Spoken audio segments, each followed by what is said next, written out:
Nĩ ngatho makiria no tutwaranite ikinya gwa ikinya tukirora uria maundu maikarite muthenya umuthi uri muthenya wa Wednesday muthenya uria turahurukia Mzee Moi February 12 mwaka wa 2020 2020 na kahinda gogothe mwiri ni ugukorwo kiuma Lee Funeral Home ni tugukorwo tukinyitanira na bica cia imwe kwa imwe kuma Lee Funeral Home ona ningi uhoro wigie kugerera Bagathi kana kugera Bagathi ona ginya Wilson kuria kuratanywo mwiri ugukorwo kioyo no twaro ginya kuria Kabarak kuria gugukorwo kwina igongona ona ningi no gugukorwo kwina iteo cia kijeshi iria igukorwo kuo na thutha-ini ucio Mzee Moi ni agukorwo akihurukio gwake mucii kuria Kabarak na kahinda-ini gaka ni hindi mwiri urenda kurutwo kuria Lee Funeral Home bica ni ciciragukira imwe kwa imwe ugikura kuma kiharo-ini giki kuma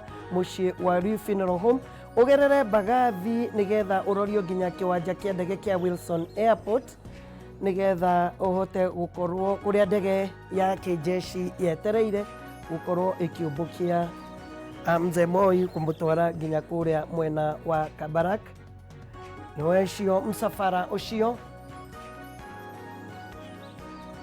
wa imwe kwa imwe ni bica cia imwe kwa imwe cia kuma kuria mucii wa kuiga miri wa Lee nigetha cioe roundabout haria Hurlingham njui we wanacera Nairobi ni ugutwarana biu na uria irathie kuoya haria roundabout ya Hurlingham nigetha ithie cioe roundabout ya Kenyatta haria City cinyite barabara ya Bagathi imwe kwa imwe ginya haria twahetaga tia Moleno T-Mall roundabout yo ciambate hanini handu twathiaga gukena na Mike Murimi Minis ingire kiharo kia Wilson Airport kuria igukorwo kana mwiri ucio ugukorwo ukioyo na ndege muthemba wa helicopter ya jeshi Kenya Air Force gutwarwo imwe kwa imwe ginya kuria mwena wa Kabarak ni thabari ya muthia riu ino riu ni utungiuga thabari ya muthia ya Mheshimiwa Moi lukaida-ini gaka ni anyita Bagathi Way ni tugukorwo tukiona msafara ucio wa Bagathi Way na ni ukuona mwena umwe wa barabara utheretio gutherio barabara ni hinge na ni njui thutha-ini ucio no gugukorwo kwina ka jam guku mucii wa Nairobi thabari ya muthia ya Moi kuinuka kuma Nairobi arorete kuria mwena wa Kabarak 2002 mwiri wake 2002 ne kwari na igongona ria kumuinukia kuma kuria State House riria thutha wa kwihitithio kwa Mheshimiwa Moi wa Kibaki aingirire thiini wa ndege oya Air Force agitwarwo imwe kwa imwe ginya Kabarak kuria akorire etereirwo ni family yake athie retire kiari kionania ati ni arikia kuritaya na Air Force na iteo ciake ikimuinukia ginya gwake Kabarak na riu ningi umuthi niguo riu ningi Air Force iramuinukia no riu yamuinukia utire hindi gakorwo ikimuinukia ringi ni ria muthia Air Force irainukia Mzee Moi thabari yake ya muthia na noyo thabari yake ya muthia guku thi riu ni kiririkano turikoragwo nakio o mwaka karirikana muthenya uria Mzee Moi ahurukire ni ukuona ona yo ndege ngwiciria ni ya gukua members of the family aria megutwarana na mwiri tondu matingikeiganira helicopter-ini othe ni mwe kwa mwe ino nayo no ndege ya Kenya Air Force na ukirora ino igukorwo ikihuthira ya strip ya Kabarak tondu Kabarak thiini ni gukoragwo na airstrip na nikuo meguthie imwe kwa imwe ginya airstrip ya Kabarak na njui magikinya uguo mwandiki witu wa mohoro wa Ng'ombe wa Maina ni agukorwo agitutariria uria maundu maikarite ya traffic controllers magithie bas nende tugukorwo tukirumirira ni tugukorwo tugigutwara imwe kwa imwe no kahinda-ini gaka no tugukorwo twina ageni thiini wa studio tugukorwo tukiaririria maundu matiganite uria maundu maraikarite muthenya wa ira ona ninge uria maikarite muthenya wa umuthi ona muthenya wa muthia mwiri wa Moi gukorwo uri iguru tondu tukirikia muthenya wa umuthi Mzee Moi gukorwo eri muthike. Peter Mushendu, karibu sana, uhoro waku? Thengio muno Njogu wa Njoroge na njokia ngatho ni gugikorwo guku gwa Kameme TV tugikiugira uhoro mutongoria wa keri wa bururi. Gutongoria bururi miaka 24 ti kaundu kanini, na muthuri ucio toria murakiona ari commander in chief, na maundu maria turona ona baba witu magithika Kenyatta mationete. Oguo inawe ona korwo ni common tramon ni privilege gukorwo tukiona uria mutongoria wa bururi na munene wa jeshi arathikwo na itio ciothe cia kijeshi. Na tuge mundu gwitwo President Moi ni guturaririkanitwo kindu kimwe gitahanaga muno Africa, ni gukorwo ni anengeranire wathani voluntary atari gutindikiririo ni mundu na gutegukorwo na maandamano ma kumweheria we mwene akieheria guthii. Iyo ni kindu kimwe tugutura turirikanite ta aturi na ikaria bururi wa Kenya. Karibu sana. Mwire wawona we bagathi we mugaru no ri oratwaragwo na marching muthenya wa ira riu uhiuhitio imwe kwa imwe uroretio kuria kiaro-ini kia ndege kia Wilson Airport. Ni ndirakuonia mbica cia Wilson Airport na kuo ni wetereirwo, ni urona presence ya jeshi ekuo na jeshi ciothe honge ciothe cia jeshi, anene a jeshi ona oni megukorwo metayari guka makwamukira mwiri uyu kuma Lee Funeral Home nigetha uhote gukorwo ukiingira urorio imwe kwa imwe ginya kuria mucii gwake Kabarak. Nuona bagathi ni yathera guthera kabisa. Riu kira tugukorwo tugieterera ni mwiri ukorwo ugikinya kiaro-ini kia Wilson Airport, na nitugukorwo tugikuonia ndeto ĩyo na ginya ndege ĩyo ikiumbuka ikirora kuria mwena wa Kabarak. Eric Ragalo no andeire muno. Eric no akuma Luo community no gikuyu gitwaragia giothe. Thengio muno Njogu, na nindakena muno gukorwo guku Kameme umu twina kieha ni undu wa ugitigwo ni Moi. No Moi ni ageikarire miaka yake, twaigua na miaka 105 kuo ni mundu urathire naturally, tuga mundu urathire na gikuo giake. Moi ni atwathire miaka 24, ndari one of those andu aria makoranire na Moi mari anini, tukinywa iria, tukimuinira, tugitinda bara muthenya mugima tumwetereire, agioka agituriha na mugate na ki na no gurari yo mu amwetera kire nginya urihwo mugate na soda. Ko ni twakena muno muthenya ucio to tutiagithoma mathabu. Muthenya ucio wari wa gutira mathabu in a joke. Mathabu mari kiari kindu twetigirite muno. Ko muthenya ucio watira mathabu ni gikeno kinene. Moi ni atuteithagia muno in a nice way. Moi reke ahuruke na ni gikeno muno ukorwo mundu akinya miaka yake acoke athikwo na riri uhana uu. Ni kiundu kiega ta giki. Moi arikia miaka yake ni eherire, tutikuga ati ni angeikarire tondu constitution yoigaga ndiamwitikirite ko guti uria angiagarurire.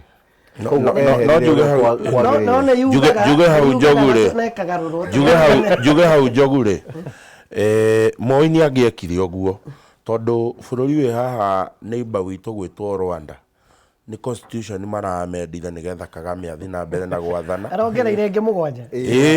Bururi wi haha witagwo Uganda. Nigetha mundu gwitwo Museveni tondu ni araendosirwo January ino ni kiama giake gwathana miaka ingi. Museveni agiathana miaka ingi iria gwathana agithira agakorwo wa miaka 82. Uguo Moi ni ari na option ya kuga tukugarura katiba nigetha ejitikirie tutindike na ngiagarurukire tondu ni kiama giake giathanaga hindi iyo. Na uririkane yo hindi iyo tamu ya muico ni ahotete kuingiria mutongoria wa kiama gietagwo NDP Raila Odinga ni aingirite KANU na agatuika secretary general.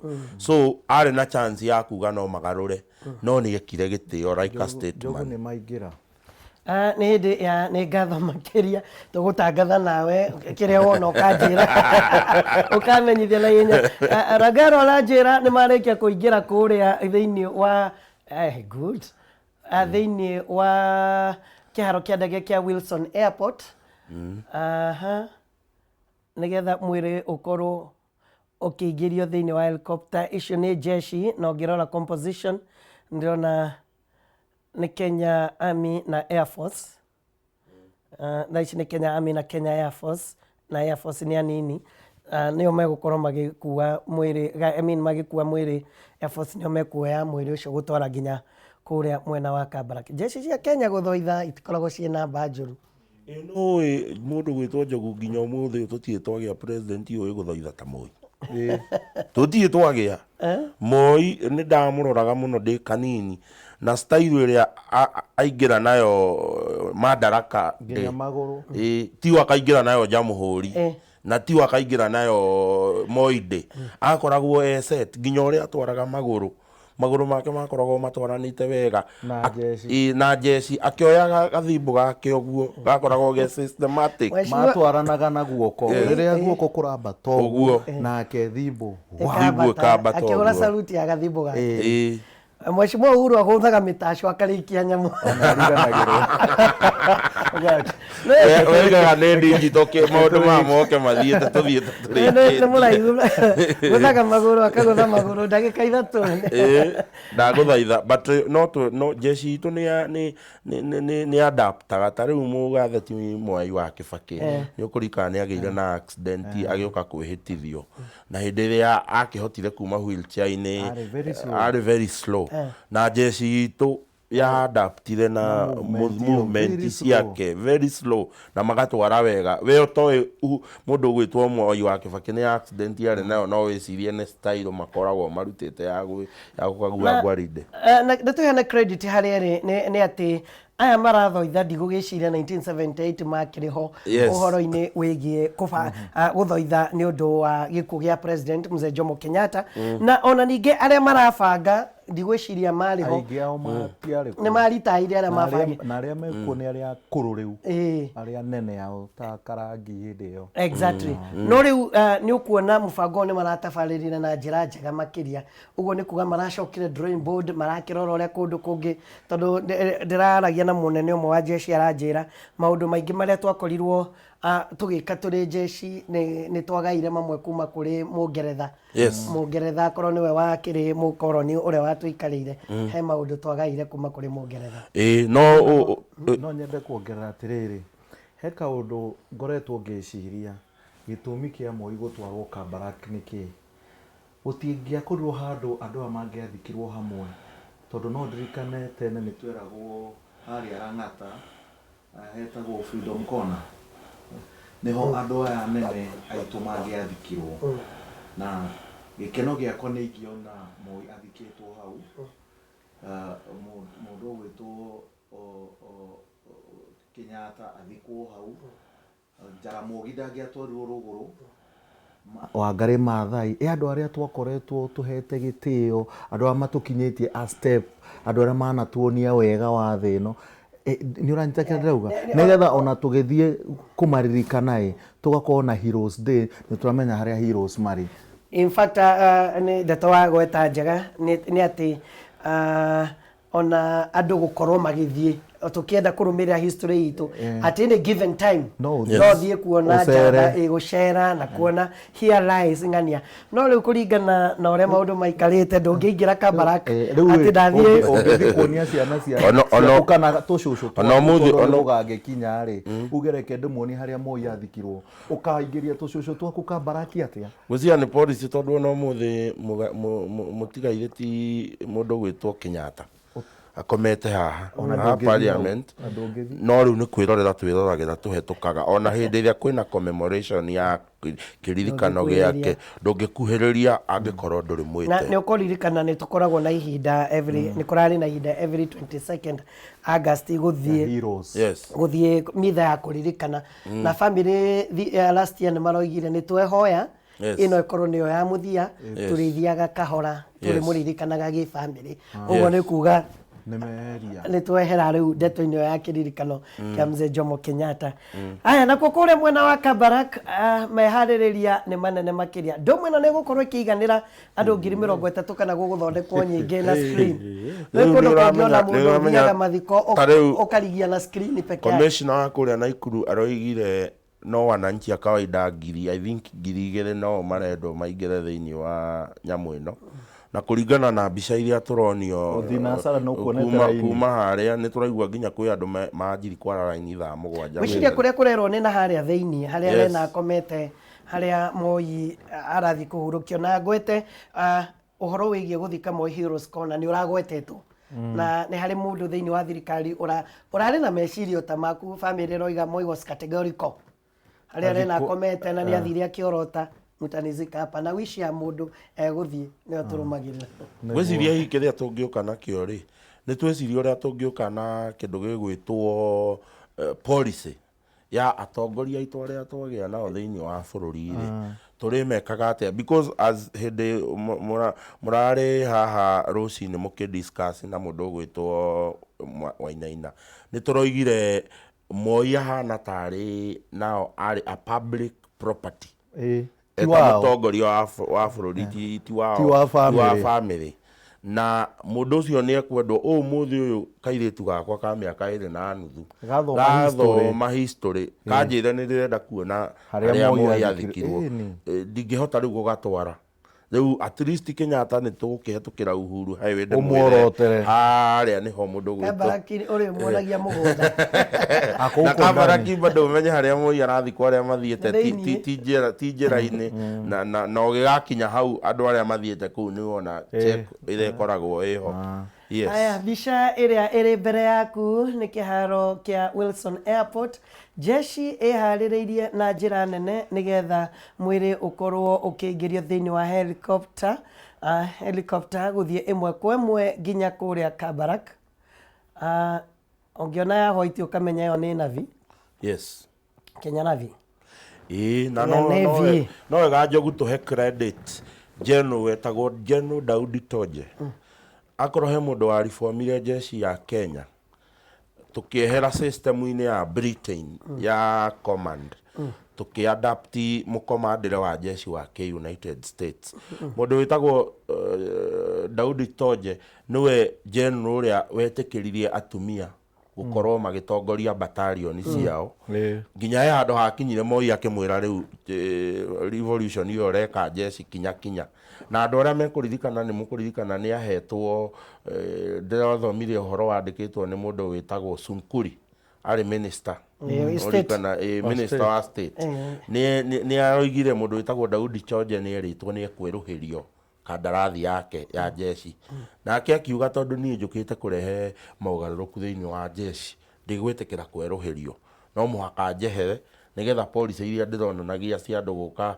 matige gutura giti-ini nao mahote ku implement mundu muthuri ucio ogwitwo niwe nginya wa reformire migurire itu ya indo matharaita na indo cia jeshi kuma twaturite tugurite indo citu kuria gugwitwo UK niwe wa broadenly specs na oigaga arenda jeshi transparent na ni no wega tukiuge tumucokerie ngatho na ni urakimonire kuria mundu uria utanoneka ni mundu witagwo General Mahamud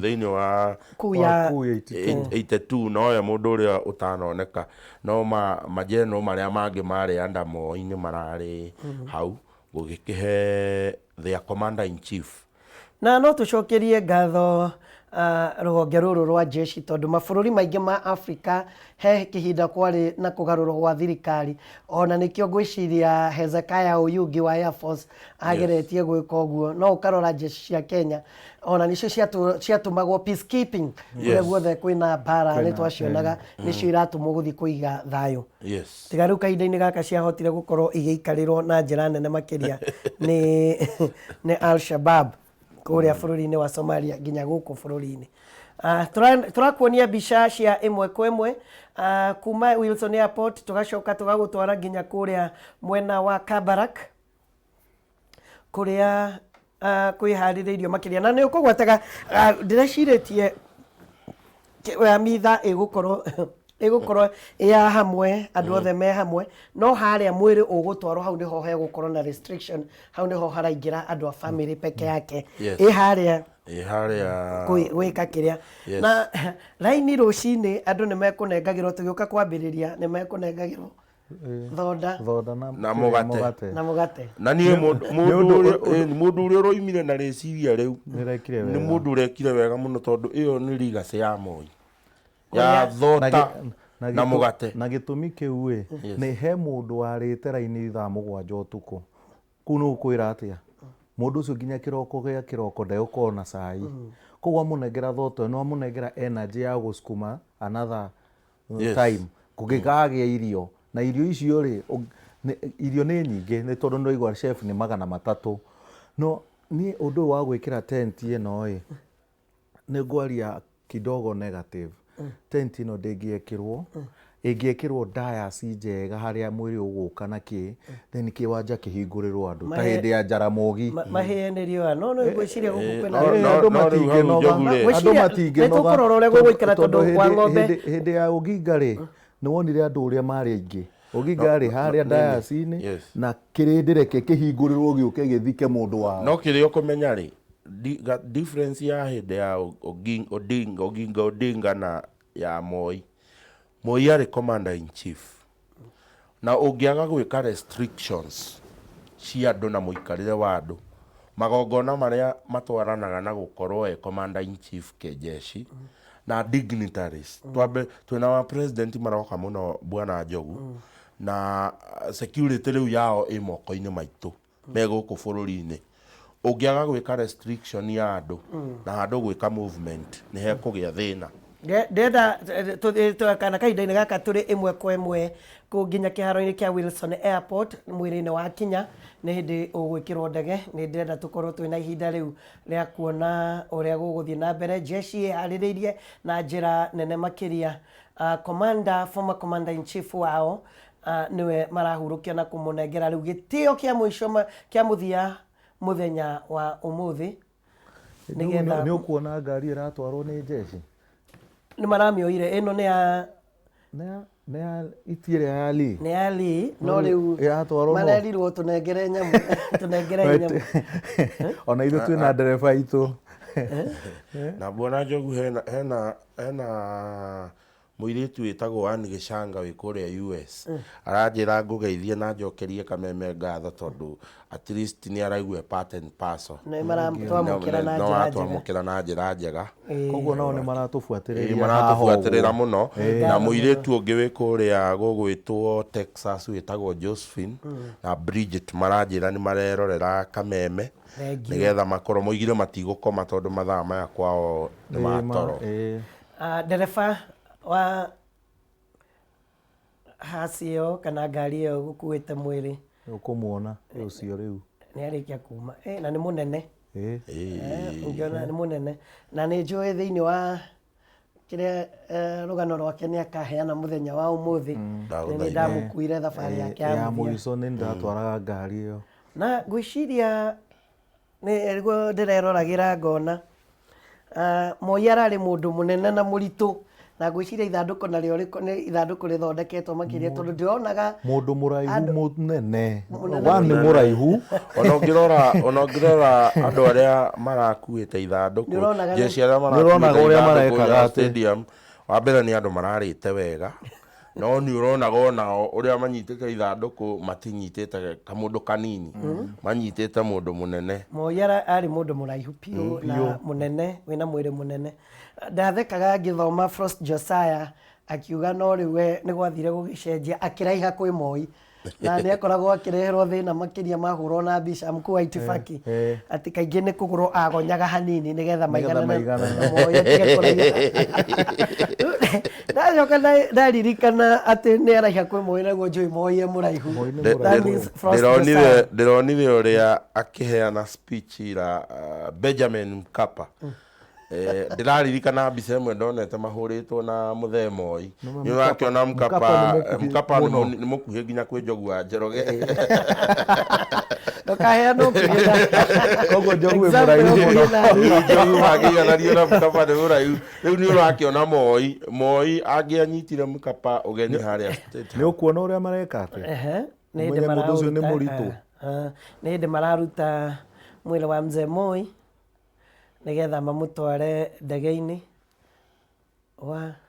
nĩ wĩra menaguo na ndĩraigua ngamenyithio arĩa marakuhĩrĩria nĩ andũ mena ngathĩ mena mahiga ma wathani thĩinĩ wa rũhonge rwa jeshi ati jeshi ya kawaida nĩ anene yao nĩ anene ona madam na ndĩraroraga akiuma stadium nĩgetha acokio li mũthenya wa ira ena ngari ya kuhĩrĩria I really liked it o harĩa borithi irarĩte raini nene mũno kuma salute akiuma o mwĩrĩ wakinya roundabout kado fulani ukona yothe marathiaga na raini o mwĩrĩ wa gũkinya harĩa ũrĩ Kahũra thurutia iria bũrũri wa Kenya wanengera Moi na ũndũ ũrĩa tũgũtũra tugaga nĩ atĩ Moi nĩ twamũhe gĩtĩo kĩrĩa kĩagĩrĩire na bũrũri wacokanĩrĩra wĩ hamwe na twariganĩrwo ũtiganu witũ wa kĩũteti kana ũtiganu ũrĩa ũngĩ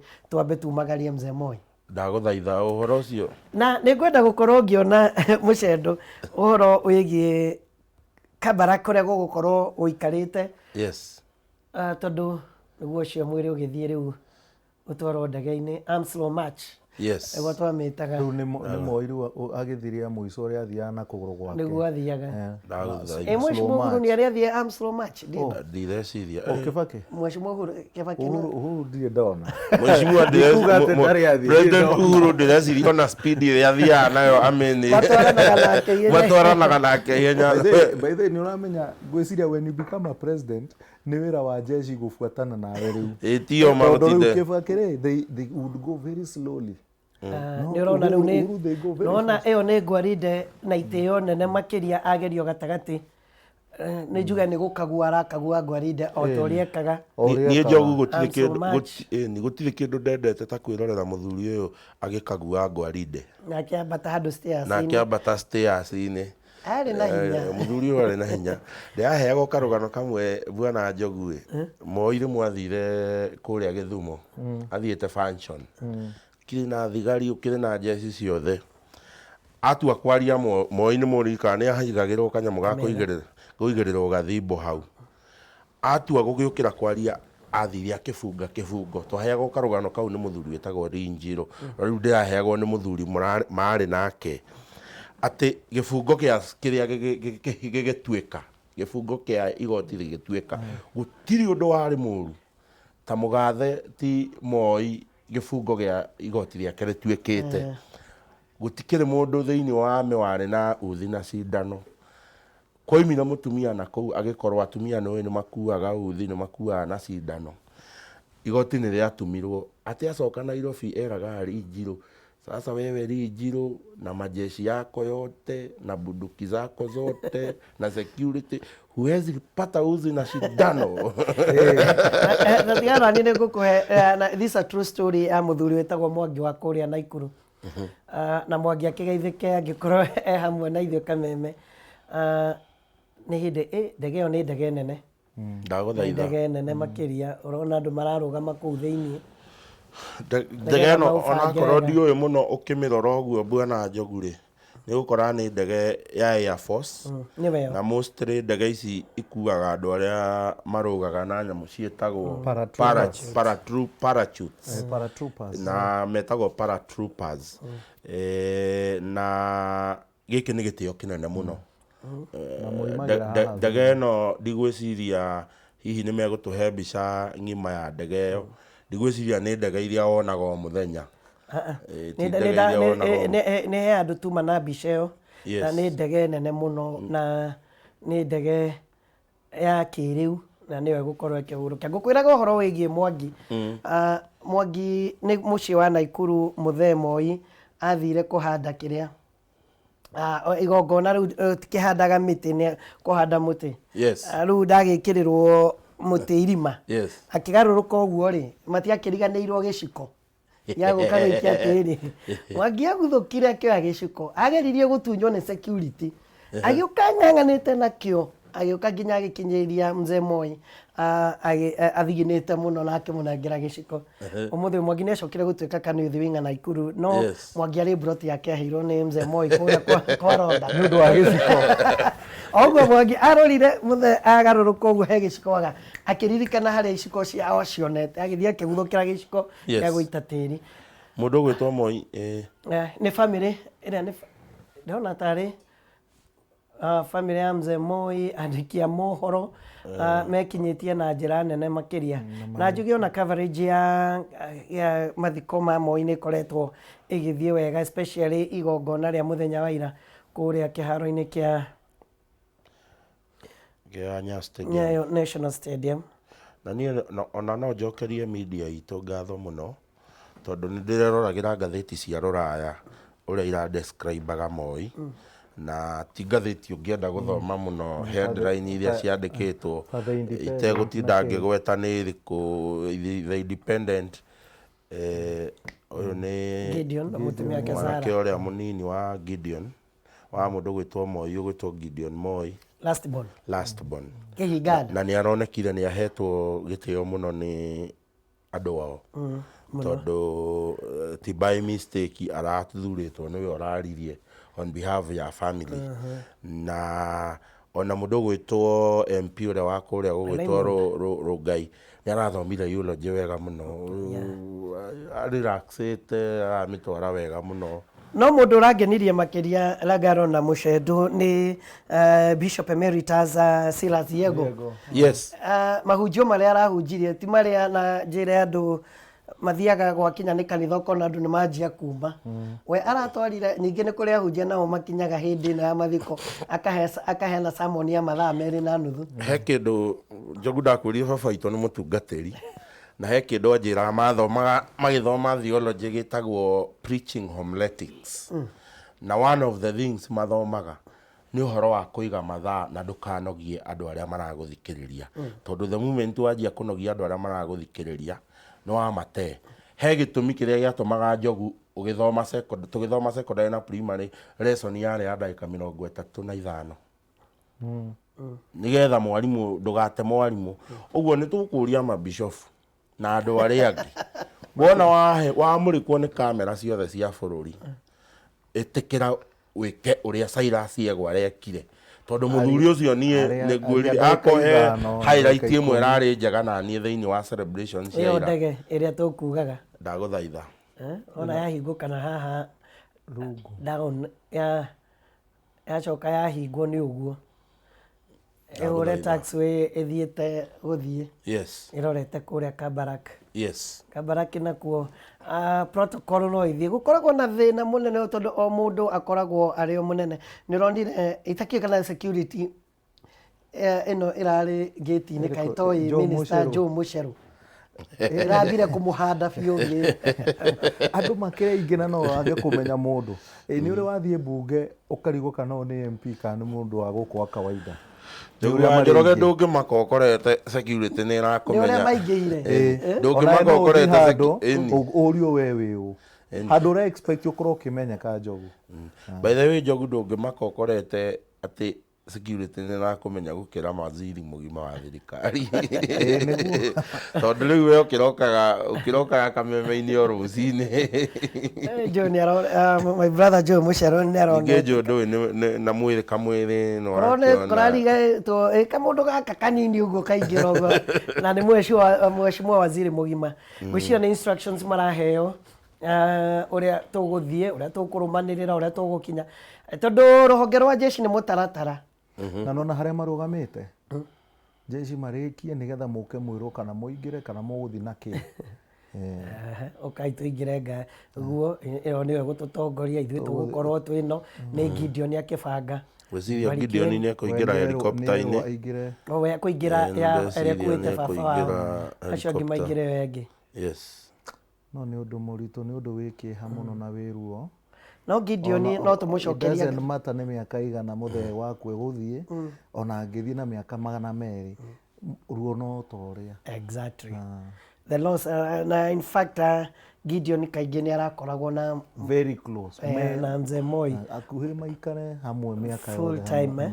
Nĩ akorwo na thoma maũndũ maingĩ mũno kuma kũrĩ mzee Moi, nginya ona mũgambo rĩmwe nĩ akwaria ũkaigua mũrurumo wa Moi thauti-inĩ yake. Na mũndũ ũgwĩtwo John Mark ũcio tũmũiguaga o rĩtwa tũtirĩ twamwona publicly, no ndirakĩigua ndanahota gũkinya mũthenya wa ira nĩ ũndũ wa itũmi itiganĩte thĩinĩ wa kĩharo kĩa Nyayo National Stadium. Yes.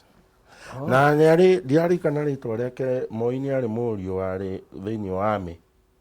Philip Moi. Ũrĩa captain. Yes. Arĩ captain. Philip Moi he kahinda akorwo mohoro-inĩ mũno no ngwĩciria ndeto nĩ yagĩthirire wega na ĩkĩhorera thutha wa matua ma igoti. Yes. He andũ agirĩtwo mũno maũndũ mau nĩ makoraga membua na njogu. Mũndũ twathekaga nake etagwo Kĩnyarĩ atwĩraga thĩinĩ wa rũgano rwa mũtigairĩ nĩ kũrandĩkagwo gũciarwo thukuru kanitha wĩra atĩ nĩ tũngĩekĩrire kavasi gũthĩnania atĩ mũtigairĩ nĩ mathĩnanĩtie maita maigana ũna na mũtumia wale mũtumia ambĩte kũra agĩcoka nĩ maũndũ ma kĩbamĩrĩ makoragwo marĩ o maritũ. Nĩ mbica cia ĩmwe kwa ĩmwe iragũkinyĩra kuma kĩharo-inĩ kĩa ndege kĩa Wilson Airport. Ririkana mwĩrĩ wa arutwo Lee Funeral Home warehwo kũgerera Mbagathi. Mbagathi nĩ kũririkana yathondekirwo na thimiti. In fact barabara ĩyo rĩ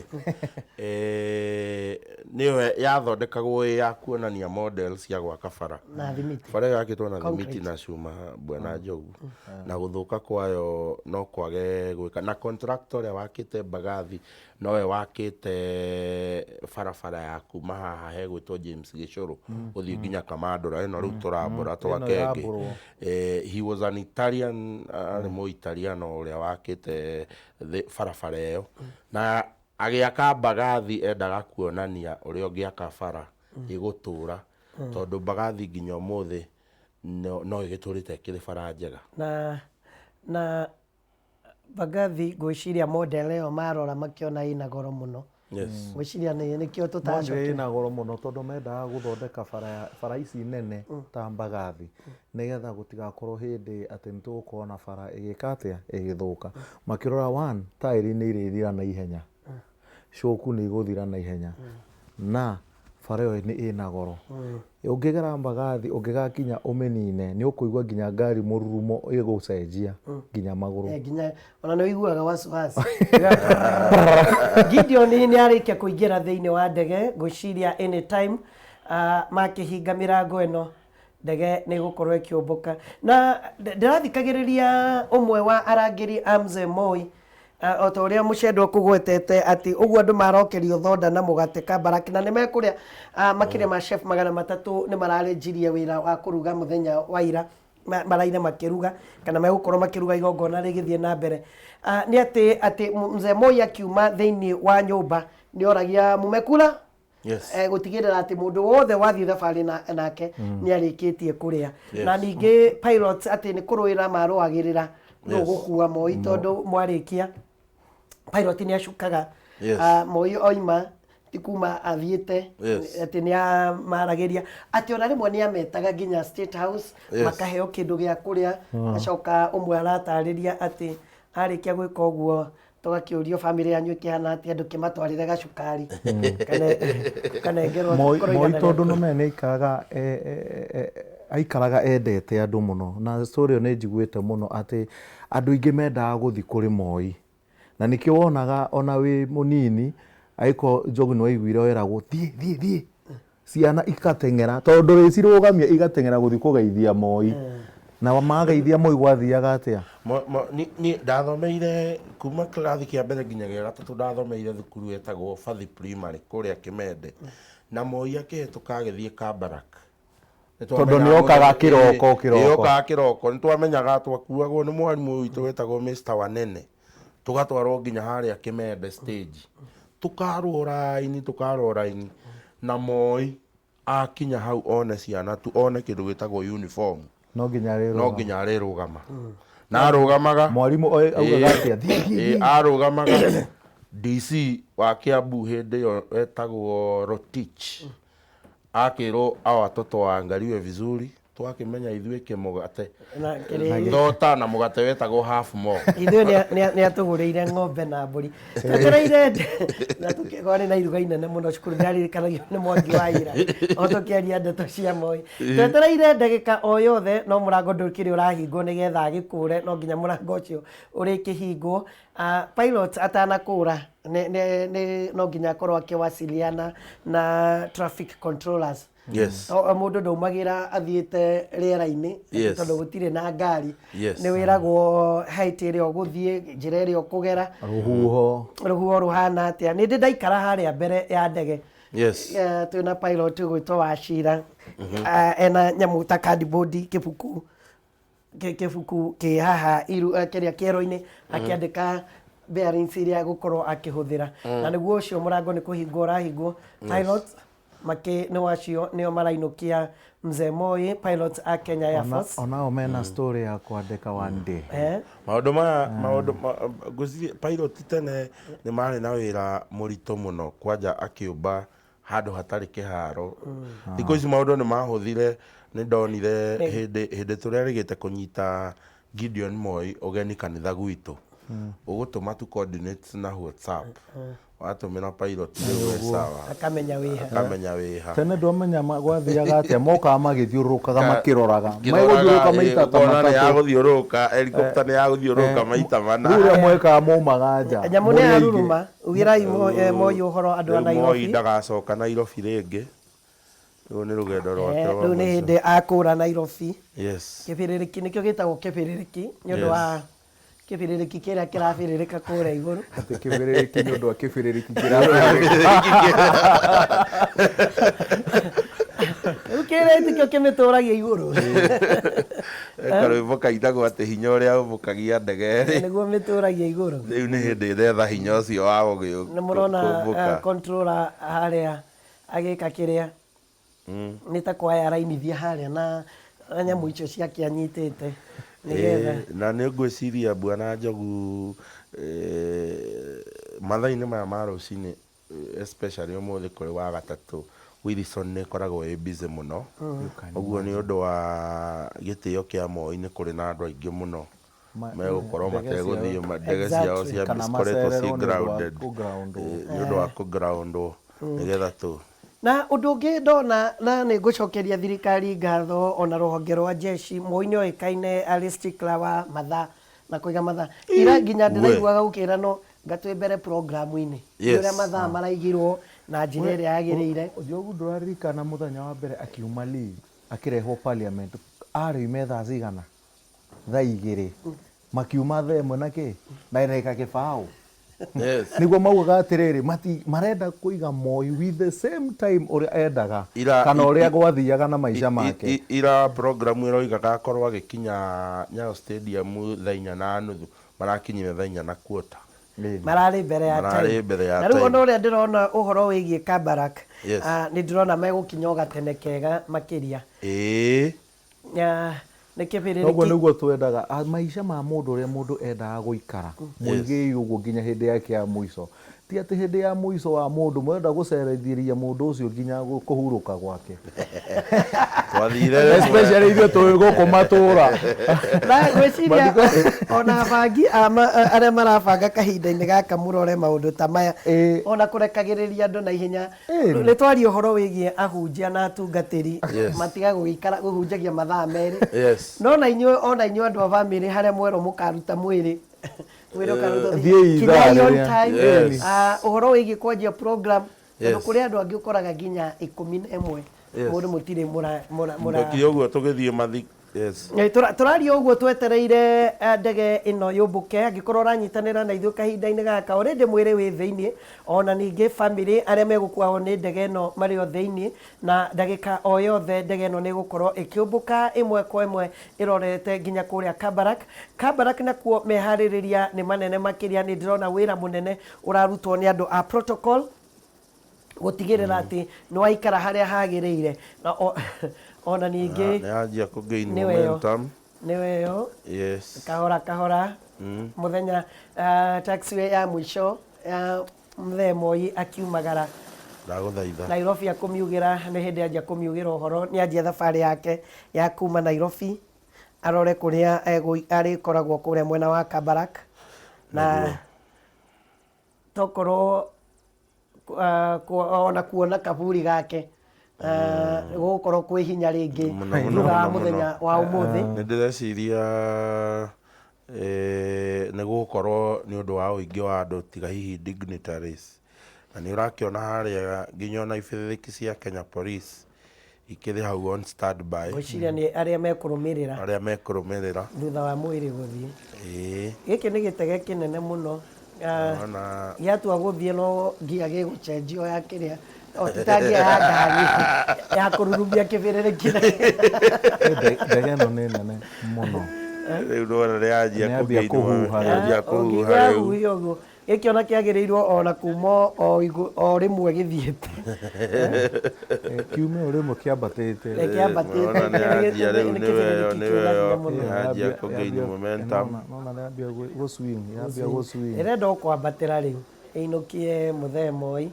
Ndagũthaitha ona andũ arĩa mabangĩte kamĩtĩ ĩrĩa ĩrabanga maũndũ maya ũguo tũiga tũmacokerie ngatho tondũ mũthuri ũyũ arĩ mũiguaga mathaa na nĩ mekũiga mathaa, nĩ maiga mathaa wega. Kwĩra twathire mathiko hĩndĩ ĩmwe batha agĩkinya mbere ya andũ matoimĩte mocarĩ. Rangaro wokire Nairobi rĩ, Moi okire 1955 February 12 mwaka wa 2020 ni ũndũ wĩtagwo njogu no ngĩamba gũtuĩrwo. Nĩ ndokire Nairobi ndokire Nairobi kana ndaciarirwo Ruiru, no rĩu Nairobi ndingĩkĩmenya ndokire rĩ.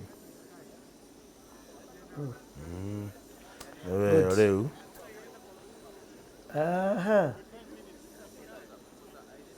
twetereire ĩkorwo ĩkĩũmbũka na yarĩkia kũmbũka ũguo rĩu ndeto ya Wilson tũgũkorwo tũkĩrĩkania nayo biũ. Ndeto ya Moi Nairobi tũgũkorwo tũkĩrĩkania ĩyo ya raini nĩyo ya raini ya raini ona ga speed nĩ wona nĩ kongerereka rĩu nĩ hĩndĩ ĩyo ya raini ya runway hau si ĩhũrĩre kona hau ĩrũgame sekondi 2 yumĩre ĩrũgame rĩu sekondi 2. Ĩno nĩ helicopter no yũmbe harĩa hothe ĩkũmba na bado no ĩthiĩ runway yarũgama sekondi 2 ũguo ĩkaga rĩu ĩcoke rĩu yumĩre yanjie thabarĩ. Ũguo nĩguo ndiragwo ndege cithiaga ũguo nĩkĩ no nginya rĩthiĩ ĩkinye handũ ĩrũgame sekondi 2 rĩu na ihenya rĩrĩa mũkuma hau mũthiaga mũkaiguaga ĩyo rĩu nĩ ũguo ngwĩci ĩyo rĩu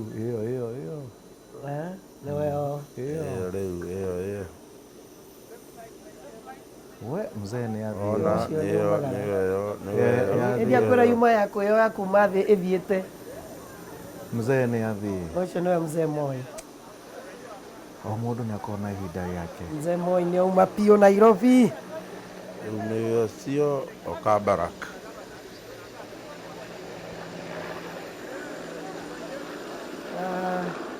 Wa nĩho angĩkorwo nĩ mũbaruya angĩina Ruĩrĩ. Nyasaye akulinde. Bas nĩwe yo na ũrĩa tũgwĩka nĩ ĩmwe kwa ĩmwe rĩu kahinda-inĩ gaka. Moi akiumagara tũthiĩ ĩmwe kwa ĩmwe kũrĩ Kĩgotho wa Mwangi arĩ kũrĩa mũciĩ wa Naikuru. Kĩgotho angĩkorwo nĩ ũranyamũkĩra.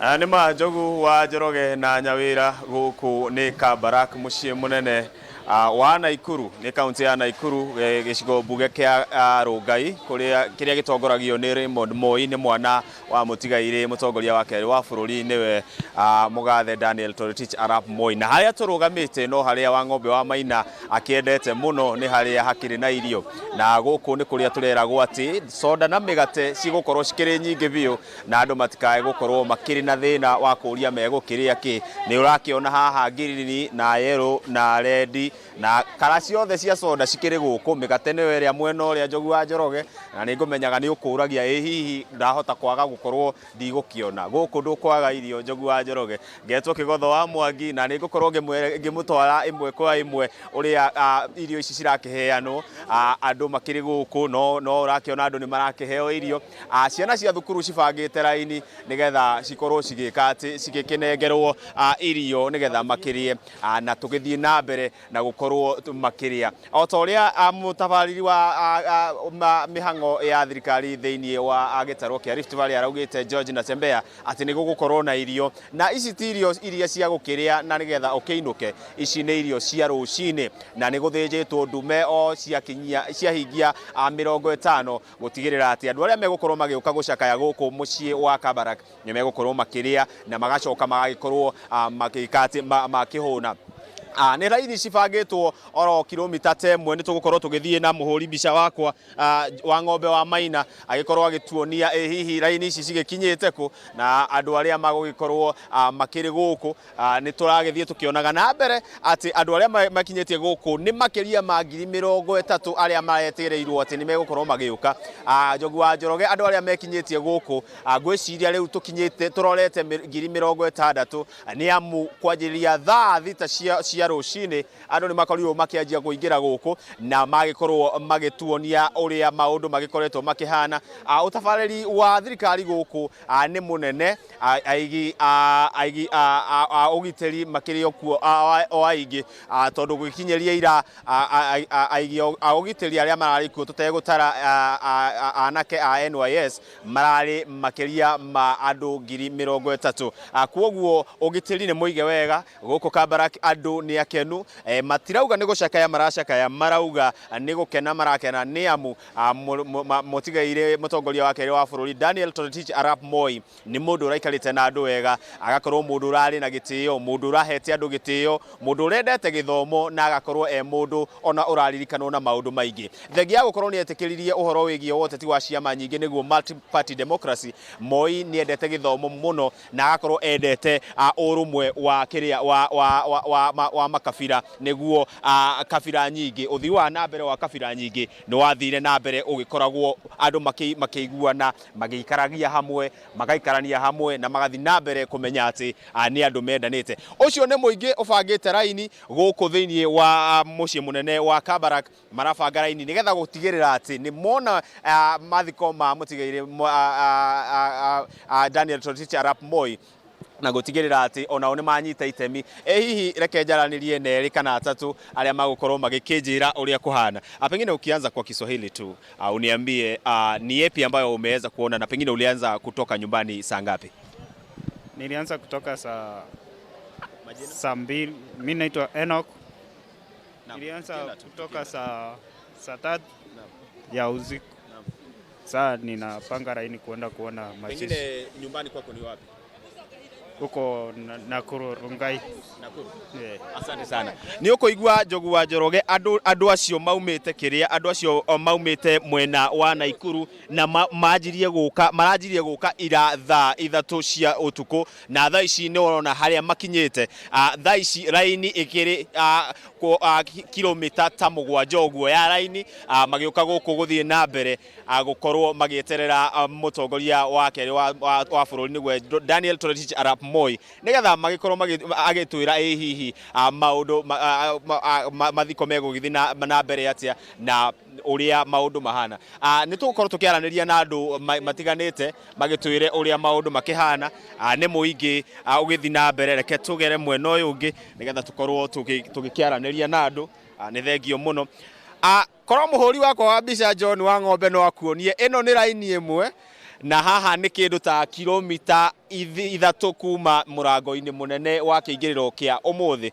na andu riu ni hindi maraheo migate aria angi makiheagwo program cio umuthi kana tabarira ya umuthi aria angi makiheagwo mai aria angi makiheagwo soda nigetha mathie na mbere gukorwo mari members a guku mamenye uria meguthie na mbere guikara ni gukorwo ngiaraniria na andu eri atatu magikinjire hihi mokirire thaa cigana na kanao magikinyire thaa cigana. Mzee wangu, ningependa nikuulize swali na pengine kama unasikia Kikuyu. Nasikia Kikuyu? Nasikia Kikuyu. Asante. Twaranirie nawe na rũthiomi rũrũ rwitũ. Ũkĩnjĩre umire mũciĩ thaa cigana na thaa ici ũraigua atĩa hihi? Umire thaa 10:30. Na rĩtwa? Njĩtagwo John Njonge wa Werũ kuma Mbarũko na nyumire thaa 10:30 na kinya ndagĩka ici nĩ wakĩona ndirĩ ndĩrakinya harĩa ndĩragĩka atĩ rĩu wakĩona kwĩna andũ aingĩ mũno na itũ nĩ hakuhĩ mũno no nĩ tũgĩcerangĩirwo kidogo. Hihi nĩ ũrona tabarĩra ya ũmũthĩ nĩ ũrona ta ĩkũhingia wendi wa mũtigairĩ Daniel Toroitich Arap Moi, na we ũrebundithia maũndũ marĩkũ kũringana na ũũ? Ĩno to nĩyo yakwa ya kerĩ gũka to ndathiĩte ya President Kenyatta na ndakĩrora ndĩrakĩona nĩ ũndũ ũmwe na nĩ maũndũ mega maya. Hihi ndũmĩrĩri yaku kũrĩ bamĩrĩ na endwa a mũtigairĩ nĩ ĩrĩkũ? Gatũkĩhingia ũguo akiugĩte to love and unity twĩtĩkanĩrie ũguo. Asante sana. Rathimo mũno na Ngai wa muoyo gwĩke maũndũ mega, ũthi na mbere gũkĩrora kameme kayũ ka mũingĩ na Kameme TV mũthĩgi wa rũrĩrĩ. Mũrata witũ gũgwĩtwo atĩa na ũkĩrire thaa cigana na tarĩngĩ nĩ ũkĩraga ũguo ũgĩthiĩ wĩra? Mũthenya wa ũmũthĩ ndokĩra thaa 7 tondũ ngumĩte Thubukia. Rĩtwa rĩakwa njĩtagwo Joseph Mwangi kuma kũrĩa Thubukia mwena wa itũra rĩgĩtwo Jude. Na ũmũthĩ nĩ njugire njoke hurukie mũndũ gwĩtwo Daniel Toroitich Arap Moi tondũ wa kĩririkano gĩake ndĩ mũndũ mũnini, kaũndũ ndonire gake ta iria rĩrĩa ndanyuire rĩake ndĩ kĩrathi kĩa 1. Na rĩu nĩkĩo njũkĩte gũkũ mũthenya wa ũmũthĩ na nĩ ndakena mũno tondũ ndĩrona tinie wiki nĩ ũndũ wa andũ arĩa mahiũrĩte gũkũ na ngakena mũno. Thengiũ mũno. Na hihi ndũmĩrĩri yaku kũrĩ arĩa maracakaya hamwe na bamĩrĩ ya mũtigairĩ Moi ũngĩenda kũmera atĩa? Ũndũ ũrĩa ingĩenda kuga nĩ atĩ mũndũ wothe wĩ gũkũ kana ũrĩa wĩ kũu kũraihu nĩ wega biũ tũnyitanĩre mũthenya ũyũ nĩ tondũ we arĩ na ũcamba mũingĩ harĩa ithuĩ twekoreire kana mũtungati wake wa bũrũri, nĩkĩo tũkĩte gũcokia ngatho. Ũguo tũgate maingĩ na tũgate nginya toro witũ nĩgetha o mũthenya wa mũthĩ twĩkĩre ũiro. Ũguo niĩ hakwa ndĩ na ngatho ciakwa niĩ ndĩ wiki, ona arĩa angĩ nĩ ndĩramenya andũ aingĩ me TV-inĩ na menderere tũhurukie mũthamaki ũyũ thayũ na tũrutĩre mũthenya wa ũmũthĩ. Thengiũ. Ngai wa mwĩke maũndũ mega. Thengia ya gũkorwo arĩ mũtongoria wa bũrũri wa Kenya, Moi nĩ endetwo nĩ andũ aingĩ mũno na nĩkĩo ũrona kũrĩ na ũnyitanĩri mũingĩ mũno, ndũrĩrĩ ciothe cigĩũka hamwe gũtigĩrĩra atĩ andũ othe arĩa me gũkũ nĩ mahota gũkorwo magĩkũngũĩra, na nĩkĩo ũrakora andũ maumire Nyamira, angĩ makauma Gĩthumo, angĩ magakorwo maumĩte nginya Nyandarua, Igembe South, Igembe North, andũ magakorwo magĩkinyĩte gũkũ Meru na ona nginya Murang'a andũ nĩ mokĩte gũtigĩrĩra atĩ mũtigairĩ mũgathe Daniel Toroitich Arap Moi nĩ ahurũkio na heo gĩtĩo kĩrĩa kĩmwagĩrĩire. Kwoguo thaa ici nĩ raini ũrona andũ mabangĩte. Mũtongoria ũcio wa bũrũri he ũndũ augaga atĩ we ndathurirwo nĩgetha akorwo akĩrũgamĩrĩra rũrĩrĩ rũmwe, athurirwo nĩgetha akorwo akĩnyitithania Kenya, na nĩ akoragwo na philosophy yake ĩrĩa auga love, peace and unity, ĩrĩa yakorirwo ĩkĩnyitithania ndũrĩrĩ nyingĩ mũno. Ona gũkorwo ateti aingĩ nĩ maugaga atĩ nĩ amahinyĩrĩirie, Moi arutaga wĩra nĩgetha kũnyitithania ndũrĩrĩ na gũthi na mbere na kũmarehera ũthii wa na mbere. Thĩinĩ wa Kenya kũrĩ andũ maugaga atĩ hĩndĩ ya Moi nĩ ũngĩarogotire mbeca thĩ, no thikũ ici ndũngĩrogota thĩ. Hihi mamu umĩte kuna ũkire thaa cigana? Ndĩrona wĩthaĩte na cuka, ndĩrona wĩthaĩte na mũrĩngĩti. Hihi we wako na ũkinyire thaa cigana?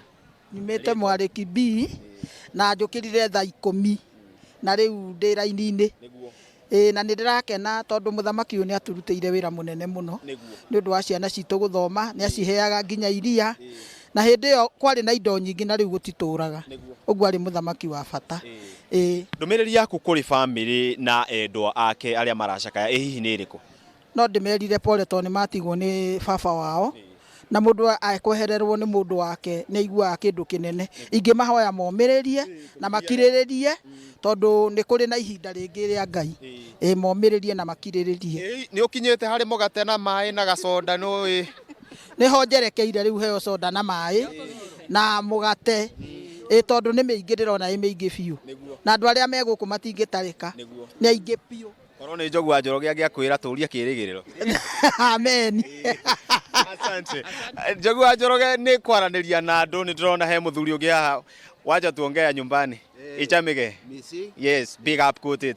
Imigo mie.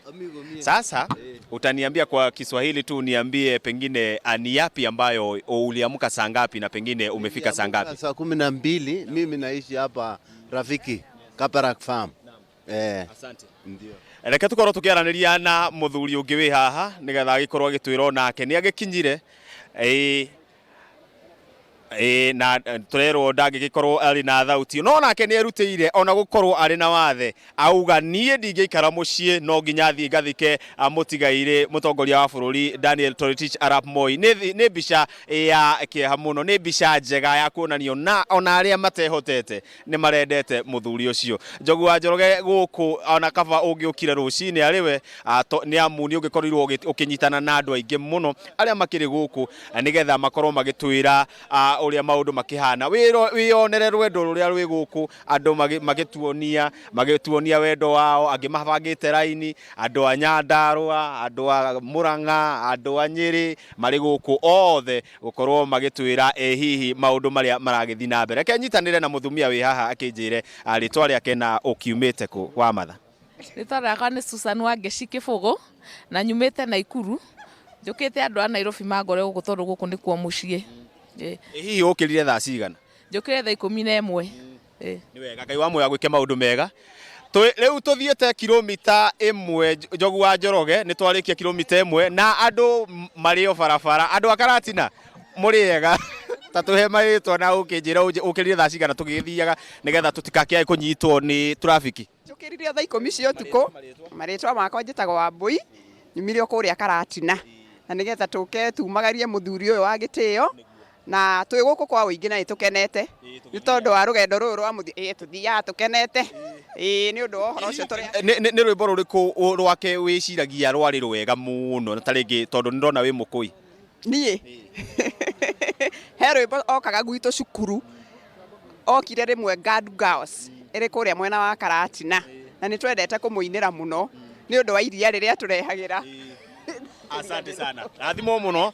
Ni andu ucio ni wa kuma Karatina Njogu wa Njoroge na thaa 10 ni egukoretwo akinyite haha ni ugwiciria riu kuma Karatina nginya thaa ici hihi egukirite thaa cigana. Ni raini cibangitwo raini nyingi muno, aria matarenda migate makagera mwena uyu ungi, aria marathi kuheo migate makagera mwena uyu, na riu aikari a watho ni wacio aigi a watho ni mauga riu andu othe maikare raini imwe, gutire mundu na gutire mwana na riana, andu othe ni mabange raini, aria macereirwo kuria macereirwo ni thina wao. Riu ucio ni wigi wa watho, kwina andu a barathi ni urakimona aya ni aria makuhuraga gaboko Njogu wa Njoroge ugekunja haha mugongo, koguo andu aingi matirenda gukorwo makithie magikora hatikaini na andu acio. Ni raini cibangitwo o kilomita cia kinya 7 na ndirerwo mwiri wa mutigaire mutongoria wa keri wa bururi Daniel Toroitich Arap Moi ni urikitie kuma kuria Wilson Airport uri riera-ini ugikinya guku mwena wa Kabarak nigetha tuthie na mbere na mitha ya gukihoera mwiri na mahunjio na ningi nigetha mwiri ugicoke gukikorwo ni uguthikwo. Njogu wa Njoroge na Nyawira ni aria metagwo vijana ni waya nio megutinitie raini no ni magicokio raini. Naweza zungumza na wachache waniambie vile mambo yalivyo, pengine tunaweza zungumza na wewe, pengine uniambie uliamka saa ngapi na pengine umefika saa ngapi? Kwa majina naitwa Mary Kaloki, mimi ni student Kabarak University. Niliamka saa 11:30. Nimefuka huku kitu saa 1 asubuhi. Na pengine unaona maafisa wa polisi ni wengi sana, pengine kuna watu wengi ambao wameweza kuingia katika nini, wameweza njoo hapa, wameweza kuja katika chuo chenu. Je, unaona kwamba unahisi namna gani kuhusiana na swala nzima hili? Mimi niko sawa kabisa. Security is there, is tight. I think this is the most secure place to be right now. Yeah. And what is your last words to the late second president of the Republic of Kenya? Maybe as we wind up. I want to wish my condolences to the family and to Kenya at large, because I think because he's like a father to many. Yes. Yeah. Thank you very much, Kaloki. Nene sabiu. Bas, Njũgũ wa Njoroge na Nyawĩra, hau niho tũgũkorwo tũgĩtirihĩra mĩtambo ĩno kuma gũkũ Kabarak nĩgetha tũhe rũtha na acio angĩ makorwo magĩgĩthiĩ na mbere na ũtangathi ũyũ wa ĩmwe kwa ĩmwe. Ririkana atĩ station itũ ya K24 na station citũ cia Milele FM ona iria ingĩ ciothe cia Kameme TV na Kameme FM marĩ gũkũ nĩgetha kũmerekeria ndũmĩrĩri ĩno ĩmwe kwa ĩmwe nĩgetha we mwĩroreri wa Kameme TV na mũthikĩrĩria wa mĩtambo ĩno itũ yothe ũkorwo ũkĩmenya atĩ twĩ hamwe na nĩ tũgũkũrehera ndeto ici gĩtaũ ũrĩa cirathi na mbere cikihanĩkaga. Mwĩrĩ ũgĩkinya thĩ ũguo nĩ tũgũkorwo tũgĩkuonia na nĩgetha we wĩ harĩa mũciĩ ũgĩthiĩ na mbere na kũmenya ũrĩa mũtigaire mũtongoria wa kerĩ wa bũrũri Daniel Toroitich Arap Moi arakĩheo gĩtĩo gĩake kĩa mũthia. Gĩtũmi kĩnene gĩa kwĩyũria hihi we nĩ andũ aigana magakorwo magĩũka mathiko maku. Njũgũ wa Njoroge na Nyawĩra, mwaro nĩ waku. Mũhũri wakwa wa mbica nĩ John Maina. Ngagũcokeria mwaro nĩgetha ũgĩthiĩ na mbere na gũkĩmenyithania ũrĩa bũrũri ũrerimũtha. Nĩ ngatho mũno mũndũ gwĩtwo Kĩgotho wa Mwangi ĩmwe kwa ĩmwe kuma kũrĩa Kabarak, na Daniel nĩ agũkorwo nake mwena ũrĩa ũngĩ agĩtũhe riboti. No ũhoro ũrĩa ũratũkinyĩra o ta ũrĩa ũrona thĩinĩ wa TV yaku nĩ atĩ mwandĩki mũkaru wa kĩama kĩa Jubilee nĩwe Raphael Tuju nĩ agĩa na mũtino wa barabara na agurara na nĩ akorwo akĩrehwo gũkũ mũciĩ wa Nairobi. Nĩ ndeto ĩrĩa ĩratũkinyĩra kahinda-inĩ gaka. Nĩ ngari yake arorete Kabarak mathiko ma Mheshimiwa Moi ya gũthana na matatũ. Nĩ ndĩramenyithio no nĩ ndeto ĩtekĩrĩtwo mũkonde nĩ akũguthũkĩtio Kĩjabi acoka airlifted to Nairobi kana arehwo mũciĩ wa Nairobi nĩgetha ahote gũkorwo akĩamũkĩra ũtungata wa kũrigitwo. Nĩ Raphael Tuju mwandĩki mũkaru wa kĩama wa kĩama kĩa Jubilee. Raphael Tuju akorwo ena mũtino wa barabara rĩrĩa ngari yake ya gũthana na matatũ arorete kũrĩa mwena wa Kabarak gũthiĩ kũhurũkia Mzee Moi. No tũgũkorwo tũgĩkũre nĩ ndĩrona mbica cia ĩmwe kwa ĩmwe kuma kũrĩa Kabarak. Mũndũ ũgwĩtwo Kĩgotho wa Mwangi auma raini-inĩ rĩu gũkũ nakuo nĩ kũrĩa thĩinĩ ũrĩa maũndũ maikarĩte. Ũhoro wĩgiĩ meharĩrĩria ma mathiko nĩ ndege ĩkĩrĩ rĩera-inĩ na ndĩkuoya ihinda iraihu ĩgũkorwo ĩgĩkinya o ihinda o rĩothe, na nĩ ũkuona ũhoro wĩgiĩ andũ gũikara thĩ na wĩra mũnene ũrĩa ũgũkorwo kuo nĩ kũbanga andũ tondũ nĩ gũkoragwo na mũhatĩkano mũnene makĩria gwakinya nĩ maũndũ ta maya. Ona ningĩ ageni aingĩ magoka gũkĩra ũrĩa arĩa protocol mareharĩrĩirie na ndeto ĩyo nĩ ĩkoragwo ĩkĩmagia. Nakuo kũrĩa Wilson Airport nĩ njũĩ nĩ ũrakuona bado ndege iria ciũmbũkĩte nĩ ndege nyingĩ makĩria ikĩroria andũ mwena wa Kabarak, na ngwĩciria aingĩ nĩ members a family ya Moi arĩa mararĩ gũkũ mũciĩ wa Nairobi nĩ matingĩgwa baratha ici na makorwo magĩkinya on time. Gideon nĩ athire na kana Gideon Moi senator wa Baringo nĩ arĩkirie gũthiĩ na ndege ĩrĩa ĩkuire mwĩrĩ wa Mzee Moi. Rĩu aya nĩ andũ angĩ a family ona arata arĩa marathiĩ ĩmwe kwa ĩmwe nginya kũrĩa mwena wa Kabarak. Ngũcokerere nĩ atĩ Raphael Tuju nĩ agĩa na mũtino wa bara, mũtino ũrĩa wekĩka thutha wa ngari yake kũgũthana na matatũ na amba gũthũkio Kĩjabi. Ũcio nĩ ndeto itekĩrĩte mũkonde, nĩ ndeto ndona handũ na acoka kũrehwo gũkũ mũciĩ wa Nairobi. Nĩ tũgũkorwo tũgĩkũrehera makĩria ndeto ĩno, na nĩ njũĩ barabara na ciĩna ngari nyingĩ mũno mũcendo na rangaro ũhoro-inĩ wĩgiĩ andũ marorete na kũu. Ciĩna ngari nyingĩ mũno na ngana bica-inĩ ĩratuonia nĩ harĩa Magena umĩte Kĩmende wahĩtũka haha ndemu-inĩ ĩrĩa ĩtagwo ya Bathi ũkĩhũra kona nĩgetha wone harĩa hakoragwo stage ya Magena na nĩ harĩ kĩndũ gĩtagwo kĩbii kĩingĩ mũno hau mathaa ma rũcinĩ, tondũ nĩ ndĩreciria nĩ ekumĩte o gatene we nĩgetha ahote gũkinya on time.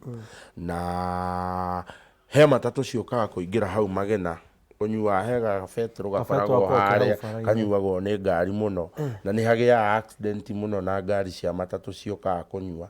Na ũrĩa ũrona ngari ũrĩa ĩringĩtwo nĩ fog, nayo ngari yakorwo nĩ kũingĩra matatũ, ngari ya matatũ nĩ kũingĩra ĩraingĩra. Ngari ĩyo ya mũndũ gwĩtwo Raphael Tuju nĩ tũkũhoya Mwathani agitĩre muoyo wake, tondũ mũringĩre ũrĩa ngari ĩyo ĩringĩtwo nĩ nyingĩ o mũno, na nĩ tũkwĩhoya ona tũgĩteng'eraga na tũgĩtwaraga atongoria aitũ maũndũ-inĩ ta mau, tũkorwo na ũigĩrĩrĩki, tondũ ta rĩu hau nĩ ona ngĩthiĩ Bwana Njogu thiaga na speed ya gĩbaũ kana ya 30 nĩ ũndũ wa gĩbii. Ũroiga exactly nĩ ha? Magĩna umĩte Kĩmende ũtanakinya ũkĩambata ũhetũke stage ya handũ hetagwo Fathi, dam ya Fathi. Ũgĩthiĩ dam rĩ, hena ga stage mwena ũyũ. Hega stage gakoragwo harĩa mwena ũrĩa wahetũka Kĩmungu kĩa andũ hau.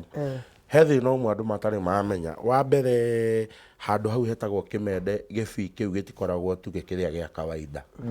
Nĩ andũ metagwo Kabasid nĩ maririvaga nyamũ iria ciao mamainaga, nyamũ ĩgwĩtwo kĩrĩa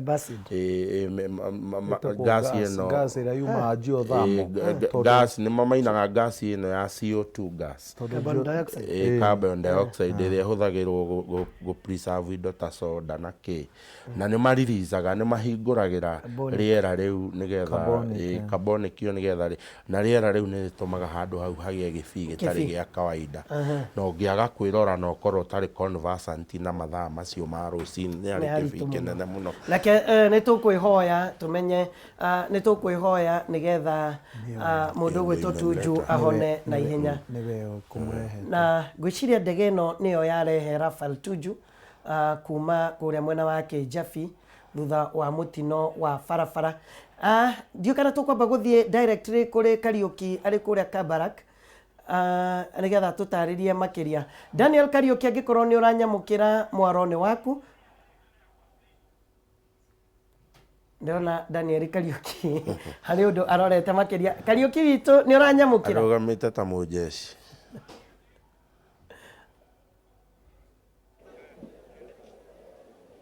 Thengi muno kuma studio nĩ gũkũ kĩharo-inĩ gĩa Kabarak, nĩkuo mathiko ma ũrĩa wakĩrĩ mũtongoria wa bũrũri wa Kenya Daniel Moi magĩkorwo magĩthiĩ na mbere, na tũraria reke no tũragĩkorwo tũkĩaria nĩ atĩ Akenya no maragĩthiĩ na mbere gwĩkinyia nĩgetha makorwo makĩnyitanĩra hamwe na bũrũri arĩ mathiko maya ma mũtongoria wa kerĩ wa bũrũri Daniel Moi, na nĩ ũkĩonire mbica iria cikiuma cia hau kabere. Mwĩrĩ ũcio nĩ ũgĩkinyĩte kũrĩa mwena wa Wilson, na nyingĩ wagĩkorwo ũkiuma kũrĩa mwena wa Nairobi nĩgetha ũke gũkũ mwena wa Naikuru, kaunti ĩno ya Naikuru, na wona mwĩrĩ ũcio wagĩkorwo ũgĩkinya gũkũ ũkorwo ndege ĩyo ĩkorwo ĩkĩgwa harĩa mũciĩ kwa Daniel Moi, tondũ nĩ hagĩkorwo na kĩwanja kĩa ndege harĩa ũguo, na mwĩrĩ ũcio nĩ ũgũkorwo ũkĩrehwo nginya gũkũ ũguo thĩinĩ wa kana kĩharo-inĩ gĩkĩ gĩa Kabarak, na ũkorwo ũkĩrehwo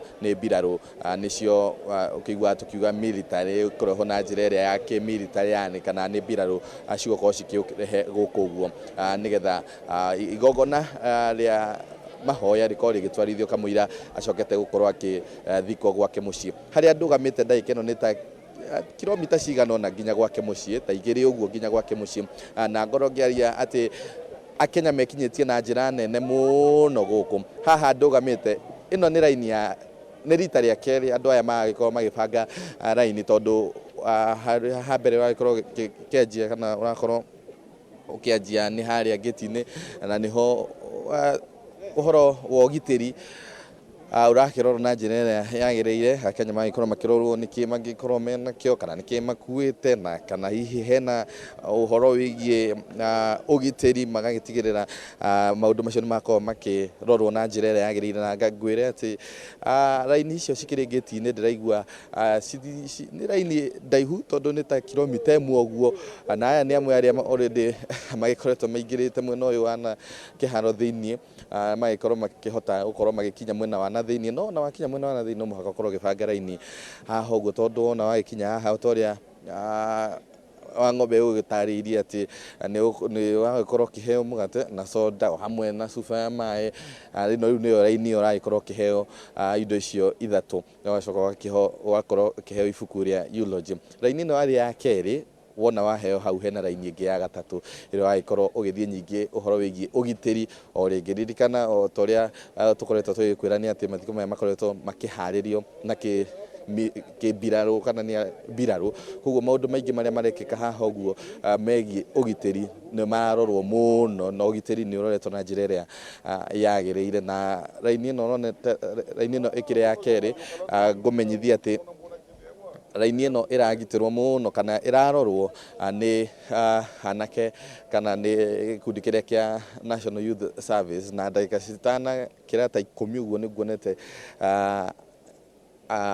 maabitha General Service Unit nĩ tuga GSU makĩkorwo makĩrora ũrĩa maũndũ maragĩthiĩ na mbere na nĩ ũrakĩona na gũkĩrĩ na kĩrĩa gũkĩrĩ na mbarathi gũkũ thigari cia mbarathi harĩa ũguo iria ciragĩbuatĩrĩra gũtigĩrĩra atĩ nĩ ciarora maũndũ mau megiĩ ũhoro wa ũgitĩri koguo nĩ wakĩona marũgamĩte o handũ wathiĩ ndagĩka cigana ũna hena mbarathi wathiĩ rĩngĩ mita cigana ũna nyingĩ hagakorwo hena mbarathi ĩngĩ hau mbere na ngũmenyithia atĩ ona ciana nĩ nyingĩ mũno cikinyĩtie gũkũ ciana cia macukuru nĩ ũkũririkana mũtongoria wa kerĩ wa bũrũri Moi nĩ akĩendete ũhoro wĩgiĩ cukuru na nowe wakĩrehire ũhoro wĩgiĩ 844 system na wona akĩrehe ũhoro wa 844 system nĩ kuga atĩ ũhoro wa gĩthomo nĩ ekĩrĩire mũno na nĩ wakĩmenya hena cukuru cigana ũna ciĩtanĩtio nake na koguo arutwo a cukuru ici amwe nĩ mekinyĩtie gũkũ na nĩ ndakorwo ngĩona cukuru wa Kabarak High School cukuru wa airĩtu wa Kabarak ndakorwo ngĩwona na ndakorwo ngĩona ona cukuru ya boys ya Kabarak kana ya arutwo a anake ya Kabarak hamwe na cukuru ya muthingi nĩyo primary school ya Kabarak ona ndakĩmĩona gũkũ ũguo na arutwo angĩ aingĩ arĩa mekinyĩtie gũkũ ũguo nĩ ũndũ wa gũkorwo makĩmũhe mũtongoria ũcio gĩtĩo kĩa mũico kamũira agĩthikĩtwo gwake mũciĩ mũthenya wa ũmũthĩ na ngakũririkania angĩkorwo nĩ ũrakĩharĩria gũkorwo ũgĩũka gũkũ ũkorwo wĩharĩirie mũno ũhoro wĩgiĩ ũgitĩri nĩgetha ũgagĩkorwo magĩtigĩrĩra atĩ hatirĩ ũndũ ũgũkorwo ũkĩrũgamia ũhoro ũyũ wĩgiĩ mathiko maya kana hatirĩ ũndũ ũgũkorwo ũkĩrehe mũhatĩkano ũrĩa wĩna gathĩna kana kaũndũ fulani hau ũguo koguo nĩkĩo ũgitĩri ũgĩkĩrĩirwo ũguo na already kana hau gabere nĩ twakĩiguire ũrĩa arĩ regional commissioner Natembeya agĩtarĩria atĩ ũhoro wa gitĩri nĩ ũkorwo ũkĩrorwo na njĩra ĩrĩa yagĩrĩire na rĩu nĩkĩo ũrakĩona ona andũ arĩa mararora ũhoro ũgitĩri nĩ aingĩ mũno nginya macibũ nginya makomishona othe megũkũ ũguo gũtigĩrĩra makorwo makĩrora ũgitĩri ũcio na njĩra ĩrĩa yagĩrĩire makorwo makĩaranĩria ũguo toguo ũrakĩona makĩaranĩria makorania mwena ũrĩa ũikaire atĩa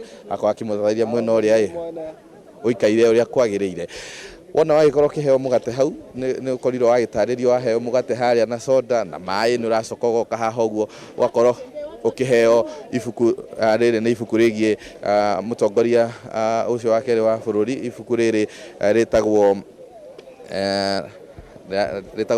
The President Monthly ũngĩkorwo ũkĩrora nĩ ũgũkorwo ũkĩona rĩrĩ na maũndũ maingĩ megiĩ Moi na rĩothe nĩ mbica nyingĩ ciĩgiĩ Moi hau ũguo na maũndũ marĩa anagĩkorwo agĩka rĩrĩa arĩ mũtongoria wa bũrũri ona rĩrĩa agĩkorwo agĩcemania na andũ aingĩ ũhoro wĩgiĩ mbeca rĩrĩa mbeca ciagĩũkire mbeca cia hĩndĩ ĩyo ya Moi nĩ ũrakĩona gabuku kena maũndũ maingĩ mũno gegiĩ ũhoro wa Moi nĩ gabuku rakorwo kĩheo haha na tiga gabuku gaka nĩ wakorwo kĩheo eulogy haha ũguo wakorwo kĩnengererio eulogy ĩno nĩ gwagĩkorwo ũkĩmenya nĩ maũndũ marĩkũ megũkorwo magĩthiĩ na mbere hau ũguo hĩndĩ ĩyo ũranengererio indo ici nĩ ũrakorwo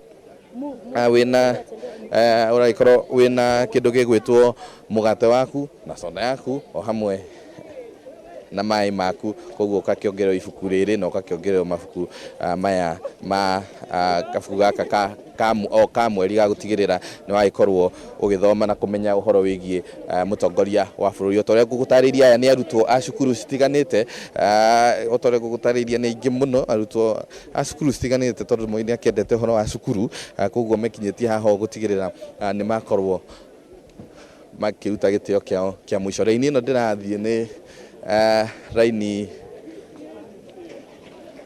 ya gatatũ rĩu ĩrĩa a Kenya marakorwo magĩbanga nĩgetha makorwo makĩrorwo ũhoro wĩgiĩ ũgitĩri nĩ ngwĩrire haha uhoro uria wikirirwo muno ni uhoro wigie ugitiri na ino ni raini ya gatatu ino ndenda gukuonia haha uguo ya gatatu ya aria a Kenya maiko magibanga nyingi ni undu ho wigie ugitiri ino ni raini ya gatatu koguo kwina raini ta ithatu uguo hena raini ya mbere ria uragikorwo kirorwo kuria haria gate-ini ria ari gate ya mbere ugakorwo ugitariria uhoro wigie ugakorwo ugikorwo ukirorwo haria gate-ini mbere ugakorwo kirorwo ni thigari cia mbiranu hau uguo gacoka nyingi ugoka hau raini ya keri wakioya mugate no ni raini ya gatatu riu haria urakingira kiharo kio kienyewe mwena wa na thina ni ukuona andu ni magibangite raini na indo ciao wega metereire gukorwo magiingira mwena wa thini getha makorwo makiruta gitio kiao kia mwisho kwi mutongoria uyu wa keri wa bururi uguo niguo maundu magikaire guku mwena wa Kabarak na ni tugukorwo tugithii na mbere gukumenyithia uria maundu megukorwo magithii na mbere guikara guku uguo na ngwire ino ni raini ya Ruto hena raini ingi haha nengi hau uguo andu magithii na mbere gukorwo magibanga tugukorwo tugikumenyithia uria maundu megukorwo magithii na mbere guku Kabarak no ndagika ino ngukorwo ngigucokia mwena wa studio na kamwira ngucoketie mwena wa studio ngumenyithia ati ona hunjia ni mekinyitie guku ndagika cigana na hituku ni ndakorwo ngiona ahunjia a kanitha wa AIC na nio megukorwo magitwarithia na mbere igongona riri magiteithĩrĩirio ni ahunjia aria angi a kanitha iria ingi kanitha ya Katholikio hamwe na kanitha iria ingi cia guku uguo ririkana mutongoria wa keri wa bururi Moi akiri mutongoria uria wendete kanitha muno na thia kanitha ya AIC na koguo nio megukorwo magitongoria igongona riri ria muthenya wa umuthi handu-ini ha Kameme TV njitagwo Daniel Kariuki gukorwo ngigucokia studio no ni tukorwo tugithii na mbere gukumenyithia maria maragithii na mbere gukunuka guku cukuru-ini uyu wa Kabarak University gwaku studio. Nĩ ngatho mũno Daniel Kariuki na riboti ya Kabarak oko mwena wa Kabarak wa Ng'ombe wa Maina nake ario chonjo ario tayari gukorwo agitumenyithia uria maundu maikarite wa Ng'ombe. Thank you muno Njogu na haria mundu gwitwo Daniel Kariuki ari ni handu ni thutha wa gate ino ya kuingira iria ni main gate na thutha wa raini yo yothe iria andu marakorwo makiingira makioyaga migate ni maroka makaingira ringiriro ringiri ya keri na toguo hi mbica icio rathi na mbere na gucamukira mwiroreri wa Kameme TV haha niho ringiriro ria keri na ona thengia ya gucekwo mwena uria ungi wa mbere ringiriro riria ria keri warikia kwa mugate warikia kwa program kana Euroje ya muthenya wa muthi uroko gacemani na handu hangi ha gucekwo na haria urakorwo ukirorwo ria keri niguo rigukorwo ukiingira kiharo giki gia kuria igongona riri ria mathiko muthenya wa muthi rigukorwo rigithie na mbere uguo ni kundu gurathie na mbere na kugacirithia ugitiri ni kundu kugacirithia ugitiri na njira ciothe na hena haria muingi utaretikirwo ukorwo kigera na ihinda-ini riri urathie ukira mbere ukamukira no raini warikia kubanga raini iria ugoka ningi ugabanga o raini ingi nigetha ukorwo ukiroko ugitikirio ukorwo kiingira guku thiini maundu niguo marathi na mbere na guikara guku mwena wa Kabarak na ha kuma riu kuma hari ringiriro riri ria mbere riri ria keri kuma ringiriro riri ria keri kire gukorwo githi nakio ni gukorwo ukingira kiharo-ini na hema-ini kuria igongona riri gukorwo rigithi na mbere njitikiria ngoro ngenyitanira na umwe waria marikitie gwikinya handu haha no uria wihumbite na matonyo ma bendera ya Kenya akorwo akimenyithia hihi na ruthiomi rwa Githwairi gitumi giake gukorwo akihumba na njirie kuhumba ihinda rigana atia. Labda madam, utaanza kwa jina. Kwa nini ukavaa mavazi haya? Nimevaa hii mavazi kwa sababu ya kwa jina ni Jacqueline Anoda ama Mama Kenya. Nimevaa hii mavazi ya kwamba nimependa nchi yangu paka damu. Hata sasa nikapelekwa nchi ya nje siwezi enda. Nataka kujenga nchi yetu. Nimesikia tu nipende nchi yangu, nipende hii mavazi na hata kila mahali popote iwe sahani iwe nini nimeamua kuwa bendera ya Kenya ipepee. Hii ina uhusiano upi na hayati Mzee Moi? Sababu alikuwa amependa bendera ya Kenya na alikuwa amesema bendera ya Kenya iheshimiwe. Alikuwa anatoa onyo kali kama mwenye hataweza kuheshimu bendera ya Kenya awekwe ndani, na ilikuwa onyo kali. Umechukua muda gani kuweza kutengeneza mavazi yote na pia kuweza kutengeneza chochote kile ambacho tuko nacho? Hii mavazi nimekaa kwa muda juu ilikuwa wakati wa Uhuru Kenyatta akienda kuapishwa, ndio nilianza kushona hiyo nguo mnaiona. Nikaweza kushona ili wakati ilifika katikati ndio mambo ikaanza msukasuko, lakini sikukufa moyo. Nikakaa nikitengeneza. Naye Mungu alikuwa ananiambia baraka yako iko mbele. Naona kuna pesa ambazo zilikuwa zinatumika wakati ule wa uongozi wa Moi. Unaashiria nini na hizi pesa? Hizo pesa ni kuonyesha ya kwamba Baba Moi wakati alikuwa kwa kiti, pesa yake ilikuwa hizo mnaziona hapo. Tulikuwa tunatumia, hiyo ni ndururu, hiyo ni peni, na hiyo ni 5 ya kona 7. Sasa nikasema nibebe hivi juu sioni kama kuna mwenye anamkumbuka na pesa, sababu tulikuwa tunatumia hiyo pesa. Umetoka upande gani wa Kenya labda? Mimi nimetoka Njoro. Nimetoka Njoro Posta. Yeah. Asante na karibu upande wa Kabarak. Asante. Njoro Posta jogu ni ukoroke menya maundu mako ko ni kwanyu. Na uguo ni maundu maikaire muno wa Kabarak. Jitikiria ngoro gigutariria haria turi na uria guikaire hinde-ini rire ni ati hinde-ini uria guikaire ni haria turugamite turi gatagate ka turi mwena-ini wa hema iria muingi na atongoria megukorwo makiingira mwena muthenya wa muthi. Na uguo muhuri wa bishara thina mbere na ukuoni ati hena haria muingi utafatie gukorwo ukiingira, hena haria muingi utafatie gukorwo ukihuthira. Amu mwena wa rugongo togo bishara thina mbere kuonio ni handu hetereirwo gukorwo kana herigirwo gukorwo hakihuthirwo gukorwo makiamukira atongoria na ageni aria megukorwo magikinya mwena uyu. Uguo maundu mege maine no ugitiri na mibango ya maundu matirakorwo magitikiria muingi gukorwo ugiikara mwena uyu muno. Uguo nigetha gukigie na mbica njega ya maundu kuri ageni aria maracera mwena uyu. Na tugurathi na mbere kuyonera ni ati thutha wa mwena ucio muno niguo muingi urakorwo ukihitukira thutha wa kurikia gucekwo mwena uria marakorwo makigerera mwena uria marakorwo makieherano na atongoria mekorwo magikinya na ageni mekorwo magikinya. Uguo mekorwo makiingira mwena kuingira guku hema-ini nigetha makorwo makiamukira umemerekio wa njira imwe kwa imwe. Na ihinda-ini ungijitikia ko nginyitanira na marikitie gwikinya mwena uyu na hihi marikitie kuikarira ite makorwo makimenyithia o makinyire guku thaa cigana na marikiri kwamukira giti thaa cigana. Rafiki, utaanza kwa jina. Uliweza kupata kiti saa ngapi na uliingia hapa saa ngapi? Asante sana kwa majina, naitwa Peter Maritim na nimetoka maeneo za Nakuru. Nimekuja hapa mapema sana saa 11 nilikuwa nimefika hapa na nimeweza kupata kiti. Watu ni wengi sana. Sijaiona halaiki ya watu kiasi hii. Hii ni kumaanisha mzee Moi alipendeka sana na Wakenya. Na tunafurahi tumekuja kumsindikisha kama rais wetu wa pili wa Jamhuri yetu ya Kenya, na tunafurahi kwa sababu watu wamejitokeza kwa wingi sana ili kumweza kumsindikisha mzee siku ya leo katika Kabarak. Naona una ulemavu na ulilauka saa ngapi? Ulipata njia ya kuweza kuingia haraka na ile laini za watu ambao wamepanga pale? Naishi na ulemavu na nimengangana. Hapa ilikuwa ni kungangana ili uweze kupata kiti. Watu ni wengi sana. Niliamka mapema sana na kwa bahati nzuri kulikuwa na magari ambao zilikuwa zinaleta watu kutoka town hapa Nakuru kwetu. So ikawa ni kumengangana, nimepiga jam ili nikaweza kufika hapa. Asante. Labda niweze kuungana na mwingine hapa, rafiki yako. Bwana, ulifika saa ngapi hapa? Na hata mimi nilifika saa 11. Kwa majina naitwa George Otieno.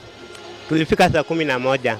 Na nashukuru kaunti ya serikali ya Nakuru na pia government kuu kwa kwanza kushughulikia watu. Tulifika mapema, alafu tulipofika hapa tunashukuru hatukupanga laini, tumekuja tu direct mpaka hapa. Katika kulikuwa na laini kando ya watu wenye ulemavu na umoja vile tumekuja hatukupata laini ya walemavu ama nini, sisi tumekuja tu direct na tukaruhusiwa tu kuingia, hatukusumbuka. Tunashukuru zaidi kwa hiyo mpangilio ambao iko. Nini unakumbuka na mzee Moi? Mimi namkumbuka Moi wakati nye tulikuwa shule, wakati ule maziwa ya Nyayo, na wakati nye tulikuwa na drama. Tukienda State House tulikuwa tunajua tunatoka na 500, ilikuwa ni siku mzuri sana. Si kama wakati kama huu. Tunashukuru Moi sana. Ya, tunashukuru kabisa. Mworori wa Kameme TV bishogora thina mbere na guciamukira ni muingi urikitie gwikinya na ino ni hemeria igukorwo ikihuthirwo ni atongoria na kuma haha ni muingi wikarite thi no haria muco kabitha kana haria kiambiriria niho mutongoria wa buri undu mwe na atongoria ngi megukorwo magikinya na hihi mwiri uirigirwo gukorwo kingirira mwiri wiri gukorwo kingirira mwena uri ungi hari na rorire irugamite hari uguo no herigio mwiri gukorwo ukiamukirwo thutha wa gukorwo hihi ugicukio ni ndege mwena uri ungi wa Kabarak Airstrip kiharo-ini kiria kia ndege kia Kabarak na kiria kiri mucini kwa mutongoria uyu wa keri wa bururi Daniel Toroitich Arap Moi. Mihango ya gubanga muingi, mihango ya ugitiri ni thite na mbere na kugacirithio o tugu ndarike gugutariria mwirori wa Kameme TV ni ati hena haria andu matabatie kugera na honge cia ugitiri na maabitha ugitiri ni maratigirira ati kiria giothe gia kieranirwo hari kugacirithio ugitiri maundu ma ni makorwo magikinyanira. Nigukorwo ngingira thiini ngoro ngeraniri na makire na andu orumwe na kumenya maundu ya marathi na mbere guku gatagati na makorwo magitumenyithia uria maundu naguo tukorwo tukimenyithia mwirori wa Kameme TV uria maundu mahana. Ihinda-ini riu ngijitikiria na gitio kinene gitikiria ngongi gucokia mwena ungi wa studio kuri mundu ugwitwo Njogu wa Njoroge no tuguthi na mbere na kumenyithia ritwa riakwa no Ng'ombe wa Maina kuri Njogu wa Njoroge. Nĩ ngatho mũno wa Ng'ombe wa Maina na nĩ njũĩ nĩ wona andũ a Njoro ũrĩa twendete bũrũri wa Kenya no ona mũtumia ũcio ũrĩa ehumbĩte na njĩra nene makĩria. Nĩ ĩmwe kwa ĩmwe kuma kũrĩa mũciĩ wa Kabarak oro kahinda-inĩ kau no gũkũririkania no tũrathiĩ na mbere na kũhoya nĩ ũndũ wa Raphael Tuju ũrĩa ũgĩire na mũtino kĩroko kĩa ũmũthĩ arorete kũrĩa mwena wa Kabarak mathiko ma Mheshimiwa Daniel Toroitich Arap Moi. Ngari ĩrĩa gũthiaga maũndũ maikarĩte ũguo nĩcio icio mbica ũrona ngari ya Raphael Tuju ĩgũthanire na matatũ harĩa Magina acoka oyo aguthũkio Moffat Bible School niho agiciria nikio hihi chopa ithire kumuga kuria Moffat Bible School aguthũkio na ambulance nginya Moffat Bible School nigetha arehwo gũkũ mũciĩ wa Nairobi. Tukuhoya arĩ othe mauma matatũ-inĩ nginya arĩa moima ngari-inĩ ya Tuju tondũ nĩ njũĩ akiuma na andũ Ngai witũ amamenyerere na akimahonie na ihenya. Nĩ Raphael Tuju wakorwo arĩ na mũtino wa bara rũcinĩ aguthũkĩte arorete kũrĩa mwena wa Kabarak mathiko ma Mheshimiwa Daniel Toroitich Arap Moi. Icio nĩcio mbica iria twamba kwamũkĩra ciĩgiĩ mũtino ũcio. Nĩ matatũ ĩyo ya gũthana na ngari ya Secretary General wa kĩama kĩa Jubilee nĩwe Raphael Tuju. Igongona rĩa kinya nĩ tũgũkorwo tũgĩkũrehere ĩmwe kwa ĩmwe kuma kũrĩa mũciĩ wa Kabarak. Ndĩrona andũ gũikara thĩ nĩ maikarire na koguo anytime nĩ tũgũkorwo tũgĩthiĩ kũrĩa mwena wa Kabarak. Ithuĩ nĩ kũrĩkia tũkũrĩkĩrĩria rĩu kahinda-inĩ gaka nĩgetha nake Wangeci aingĩre nĩgetha atũtware ikinya rĩu rĩngĩ ona atũtindĩke ĩmwe kwa ĩmwe nginya kũrĩa Kabarak. Lagaro tũkĩrĩkia ũkuga atĩa? Nĩ nguga nĩ ũndũ wa kĩeha gũkorwo atĩ mũthenya wa ũmũthĩ nĩguo tũrahurũkia Moi na tũtikamuona rĩngĩ na tũrĩiguaga tũrĩaragia ciake na story. Na ningĩ nĩ ngwenda kũria thirikari Freedom Corner 1963 yarĩ handũ kwagĩrĩirwo kũhurũkagia andũ aitũ arĩa matũtiga, andũ arĩa twete gĩtĩo na arĩa matũtwarire wega bũrũri-inĩ, na nĩ handũ tũngĩteithia ciana citũ mĩaka ĩroka magĩthiĩ mone harĩa andũ a Kenya arĩa marĩ anene aitũ harĩa mathire. Nĩ gũkorwo ũndũ mũritũ gũtwara mwana wakwa kana tũcũcũ twakwa kũrĩa Moi athikirwo, kũrĩa Oginga athikirwo na harĩa Kenyatta arĩ, tondũ nginya rĩu gũtirĩ mũingĩ ũthiaga kũu. Kwa Oginga nĩ nyonaga ũgĩthio gwa Tom Mboya na kĩ. Rĩu niĩ no njũrie atĩ mũndũ atuĩka mũndũ wa mũingĩ nĩ atiga gũtuĩka mũndũ wa bamĩrĩ. Bamĩrĩ ĩkarekaragia mũndũ ũcio agathikwo nĩ ũingĩ, tondũ bamĩrĩ yake rĩu nĩ Kenya. Tũgathiĩ tũkamũtwara handũ tũngĩthiaga nginya gwĩka atĩa kũmũcerera. Hilo ndio wito wangu. Nĩ ngatho mũno Lagaro. Mũcendo? Niĩ nguga mũthuri ti Moi ahurũke ũhoro na nĩ egũtũra aririkanĩtwo nĩ ũto wa kũiga thayũ thĩinĩ wa bũrũri ũyũ, tondũ gũtirĩ kĩndũ kĩega ta thayũ, ta ithuĩ ta Mũgĩkũyũ endaga thayũ nĩgetha ahote kũruta biacara ciake. Tuge ahurũke ũhoro, bamĩrĩ yake Ngai amahe hinya na metĩkĩre mũthuri ũyũ ona ti gũkua nĩ kũhurũka arahurũkire, na tũkiuge agĩthiĩ ũhoro na njokerie eroreri othe a Kameme TV ngatho nĩ ũndũ wa gwĩtĩkagĩra kũroko kĩroko, na ngeithia andũ arĩ muru ndahota gũthiĩ kũhũrwo kũrĩa Njogu na nigutumitwo ngeithi ni murata waku witagwo Shujaa Karanja Muchai mena mwanake witagwo Robert Fio na mutumia wakwa uri ukihariirie rucine nigetha ngiuke ndigagetha ngione gwa kuinuka cokerie ngatho eroreri othe Kameme TV na nitukuonana muthenya ungi. Yes, thank you muno Mushedo, thank you Ragalo, na nitukorwo na giikaro kingi riu twagicokereria maundu ma kawaida wiki ngima turaragia uhoro wigi Mzee Moi, nitugukorwo twina giikaro kingi turikiaria maundu maria riu me bururi wa Kenya ona twakirikania na Mzee Moi. Nie ni ngumagara nigetha Wangeci wa Kariuki akorwo agikinyukia ikinya riu ringi, no gugutiga imwe kwa imwe na bica ici cia kuma kuria Kabarak tumenye uria maundu marathie na mbere.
Thank you, State House Choir.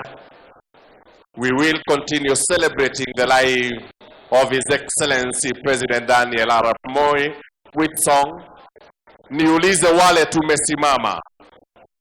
Tafadhali, everyone would wish to enjoy the nice music coming from State House Choir. Unless you have a main reason why you are studying, kindly take your seat.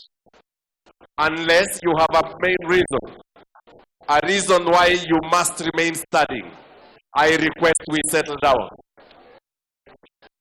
Tafadhali tuketi wale tumesimama, tukiweza kuendelea na kwaya ya Ikulu State House Choir presenting some music.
otoguo wa Keigwa turauma imwe kwa imwe kurie kuma kuria mwena wa Kabara kuria mwiri wa mutigaire Daniel Toroitich Arap Moi gukorwo kihurukio na ni urakiona andu othe ni meharirie kwa ihinda riothe ni tugukorwo tugithie imwe kwa imwe na twambiririe guthie imwe kwa imwe ni kuga ni tugukorwo tukinina gukorwo tugitangatha kuma studio tukorwo tugitigira mwena uria wa keri wa mathiko ugithie na mbere na kumemerekia na nigetha tutigakorwo tugihutia onaha no maundu makihani ati ni maurona magakunukite ongikuririkania we wakorwo kinyitanira na ithuĩ ici ati mwandiki mukaru wa kiama kia Jubilee Raphael Tuju ni akorwo agikuruhana na mutino wa barabara na ni riria gukoragwo gitengera kuria mwena wa Kabarak na nigetha athie ona kia kaugire ohoro Daniel Toroitich Arap Moi ni agikorwo akiguthukio na ni agukorwo kioywo na ndege agitengerio guku mucii wa Nairobi na nigetha agithie na mbere na guthaitirwo.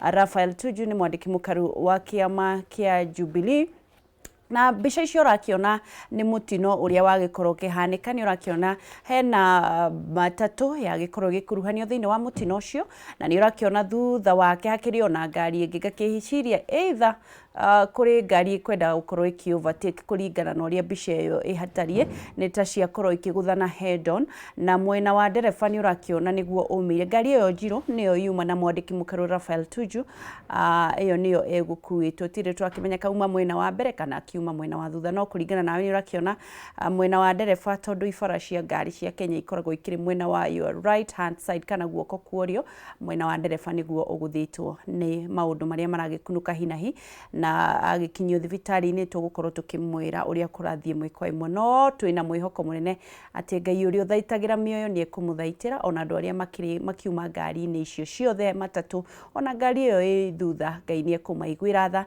na mahonie na marigite nguraro iria magikorwo makigia nacio ni mwe kwa imwe kuma akorwo akihanika mutito maharia magina Kiambu Road hakuhi na Kiambu uthiete na kuria mwena wa Nakuru Nairobi Highway na uguo niguo gwagikorwo githie na mbere tugukorwo tugikunengereria mwe kwa imwe horo cio wa Raphael Tuju na nigetha tugikwira uria arathie na mbere gwitu guku gwa Kameme TV ni kumenya ati maundu mothe makoragwo guoko-ini kwa Ngai na gutiri undu umaga Ngai na thutha na ni muhonia wa nguraro koguo twina uma ni gukorwo akimuhonia na akimuthaitira o tugithie mwe kwa imwe kumagia kuria mwena wa Kabara kuria mutigaire Moi gukorwo kihurukio igongona riria rigukorwo rigikika imwe kwa imwe igongona rigukorwo kimemerekio nyumba-ini ciothe cia mohoro na guku gwitu tugagikorwo tugikena ni ati ni gukorwo gitwamukira imwe kwa imwe kuitukira Facebook Kameme TV Kenya koguo we ungihota guthie gutengera handu ndukamake agikorwo ndugukorwo kiona TV tondu no bundles no thie na mbere na kwirorera andu aria meroragira kuma America ni makoretwo magitwirorera na tugacokia ngatho ona ni undu wa timu itu yothe iria koragwo itunyitiriire andu a Facebook andu a online ona andu aria makoragwo mari thiini wa studio kuria thutha directors ni makoretwo makiruta wira wa bata muno makiria na ithu tugacokia ngatho thiini wa studio tondu gukorwo tukiambiriria imwe kwa imwe na twahota kwaya gukorwo tugicokereria ngirira mundu witagwo Zack Ngugi twirigaine Januari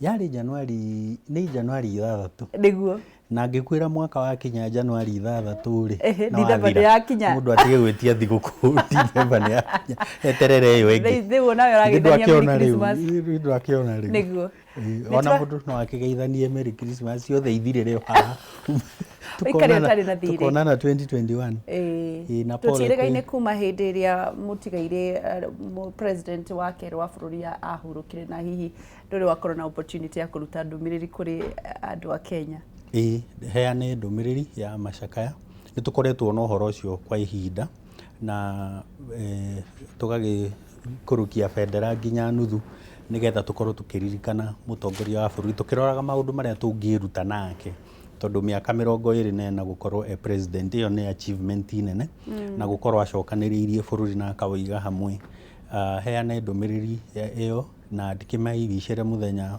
mwega wina kirathimo muthenya wa umuthi makihurukia muthuri ucio ni ithe wa ciana ni gukawe wa twana ona ni junititwo baba ringi othe magie na kuhorera na mehoke Ngai na bwana Tuju nake ni ndiramuwish ahone narua nigetha agicoke thiini wa wira wake uria arutaga ni guthiaga uguo ringi gukagia na mutino na nĩ pole sana kũrĩ we na acio angĩ makiuma nao na acio mauma ngari icio ingĩ mahone narua nigetha tũgĩthiĩ na mbere na gũkĩruta wĩra. Kwĩragwo mũtino ndũrĩ njamba. Mũtino ndũrĩ njamba. Nĩ gũthiaga gũkahanĩka ũguo especially barabara-inĩ. Nĩguo. Nĩ maũndũ marĩkũ ũkoretwo ũgĩthoma nĩ njũĩ nawe ndwakĩrĩ kuo Mũtigairĩ Jomo Kenyatta mũtongoria wa mbere wa bũrũri wa Kenya agĩthikwo nawe ũreonera maũndũ mayo haha. Jomo nĩ tũmũthomaga wega kĩrĩa history-inĩ. Nĩguo. Na nĩ misa akorwo nĩ twakĩgeithanĩtie. No rĩu Bwana Moi nĩ tũkĩmũkorete tũgakorwo nake ihinda iraya tũgakĩnyua iria rĩrĩa tũheaga na ngwĩciria no ngwĩre Wangeci kaũndũ kamwe nderutire na mũthuri ũcio ũhoro wa kuohanĩra nĩ ũkũririkana akĩhoya mũhera.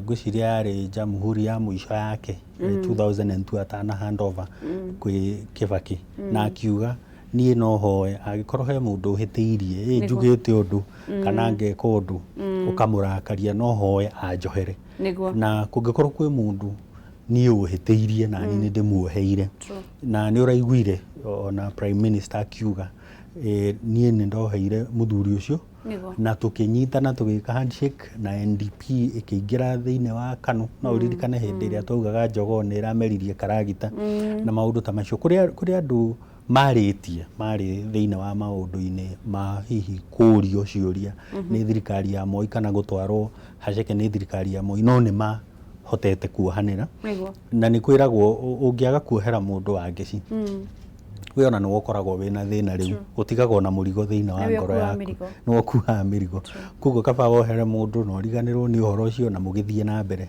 Kwĩ andũ maugaga atĩ ona Moi angĩakuoheire ndacokaga kũririkana ũhoro ũcio rĩngĩ ũngĩokire ũmũherere akuohere ũhoro ũcio no wathira na gũtiritaga to tarĩ wa mũhĩtĩria.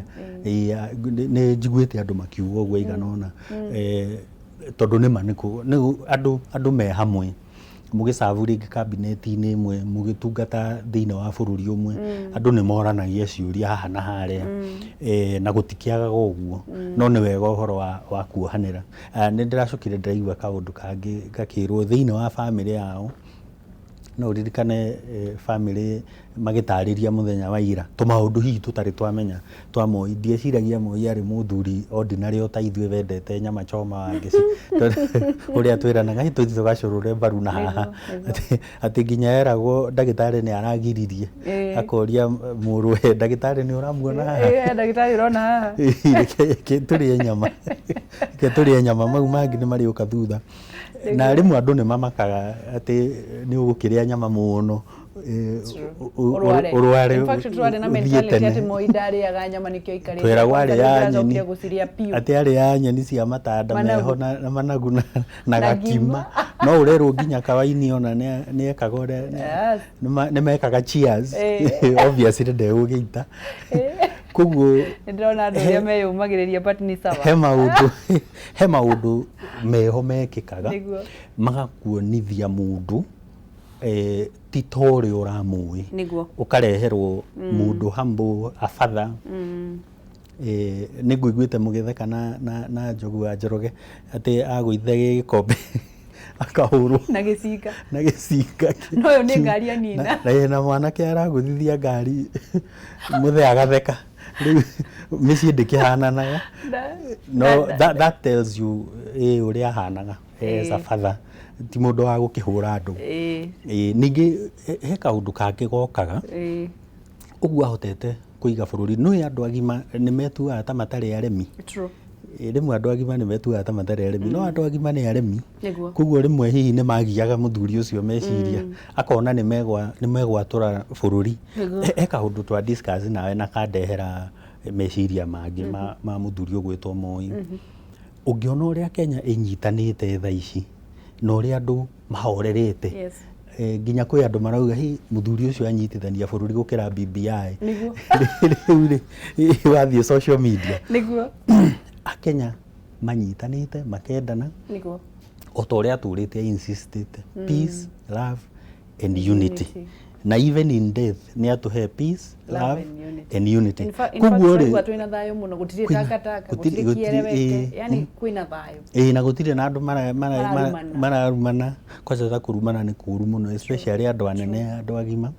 Na ugacoka ukona politicians ri nio matugayukanagia tondu hindi no makirite andu matigayukanite no korwo nikio ringi moya hiukagirwo akahihinya eri tondu riri ni magayukanirie na kwanza magayukanagia na njira njuru along tribal lines arafu gukagia nginya na angi maracogera ngui ati ng'ania maga gukorwo magituthe line ni tugwikona you know na ti wega tondu andu magirirwo ni gukorwo magikara me hamwe. Yona gwiciria kaba Moi andiraga na nene tondu anene nio mararehe kigayukania toguo auga anene nio atongoria nio marehaga kugayukania Wanjiku koragwo sawa muno nginya riria hoka riu heri na nene nikio nguona amahihinyaga tondu amahihinya nio mekurehe thumu guku thi magakorwo magikirite tondu riu Wanjiku ndekuona mundu wa kumuhe thumu wa kumucokia kiria niguo arafu he hindi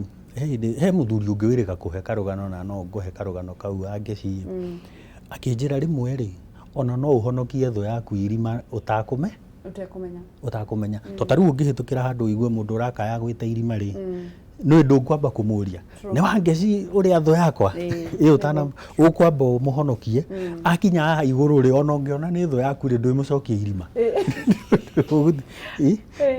na rimwe ni wega guikaraga utoria Biblia yugaga guikare wina thayo na andu othe utari na ngui na mundu no gethemaga ngui icio na ngwiciria principle yo niyo arivaga nayo nginya riria aritaire nake hand over power na akinengera muthuri ti Kibaki ona nda criticize muthuri ucio na ndaugaga ati we ndureka wega haha ndureka wega haria agieterera thani kuguo na ni augite mimi nitakuwa raia mwema na ni augire atiriri andu guku especially Africa matietikitie ati munene no aneane wathani.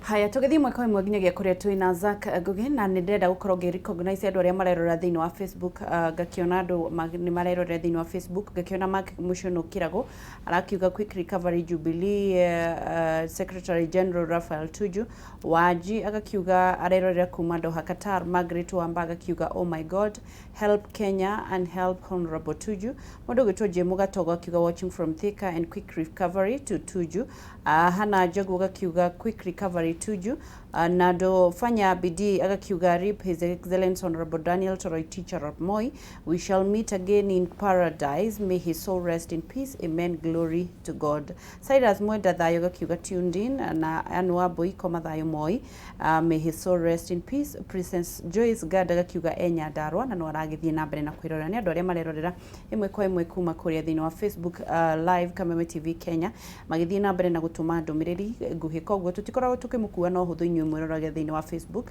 na inyu mwakorwo mukigira thaa ici ni njui ni murona maria marakunuka ni ati mwandiki mukaru wa kiama kia Jubilee Raphael Tuju ni akorwo akikuruhana na mutino wa barabara na ni gukorwo gikirwo ni director wita ubisha icio akorwo agikuruhana na mutino wa barabara haria mwena wa Nakuru Nairobi Nakuru highway handu hetagwo Magina na ni wakiona ngari yake ekuhanyukaga kuma guku mucii munene wa Nairobi agithii kuria mwena wa Kabarak hihi nigetha korwo agikinya mbere tondu ni njui president ni gukorwo agikinya o ndagika o yothe koguo ekuhanyukaga kuma Nairobi nigetha akinye mwena ucio no kwa mutino ni agikorwo agikuruhana na mutino ucio tugukorwo tugikurehere mwe kwa imwe no ni kioyo na ndege atwarwo ahanyukio Nairobi ni undu wa kurigitwo tugakimwirithiria kuhona kwa na ihenya na aria magikorwo makigurara mbica iyo urakiona ni mwe kwa imwe ni urakiona mutongoria wa mung'ethaniro Raila Amolo Odinga na ni ndirakiona ta ndirakiona mama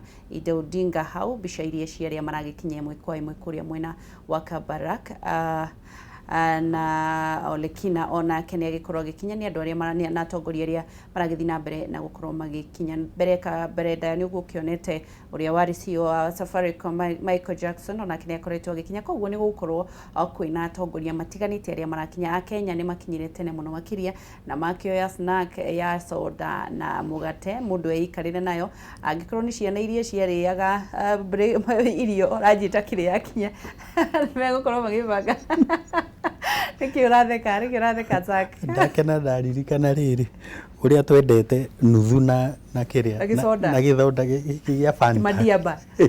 Soda gia Fanta. Twaciendete muno. Kwanza kungiathirwo mathako. Niguo. Kana riri aria mathia music. Giakorwo gikega. Nie ni ndamakaga muno ni kuona andu makiheo glucose ndiehota gutengera no ni ndenda kuheo glucose. Glucose iyo ni ajigaga. Ndwatengeraga. Ni ajigaga na kibako kingi muno ngiona andu makiheo. Ona ndi primary ndageririe gutengera ngiremwo. Ngwiciria ni nie ndarigirie iyo. Asa warigia ndungiheo. Yaheagwo ambere ya tatu. Ngoro me ambere ya tatu. Riu ya boire sinakithi na ndara. Bona mundu aga gucimenyerera githaa kingi gugukorwo gwi kuru no ndirakihupu uria mundu ariaga ranji itari irakinya ranji yakinya ukerorera aria kimakiria kana gakora ni jiro na by the way kuria githeti wega andu makirore matika kiyo tondu ona wakiaga gukiyo tothire igathimu nako riu thina uria munene ni ati hakiri ciitothini thimu ndararirikana na riu meici by the way kuri andu eri mahamaga na andu aya a nyumba cio gendi akwendia na ici thaici Nairobi no ngioya thimu iguru uge mbu ndungiyuo aici othe ni mambatire aici ni mambatire kana marambatire hwai na nikio ngwiciria ni wega uguo kwina security very tight ndikiwe kana ndi kuhota gu separate the good and the bad security igukorwo very tight no muno ri igukorwo ikirora ageni na andu aya dignitaries andu aria nene tariu kuria atongoria meguikara kukorwo ni security very tough no riu at pickpocket tondu ti mucinga ri ni megustungana na one on one tondu ndurikimenya kana uria murigainie niguo hana andu aici no yona watibatara gukorwo na micinga pickpocket no twara koya utekumenya ugicoka gukinya kweri guka gutarura handbag na riu kuria no amenya riu reke ngikwire andu agicagi matiui uguo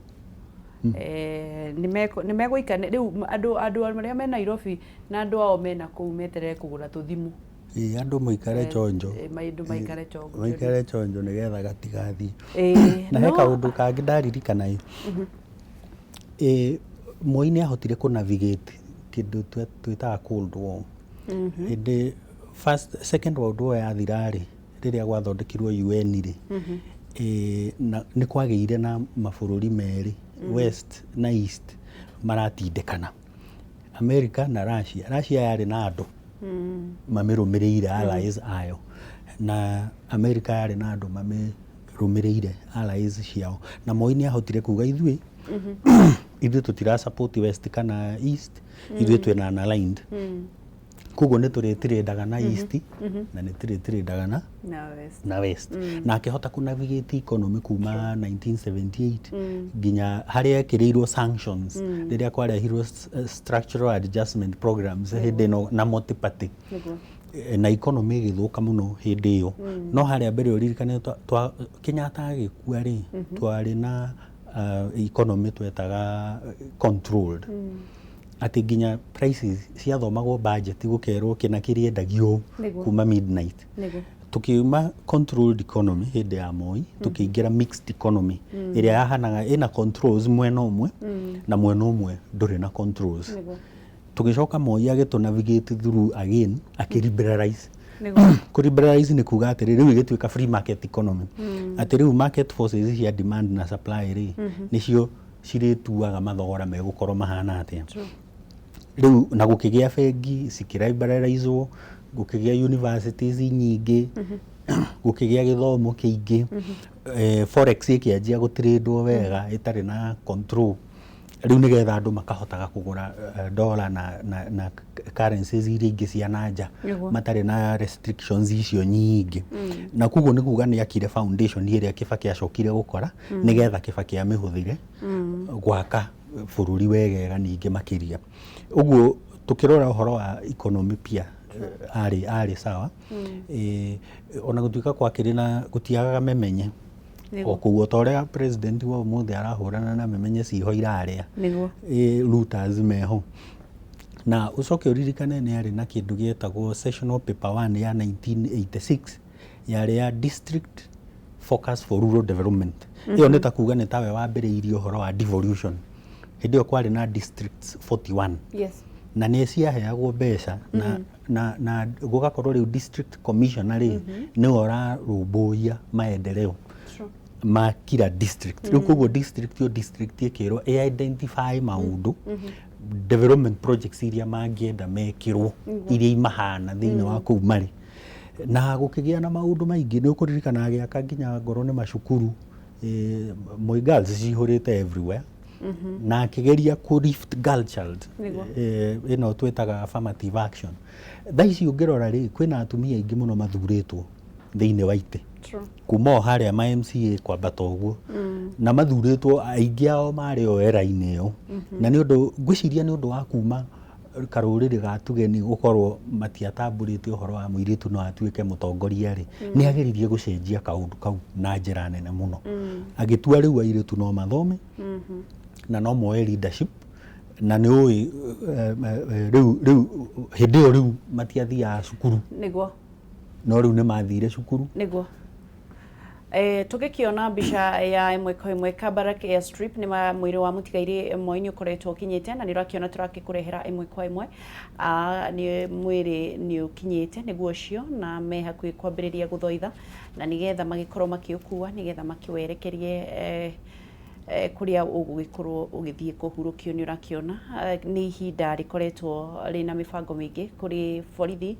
ona undu mwe na jeshi na ni undu wa gukorwo ukihurukia maundu maria tutakoretwo tuonete andu aria magikorwo magiciarwo ona hindi iria andu aingi aria makirio kuo matiangikoretwo ni magitaukirwo ni maundu hindi ya mathiko ma Mutigaire Mzee Jomo Kenyatta ni maundu mageni turona ta bururi maundu tutari tuona ringi na ni maundu turakiona kurari na mehaririria ma sawa sawa kuma kuri jeshi tondu ona ni njukioi ona ni maragikoretwo makihariria tondu aingi aria methiine marakihudumu ta jeshi ona borithi ni andu arikari tukoguo nao ni kuhariririo makoretwo makiharirio just in case of anything otoria ithui ngwiciria ngwiraga njogu jeshi na borithi mahana andikia mohoro ona ithui tukoragwo tuhariririo just in case of anything ati mundu tocio ngirwo ni ahuruka no nginya muheane rugano rwake to noguo magikoragwo meharĩrie niguo njogwe gukijiraga nao ni makoragwo meharĩrie na hihi ni ureciragia no tukorwo na igongona ria githemba ta kiu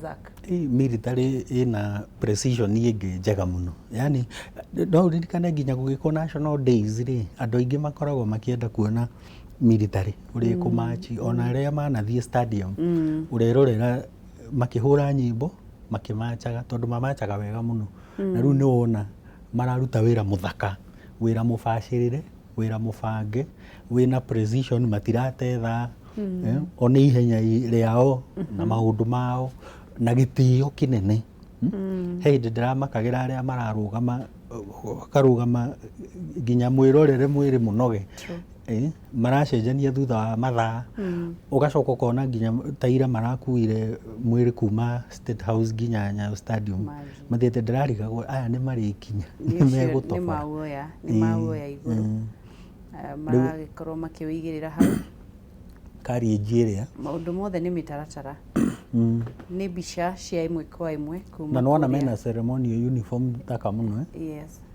ucio ni mwiri wa Mutigaire urakigirirwo na kou ni imwe kwa imwe mbica cia imwe kwa imwe kuma kuria Kabarak Airstrip yakihuthira ta ndagika 30 uguo gukorwo hihi kiuma nginya gukinya hau uguo na ni maundu maria tugukorwo tugikurehera icio ni mbica cia riera-ini iria iragikorwo igikurehera imwe kwa imwe na ni mathiko maria tugukorwo tugikumemerekeria na kuma studio kwambiriria kuria ndui no gutigira tugutigira atangathi mwena ucio agithirikari nao magithie na mbere. It's a wonderful guciria ni turonania ta bururi tutikoragwo tukomete na ni tukoragwo twihaririirie bururi wi chonjo na namba 2 ni wega uguo turaheire muthuri ucio gitio giake kia muthia as a country na ni wega uguo turagweta nginya siasa ni iragũire tutiracigua ona ndionete mundu uhurite siasa haha uguo ni ikoretwo ciithi tiga riu social media ndikiagaga maundu haha na haria andu ringi magigithondeka memes cia gukenia aria angi na aria angi magikiuria ciuria haha na haria no ni gukoretwo kwina uhoro ucio wa kunyitanira na kuhe muthuri ucio gitio kiria kimwagiriire miaka 24 ni ageretie kwi hindi imwe tuonaga andu aya tukamaira no mundu gukorwa anyitithanitie bururi na muthemba ucio ona aria angi manekora makinyite ranki iyo hatiri mundu uria ikara miaka mingi uguo ona tondu twamisaga guthondekerwa economy ni Kibaki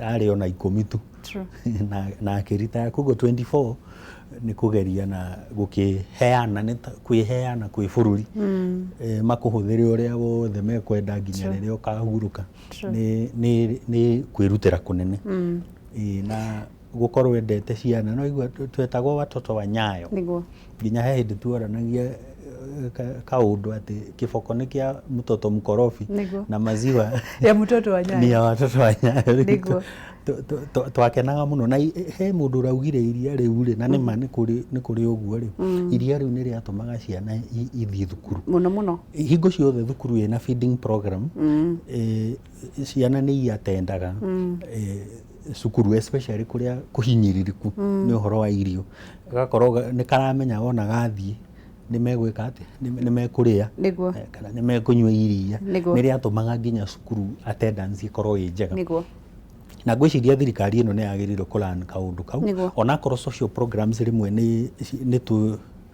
ni twendaga inyihio ni undu wa magoti gukiingiha to nigetha nayo thirikari ike social programs ta icio no muhaka ningi tax andu riu makiagirirwo ni mongerere biashara nigetha mone gwa kuruta magoti na nigetha makiheane some of these social programs andu magagithoma kuma nathari nginya form 4 free ona korwo thirikari no ihote kumaheaga nginya mbeca cia boarding aria mathie boarding na mbeca cia irio aria me day school itungigagikinya hau ni idea njega muno ni encourage enrollment nigetha tutigwo ru tukirwa na maundu ma ari marriages mwena wa tuiritu tondu ni uronire ona hindi no turauga uhoro wa transition 100% transition kuri o andu matari marathie cukuru na ngini tondu tradition ciao ni ikinyete ati mwana akinyia miaka eho miaka 14 na 15 na angi mena 16 ni mahikire angi marathoma mari kwa thuri yao na ni uru muno tondu mwana wothe utakinyitie miaka 18 ndagirirwo ni gwitwo mundu mugima muciari o moko-ini ma muciari na mwarimu athome nigetha akahota kwirugamirira niguo tugakiona ni mbica cia imwe kwa imwe kuma kuria Kabarak Airstrip mbica iria turagikurehera kuma imwe kwa imwe tukioete feed-ini ya nyumba ya mohoro ya KTN na ni turakurehera imwe kwa imwe ucio ni mwiri wa Mutigaire Moi niguo wakorwo ugikinya na ni gugitwarwo uragitwarwo ni rakiona motokid kana ni gukorwo nginya na andu acio ugitiri aria megukorwo magitongoria mwiri nginya haria egukorwo agithie kuhurukio na ngakuririkania ndeto icio ikunikitwo cia hau ni ati mwandiki mukaru wa kiama kia Jubilee Raphael Tuju ni ngenirio thiini wa nioirwo na ndege areho guku mucii munene wa Nairobi ni undu wa kurigitwo na ngakuririkania ati riria mwiri ucio gukorwo ugikinya haria ugukorwo igongona rigithie na mbere na haria Kenya metereire na atongoria magikinyite ni tugukorwo tugikunengereria utangathi kuma guku tukiunengererie mwena wa Kabarak na ni ukionete kuri na andu aingi makoretwo makinyite kwina atongoria ngathi itiganite ni twakiona mutongoria wa mwena wa mung'ethaniro Raila Amolo Odinga ni agikoretwo gikinyite mucii kuria mwena wa Kabarak haria Daniel Toroitich arap Moi gukorwo akihurukio cio niguo mwiri wake na hau mwiri uri ni kuria Kabarak Airstrip mwiri wakorwo kihuthira ndagika o itanyiheire 30 kuma guku mucii munene wa Nairobi na ni urakiona ni mehaririirie jeshi ni mehaririirie gukorwo magithika na makegitio kia mwisho uria wari commander in chief wa keri wa bururi uyu wa Kenya. Ni mambiriria guthie na megukorwo magithie o kahora na ni gugukorwo na guthoitha na guthie na badi na nigetha makorwo magikinyia mwiri wa mutigaire kuria wetereirwo. Ni tuonire kuma thinashara a Kenya ni makoretwo magikinya na ni mathire manengererio snack na ni wakiona ona snack ni ithirire, snack imeisha na riu ni gukorwo magieterera hihi kiria giguthie na mbere. Zack niki urerigirira miheri ya muthenya wa muthi kiringithanio muthenya wa ira ni kurariria andu ingi ni gukorwo different kana urerigirira ki? Njirigiriire gugukorwo kuhana toguo kuraheanirwo speeches cia ira na kwiruta kunene ni uraiguire andu makiuga Ruto arugama arauga we ni murutwo wa thukuru ya Moi tondu Moi ari professor of politics, president arugama arauga nake Moi ari mentor wake ni amuteithirie muno thiini wa utongoria. Raila arugama araheana the same arauga ni amuoheire na makiruta wira hamwe na akimuonia uhoro wa siasa na he kaundu kamwe kagwetangitwo ni andu makiaria makauga atiriri Moi ni ahotaga kumenta andu akaruta mundu kwao gicagi akagutua munene. Yes.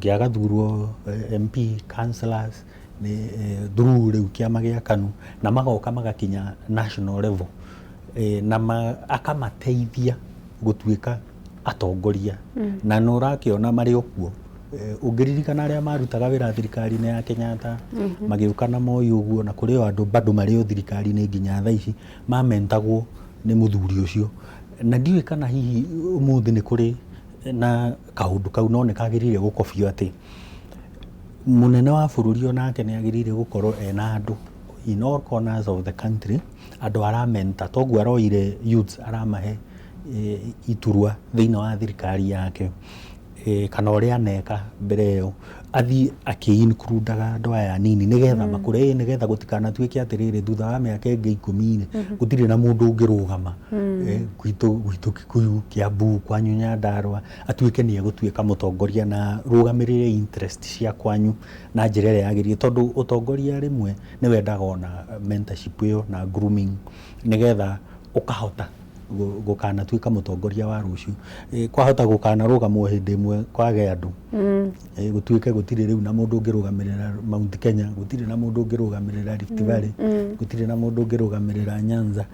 Ni wega muno gukorwo gukimento andu na especially young people nigetha magakorwo meho gugithie gwika atia riria gwabatarania andu a muthemba ta ucio. Tariu ndiwe kana matura kungiuka kurio tariu hanyu itura kana gwitu kuria Gikira kurio riu mwena mwanake omwe mungineana guku tumuhe wira thirikari-ini kana mwena muiritu omwe guku mungineana tumutue kina kundu hihi kungiaga mentorship iyo ni njega muno na angikorwo atongoria itu marauga Moi ni amamentire he was only one man oriu ni ingi kugo ni kuga no mahote kumenta andu aingaingi thiini wa leadership tondu leadership ndekwenda tuthurage andu matare na mitugo ndekwenda tuthurage andu mataramenya uria mareka maracoka guthukia mbeca cia muingi na njira iria itagirire ugakora ningi ni waya mararumana left right and center nigu kwendwo uguo atongoria aria mehoka make sure nginya gwaku constituency nginya gwaku ward-ini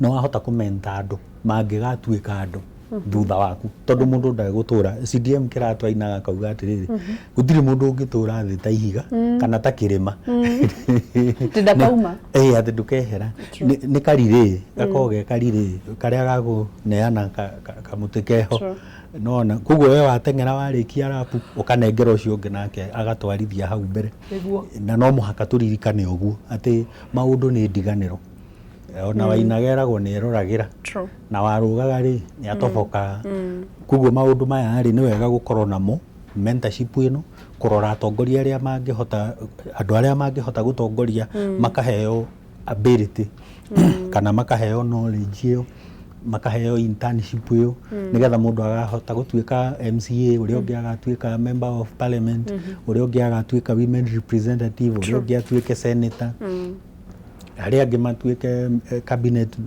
secretaries na assistants tondu ni tubatarite andu aya othe thiini wa gukuria bururi na president tondu ni insista gohoro wa andu gukorwo magithondekera indo na moko mao ri ni wega muno tu insist haha na ndiraiguite Zack Kinuthia CAS wa education insist andu ni mathie TVET maheo certificates na ara launch kiria qualifications ati hena organization authority ya guteithia andu we ni uwi wira wa mahiga no nduri certificate uria ungi ni uwi wira wa thitima no ndariki certificate riu ma certify he agreement twasainire ya Africa Free Continental Trade Area na kundu guku ni mabatarite andu na Kenya umenye ni turi andu athomu na turi rutiri wira na especially guku ruthiomi ruru turaria ungithi kwanyu ugukora andu meku plumbers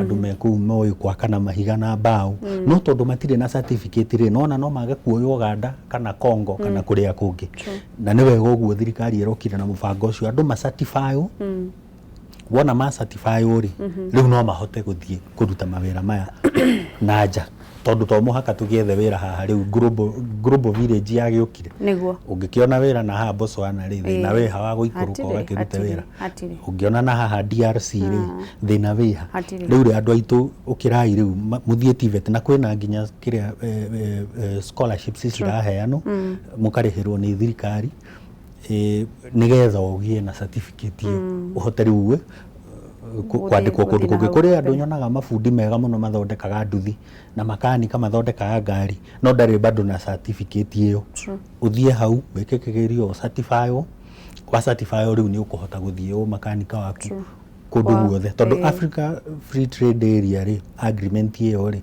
inyitete kuma East Africa nginya West Africa riu nona mabururi mau ni maingi muno na meranite ihitukio ni bunge na guku ni ahitukirio na igisainwo na kwi mabururi maigana ona masainite miena ya West Africa kuguo opportunities ri ni hindi riu cikuhinguka no mundu ni wega ukorwo na iratathi tondu angicio nawe na ni tungitwa handu ri kindu kia mbere tugwitio ri ni maratathi matigutuya tondu ni matuonaga TV-ini megutwira rehe iratathi nigetha tumenye wi certified ati ni ukuhota kuruta wira uyu niguo ukaheo wira bica iria igukorwo igikurehera imwe kwa imwe tukoretwo tugicioya kuma nyumba ya mohoro ya KTN na nĩ mbica cia kuonania mwĩrĩ wa mũtigairĩ kiuma thĩinĩ wa Kabarak Airstrip na iragiũka ĩmwe kwa ĩmwe na kũrĩa ũrakĩona nĩ meharĩrĩria ũrĩa marathiĩ na mbere koguo o ithaa rĩothe any minute from now nĩ igongona rĩu nĩ rĩgũkorwo rĩambĩrĩirie na kũrĩa nĩ ndĩrakĩona kwaya ngũrani nĩ meharĩirie gũkorwo makĩina na andũ nĩ maikarĩte o thĩinĩ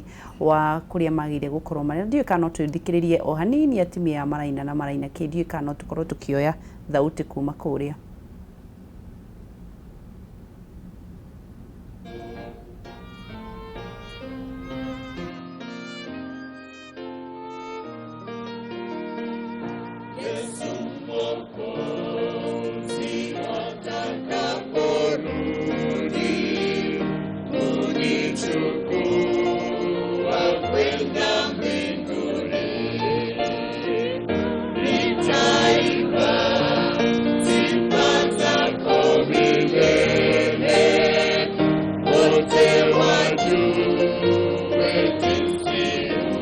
Asante.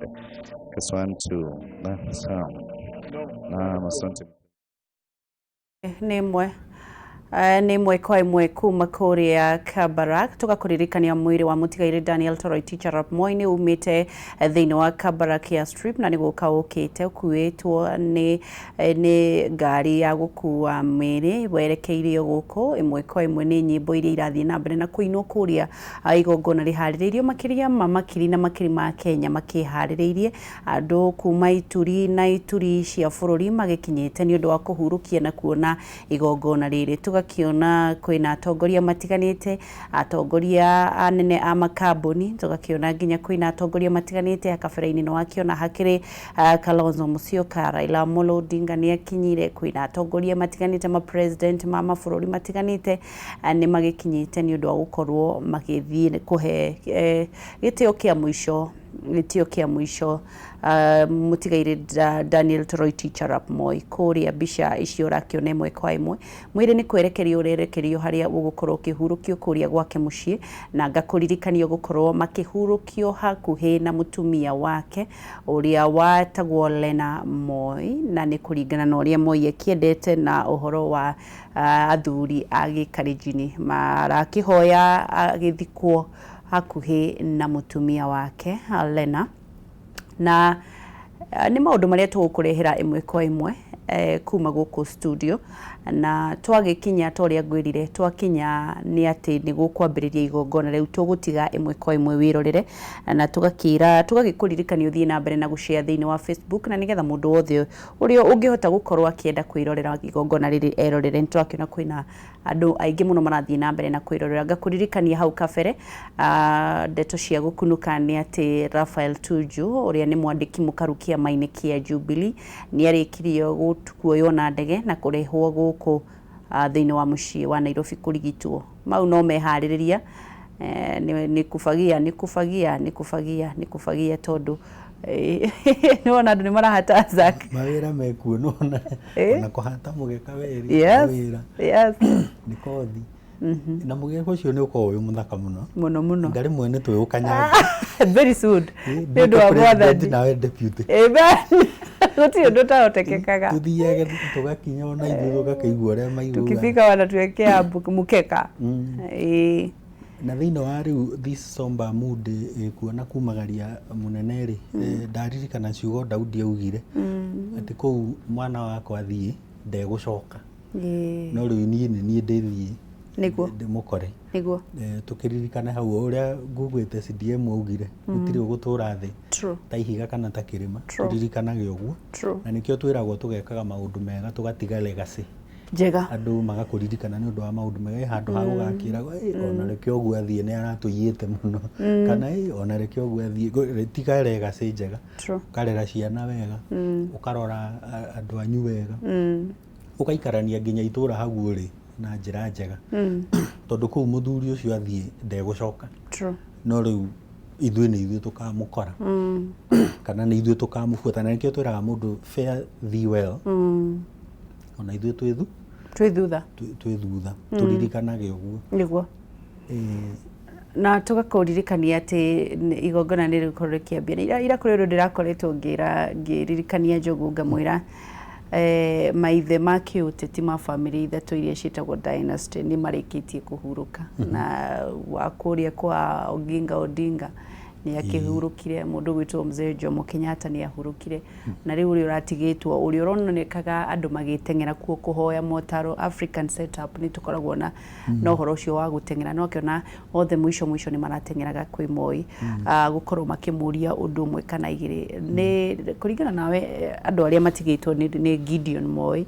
Raila Odinga na mundu gwitwo Uhuru Muigai wa Kenya president wa Kenya nimekunyitirira manto kana ni tukuona ugaruruku wa kiuteti ingĩmahoya manyitirire na ndina mahari o mubango mabangite wa kiuteti thutha uyu mario atatu uguo wa magweta na mubango uyu ni ngwiciria ni uku include andu angi no ndimahoe toguo ngugite haria kabere ino mentorship maratwira hingo ciothe ati ithui iko devolution ni divovo tondu marauga othe marugama ni ndi mwana wa Moi othe marugama ni Moi ona aria mata ona Ruto nginya Ruto ni atwiri na by the way Ruto agaga gwitwo dynasty nikina akiri mwana wa Moi umete kwa Moi ni muru wa Moi ni muru wa Moi kuma ario kamwana kuma na miaka 27 ndiria mari YK ona ngadi yari 21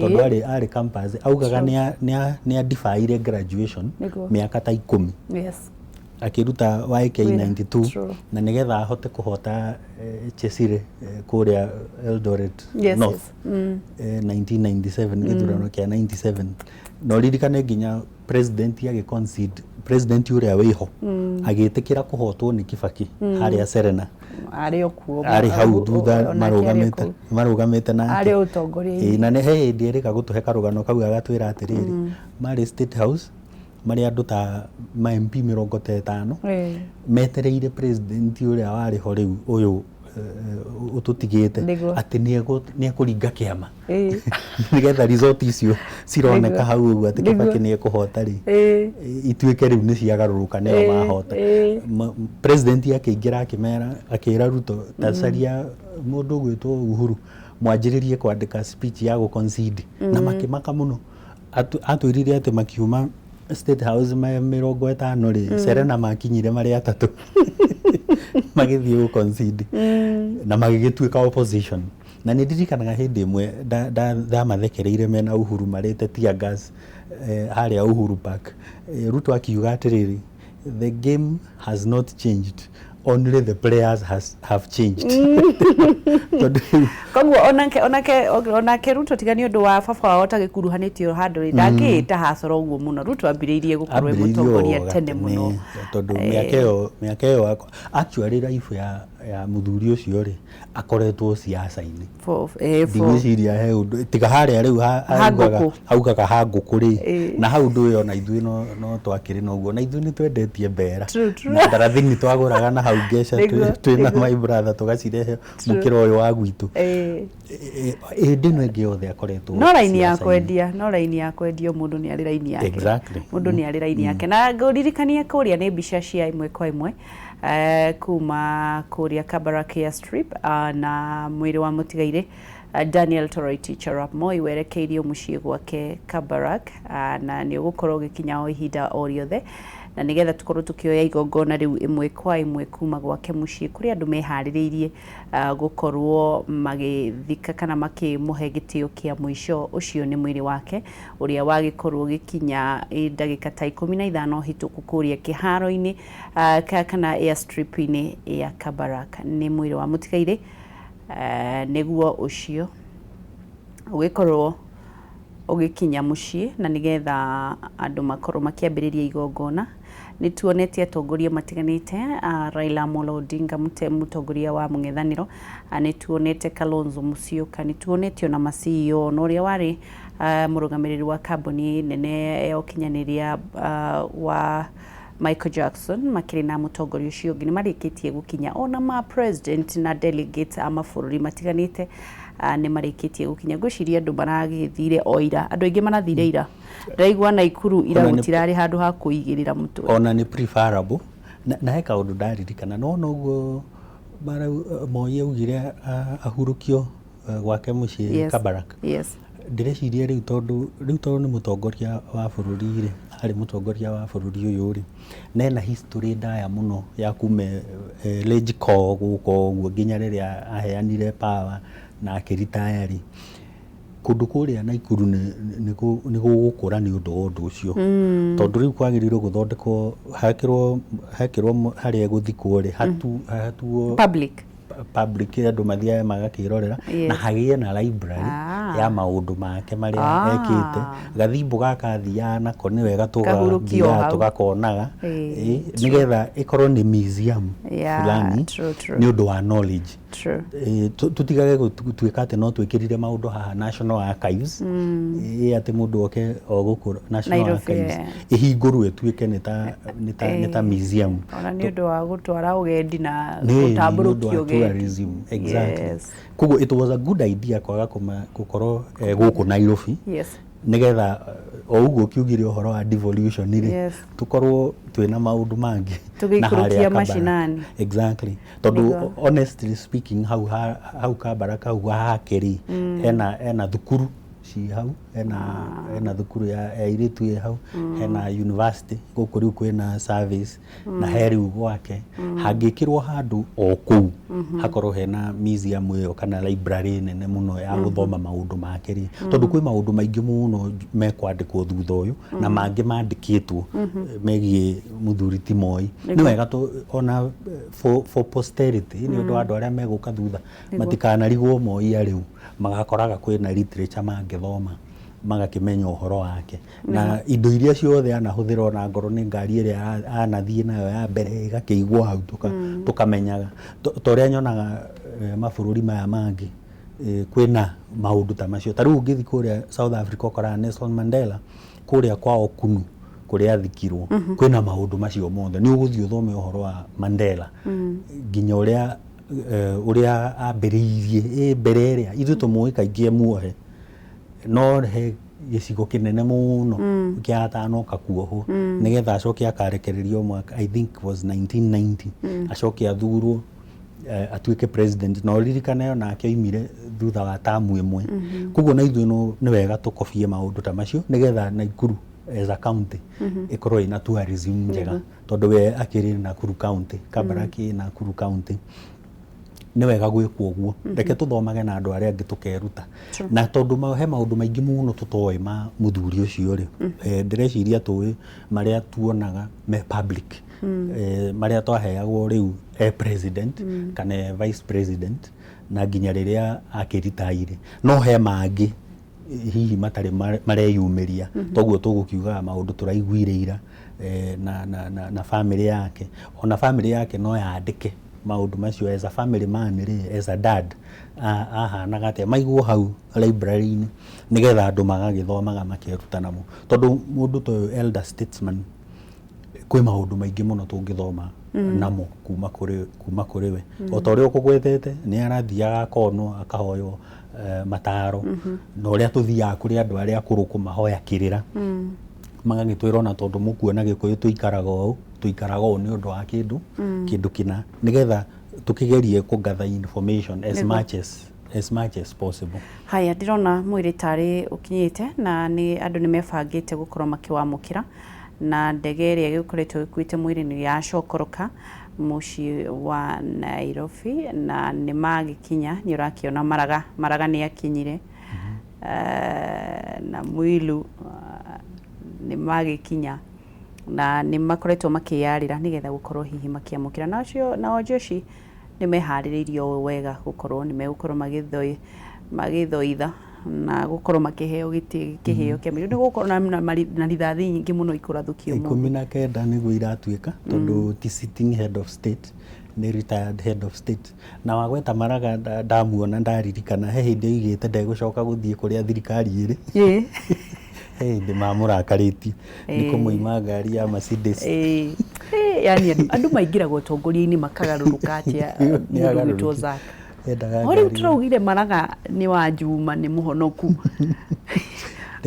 Sirio tatu ni undauri utagi uhonokio na ihenya muno kiria githiaga na mbere ndimenyaga niki tondu ona we ndeuragia atiriri korwo no tukurore na delivery of service ira na tumu criticize muno ri ni macira maigana urikitie ucirite because you see gutwarirwo macira is one thing kumathikiriria is another thing no kumatua aria maroho makioho aria mararekererio makirekererio is another thing na nginya onake we mwenye yagitikira ati twari na Akasha agicira magoti-ini guku miaka mingi no riria araneanirwo na ha America mwaka umwe within 1 year arari mutuire na koho miaka 25 riu ngugiciria maraga riria mararirie na president juzi ni aretikirire nikio akimuona onake ni okire na ni wega uguo turauga kaundu gaka ni ka united Kenyans ni ndakena deputy president Deputy President William Ruto ni arikitie gukinya onake ni wakiona ni rathie na mbere na korwo akigeithia ageni makiri na mutumia wake Rachel Ruto magithiaga na mbere na gukorwo hihi makigeithania ni mutumia onyitiriire Deputy President na Gũciria nĩ wega mũndũ akĩhikia mũtumia ũkaroraga ũmĩrĩru wa mũtumia ũhana atĩa, tondũ wahota kũhikia Slay Queen ĩgũtige igongona rĩa mbere aremwo nĩ gũkindĩria wathiĩ thabarĩ. Rugarĩ rũu rũtingĩona mũndũ wĩna ngoro hũthũ. Na no wangĩcire mwene ndĩciragia atĩrĩrĩ, no na athuri arĩa atene ũrĩa Gĩkũyũ gĩaikaraga nginya kĩorotagĩra mũndũ mũciĩ ũrĩa ũgũthiĩ gwetha mũirĩtu kana ũgetherwo ũkareherwo, tondũ nĩ meyaine. Nĩguo nĩ mĩtugo ya mũciĩ ũcio, genetic makeup ya mũciĩ ũcio, kũrĩa kwarĩ tondũ Mũgĩkũyũ nĩ athũire ũrogi kana ushirikina nĩ athũire mũno, tondũ nĩ mũndũ ũgũthiĩ kwa mũndũ mũganga agakũrehera iũndũ mũciĩ-rĩ, mũndũ ũcio ti mwega nĩ gũkomecia arakomecia. Na nĩ makĩroraga maũndũ mangĩ maingĩ, tondũ no kwarĩ mĩici yakĩharũrũkagio na mĩatũ. Ĩngĩkorwo mĩici ĩno nĩ ĩraciarĩte-rĩ, ndũĩ baba wanyu ahota gwĩtigĩra wakĩhika kwa mũici mũtoto wa nyoka nĩ nyoka. Nĩ mekaga wega nĩ kũrora maũndũ mamwe ta maya, magakĩrehe ũkakĩrehe andũ ega. Koguo kũgĩa na mũtumia mwega ũguo, Proverbs yugaga, Proverbs 31, kĩndũ gĩa bata, na especially mũtumia mũhoi. Mũtumia ũcio nĩ anyitĩrĩire mũthuri ũcio na njĩra nene. He mũthuri ũngĩ ũnjĩraga atĩrĩrĩ, ona nĩ wega gũkĩhikia mũndũ mwega nĩgetha wagĩthiĩ thabarĩ ya wiki igĩrĩ ũgakĩmũkora mũciĩ, ndũgakore itimũ nĩ rĩathecereirio. Haya, tũragĩthiĩ na ukora ona titimu nĩ matimu. Anyway, tũgĩthiĩ ĩmwe kwa ĩmwe kũrĩa mwena wa Kabarak, mwĩrĩ wa mũtigairĩ nĩ gũkorwo ũrakorwo ũkĩrutwo ngari-inĩ, na kuma hau nĩ ũgũkorwo ũgĩtwarwo nginya harĩa egũkorwo hihi akĩigĩtwo igongona rĩgĩthiĩ na mbere. Nĩ twakĩona andũ matirathaka, andũ aya angĩ ona nĩo maroneka mahana ũguo. Jeci ya gwitũ nĩ kuonania bũrũri ũyũ nĩ mũrũmu, na nĩ kuonania nĩ twĩharĩirie, hihi gũtirĩ ũndũ mũnene ũngĩtũgũmĩra thĩinĩ wa gũkorwo tũkĩrĩ na ũgitĩri wĩbangĩte mũno makĩria. Reke tũkorwo tũgĩthiĩ kũrĩa, na nĩgetha nake Daniel Kariuki, mwandĩki witũ wa mwena wa K24, akorwo agĩtwĩra ũrĩa kũrathiĩ na mbere. Daniel, nĩ ũranjigua? Nĩ atĩa kũrathiĩ na mbere? Tũthiĩ ĩmwe kwa ĩmwe twaranĩrie na Kariuki. Asema kuwa ni mambo aliyoyapenda sana. Viongozi wanaendelea kufika hapa. Huyo ambaye umepata kuona hapo awali kiwa mojawapo ya viongozi, basi jeneza la safirishwa hadi eneo ambalo limetengwa kwa jeneza kuwekwa katika hafla hii ya ibada, safari ya mwisho ya marehemu Rais mstaafu Daniel Arap Moi. Kumbuka ibada hii baada ya kanisa la AIC kuongoza wale viongozi wa serikali watakuwa wakiongoza ama watakuwa wakizungumza, kisha baadaye mwili utasafirishwa hadi nyumbani kwake. Bendera hizo mbili ndizo bendera ambazo alikuwa akitumia wakati ule. Kuna bendera ya urais ambayo unaona ina kijani kibichi, na kuna bendera ya Kenya. Kumbuka kila rais anaingia kwenye ama anachukua mamlaka lazima awe na bendera yake ambayo yeye mwenyewe anapendekeza iwe namna hii ama iwe namna hii. Kuna bendera ya Rais Uhuru Kenyatta ni ya ile ambayo wanasema ni blue. Kutafakari kwa Kiswahili blue. Lakini hiyo ndiyo bendera yake. Ya Rais Mwai Kibaki ilikuwa ni ya nyeupe, na kisha ya Rais mstaafu marehemu Daniel Moi ilikuwa ni ile ya kijani kibichi. Mwili wake sasa unaweza unaingizwa katika eneo ambayo lilitengwa kwa njia safi kabisa kwa mipangilio ya kijeshi, na Wakenya tayari wameweza kusimama wima kumpa heshima zake, kuhakikisha kuwa wameweza kumpa heshima zake za mwisho. Kwa sasa tutakuwa nikipeleka upande wa ndani ili tupate kusikia tu kidogo yanayoendelea pale, kisha niendelee kukujuza mengi yanayozidi kujitokeza hapa katika eneo hili. Tusikie tu yanayoendelea upande wa ndani.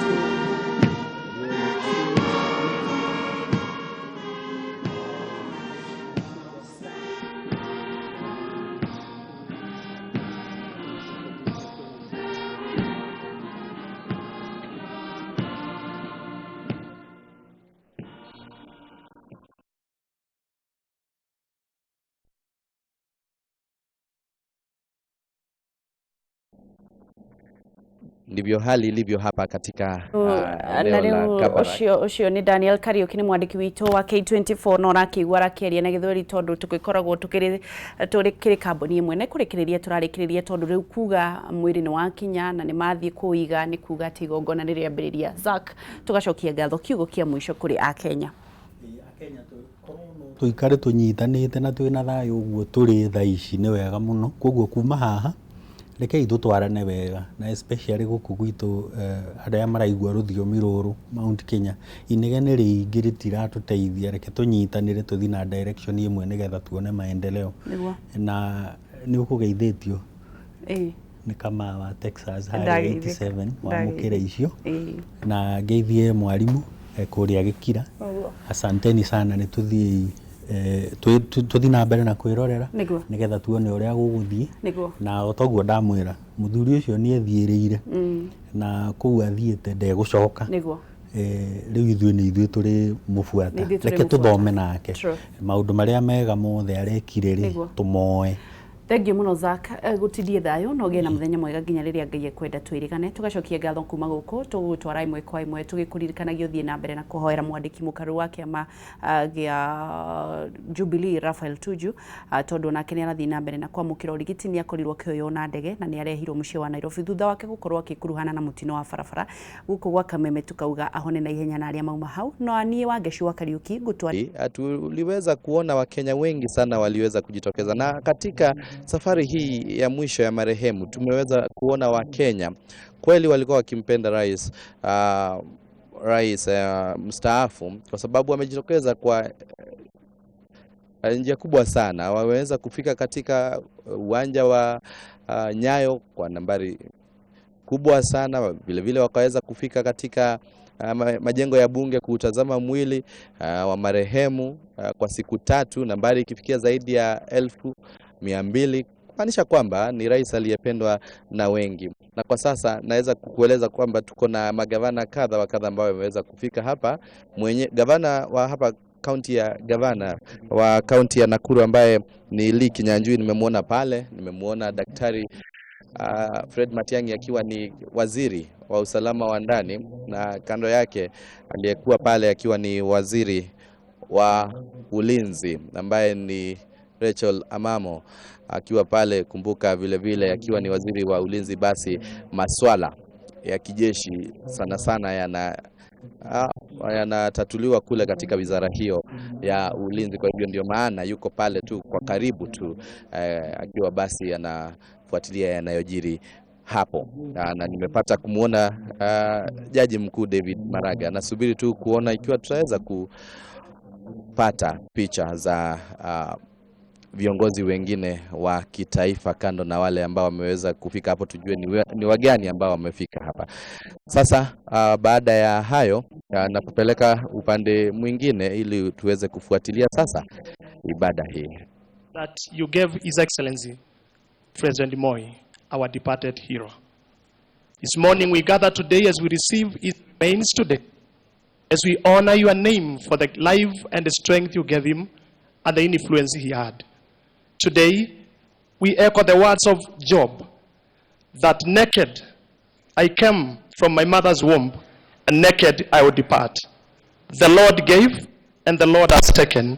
May the name of the Lord be praised. In Jesus' name we pray. Amen.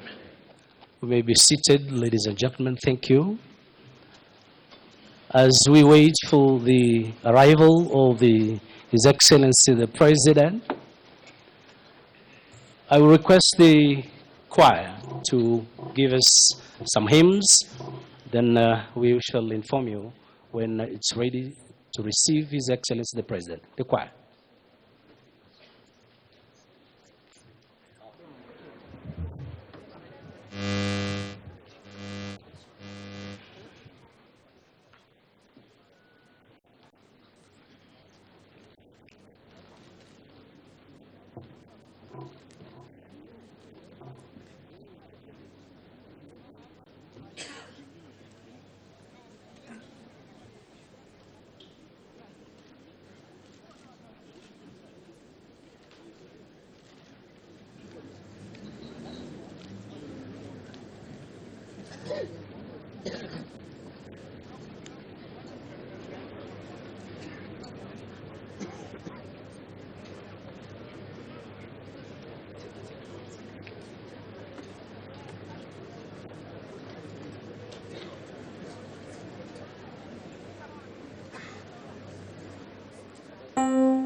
nasimama, ndiye mwamba ni salama, ndiye mwamba ni salama, ndiye mwamba ni salama.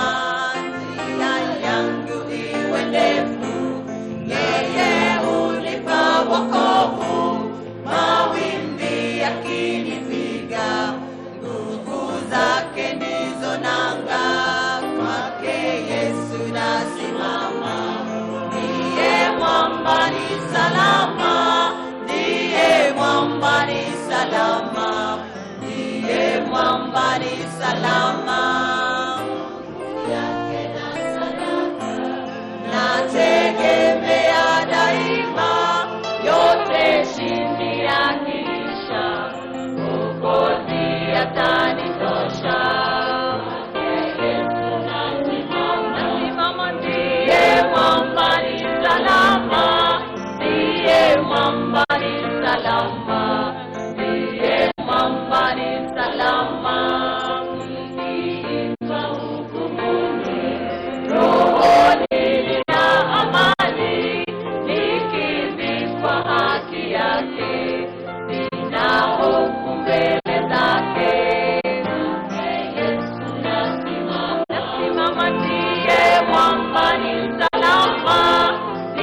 Asante sana kwaya yetu ya Muungano kwa kutuongoza kwa nyimbo za sherehe tunapozidi kumsherehekea hayati Mheshimiwa Rais wa pili mstaafu Mheshimiwa Daniel Toroitich Arap Moi.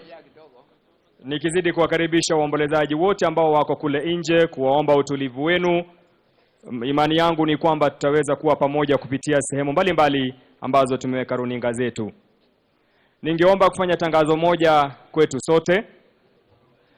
Baada ya sherehe kukamilika, nafasi ambayo tunaenda kumlaza Mheshimiwa Rais mstaafu hayati Daniel Toroitich Arap Moi ni mahala padogo, pana uhaba wa nafasi.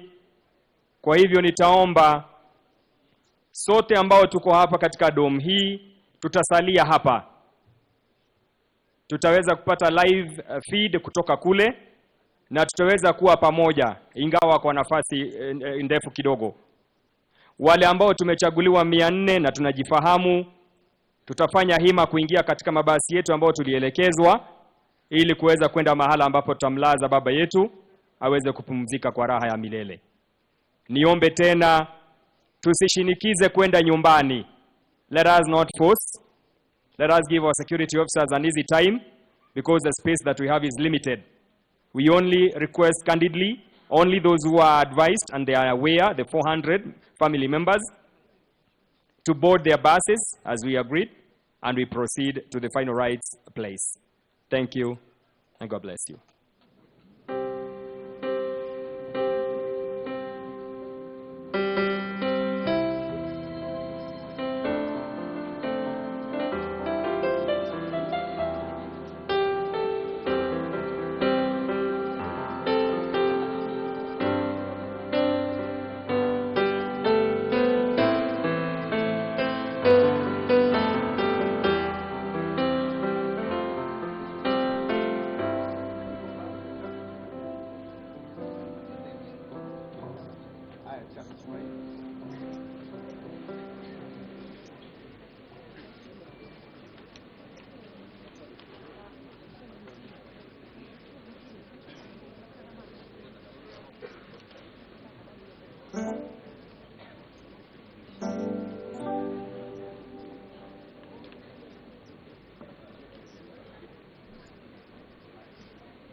My God.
anawasili Rais wetu wa Jamhuri ya Kenya na Amiri Jeshi Mkuu wa majeshi yote ya ulinzi ya Kenya, na kama vile nilivyoeleza kuwaeleza hapo awali, tusimame sote kwa wimbo wa taifa tafadhali, na kwaya tuimbe wimbo wetu wa taifa.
Basi wakati Mheshimiwa Rais anaungana nasi, tuungane na kwaya kuimba wimbo Mwamba Wenye Imara, tukiwa tumesimama hivyo. Tafadhali kwaya.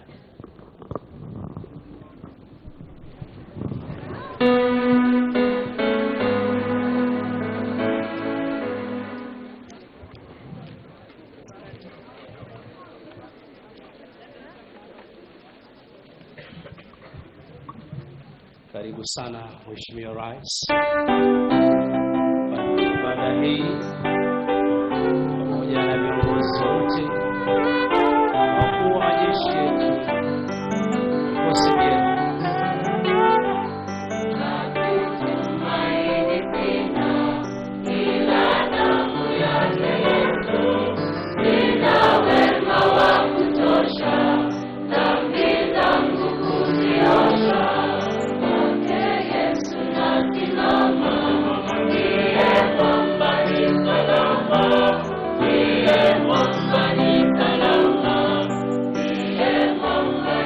Salama,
Excellency, the President of the Republic of Kenya, and the Commander-in-Chief of our armed forces, Your Excellency, Margaret Kenyatta, the First Lady, and all the protocols observed, the congregation that are gathered here, I greet you in the name of our Lord Jesus Christ. Good morning. Good morning. Praise the Lord. Amen. Karibuni sana kwa ibada hii ya wafu siku ya leo mahala hapa. Your Excellency, I take this opportunity to invite you to this service, a service that is led here in the grounds of Kabarak University in honor of the late Second President of the Republic of Kenya, Mzee Moi.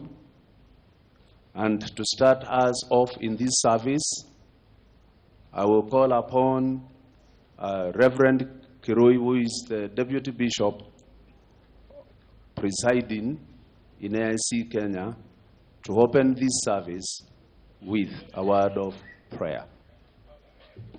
Reverend Kirui. As we stand, all of us, can we pray? Baba yetu uishie milele, utukufu na sifa sote ni zako.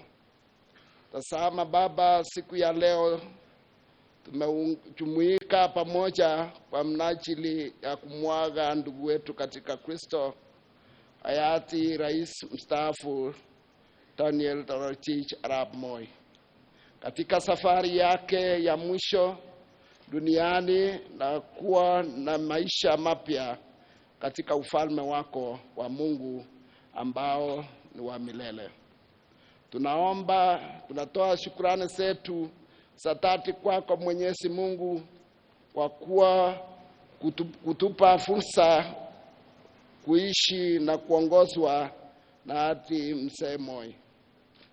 Asante Baba kwa kutupa uongozi wa miaka 24 wake hayati Mzee Moi, ambaye alipatana na Ukristo ukiwa na msingi wa amani, upendo na umoja ambao Wakenya walishuhudia. Baba Mwenyezi Mungu, tunaomba ukajidhihirishe katika mkutano huu wa leo, utuongoze, uwe pamoja nasi, uongoze ratiba yote ya siku ya leo kwa ajili ya utukufu wa jina lako. Kwa sasa Baba Yehova, tunakualika uwe kiongozi. Utuepushe na kasoro yoyote katika ibada hii kuanzia mwanzo hadi tamati. Mungu Baba, tazama familia hadi mstaafu ambao kwa sasa wamewachwa bila baba wao. Mungu uwafariji, waneemishe, wajaze na Roho Mtakatifu, wapate kukuishia. Tunaombea kiongozi wetu wa taifa letu la Kenya, Rais Uhuru Kenyatta, na makamu wake Daktari William Ruto, ili kwamba Mungu anapotuongoza wape hekima na maarifa, wapate kutuongoza kwa njia ipasavyo. Ninaomba haya machache katika Kristo ambaye ni Mwokozi wetu. Amen. Asante. As we stand, would like to worship God. Our late former president was a worshipper of God. Would like to worship him by reflecting on the greatness of God. So we shall sing the song, How Great Thou Art. Will be led by the University Choir. Karibuni.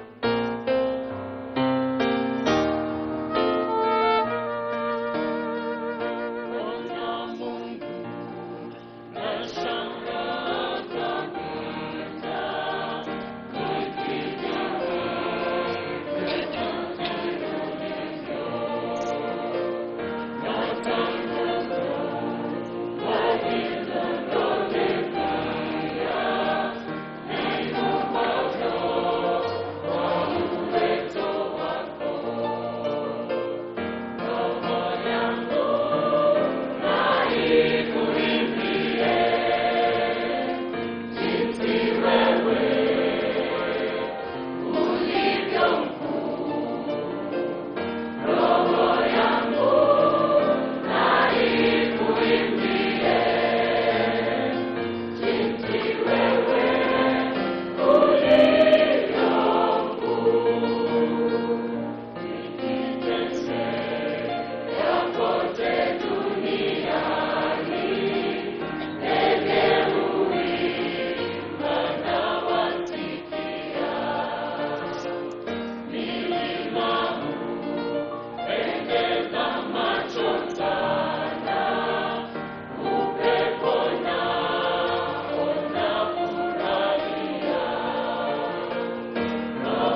much. We can be seated.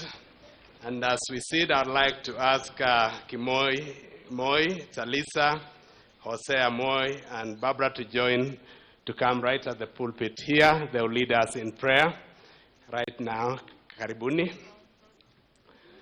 As we read God's word, the Bible tells us that God's word is creative. Okay. The Bible teaches us that God's word is creative. In the beginning, God said, and it became. So as we read God's word, we are hearing directly from Him. Karibu. First Chronicles 29, 26 to 27. Thus David, the son of Jesse, reigned over all Israel. And the period that he reigned over Israel was 40 years. 7 years he reigned in Hebron, and 30 years he reigned in Jerusalem. Same chapter, verses 28. So he died in a good old age, full of days and riches and honor, and Solomon his son reigned in his place. First Thessalonians 4, 13 to 14.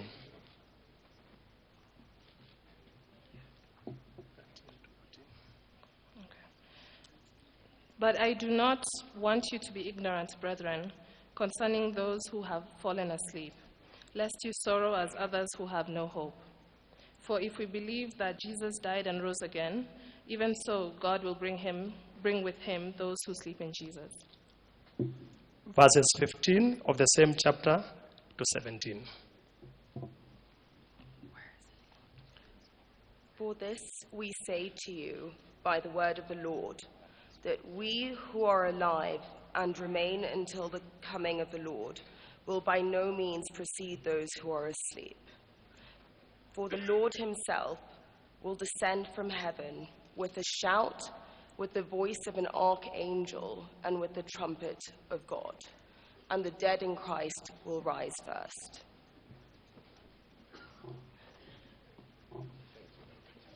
I just want to say something. I know the wazee don't let the grandchildren speak, but I felt it is right to speak about my granddad. All of you know him as, this great figure. And to me, he was a human. He was my granddad. I remember when me and my brother were kids, and my brother got confused because he was like, Dad, there are two Cougars, because he saw Cougar sitting next to us and he saw Cougar on the TV. I just wrote something quick. Billy Graham, his favorite, one of the renowned preachers to have walked on this earth, made a very profound statement that the greatest legacy one can pass on to one's children and grandchildren is not money or material things accumulated in one's life, but rather a legacy of character and faith. And that's all. Thank you. Thank you. Kongoi. Thank you. Thank you. Thank you very much. Mzee loved education, and the Cabernet family choir will be singing a number. So it will be Kabarak University, Moi High School, Sacho High School, and Sunshine High School combined. Karibuni.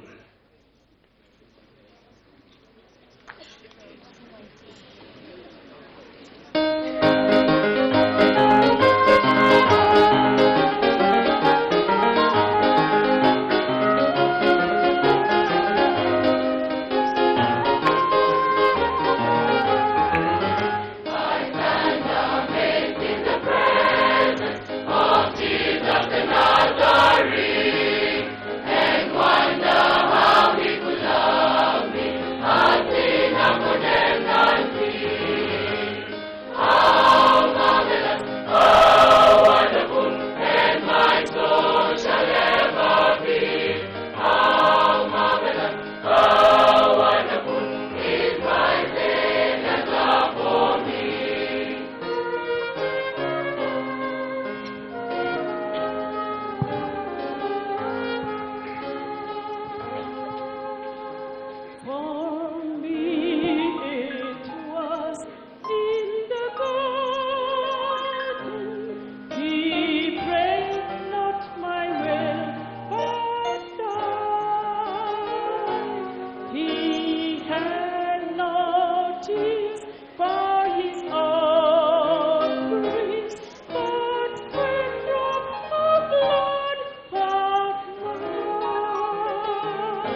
He took my sins and my sorrow.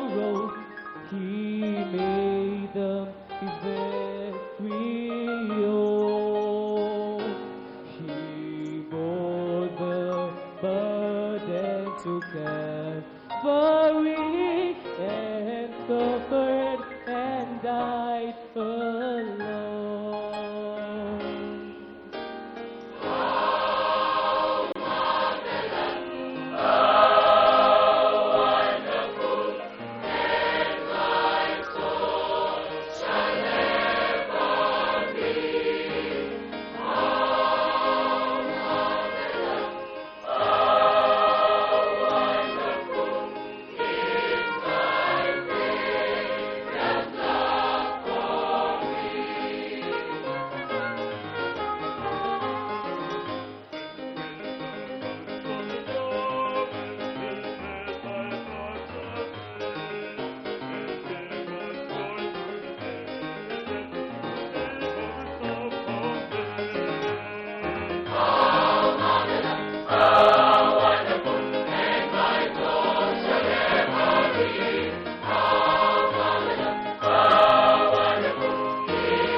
Appreciate them.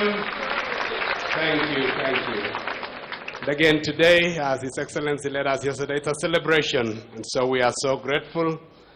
Thank you very much, the Kabarak Family Choir, and that includes Kabarak University, Moi University, Sacho, and Sunshine School. Now, it's a time we'll listen to the eulogy, and I'd like to welcome Philip Moi, and then Honorable Raymond Moi to join me right here so that they can lead us.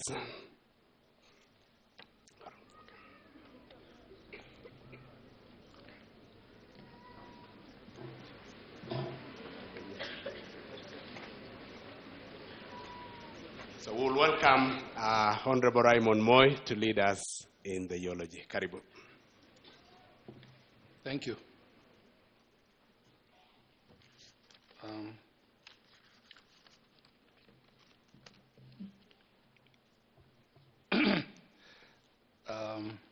His Excellency the President of the Republic of Kenya, First Lady Margaret Kenyatta,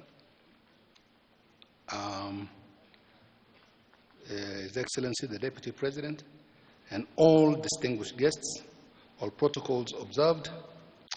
Daniel Toroitich Arap Moi was born on September 2, 1924 in Kuriengo in such a location of Baringo district.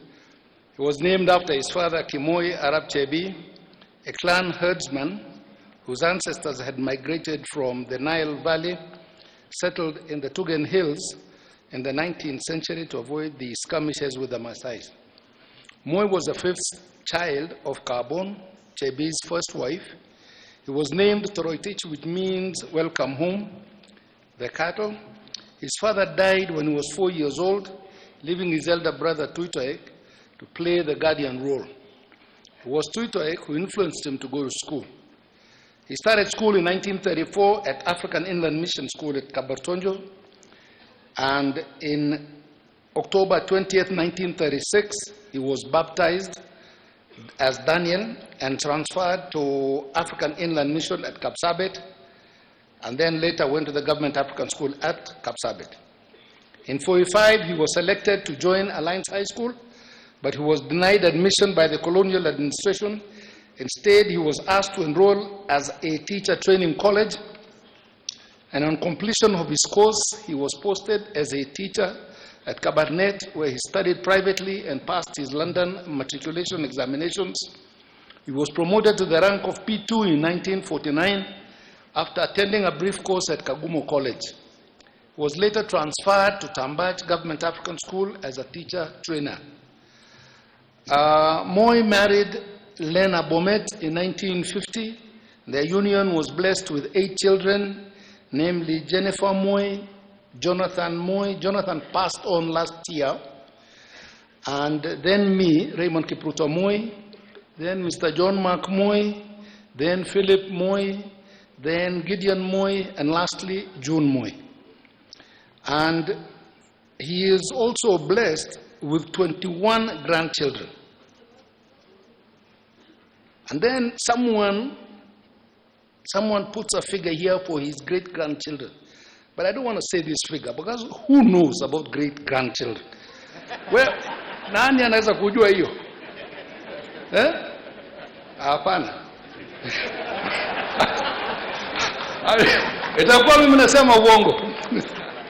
So, and in that same year, he attended a course at Jean School, Kabete, and was subsequently posted to Government African School, Kabarnet, where he taught teachers up to 1955, when he joined politics.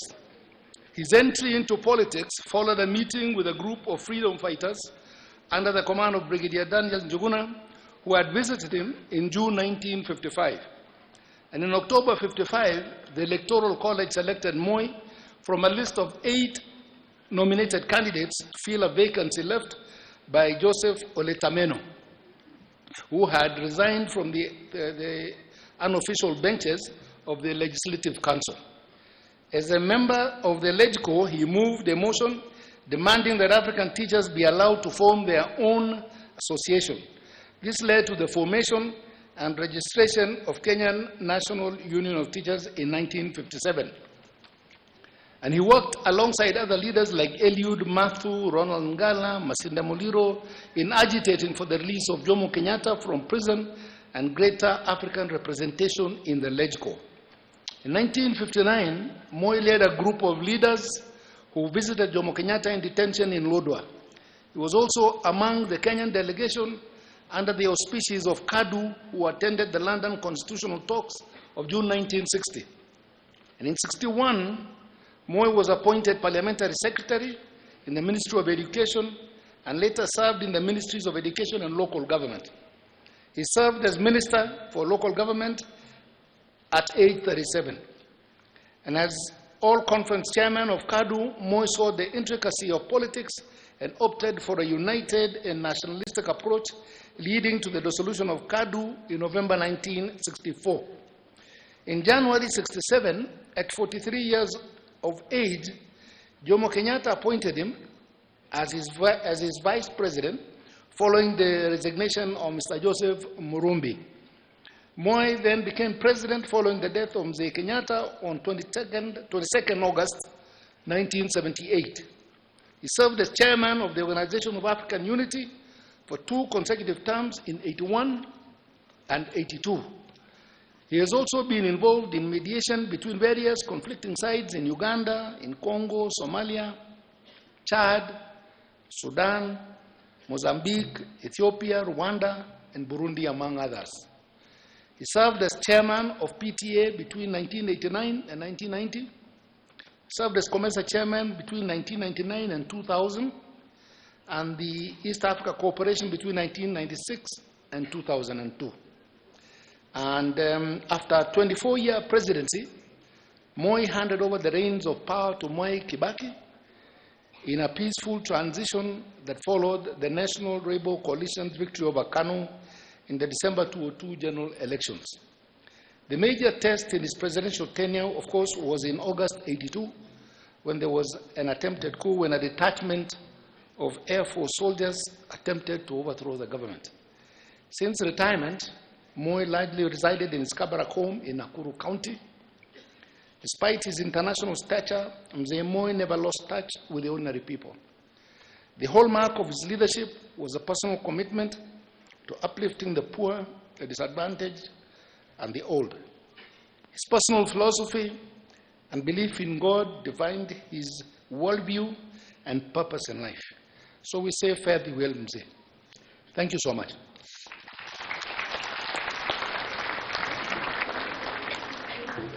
Thank you very much, Honorable Raymond Moi. I'll now invite Philip Moi to read scripture to us, to bring God's word. Karibu sana.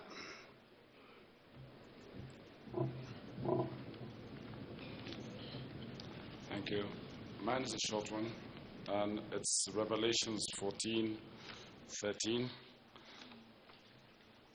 Then I heard a voice from heaven say, write this, blessed are the dead who die in the Lord from now on.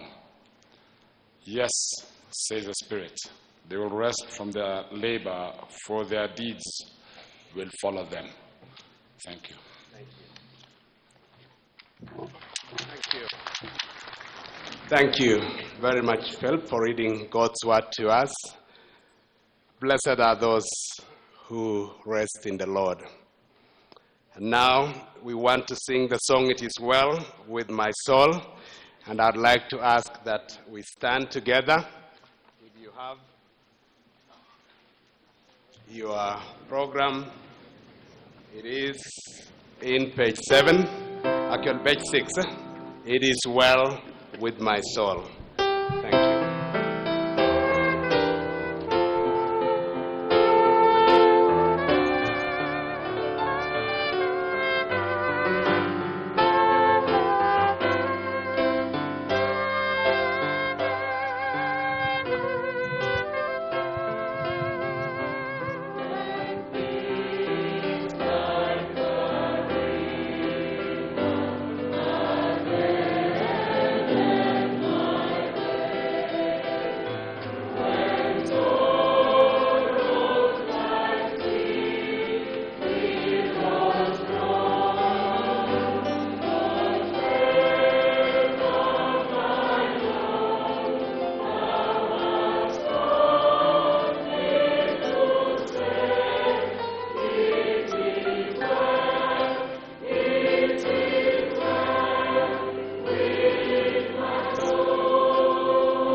Thank you very much. We can be seated.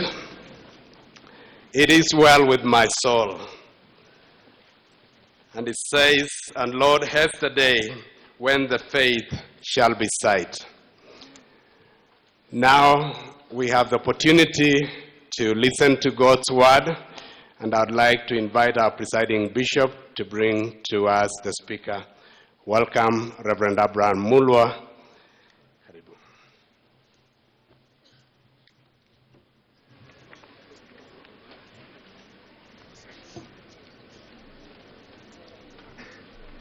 Once again, Your Excellency, the President of the Republic of Kenya, this service this morning again is led by Africa Inland Church. Also with us are all denominations. We recognize them. But at this moment, we would like to invite the servant of the Lord who has led AIC for 18 years as the presiding bishop and is over 40 years serving God in various capacities in this country. And this morning, as we listen to the word of God, the presiding bishop is only 28 days after he has retired. So he's still very hot, and he will bring the hot gospel this morning to us.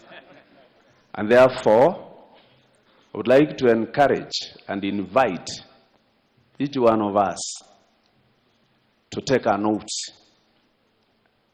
so that we may hear what God has for us today. It's my pleasure to invite the retired bishop presiding, Dr. Reverend Silas Yego. Can we appreciate as he comes?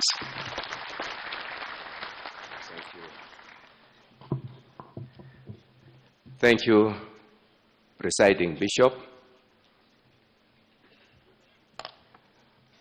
Your Excellency, our President, and your Deputy, Her Excellency Margaret, and all protocol observed. I was so poor on this, so nobody should tell me not to follow it, because I was so poor. I could start from the bottom, but I thank God I'm retired. All protocol observed. My family and fellow mourners, and the clergy behind us here. Some of them are great friends of President Moi. I want to greet you all in the name of our Lord and Savior Jesus Christ. Good morning. Allow me, presiding bishop, I know you are new. Allow me to make those who stood with Moi for a long time to stand, just to stand. They are not going to speak. You will choose the speakers. Allow me to introduce to you great men of God who walked with President Moi. Bishop Wabukala, can you stand? Bishop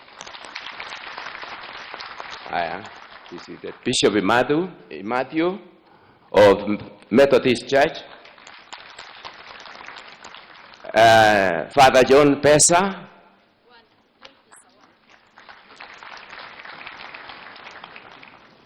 Apostle Washington Ngede. Bishop Apostle Ada Kitonga. I'm looking at the old guy. Abakno, Abakuk. Well, I just wanted to introduce those men because they work closely with Moi. And their churches were built by President Moi. And they are not AIC. So we thank God. I was looking for Bishop Mark Karioki here. Is he around? He's not around. Again, Your Excellency, I want to introduce the Barnett family. Can you stand, Barnett?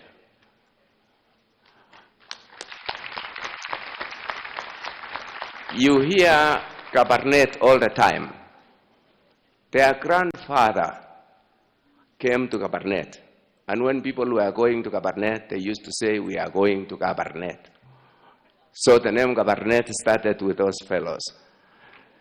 There is one grandson who is the father of the one who started Kijabe Hospital, right there.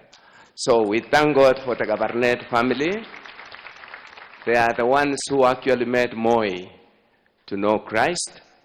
And also, Barnett married Lena and Moi. So thank you, the Moi, the government. Your Excellency, allow me to say something which is not common.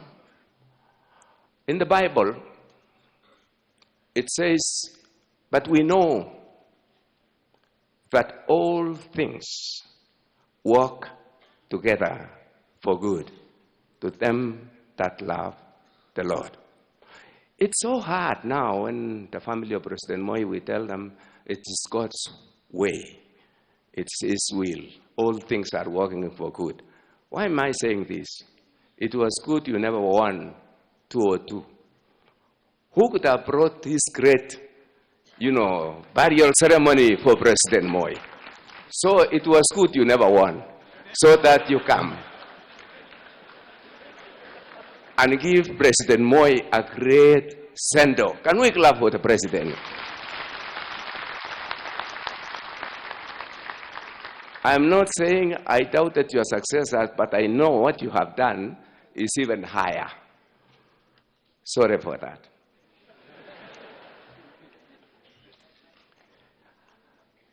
Kama vile nilisema jana, ni ngumu sana kwangu kusimama hapa kuzungumzia Mzee Moi. Mzee Moi amekuwa mtu wa karibu kwangu sana. Mzee Moi amekuwa mwalimu. Mzee Moi amekuwa rafiki wa karibu. Mzee Moi amekuwa member wa kanisa letu wa 30.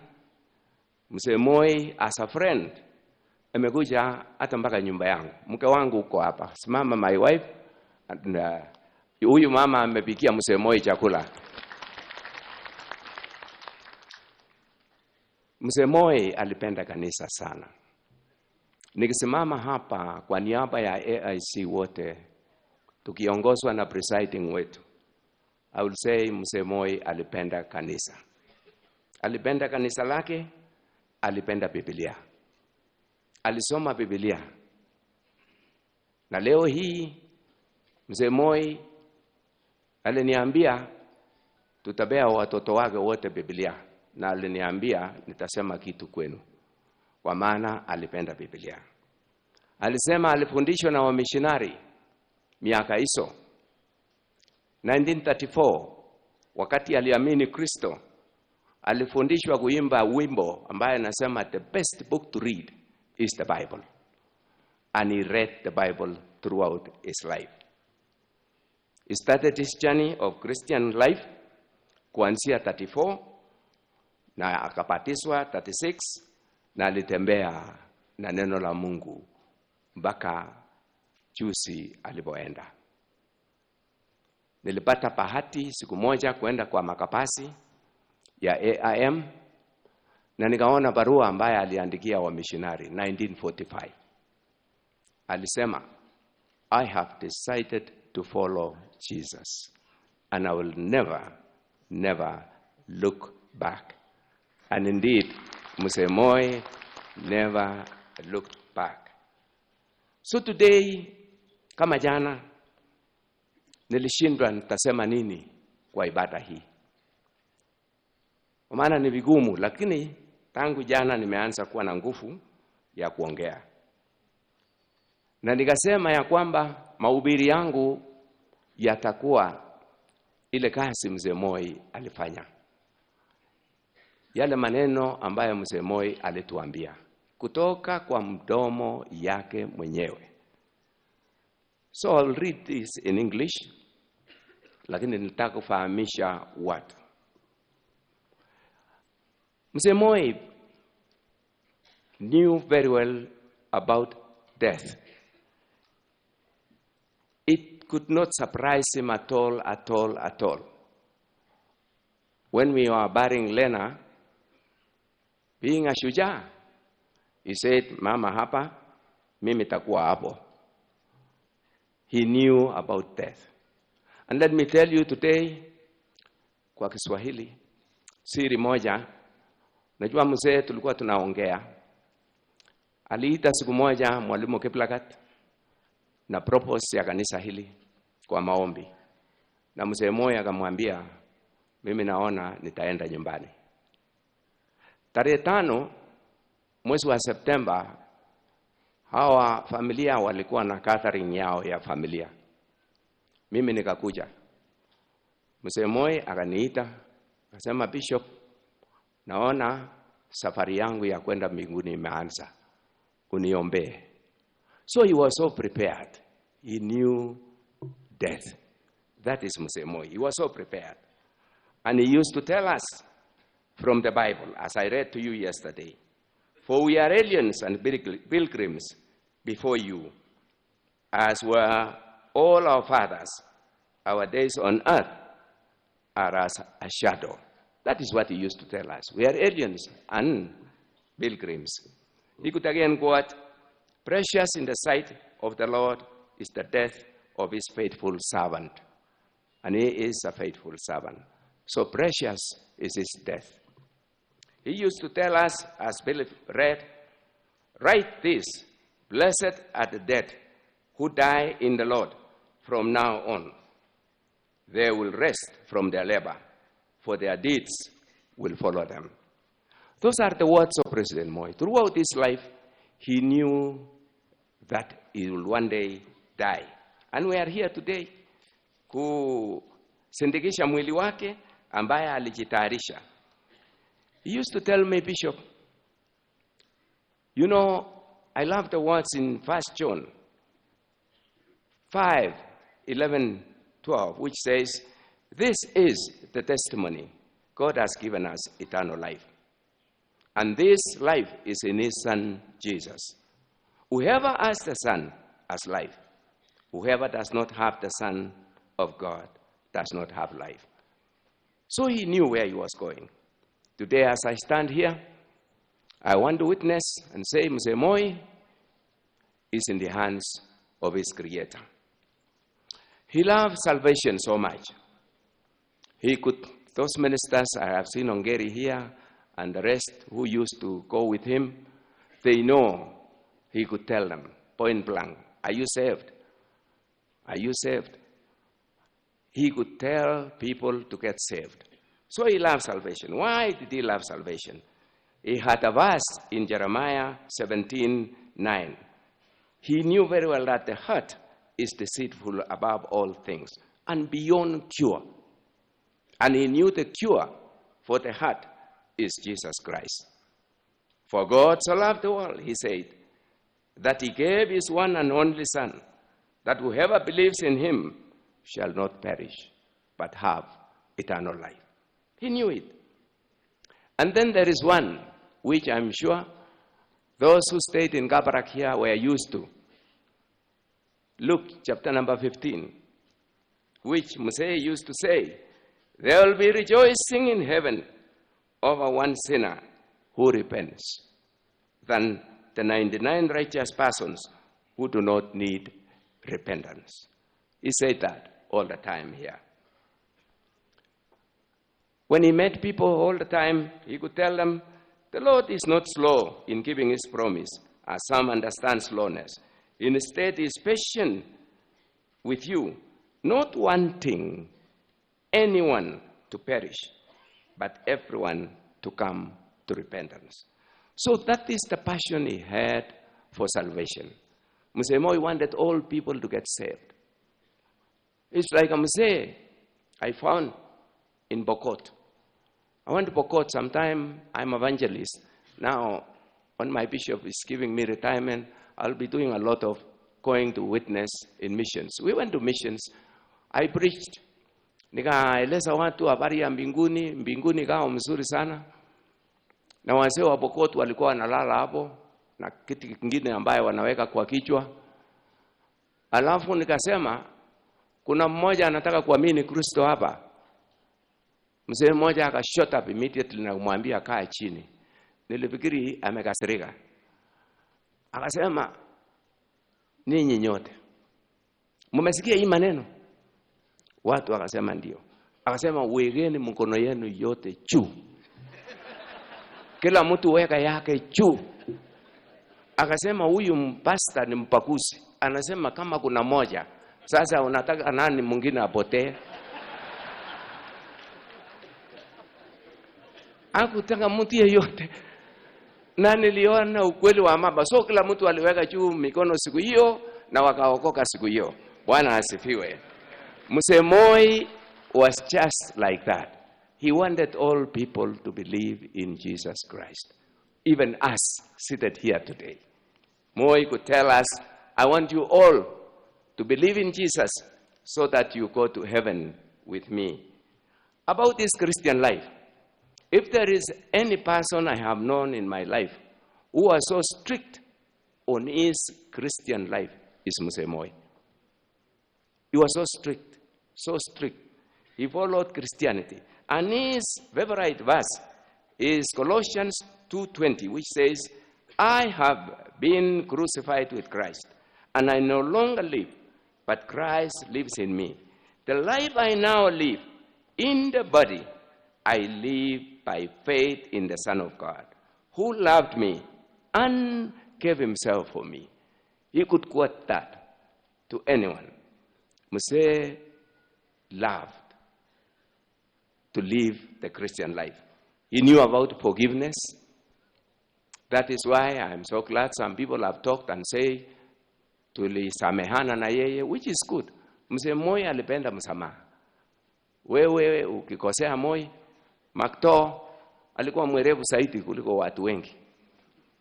Makto aliweza kukosea mzee, alafu siku nyingine alitanganya Kibor siku nyingine. Akamwambia Kibor, aliposikia mzee anakuja akamwambia, tupige makoti. Kibor akapiga makoti chwa. Kupiga makoti namna hiyo, Mzee Moi akaingia. So Makto akamwambia, hata Kibor amepiga makoti. So msamehe. Makto was just another guy.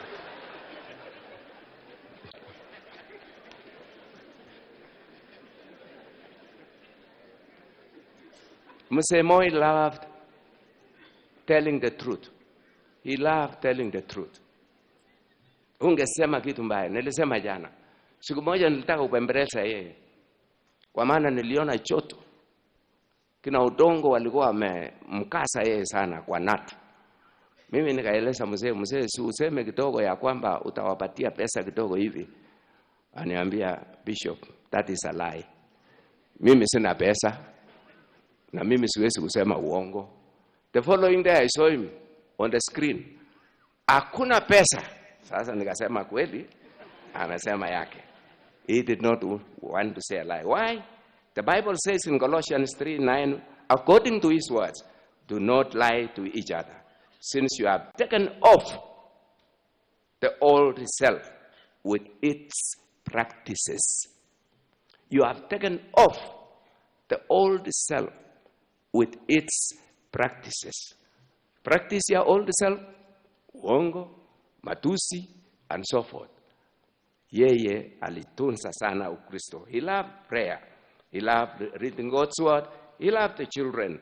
He loved everybody. Kwa maana alisema, the commandment says, this is a new commandment to you, that you love one another.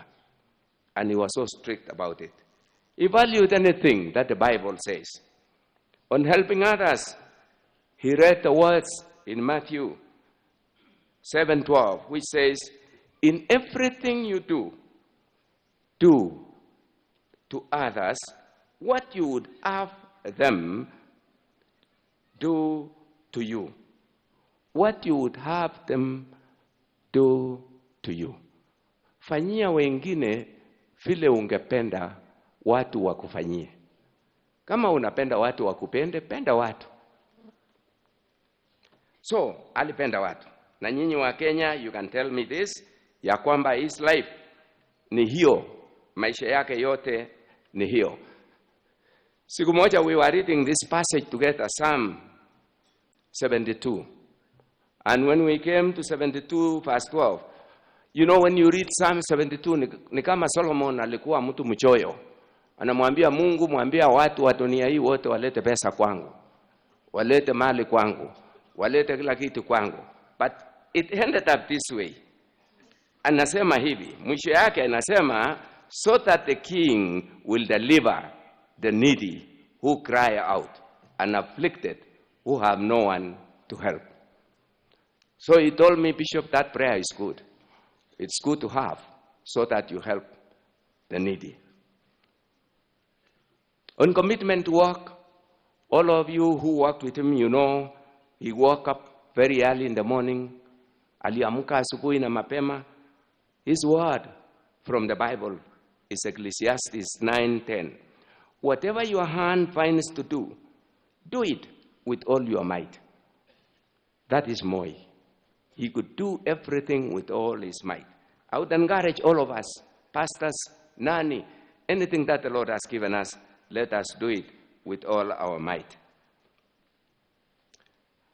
I told the people yesterday about reaction to success. Moi was not proud man. He was so humble. He could tell us the words of Zechariah 6, which says, it is not by might, nor by power, but by my spirit, says the Lord. So, success yote ambaye mzee Moi alipata alisema, si mimi, it's not I, it's about God. In Corinthians he used to quote, even the last time I was with him, he said, I said, Mzee, how did you lead? That was September. How did you lead this country? Peacefully, this way. He said, God says, my grace is sufficient for you. My grace is sufficient for you. So today I want us to learn a few lessons from President Moi, and then I will finish my preaching so that we continue saying about him. Let us know, all of us here, sisi sote, tuelewe kifo ni kitu ya lazima. Tujue hiyo. Mzee Moi alijua na aliishi akijua. Tujue kifo ni kitu ya lazima. Wakati Adamu alikosea Mungu, kifo ikaingia dunia hii na ni kitu ya lazima. Jambo la pili, tuchakue tukiishi. Tuishi na tuishie Kristo. Tupeane maisha yetu kwa Mungu. Kwa maana yeye ndio ana uzima wa milele. Kama Wakristo, nitawaomba katika mkutano wa Moi, wacha nuru yenu ing'ae sana. Let your light so shine before others, that they may see your good deeds and glorify your Father. Nuru yenu ing'ae mahali popote ulipo, kitengo chochote, wacha nuru yako iangae. Kitu kingine, ukibarikiwa na Mungu, barikisha watu wengine. Jenga shule. Mimi mara kwa mara nasema, Mungu, sitaki kulalamika kwa maana ulisema kulalamika ni dhambi. Mimi nikiona shule mahali fulani Kenya ambaye ina matope na imesoroteka, ninasema, Mungu, si ungenipatia pesa niende niweke hiyo shule. But I know there are MPs, senators, what have you in those areas. Please, mukiona kitu kama hii kwa runinga, enda fanya haraka. Because that is the duty to our Father.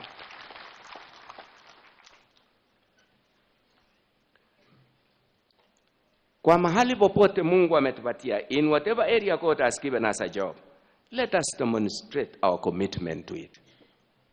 Kama Moi, let us demonstrate our commitment to it.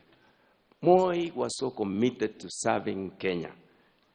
Na sisi tumepatiwa jukumu, hao wenzangu ambaye wako hapa wamepatiwa jukumu ya neno la Mungu. kasana kabisa, as if you will never have tomorrow. Let's be so committed to achieve our potential in what God has given us. And when we succeed, let us learn to be humble, to not brag. Kusema ya kwamba nimefanya hii.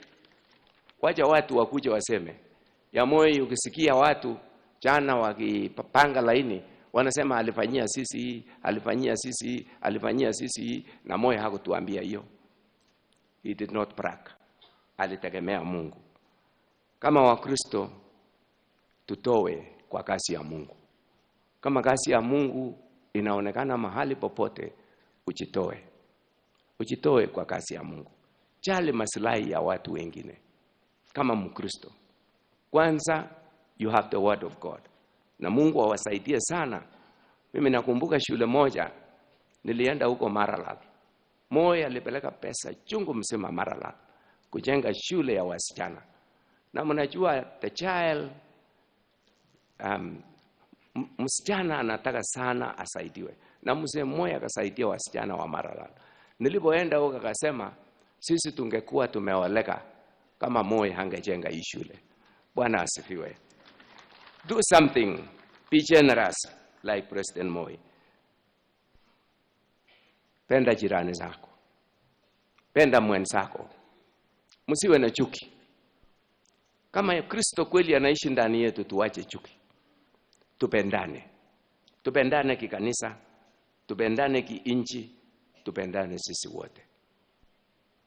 Lastly, kwa wanasiasa wetu, wegeni umoja ambaye Moi alitaka. Umoja huo alipenda sana. Ondoa jambo lolote ambaye naweza kuleta uhasama. Build our nation in the spirit of love and positive attitude. Do not use your capacity to destroy, but to build. Those are the words of President Moi to us. I have quoted what he said, and I said I am not going to speak today. I want him to speak to all of us. And he has spoken.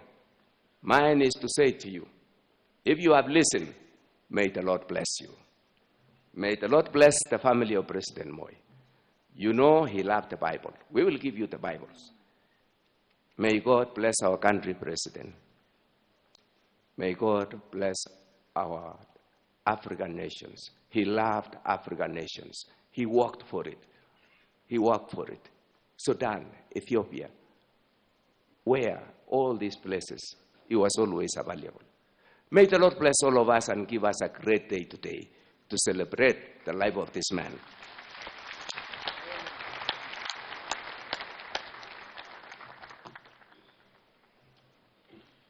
Thank you very much, Baba Askofu retired, kwa kutuletea ujumbe wa Mungu kupitia mambo ambaye mzee aliweka kwa moyo. He preached to us when he was alive, and he's preaching to us even when he has rested. We are so grateful. And from what we've heard, one of the songs that would really testify is that he walked with Jesus. He said, Bwana u sehemu yangu, wewe ni rafiki yangu, tatembea na wewe katika safari yangu. It's in page 7 of the program, the lower part, it's under Bwana Mungu nashangaa kabisa, down at the bottom. I'd like to ask that we stand and sing that song as we praise God together.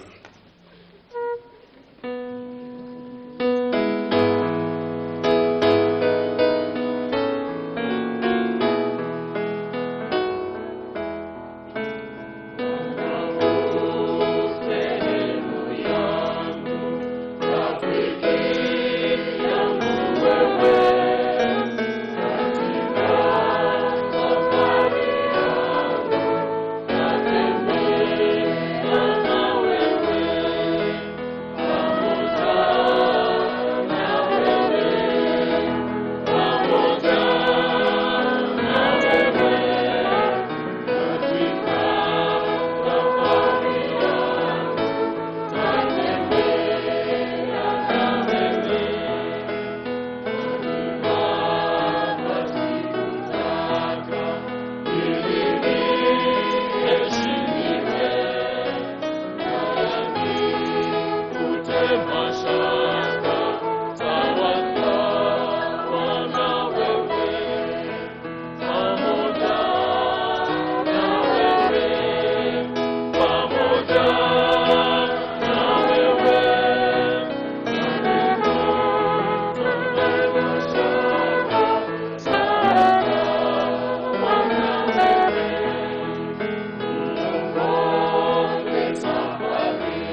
seated.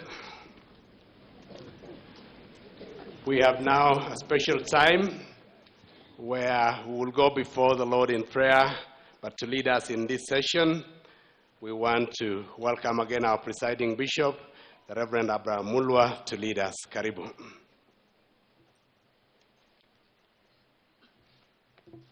Your Excellency, sir, and all the congregants, this next part, 3 things, we'll do them. To begin with, we want to pray for the family. And I will ask the family to stand. I will ask, because there are quite many, I want them to stand and remain standing there. I will ask 4 bishops to stand at the front of the family. Bishop Marita, Bishop Casseton, Bishop Luca, and Bishop Chumba. Please, can you stand at the front of the family? I will also ask Bishop Maina to come to pray for the family together. Bishop Maina and Bishop Tarus will pray for the family. Please do come. We will do first that work. Then the second point, we will give them the Bibles. And lastly, I will ask senior clergy who are here, 3 of them, to say something. So we will go in that order. We will start with Bishop Maina, briefly. Let's bow for a word of prayer. Our God and Father, we want to thank you so much for this day because of who you are. You are the creator. You are the sustainer of life. And so, God, we want to thank you that we can trust you. Just as your word says that though we die, we shall live forever. And Lord Jesus, we thank you so much for the love that you have for us. That when we were lost in sin, Christ Jesus, you came and died for us. And in doing so and calling us into your kingdom, you gave us an everlasting hope that there is life beyond death. And so, God, this afternoon we want to commit the family of our second President Moi before your hands. The Lord, even as they go through this season of sorrow, that you are going to remind them that you live. You are going to remind them that though we do not know what may come tomorrow, we are sure of one thing, that Jesus Christ, you live, and you alone is able to sustain everything. And so, God, we want to commit this family to you. And we want to pray that you are going to give them courage to move on, that you are going to stand with them at this time of sorrow. The Lord, you are going to lead them, that you are going to comfort them, that your hope will be real to them every morning and every evening. We pray that they will focus on you. We pray that they lift up their eyes unto you, because it is God, you, who has said that those who trust in you, they are like Mount Zion. They will never be shaken. Just as Jerusalem is surrounded by the mountains, you surround your people from now and forever. That is our prayer, that God, you are going to surround this family, keeping them strong day by day, meeting all their needs, emotional needs, spiritual needs, and every other need that they may have.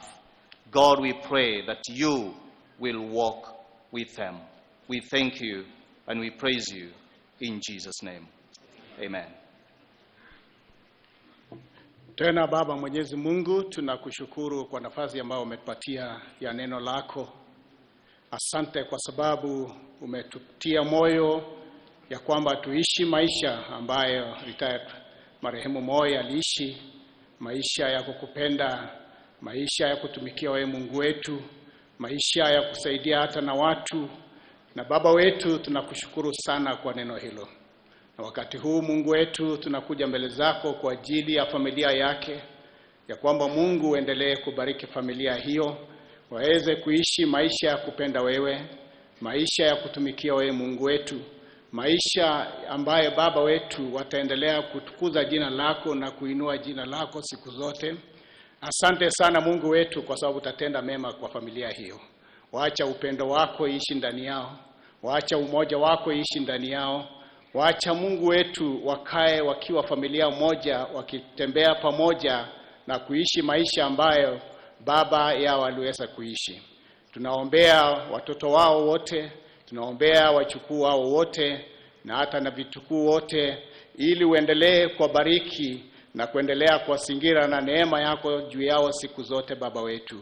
Tunasema asante kwa sababu utatenda mema, na hata pia na nchi yetu yote kwa ujumla, na rais wetu ambaye Baba anatuongoza, na viongozi wote ambao wanatuongoza, tunawaombea neema yako, baraka zako, ili Mungu wetu roho hii ambaye ilikuwa kwa marehemu Daniel Arap Moi, ili endelee kukaa ndani yetu, tuendelee kuunganisha nchi yetu na kubariki nchi yetu, ikae kwa amani na ikae kwa usalama wako Mungu wetu. Nasema asante kwa sababu utatenda mema na utaendelea kutubariki tunapoendelea kukumbuka yale ambayo alitutendea. Asante kwa kusikia maombi yetu, maana tunaomba katika jina la Yesu aliye mwokozi wetu. Amen. Amen. Thank you. We may now seat the family of Mzee Moi.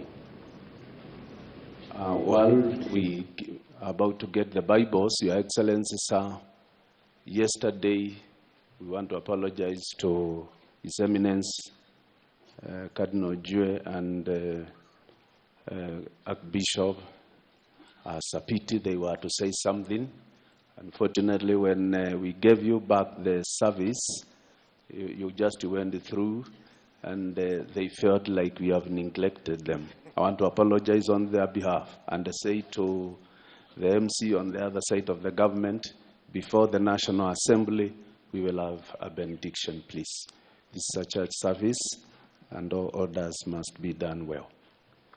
In view of that, now the Bibles are ready. Then I will ask now the presiding bishop, retired, to come. He will lead us on this.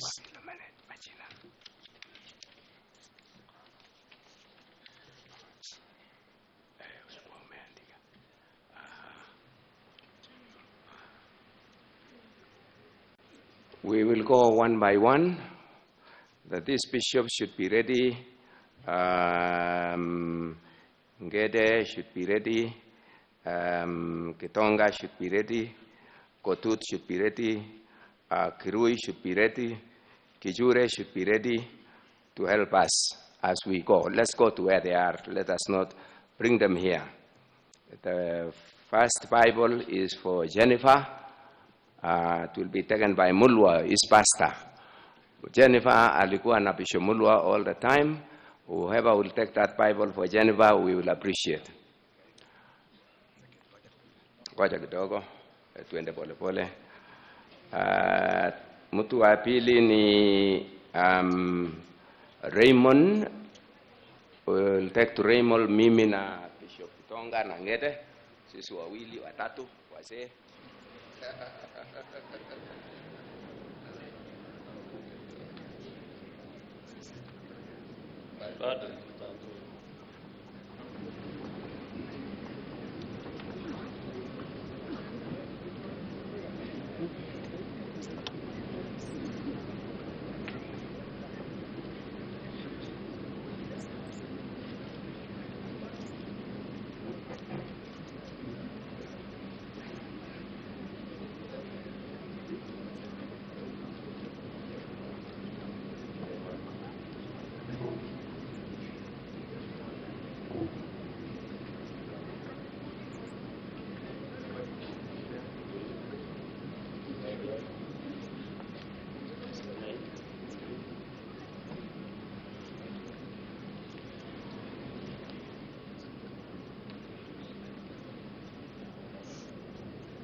Next is Bible to mke wa Jonathan, itapeanwa na Askofu Kotut.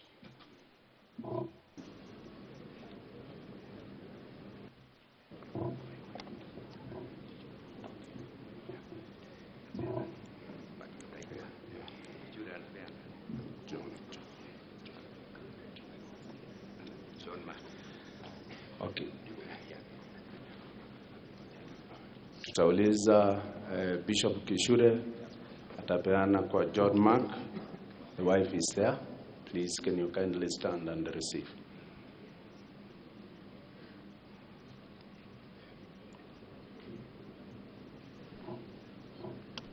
Then we will ask Bishop Kirui. Bishop Kirui, you give it to June.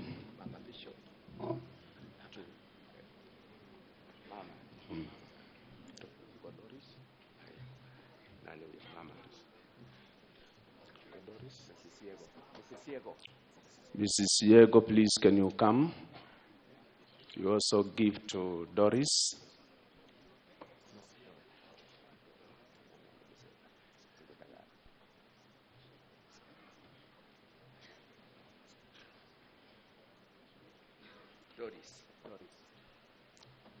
Doris, please, can you stand?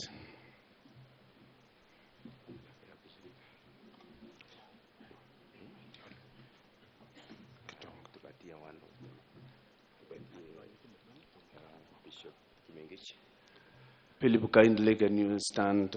Bishop Kimenjik will give you the Bible. Kimenjik. Thank you.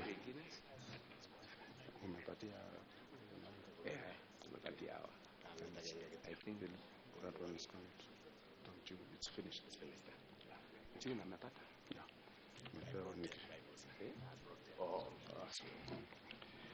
Thank you. We really appreciate. Can we appreciate?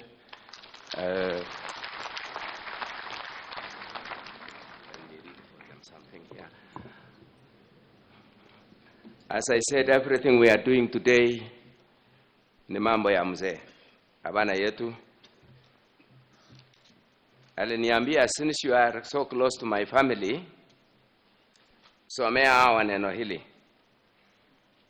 Na nitawasomea sasa mkishika hiyo Biblia.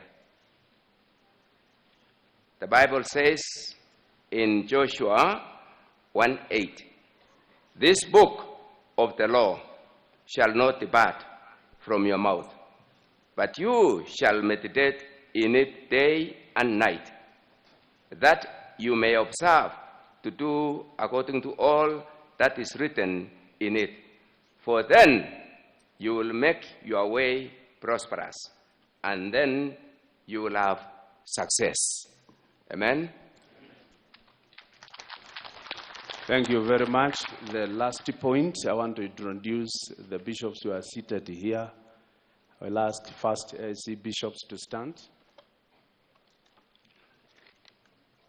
Your Excellencies, yesterday we had done a division.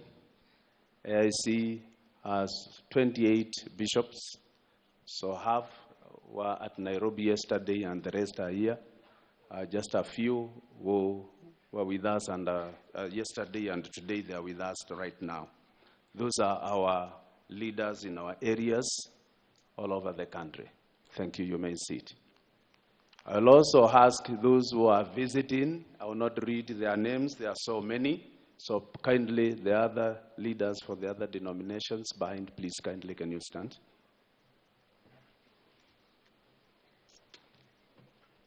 The good thing with Africa Inland Church, we like mixing in events like this.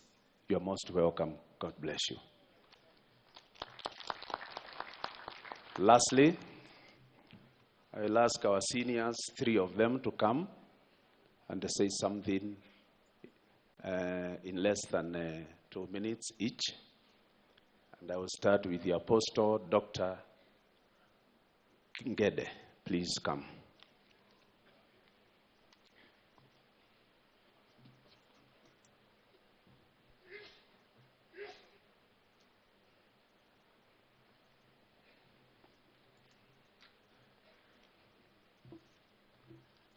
Your Excellency,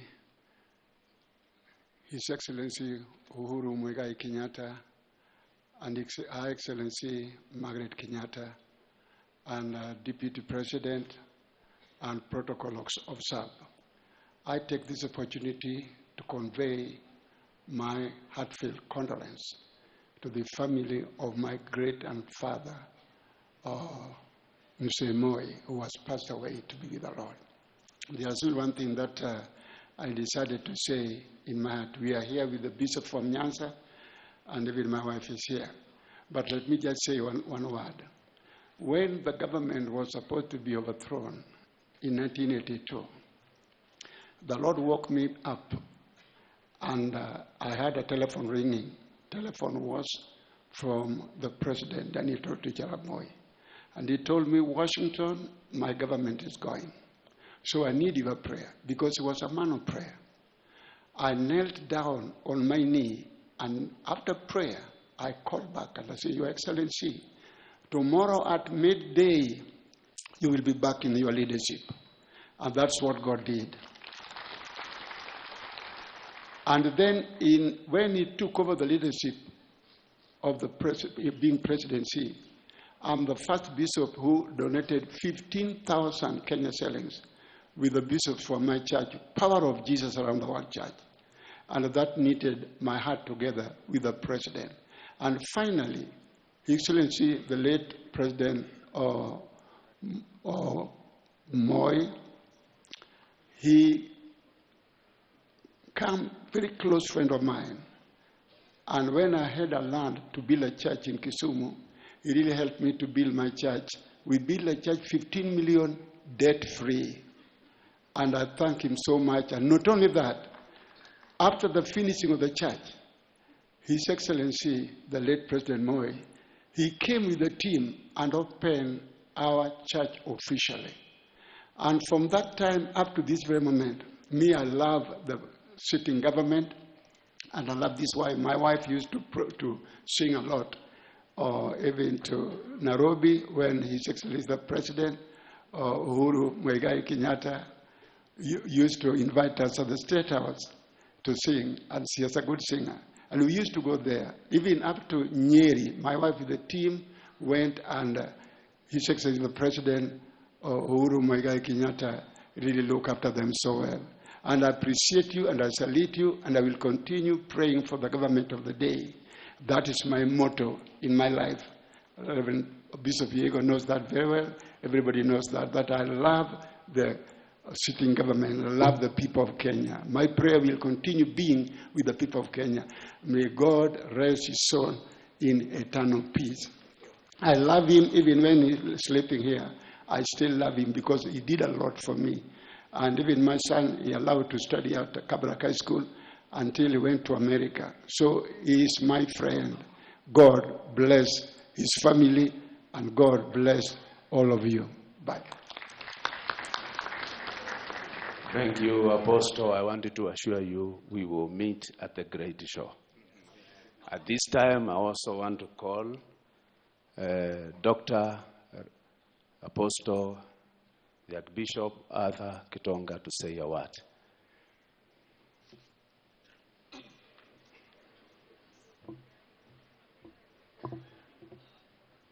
Your Excellency, President Uhuru Kenyatta, and the Mama, our Deputy President, all protocols served. I have worked with our Mzee Moi for many, many years.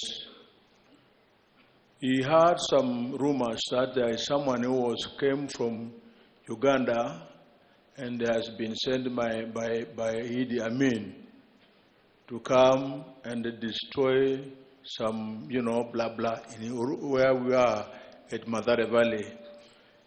And after thorough investigation, he said he would like to come and see what I am doing about the poor people.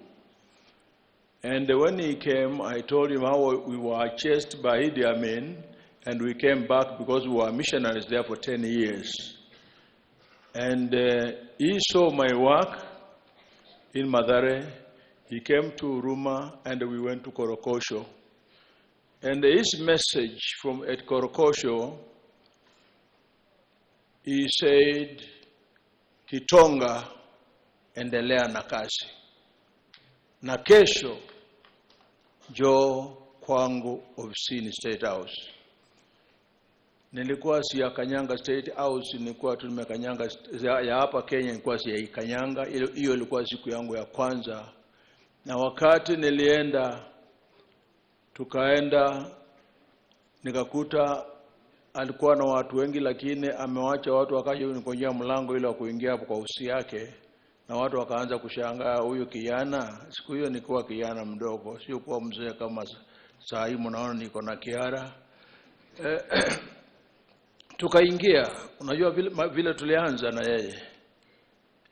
Ameniambia, najua wewe ni mtu wa maombi, nataka tuombe ofisi yangu, Mungu aibariki. Na tukapiga magoti na tukaomba. Mpaka hata watu wengi walikuwa wanakuja wanafungua milango, wanasema huyu anaomba na rais nani, wanaenda. Na kuanzia wakati huo tumekuwa na mikutano nyingi ya kuomba, hata hapa Kabarak, kila mahali pote.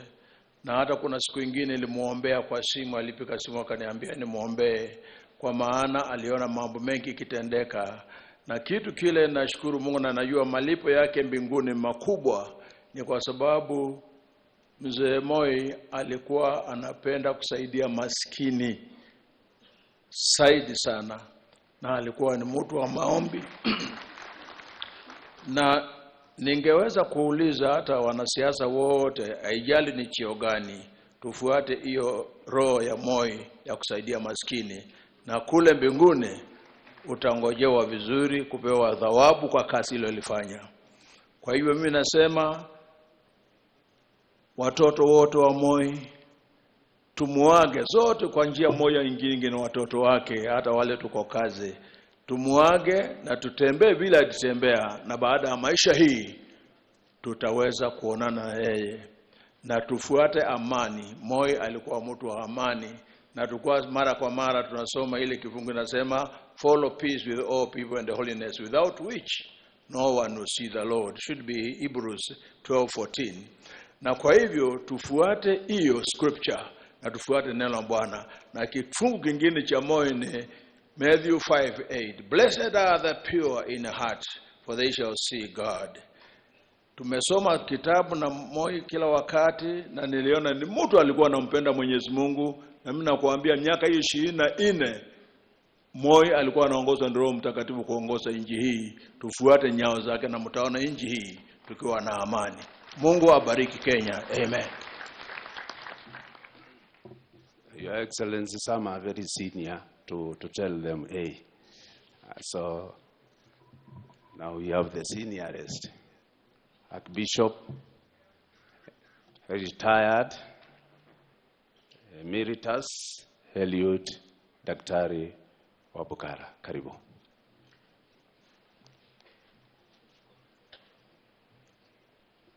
Your Excellency, our President, Your Excellency, our Deputy President, all the leaders who are here, and all protocols observed, my fellow pastors, I stand here to mourn a great leader. I worked under President Moi when I became Bishop of Bungoma in 1996. And that time, the political climate in this country demanded a lot of prayer. In the entire western region and Nyanza, there were challenges which the president needed prayers for.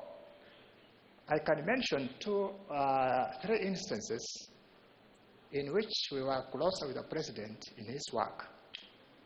One was when he was visiting Kisii, Nyanza, and Western. He came over to Kakamega, and I was called at 4 a.m. to go and pray for him. I went to State House, State Lodge in Kakamega, and as my colleague has said, the president went into an inner room when Franklin Bett was the controller there, and he told me, Bishop, I've called you. I'm going on a very difficult mission. starting here in Kakamega to Nyanza and to Kisii. Pray for me. Well, I was surprised because the president left his chair and knelt down, and I prayed. Immediately I finished, he just went out with his staff as usual and started his mission. That was one. The second one was when he was visiting Bungoma, and everybody, the politicians are here perhaps, they were very difficult that time. So he came, we were at the DC house, and there was nobody to start that meeting. So they just came and said, Bishop, can you start to talk? The whole congregation was quiet like we are doing. I said, how do I start? Well, I just picked the Bible, read Isaiah 35, the whole of it, and it spoke to the minds of the people who were there, people like Elijah Mangala and the rest, and the whole atmosphere changed. The president addressed us. Lastly, I shared with the president in my capacity as chairman of NCCK at a time when we were to balance the very radical elements and the very conservatives. Under my care, I made sure the resolutions at NCCK were caring for the bigger picture of the country as I used to pray for the president. So today, as we mourn President Moi, I also want to say he helped us to understand the interface between spiritual and secular world. And may God bless him. May God be with his family. And above all, may God bless our country. Thank you.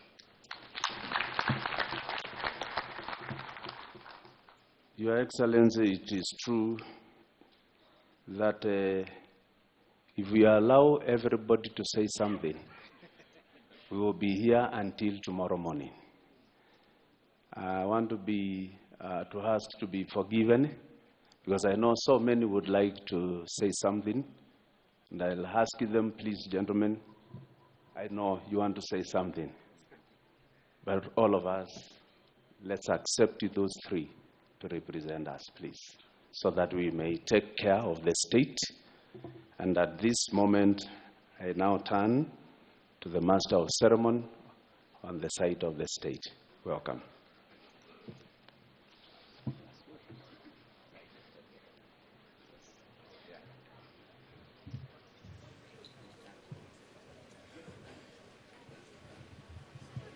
Thank you, Your Lordships. Your Excellency Honorable Uhuru Kenyatta, President of the Republic of Kenya, and First Lady Margaret Kenyatta, the family of the late retired President Daniel Arap Moi, Your Excellency the Deputy President, Dr. William Ruto and Mrs. Rachel Ruto, the Honorable Speakers of the National Assembly and the Senate, the Honorable Chief Justice and President of the Supreme Court, members of the Diplomatic Corps, fellow Kenyans, ladies and gentlemen. Allow me, Your Excellency, sir, to invite tributes from family and friends of the late President, His Excellency Daniel Arap Moi. And allow me at the juncture to invite two of his grandchildren, Cherubin and Clint, to pay tribute to their grandfather. Cherubin and Clint in that order, kindly.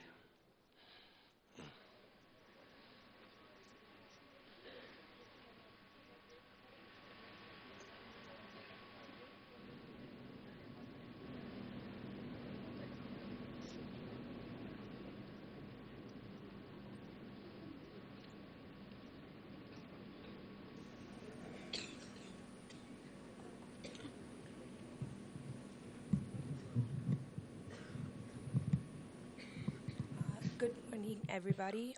I'd like, first of all, before I recite the poem to my grandfather, I'd like to call on to Mzee's granddaughters. Please, can you just make your way to the podium so we can all make the poem together.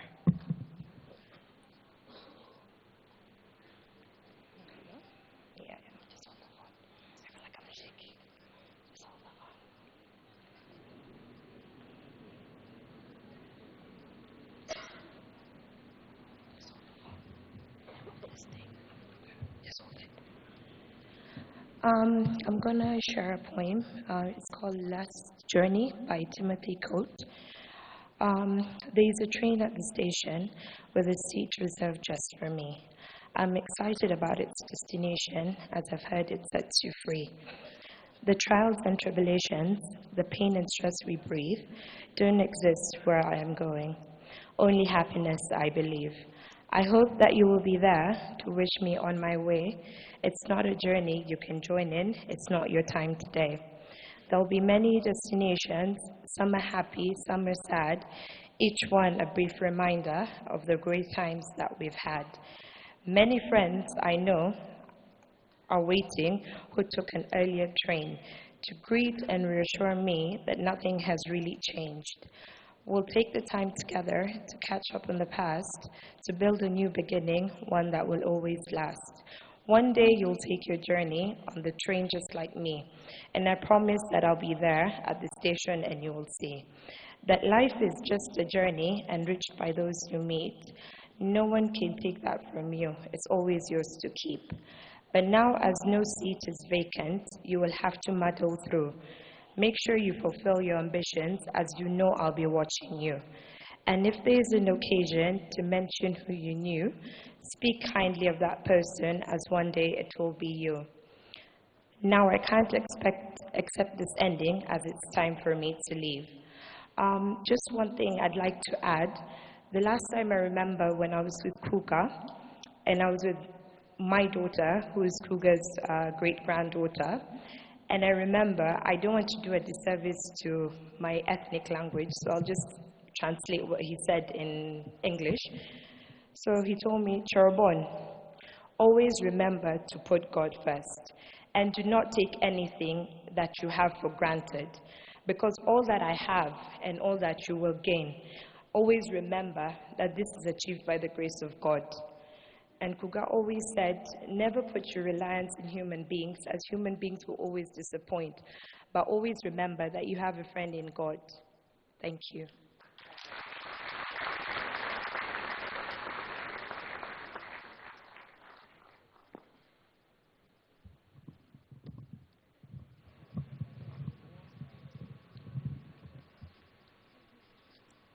Good morning. As you've heard, my name is Clint Kiprono Moi. I'm the first son to the late Jonathan Moi.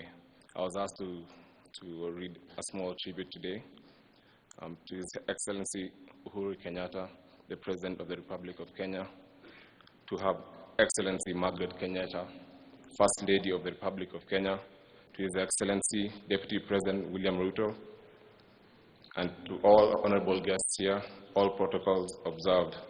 Good morning today. Today I find myself in a state of mixed emotions as I pay tribute to my grandfather, His Excellency the Second President of the Republic of Kenya, Daniel Toroitich Arap Moi. He was a man of such great stature that the name Moi was once synonymous with president.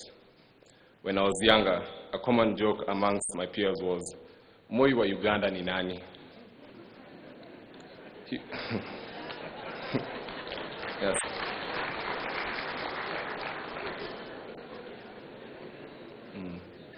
He was many things to many people. A leader, environmentalist, a mentor, educationalist, and for those who found themselves on the wrong side of his favor, a formidable enemy. But to me, foremost, he was just simply Ugo. I am immensely privileged and grateful to God to be the late President Moi's first grandchild. I was thus lucky to grow under the tutelage of one of Africa's greatest leaders. His principles of peace, love, and unity are etched deep in every Kenyan's memories. For us, his grandchildren, he instilled the importance of having ambition, focus, humility, and above all, the love of Christ, who is the purveyor of all wisdom. As he took his final bow, my grandfather was and remains a statesman. He was and remains a dutiful son of Baringo. For that, I want to send my deepest and sincerest gratitude to the people of Baringo. I want to thank you for gifting Mzee Moi to my family and to the world. We could not have experienced We could not have experienced his greatness without your support, and I speak for many saying we remain indebted to you all. President Moi understood that education is a great equalizer and wielded it as a powerful tool to empower Kenyans. Having had to make long treks from Sacho to Kapsabet to get an education, he made it his personal goal to set up as many schools as possible to encourage school attendance through such initiatives as the famous Maziwa ya Nyayo program. True to his program to self, many rural parts of this country were opened up by schools. It is not lost to us, the people of Baringo, where we have one of the highest numbers of schools per capita, how important these schools have been in launching us to the national scene. His legendary spirit of Harambee encouraged the sprouting of several institutions of learning, as well as having the effect of fostering unity amongst communities. I will miss a lot of things about my grandfather: his counsel, his encouragement, his unwavering support for his grandchildren, and his belief in our abilities. But of all, I miss just sitting with him in silence, watching National Geographic or the news. Holidays for the Moi family will never be the same again. The joy in his eyes when he saw his grandchildren and great-grandchildren was infectious. And so, I bid you farewell, Gugo. I am happy in the faith that you are now in heaven with Christ Jesus, and also together with our late Gogo Lena, with my late father Jonathan, and with our late cousin Kiprono. I believe you are singing your favorite hymn while watching over us. I will miss you, Gugo. Travel well. We love you.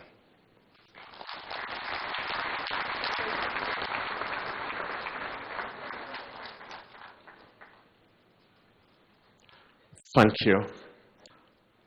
On behalf of the friends of the late President, I will now invite Dr. Silverstein, retired General Sumbeiwo, and Dr. Sally Koskei to move their tributes in that order. Dr. Silverstein, retired General Sumbeiwo, and Dr. Sally Koskei.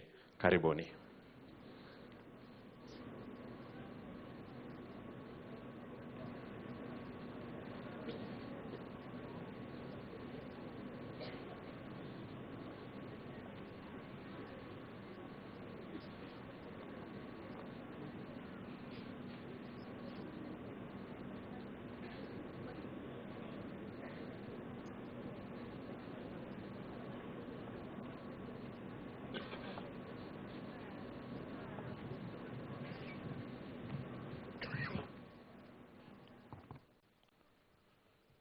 Your Excellency, President of the Republic of Kenya, and the First Lady, honorable guests, members of the Moi family, ladies and gentlemen. I am humbled to be accorded the honor of speaking to you about our patriarch. His Excellency Daniel Toroitich Arap Moi was also my patient and my friend. I first met Mzee in 1977 when he was a 60-year-old vice president and I was a 33-year young cardiologist.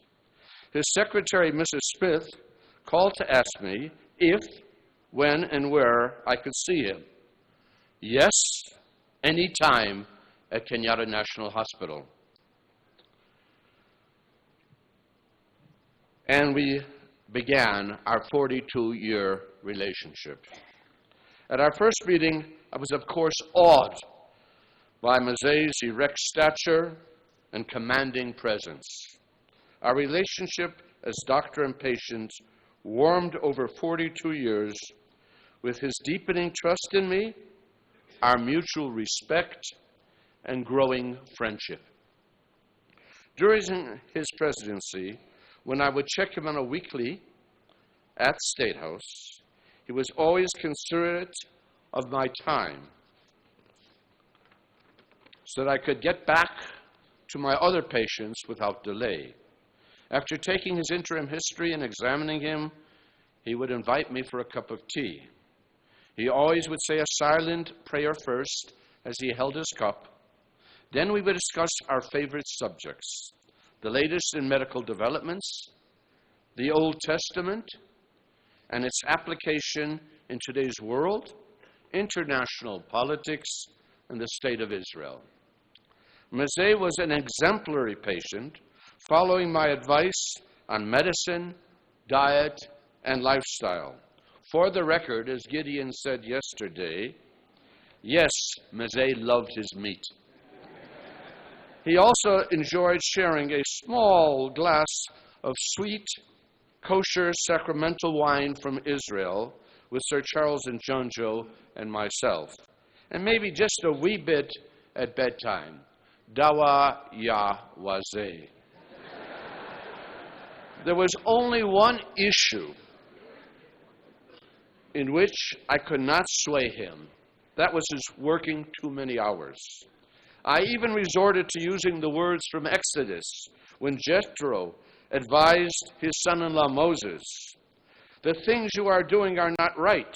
You will surely wear yourself out. Make it easy for yourself and let them share the burden." But this did not sway his work ethic, nor does it sway mine, much to my wife's chagrin. I traveled the world with Mzee, and among my other professional duties was to make sure we were not eating exotic animals, such as cats, snake, dog, nor drinking buffalo milk when we were in China. As a friend, he participated in my major life events, holding my firstborn son on his 8th day of life for his circumcision, and attending my marriage to Hannah.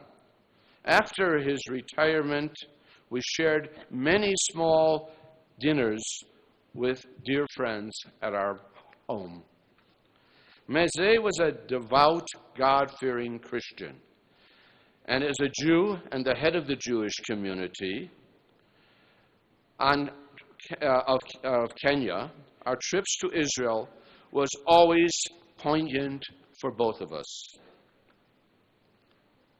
His love for Israel reflected in a decision that benefited both Kenya and Israel, such as the reestablishment of diplomatic relations and support in the UN. Israel helped Kenya with educational, agricultural, and infrastructure development, internal security, and even sending Israeli emergency response teams to some of our disasters. Mzee was devastated when his friend, Prime Minister Yitzhak Rabin, was killed, and he was unable to attend the funeral because we were traveling. However, I explained that attending the Shloshim, that is the 30th day of mourning, would be a special act of great respect. He told me of a similar tradition among the Kalenjins. And then he turned to Dr. Sally Koskei and said, "Make arrangements, we are going." As the only international dignitary at the Prime Minister's Shloshim, he was treated with great honor. Mzee and I found many traditions in common between the Jews and the Kalenjins, such as dietary habits, holidays, rites of passage, and even burial. We pondered if Kalenjins, this was his thesis, were not one of the lost tribes of Israel. When Mzee needed cataract surgery, he chose to go to Israel. When he began having difficulty walking 2 years ago, he jumped at the idea of further investigations in Israel, the land of miracles. Though medical investigations yield nothing much more than the need for increased physical therapy, however, spiritual therapy must have played a part. Bumping over the narrow cobbled streets through the old city of Jerusalem, we took Mzee by the colorful, aromatic souks to the Church of the Holy Sepulchre, which contains two of the holiest sites in Christianity, the site where Jesus was crucified and where he was said to have been buried and resurrected. There, Mzee became exuberant as he fuata nyayo ya Yesu, followed the footsteps of Jesus. Touching the stone where Jesus was laid out after his crucifixion, he called out to me, Daktari, Angalia, Yesu, alikahapa hapa, as he touched the stone with great excitement. In the days that followed, Mzee seemed invigorated to the extent that medicine cannot explain.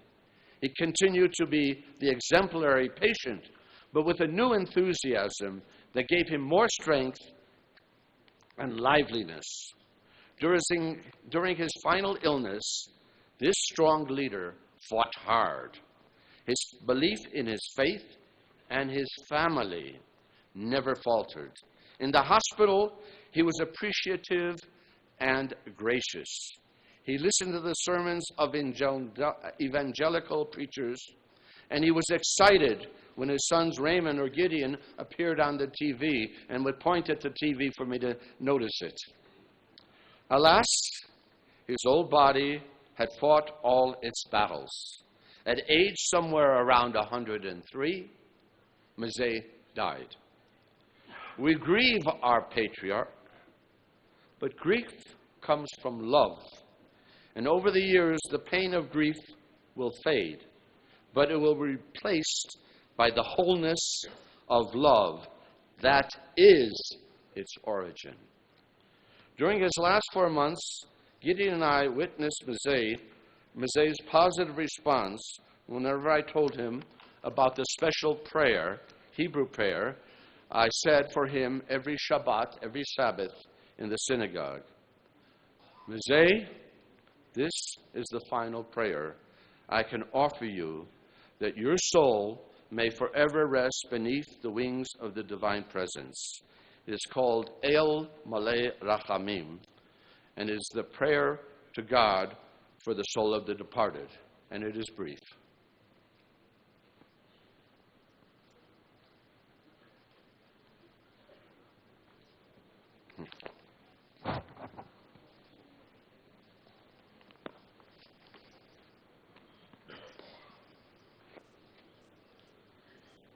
El Maleh Rachamim, Shochen Bamromim, Elohai Shlichot, Hanun V'Rachum Erech Apayim, V'Rav Chesed, Hamsei Kaparat Pesha, V'Hakravat Yesha, U'Menacha Nechona Tachat Kanshvei HaShchina, B'Mahalot Ketoshim U'Torim, Kazora Haraki Amazirim, Et Nishmat, Mzee Daniel Toretich Erep Moy, Shalach Liolamo, Ona Balarachamim, Zachro Lo Letova, Kol Zichyotav Etzikotav, Batzot HaChaim, Uptachlo Sha'arei Tzedek, Va'ora Sha'arei Chemla V'Chanina, Beseiter Knofecha Tasireo Liolamim, Usror Betzorah Chaim, Et Nishmato, Adonai Hu Nachlato, V'yanuach B'Shalom Al Mishkavo, V'nomar Amen.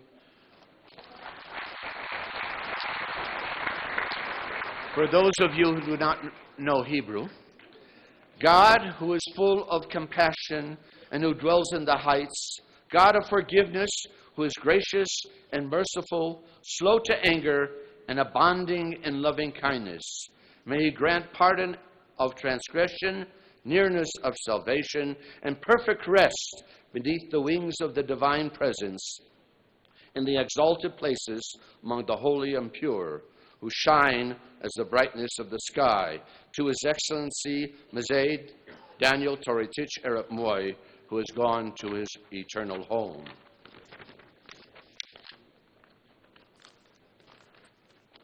We beseech you, O Lord of compassion, remember him with favor, all the meritorious and pious deeds that he did on earth. Open for him the gates of righteousness, the light, the gates of pity and grace. Shelter him forevermore on the cover of your wings, and let his soul be bound up in the bond of life. The Lord is his heritage. May he rest in peace, and let us say, Amen.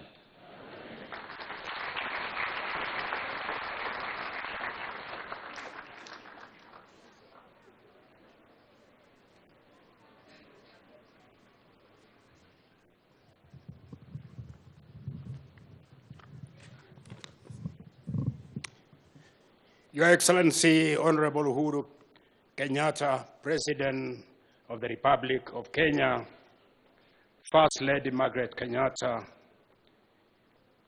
family of the late His Excellency Daniel Toroitich Arap Moi, Second President of the Republic of Kenya, all of protocols observed, fellow mourners. Today, we continue to celebrate the life of President Moi. We celebrate his life because of the many achievements he had in his time in leadership. The late President Moi has been lauded not only within our borders, but also in the region and internationally, particularly for his love for peace and his several contributions towards peacemaking and peace building. In the last few days, since Mzee rested, we have been reminded of the Nyayo philosophy of peace, love, and unity. And to date, we largely owe the stability our country enjoys to this vision that he had. Kenya is a diverse country inhabited by several ethnic groups, and as such, our country has not been a stranger to peace and security challenges within its borders. Some of these include intercommunal violence, conflicts between farmers and others, conflicts over land, and violent extremism, among others. These conflicts were of great concern to the late President Moi, and to this end, he made efforts to deal with it from the root causes. In addition to promoting education and religion for communities in these areas, his government worked tirelessly to fight proliferation of arms, as well as increasing the development and resources in these areas. This was in an effort to reduce the economic burden that led to some of these conflicts. His government also saw settlement of several families in the conflict-prone areas. He had been displaced as a result of the colonial administration boundaries set. As Vice President, the late President Moi was personally involved in the negotiation with the leadership of Somalia during the Shifta War, where violent extremists were trying to alter Kenya's frontier.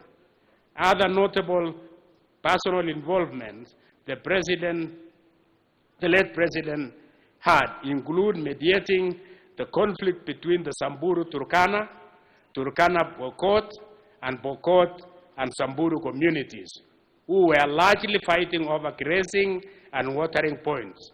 In doing so, he took time to continuously engage the leaders and leadership of these communities. He also implored on the political and security leaders in these regions to focus on uniting the people. Moving outside of our borders, it is important to appreciate the importance Mzee Moi gave to regional integration.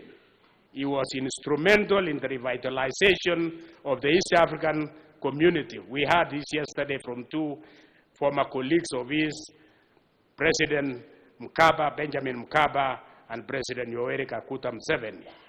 Following its collapse in 1977, he understood the power the region would have coming together through political and economic cooperation. This vision, which was shared with the other leaders of the region, was one that will propel sustainable growth and development, promote and sustainable utilization of natural resources. We had us also from President Kikwete yesterday, as well as strengthen political, social, cultural, and traditional ties. Mzee Moi also believed that unified region will promote peace, security, and stability within, leading to prosperity for its people. Fellow monarchs, late President Moi was also well known for his efforts in the promotion of peace and security in the wider region. It is during his tenure as president that Kenya began asserting itself through its foreign policy as a regional leader on peace matters. Mzee Moi was one of the founding fathers of the Intergovernmental Authority on Development in 1986. And as a negotiator and mediator, he was principally involved in negotiating and mediating the conflict in the Sudan and later in South Sudan, which led to the comprehensive peace agreement that was signed in 2005. And those who remember this very well was that he entrusted this task on me and kept on urging me to ensure that before he leaves office, South Sudan was free. And it was the most difficult task I've ever undertaken other than fighting a war.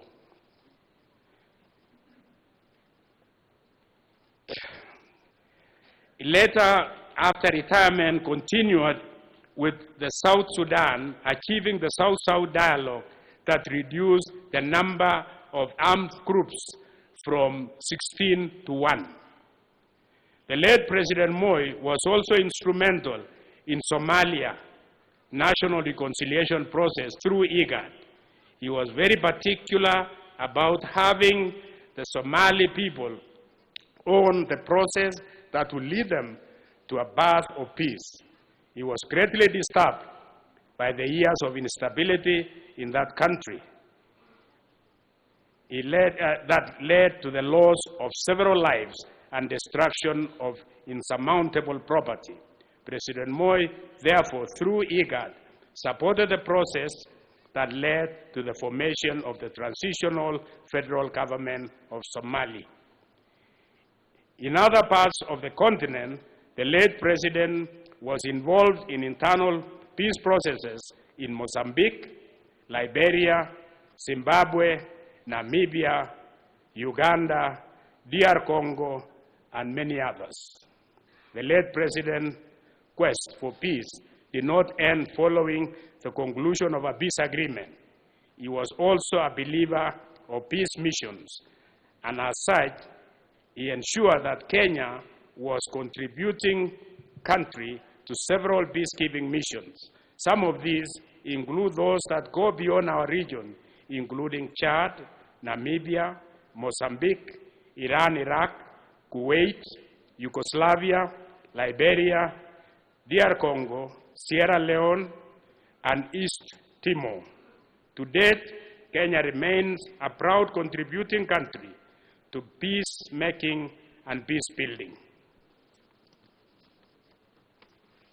Let me conclude my tribute to Mzee Moi by appreciating his love for peace. He will be remembered as a peacemaker and as a peacekeeper. Let therefore be a guide to us to be lovers of peace and also mind the welfare of those around us. God bless President Moi. God bless Kenya. Thank you.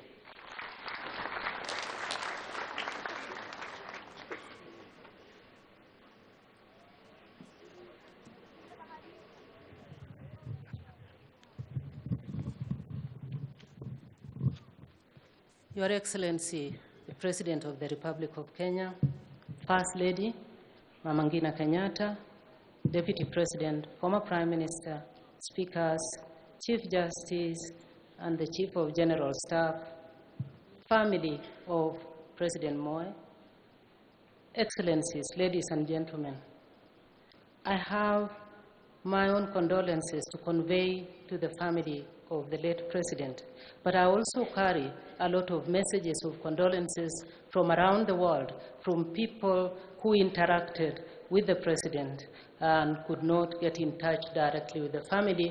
This I will present to you at a later date. I first met Mzee Moi when he was Vice President. I was coming to the end of my first year at university, and I was job seeking. The year was 1972, July.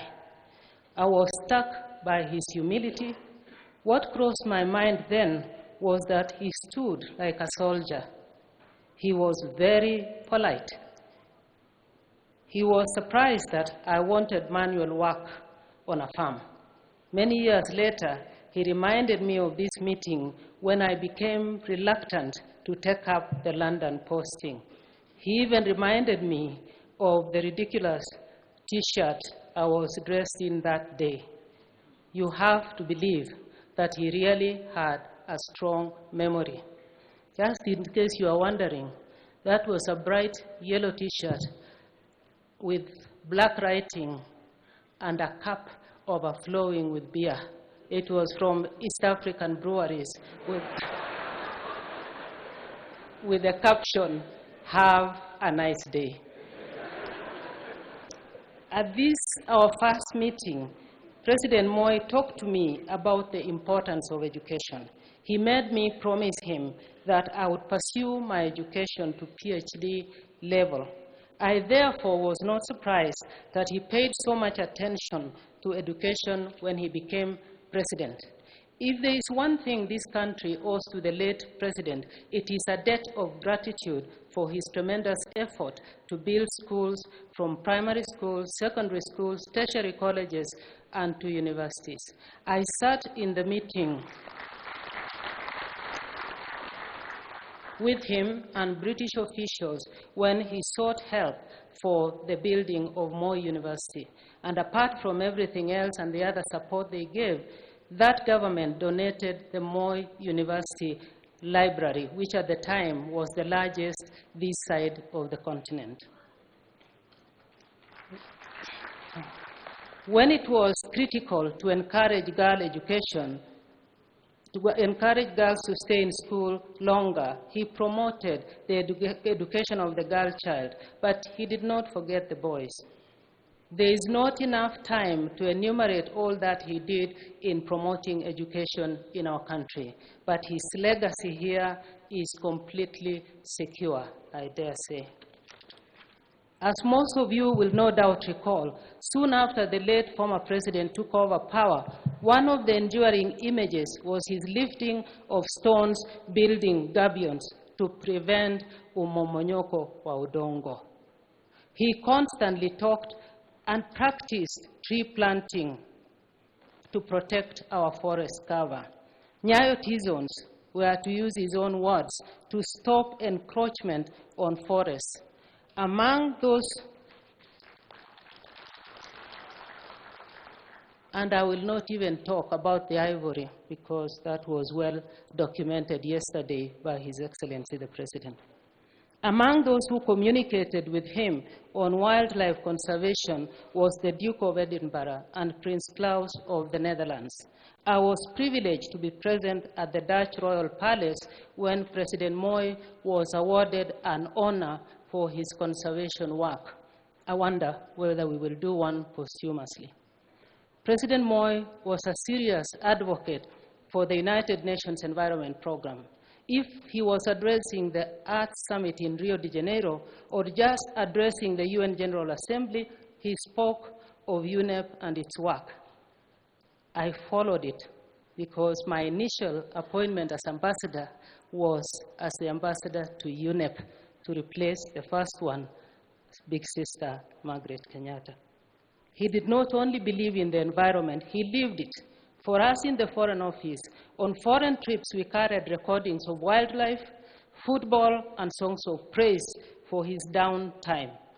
Later, the National Geographic television channel helped us. I have only listed a few examples from this area, but the history is much richer than this. President Moi always made it known to us that if agriculture failed, the government budget could not be balanced. He was unhappy at the IMF insistence that Kenya stop supporting farmers by extension workers. This was part of the structural adjustment program and also part of the change in the political climate in the world after the fall of the Berlin Wall that saw any assistance to our type of economies not forthcoming while being accused of all manner of things and not actually calling the spade at a spade and agree that they were not giving any assistance. It's easy to accuse you of being corrupt when they don't want to help you. He was a serious farmer and put a lot of food in the national food chain to the end. President Moi was respected internationally, even by those who did not like his policies. He was as comfortable with Prime Ministers Margaret Thatcher, John Major, as he was with Chancellor Helmut Kohl, President François Mitterrand, and later Jacques Chirac of France.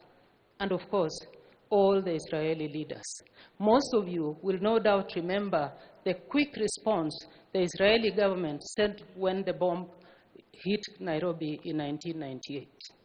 I was particularly lucky to sit with President Moi in his many meetings with leaders in international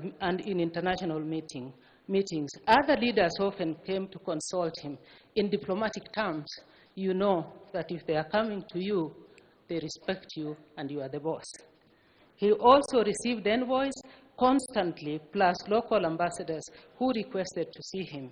He met intelligence chiefs from some of these embassies. Through diplomatic maneuvers, he stopped the American ambassador in the last 6 months of 1992 from talking about our elections. The Kenyans didn't even notice. This was done through a leader of a third country. The man was a consummate diplomat. On Christmas Day 1992, he sent a letter to the German Chancellor to restrain his ambassador in Nairobi from accessing our polling stations. Total success. When traveling through London, for example, the president was always sent a representative from the palace to receive him. He was also given full police escort and security, which was not always the case with other leaders. Her Majesty the Queen often talked about him. At the presentation of my credentials and many other meetings, the subject was always how polite the President of Kenya was.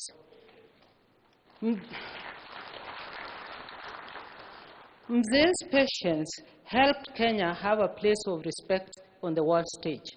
In 1992, at the height of the American presidential campaign, we saw on the CNN that US Air Force was sending planes to Somalia, but landing in Nairobi. We had not been asked.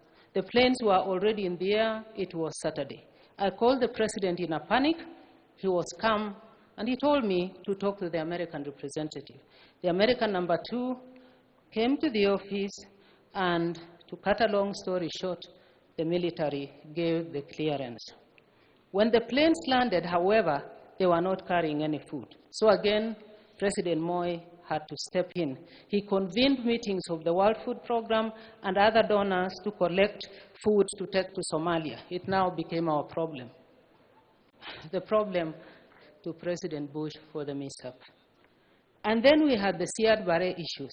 Some of you might remember, to say nothing of the Sahrawi problems, and Congo, where other leaders refused to come with us, and we thought we were going to perish in the Congo forest, when all the 4 who had agreed to go on a delegation to Badolite to see Mobutu, to ask him to share power, simply fell off the radar screen, and it became President Moi alone who actually went. One of the things that is not always mentioned is his tremendous effort to resolve the problem of the assets and liabilities of the old East African community. On the 15th of November, 1983, he was in Arusha for a long meeting. We thought we were going to come home the same day. Then Mwalimu said publicly in the meeting that na huyu mwenzangu anataka kurudi nyumbani. Moi bwana tusaidie. Kaa hapa tu tumalize. We ended up sleeping in Arusha with no clothes to change into. But nevertheless, actually we didn't need to sleep because the meeting ended at 1 a.m. with the border being reopened on the 16th of November 1983. I took the notes. Then the refugees. I covered a lot of meetings between UNCHR Director Mrs. Sadako Ogata and President Moi. Many years after she retired and became head of JICA in Japan, I was attending a meeting she was chairing in Kyoto. She stopped the meeting to ask after President Moi, remembering that she sometimes wondered if she ever thanked him enough for his understanding and support for refugees coming across Kenyan borders in the 1990s. She told the meeting about how courteous and supportive President Moi was to refugees and to her work. I was understandably proud to hear this appreciation. James Grant of UNICEF also always talked of Moi's great contribution to child immunization. In foreign affairs, for 10 years as PS, I spoke several times with the Comptroller of State House, Head of Public Service, the PS in charge of Internal Security, Intelligence Chief, and often with PS Finance, and also regularly with the President's personal assistant. Intelligence and security meetings were held regularly. I also had to speak to the President almost every day, at times extremely early in the morning because of his great interest in foreign affairs. Mzee Moi accorded me the honor of being his head of public service and secretary to the cabinet. By this time, I had a very good working relationship with my colleagues, the permanent secretary. I can tell you, Mzee Moi did not tolerate personal disagreements at this level. We just had to get on well and get on with the job. It was within this group and with the Chief of General Staff that if there was need to talk the boss out of something or convince him of something, a delegation was sent to him at 6:30 in the morning. He was always a step ahead, but would receive us sometimes in a very tense atmosphere. It was not always easy, but he listened and took us seriously. When I first joined this group on my appointment as permanent secretary for foreign affairs early 1992, the politically noisy year, I was sent with 2 other people with a message to HE, as we refer to him. It was a very steep learning curve. We were to tell him that the fighting Maela, it appeared, was not ending and that the military was willing to step in to help. I happily went and was surprised when I found myself alone before the President. He listened to me silently and patiently. I promised enthusiastically to return the following day with my 2 colleagues. He said nothing. The police were able to contain the fighting by the end of that day. I didn't even notice. But I went back as I had promised the President. My 2 colleagues did not show up as they had told me. The President decided it was time to educate me. He explained what it meant for the military to come out and take over what police should do. A military coup or what? He asked me, and I shriveled. I was sent on several other missions, often with some colleagues, but somehow I ended up as the one to speak up.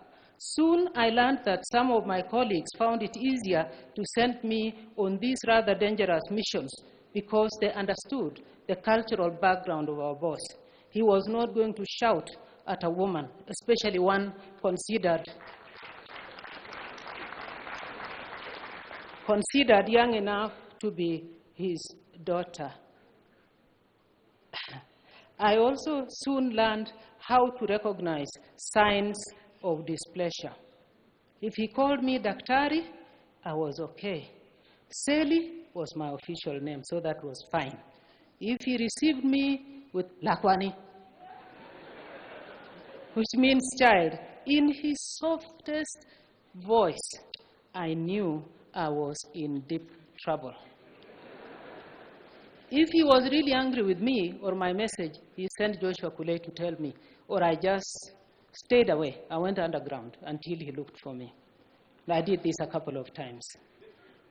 But as senior civil servants, we worked closely, consulted each other, and made our work easier. We, in fact, became big consumers of intelligence, and we debated with each other every day on everything. But everything had to be confidential. Leaking of information was out of the question. So, although President Moi worked closely with politicians, he managed the affairs of state with his civil servants. Some ministers did not always appreciate this and gave us grief, but we could not tell them what we had been told to do. If you are a civil servant, you are well advised to stay out of controversy with politicians. He would quietly protect you if he knew you are being attacked unfairly, but he preferred that you did not pick up fights with politicians. Except on very rare circumstances, civil servants, except for those who worked at State House, were not found at State House in the afternoon. Civil servants took up the early part of the morning. Mid-morning to afternoon was left for politicians and other private contacts we didn't need to know. Mzee was very kind, but he could be very curly if one did not act professionally. One day in October 2002, it was agreed that in my little group of 6 people overseeing political power shift, that we should let the president know that his party was not doing so well. 3 of us went to see him. When we were let in, we faced a really hostile reception. I thought I could see smoke coming out of his ears. He said, "Yes." Then slowly I noticed his countenance change. Then he calmly asked me, "Daktari, who did you come with?" When I looked behind, I was alone. My colleagues had fled. I think he took pity on me, invited me to sit down, and I gave him the 2 possible speeches for Uhuru Kenyatta to make. One, if the election outcome was to be different from what the president expected, and the other, just in case things worked his way. He accepted the speeches, he put them in his cabinet, and then asked me questions about how we arrived at that. We had a long conversation. 2 months later, we were in Washington, and President G.W. Bush, number 43, asked him who he would be handing over power to. He calmly said, "May the best man win." President Bush answered, "What about may the best woman win? What is wrong with Sally?" We all laughed. He told him she's not a politician. We knew, and President Moi knew, that we were there to help achieve a smooth transition with the help of our friends out there. When President Moi was sworn in for his last term in office, I drafted his speech on his instructions. The speech had only 5 paragraphs, 3 of them starting with the same phrase, "In this, my last term in office."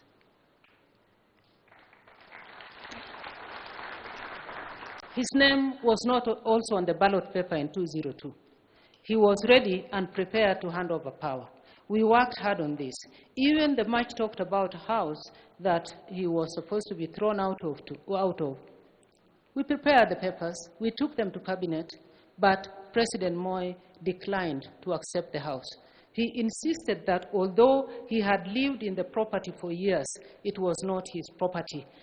We were not careless. We looked after him. He just was always correct, and that is what those of us who worked with him saw. You know, we've always said he kept time. And I could tell you a lot of disaster stories about people who didn't keep time, including a minister coming late to a dinner for Margaret Thatcher, and we all knew, all the civil servants knew at the next reshuffle he would be gone, and he did. He was a very successful foreign minister. President loved him greatly. He left immediately after the elections of '88.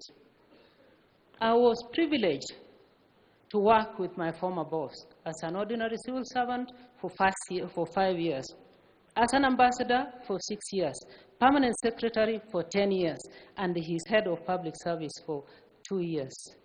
I will always remain grateful to him.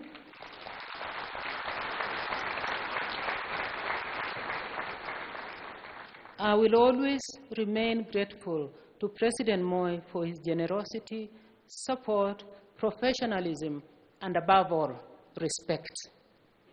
After his retirement, his doctor and the man he referred to as my brother, Honorable Charles Njonjo, and their families ensured that we all got together often. I learned a lot about him during this time. He remained completely gentle and polite to the end. Mzee's family should be proud of what a great father they had and for his contribution to this country that he so greatly loved and made tremendous sacrifices for. His legacy will ensure. Rest in peace, sir.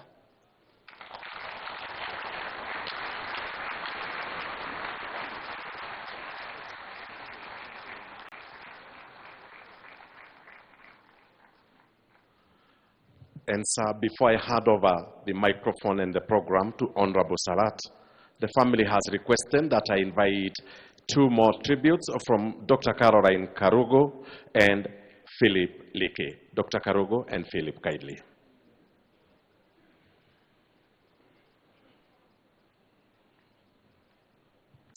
Thank you very much. Your Excellency, the President, Uhuru Kenyatta, Your Excellency, Mama Margaret Kenyatta, the family of His Excellency Daniel Toroitich Arap Moi, Your Excellency, the Deputy President, distinguished fellow mourners, I bring my condolences, those of the Karugu family, and indeed those of the great people of Nyeri County.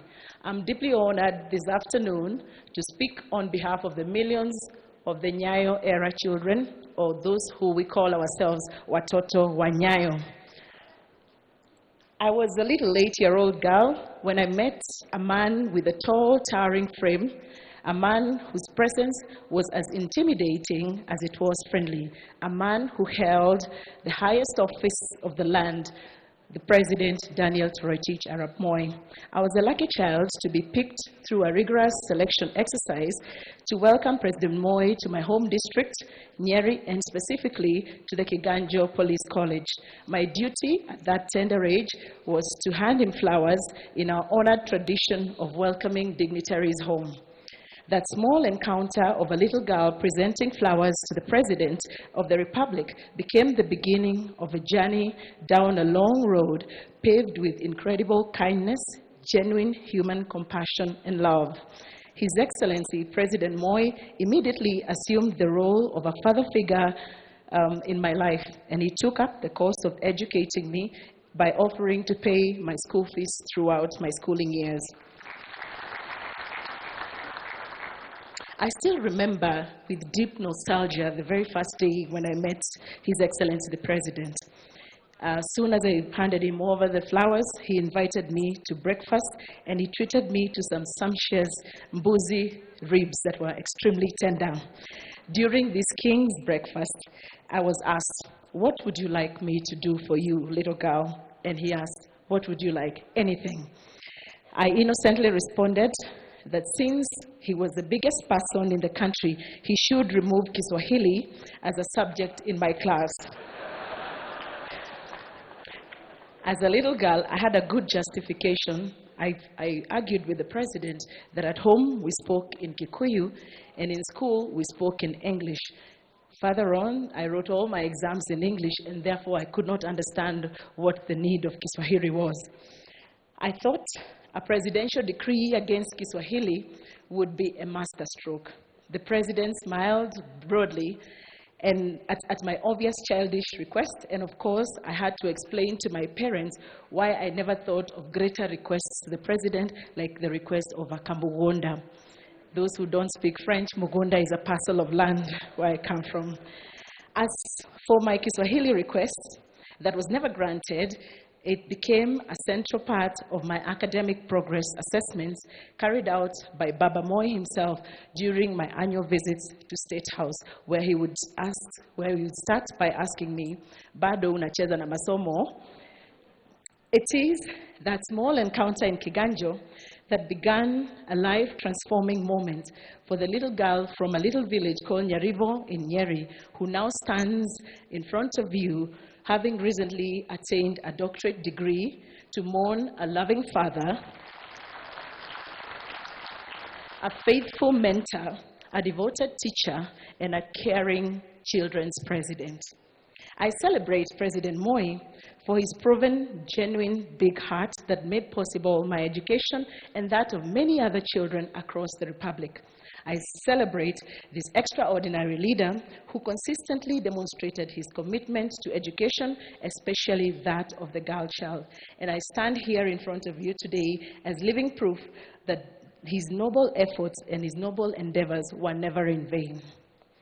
My Baba Moi, as I fondly called him, today rests in absolute peace, having, in the sunset of his blessed life, watched many of his children, nurtured directly by him, grow into effective citizens. He rests in peace, knowing that that little village girl from Nyarivo pursued not only the highest limits of education, but also has chosen to live a life of public service as Deputy Governor of Nyeri County. He rests proud of the replication of this story, a story that begins with President Moi's authentic compassion, genuine passion for education, and undisputable commitment of the cause of the girl child. I am only one, perhaps a mouthpiece, of thousands, if not millions, of Kenyans who share similar stories of how Baba Moi transformed their lives. My Baba Moi established and supported many girls' schools, some of which adopted the name Moi Girls, for instance, Moi Girls Eldoret, Moi Girls Nairobi, and my very own school where I went to, the Moi Nyeri Complex. These schools and many others, including those that do not bear the name Moi, stand as monuments of one man's unquestionable desire for an educated nation. President Moi followed the crusade to educate the girl child with a nationwide campaign to uplift the status and empower women.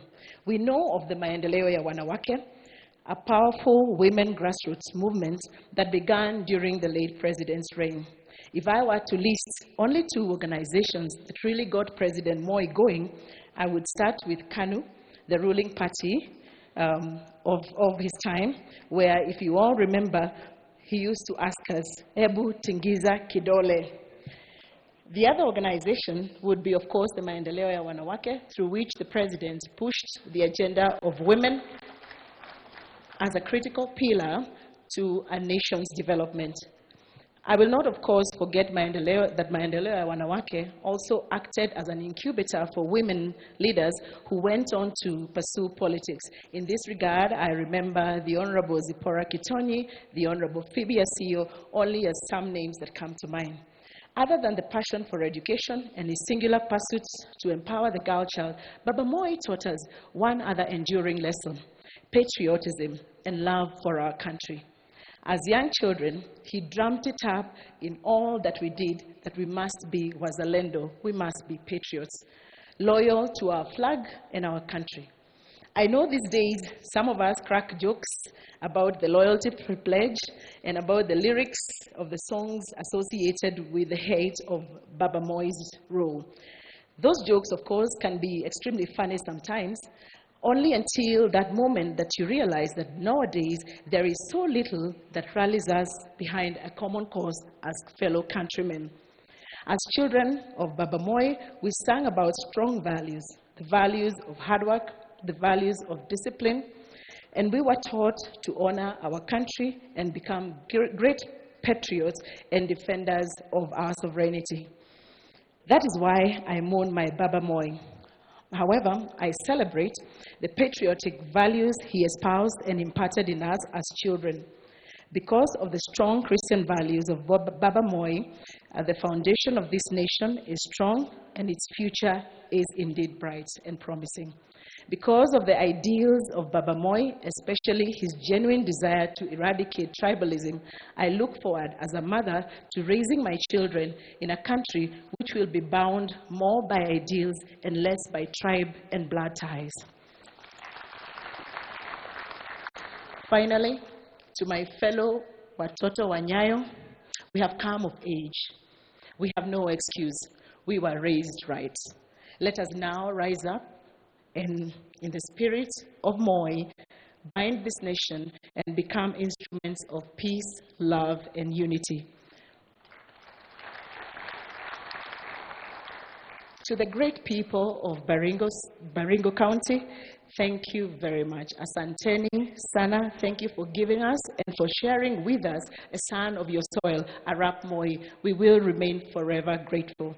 To the Moi family, my brothers and sisters, we pray that the Lord continues to strengthen you and to continue to bless you, and that He may continue also to comfort you during this very tough time. Rest in peace, Baba Moi. Thank you.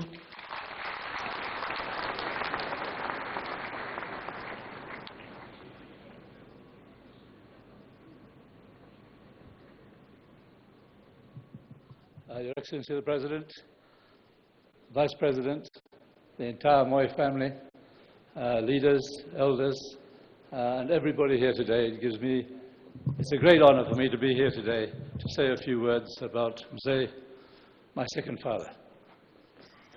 I first met Mzee in 1973, just after I became a KANU member, and it cost me 2 shillings to be a member of KANU. Sometime after that, I ran for election in 1974. I didn't make it for various reasons, but finally I made it. And I was fortunate to be given a position in his government for the Member of Parliament for Langata. Sometime after that, I decided I must dedicate myself to learning from this incredible man. And he became my role model, and he became my second father. My father had died in 1972. So I studied him very carefully and was particularly impressed by many of the things that people have spoken here before.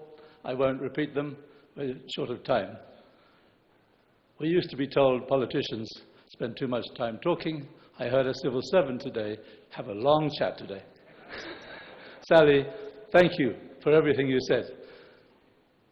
What I would like to do is just tell a couple of stories that are relevant to my relationship with the President Moi. Sometime during my political career, my brother Richard decided that he wanted to have a fight with KANU and with the President Moi, and created his own party. That put me in a very difficult position to be in Moi's government, and my brother is fighting my president. Surely enough, people were whispering, maybe Philip Leakey isn't a true KANU man. So I made a point of going to visit Mzee to assure him that I stand steadfast with him in the past, at that time, and always into the future, to the very end, which I do. He said, don't worry, let me tell you a few things that may be important for you to know. He said, first thing, no politician can succeed if he makes politics personal. Politics is not a personal business. Today, you can fight. I listened to carefully. I said, that's excellent, Mzee. He said, the other thing, you should never hate a person. Hate what they do, but don't hate the person. That resonated with me. And he has practiced that throughout his life. I believe I have managed to do the same from his wisdom.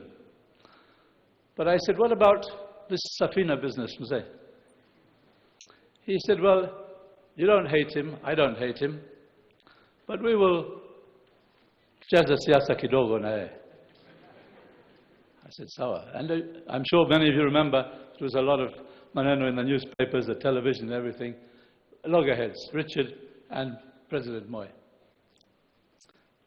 He said, just stay calm, tutamtolea pumuzi baadaye kidogo. And within a very short time, pumuzi ilisha, safina ikaisha, tukaendelea mbele. What a wonderful man.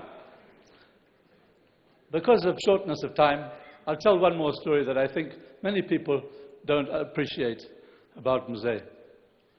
As Member of Parliament for Langata, I went to him one day and I said, Mzee, you have raised money for every cause in this country. Every type of church, every denomination, everything. And the schools, universities, everything. One missing, Mzee. He said, what's that? I said, you've never raised money for a mosque, msikiti. Hujawahi kuwasaidia wajenga msikiti. Nisema hiyo ni kweli. Tufanyaje? I said, the mosque in Kibera, Makina, would love it if you'd come. That it's in the middle of the slum. You'll not be able to drive there. You'll have to walk. There's no water. There's no road. No electricity. If your security people don't mind and you're willing to come, we would be delighted. He said, arrange. I'll be there. Tell me what we have to do. So within a short time, a couple of months, we fixed a date, and the day of the Harambee was set. What I learned with Mzee in all the years I worked for him, he didn't like surprises. Never surprise him.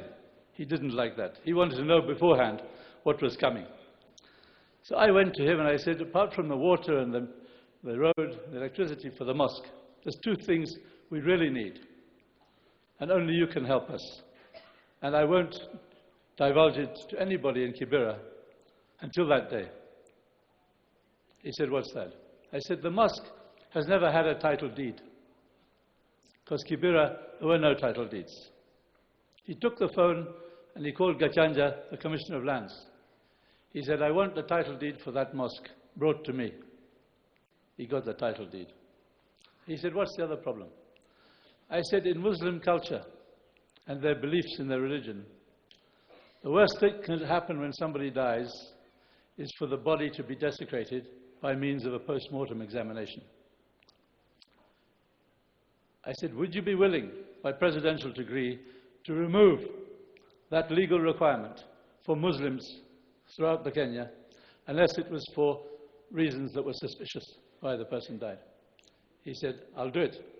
So when we got to Kibera, on the day of the Harambee, he told the mayor to sort out the road and the other things that he could. Then I asked him about the title deed. He said, I hear you. He hadn't been speaking. It was my turn to invite him. Then I talked about the need to remove the requirement of post-mortem examination for Muslims. The whole place went wild. Muslims went crazy. They never heard that anybody would ask on their behalf for such a thing. So when he took the dais, he agreed to everything. And then he called the head of the mosque. He said, come. He told Abraham Kiptanui, give me that envelope. Here's the title deed to your mosque in Kibera. People went crazy. Then he said, the other thing Liki has asked about the removal of the need for post-mortem examination. From here on out, it will never happen again. I order by decree as president. It hasn't happened since then. To me, that demonstrated he had no prejudice in any respect, whether it was tribe, whether it was race, whether it was religion, whether it was culture, whether it was rich people or poor people. He didn't differentiate. He was friends and made relations with everybody, within Kenya and beyond Kenya, the poorest and the richest, all of them. After that Harambee, we had an election about 3 months later. And he and I received telegrams, not only from the people in Kenya, the Muslims, but from all over the world, congratulating us and telling us they're praying for us. He got a solid Muslim vote after that election, before that election, and so did I. He was a wonderful man. But very few people remember that's one of the things he did that was very significant to more than 20% of the population of this country, just by one simple act. So I won't belabor the time. I have many stories I'd like to share with you. But as a politician, I hope I've disproved that we don't talk too much. And I thank you all very much. And my sincere condolences from my wife and I to all the Moi family. We will be with you. And I'm still with Kanu Mzee. Thank you.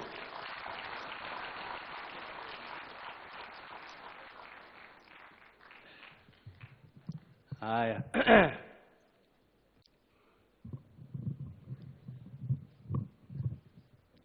His Excellency the President of the Republic of Kenya, First Lady, Deputy President, First Lady, fellow mourners. Yangu mkiniona hapa, si mnajua tu hata kala iko sawa sawa. Ama namna gani? Kwa sababu tumesema ya kwamba tunakuja hapa kusherekea life ya mzee. Na nyinyi wote mnajua ya kwamba mmesema mambo yote, lakini hamjasema kwa urais yake alikuwa anatumia chama gani. Hiyo ndio ni mmesema kila kitu, lakini mnaogopa kusema chama. Sasa hapa nimekuja kusema chama. Na mkiona hata vile imepebu hapa imechengwa iko na bendera ya chama cha KANU. Sasa langu tu, mzee akiwa hapa anataka kujua nyuma yake iko watu wanatingiza ama watingisi. Mzee ako mbele hapa na nyuma yake mnatingiza ama mutingizi. Tingiza tena, tingiza. Baka huko na bendera, huko na nini, kila mahali tingiza. Chief Justice peke yako ndakusamea tu, lakini kila mtu tingiza. Kwa sababu Raila mwenyewe alikuwa mtu ya kutingiza. William Ruto, mimi ndio nilichukulia hii kiti niko naye, tingiza. Haya, tukienda mbele rais wetu ako mbali sana, tingiza. Gideon uko hapo, we ni chama yangu, hata kama tunaomboleza na kufurahia, tingiza. Hata Philip, tingiza Philip. Mimi naona wewe bado hujui kutingiza. Tingiza tena Philip. Bas mimi napenda tufurahie mzee, ama namna gani? Na nimekuja hapa kusema hii siasa ni mzuri, si siasa mbaya. Kila mtu ambaye ndaita hapa, kwa sababu mimi mwenyewe ningesema, lakini mumetingiza, hiyo inatosha mimi. Mimi nitasimama hapa kwa program, nimeambiwa tuendeshe hii program vile inatakiwa kwa wale wenzetu wanasiasa. Na ukija hapa unene tu ile inatakiwa, ili tuende tuchunge sana. Na mimi niko na furaha sana. Mwenye ataanza speaker wa bunge ambaye anajulikana order Ole Kaparo yuko wapi?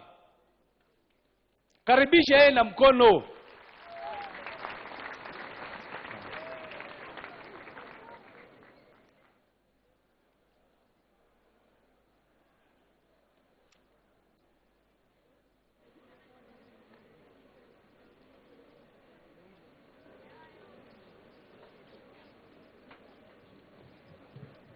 Nakushukuru rafiki yangu Mheshimiwa Salat, Mheshimiwa Rais na Mheshimiwa First Lady, familia ya baba wetu Mzee Moi. Naomba kuwasalimu. Mheshimiwa Salat, umefanya vizuri kutukumbusha aliyoko. Na ni vizuri kukumbukana. Mzee Moi huyu amefanya mambo ambayo hayawezi kuelezwa hata kwa wiki mzima. Lakini wacha niseme kidogo tu. Kati ya wale ambayo haingewezekana kufanyika ni kuwa na Kaparo huyu, mawaziri ambao tulifanya nao kazi. Wanakumbuka mzee huyu akisema I discovered toll through Kaparo. Yaani sisi wafugaji kutoka pahali ambayo hamkuwa na masomo, hamkuwa na serikali, mwisho tulikuja kuingia serikali. Na tukaimiliki serikali kama ni yetu. Na tukamiliki Kenya kama nchi yetu. Mwakumbuka wakati ule tukitoka north of the equator kufika equator, ndio tunasema tumekwenda Kenya. Sasa tuko Kenya. Asante mzee Moi. Mzee Moi alijua kupima watu. Na alisikiza sana. Na najua wakati ulipeleka vitina vyako kwa mzee Moi, alikusikiza, lakini hakuambii umesema uongo na hakuambii umesema kweli. Sema uongo yako na kweli yako, nenda zako. Lakini haikumalizikia hapo. Kama ulienda kushitaki, atamuita yule ulimstaki. Lakini hakuelezi mwenzako alikuja hapa kukushitaki. Alikufurahisha na wewe sema yako. Na ukishasema unaenda zako. Mwisho mzee Moi alipenda watenda kazi. Alipenda watenda kazi. Mimi aliponitoa akanifanya assistant minister, nikashindwa 2000. Ilikuwa election gani hiyo? Ilikuwa ile ya multiparty 1992. Mimi nikabaki na Salat Kanu, kumbe kaunti yangu mzima yote ilikuwa DP. Si nikagongwa. Mzee Moi hakusahau. Alinitafuta kuleta kwa serikali nikiwa speaker. Na unajua kwa nini alifanya finally niwe speaker? Uliza Mheshimiwa Kalonzo Musyoka, uliza Philip Liki zaidi.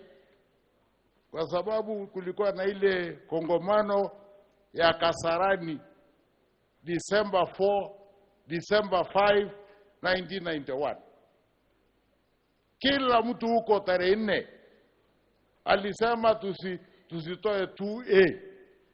Kila mtu. Tarehe 5 Mheshimiwa Kalonzo ndio huyu. Ndiye aliniita mtu ya kwanza na wa mwisho. Kwa sababu wakati nilizungumza I said the unsayable. Nikasema sasa nimesikia nyinyi jana mnasema hii opposition tunaweza kushinda na naamini tutashinda, kwa nini tuwazuie? Fungulia hawa. Baada hiyo mkutano ikafungwa. I know I had the longest morning that day. But later on, I had the most pleasurable when President Moi agreed to repeal Section 2A. It is that, I believe it is that honesty and that bravery to say the unsayable that he called me to be speaker. And I hope I didn't disappoint. Unanisimamia na kushukuru. Kwa wale wote wamekuja hapa kutoka kwa jamii ndogo ndogo, wale ambao kura yao haifiki 5,000, ambayo mzee Moi hakudharau, aliwamiliki na kuwafikia, naleta shukrani zao. Kwa niaba ambao wale ndio walianza masomo kwa pali kame, pali imedharauliwa, pali iliashiliwa, na mzee Moi alitupatia mashule, alitupa maji, alitupa nafasi, alitupa wakati wa kuhudumia nchi yetu. Nasema asante kwa mzee Moi.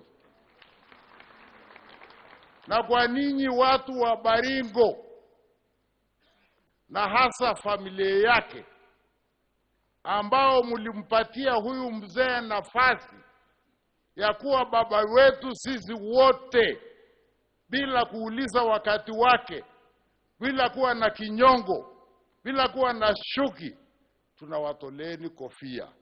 Asantini sana Baba Moi.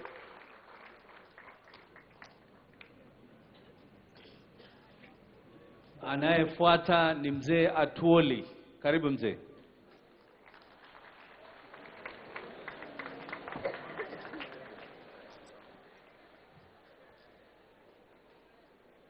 Your Excellency, the President of the Republic of Kenya, Uhuru Kenyatta, the First Lady, Sister Margaret Kenyatta, Deputy na Mama Rachel, and the entire congregation. I don't want to speak as a retired Labour leader.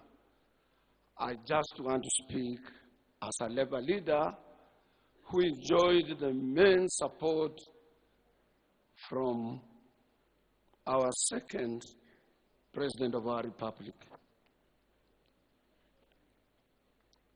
It is with humility that I stand before you on behalf of the Central Organization of Trade Unions in Kenya and the entire Kenyan workforce to pay my special tribute to a man so exceptional that is now lying at peace right there. It is Mzee's love for this country that he endured all his adult life to the service of Kenyans, and he went ahead to impact on us individually, nurturing most of us to what we are today. And I can personally attest to that, having closely worked with Mzee and Mzee having regarded me as part and parcel member of his family. Mzee recognized workers that it was during his tenure of office that our organization moved from party membership of 300,000 to 1 million, and now we are enjoying membership of 4 million, being second after Nigerian Labour Congress on the continent, simply because of the support we enjoyed from Mzee. Mzee recognized workers and was during his tenure that he never missed to attend our May Day celebrations. And even if the economy was not performing well, Mzee would part away with about a certain percentage to minimum wage if it is not general wage increase. Mzee was a negotiator, he was industrial relations practitioner. He did a lot to improve and to instill discipline into the working population of Kenyans. I want to thank you all who have come here. We will miss Mzee, and me personally, and Gideon knows, Mzee, I had a special gate when I come here to see Mzee. Mzee inculcated me into KANU in the year 1992 during the introduction of multi-party democracy. When he asked me to look for votes in the Butere, I stood, and as per then IPPG recommendation, I made Mzee to get 25% in Western Province to enable him to lead us for another 10 years. And from there we became friends. President Uhuru will vividly remember when you asked me to ask him, Mzee, to rebrand KANU for your use. I told you, this is KANU we know, this is KANU we have, this is the KANU colors and KANU everything we have. It might be very difficult for us to surrender KANU to you. And indeed, we did surrender KANU to you in 2013. You had to organize your own TNA. But now we welcome you back to KANU.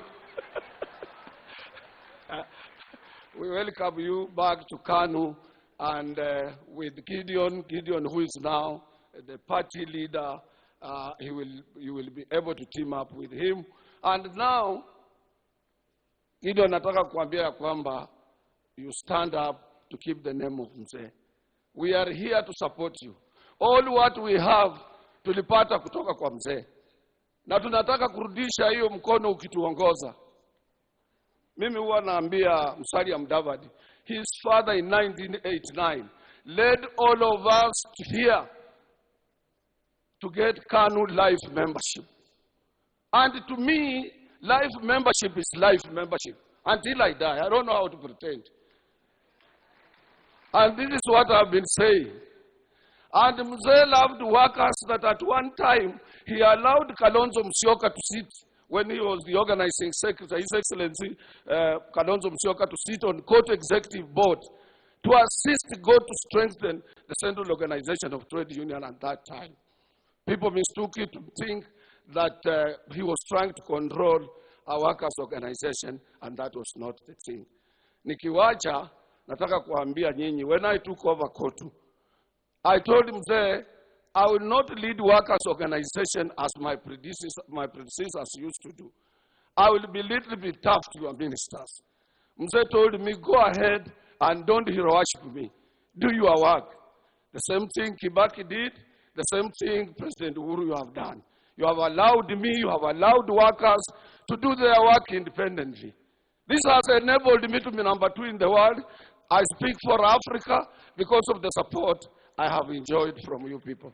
May God, nikimaliza kwa family ya Mzee, narudia, we will stand with you, Gideon. Na ukilala tutakuamusha. You must strengthen the KANU party. I thank you very much.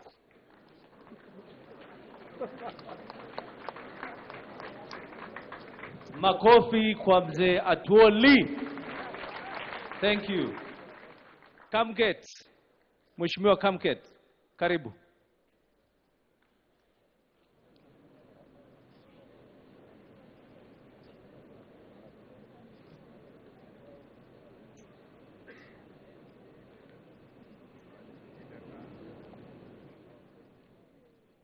Mheshimiwa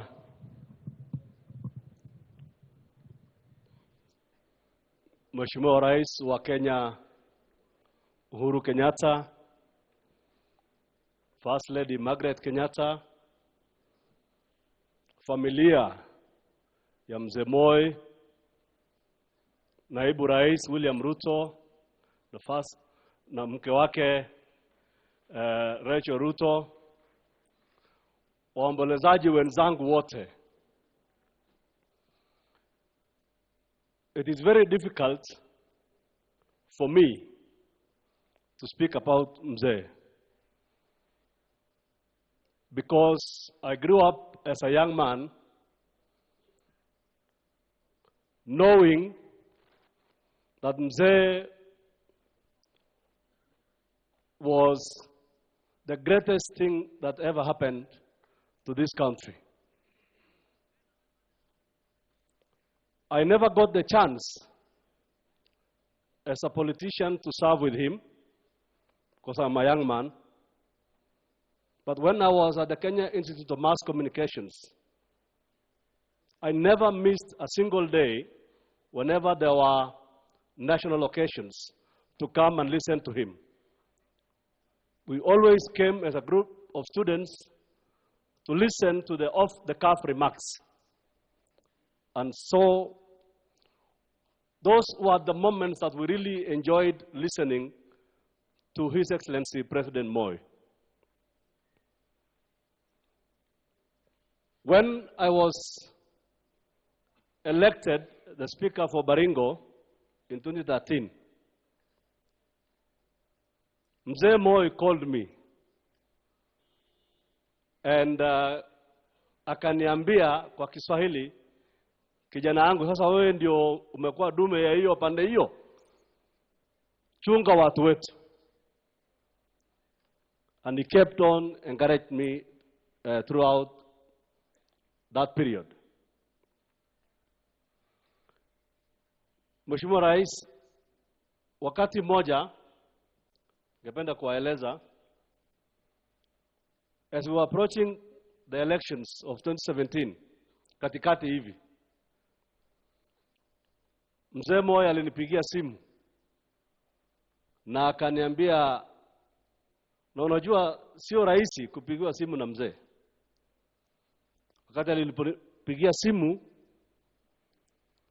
akaniambia uko wapi? Nikamwambia niko Ginyang. Akaniambia kuja unione. You can imagine the speed at which I drove all the way to here at Kabarak. Wakati huo unajua kulikuwa na maneno mengi. Sisi kama wandani wa chama cha KANU tulikuwa tunamweleza mwenzetu Gideon ajaribu. Na sijui kama mzee alikuwa amesikia namna gani. Mzee akaniambia, ambia rafiki yako Gideon kaa na uhuru. Hivyo tu akaniambia hivyo. Nikashangaa, huyu mzee si angeleza tu Gideon mwenyewe angemuita amueleze. Kwa nini akaniita kumwambia hivyo? Na nikaenda. Nikampigia simu Gideon akacheka kawaida. Baada ya siku 2 mzee akaniita tena. Sijui kama alikuwa amesahau ama ni kusisitiza. Nikadhani ni jambo lingine. Lakini hakaniambia, he kept me waiting for a while. So nilipoenda kumuona akanieleza, Mheshimiwa Kamket, unakumbuka ile kitu nilikwambia? Ambia rafiki yako akae na uhuru. Hivyo tu. And I was very impressed by his insistence on those matters. Your Excellency, President, tunakumbuka mzee kwa yale yote amefanya. Mheshimiwa Kaparo ameongea kwa niaba yangu kama mfugaji. Legacy ya mzee ya education is the biggest ever. Kwa heshima ya huyu mzee, Mheshimiwa Rais, kuna university college ambaye mzee alianzisha pale Chemron. Alianzisha kama Constituent College ya Egerton zamani. Na sisi kama viongozi ya Baringo tumekuwa tukivutana hapa na pale. Ningependa kuomba wewe Mheshimiwa Rais, leo kama ingewezekana utoe amri kwamba vile mzee alipofikiria kwamba hiyo college itakuwa pale Chemron, University of Baringo ipewe jina la ya mzee Moi, Daniel Arap Moi University, iwekwe pale Chemron, ndio sisi kama watu wa Baringo tuwe pia na university. Kwa hayo machache, wacha niseme ya mwisho. Ya mwisho, Salatu ngoja kidogo. Nimeona hawa wazee wa KANU ambao wanaongea hapa, kina Atwoli na wengine. Mimi ni kijana chipukizi. Kwa watu wa KANU wote, ningependa kuwaeleza kwamba KANU iko imara. Na sisi kama vijana ambao tumewaachia uongozi, tutaendesha hicho chama, tutaungana na wengine ili kupitia hii process ya BBI ambayo Mheshimiwa Rais ameanzisha na Bwana Odinga hapa, ili kuleta Kenya pamoja na turudishe Kenya katika uongozi wa Jamhuri ya Kenya. A tree has fallen. A giant tree that used to give so many people shade has fallen. But I am comforted by the fact that as the giant tree was aging, a seedling from the same tree had been planted. And that seedling has blossomed and grown into a big tree that is going to give us that same shade. And that tree is none other than Senator Gideon Moi. I thank you.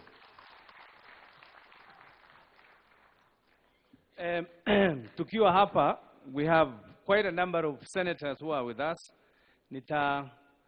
Kwa unyenyekevu tafadhali, msimame tu. All the senators who are here, tafadhali simama. All the senators, tafadhali, you are so many, all of you are here. Kwa sababu ya saa, asanteni. Thank you so much. We also have members of parliament. Tafadhali msimame, members of parliament. National Assembly. Tafadhali. We will recognize one or two to speak. Thank you so much. And governors. We have our area governor. Kuja kwa haraka tafadhali.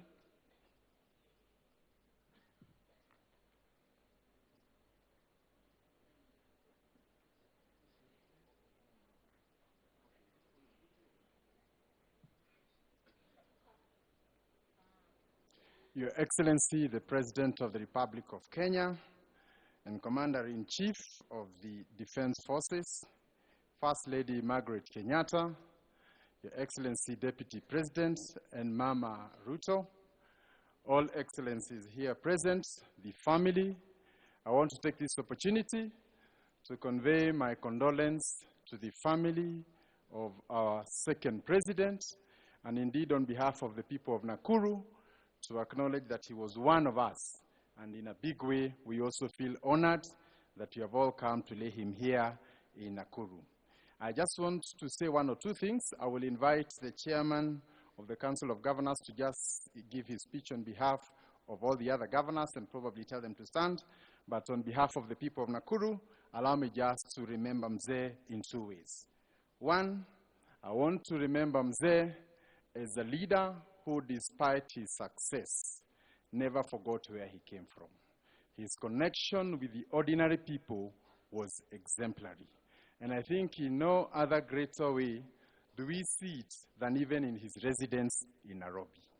Kibera is not your typical residence for VIP, but it was a residence for the president, and when he was vice president, for a whole 24 years. So that connection with the public was amazing. And here, even in Nakuru, many will remember around 1985, he was here. There was a problem we had around one of the schools around here. A young kid about 9 years old had been diagnosed with a heart condition. And they required about $500,000 to take the kid for medication out of the country. And they looked for money all over, and at that time you could not get 500,000. They could not get that kind of money. So finally the word got to the president that there was a young girl in the neighborhood who required support. The president went, met the community, and from that particular point, the plight of that 9-year-old girl was no longer a problem for that particular community, but a national problem. That young girl was Mercy Njeri. Just 2 kilometers down here, the president facilitated that child, went to the UK, got treatment, but unfortunately did not make it. But in those little moments and actions that he did, we recognize him for the great work that he did, and more so specifically for that. We also remember him for all the time that he was in office.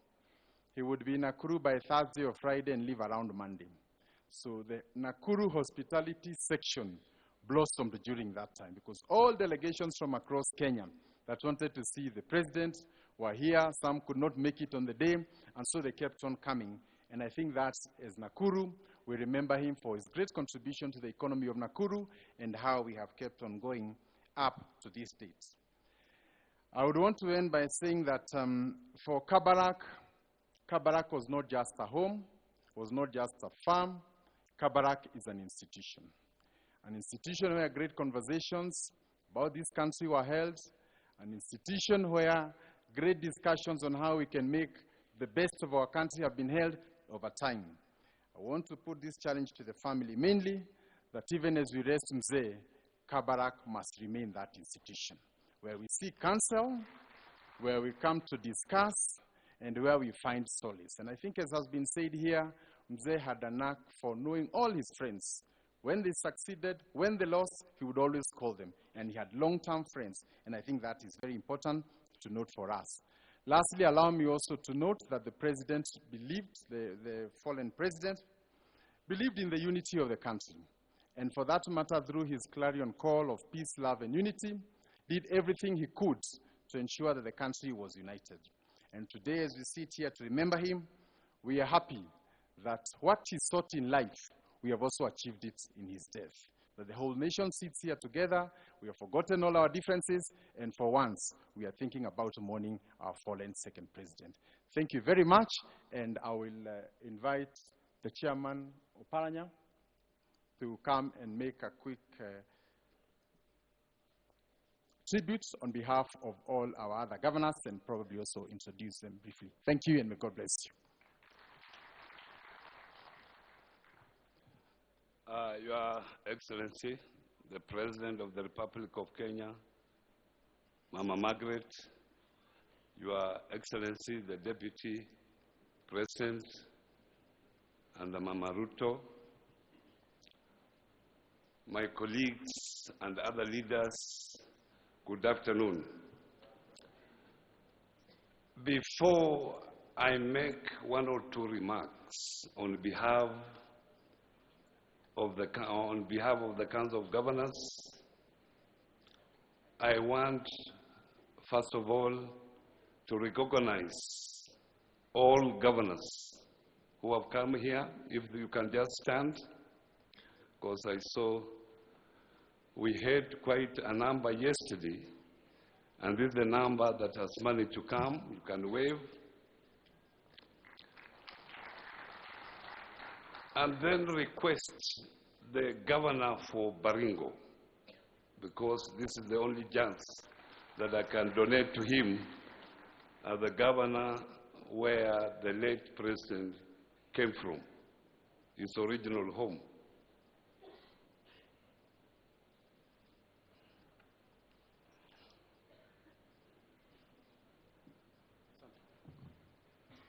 Thank you. His Excellency Uhuru Muigai Kenyatta, the President of the Republic of Kenya, the First Lady, Mama Margaret Kenyatta, our Senator, and the family of the second President of the Republic of Kenya, the Deputy President, all of us who have come to actually show respect to the second President of the Republic of Kenya. As a county of Baringo, we are greatly indebted for the 55 years that the second President led us in Baringo.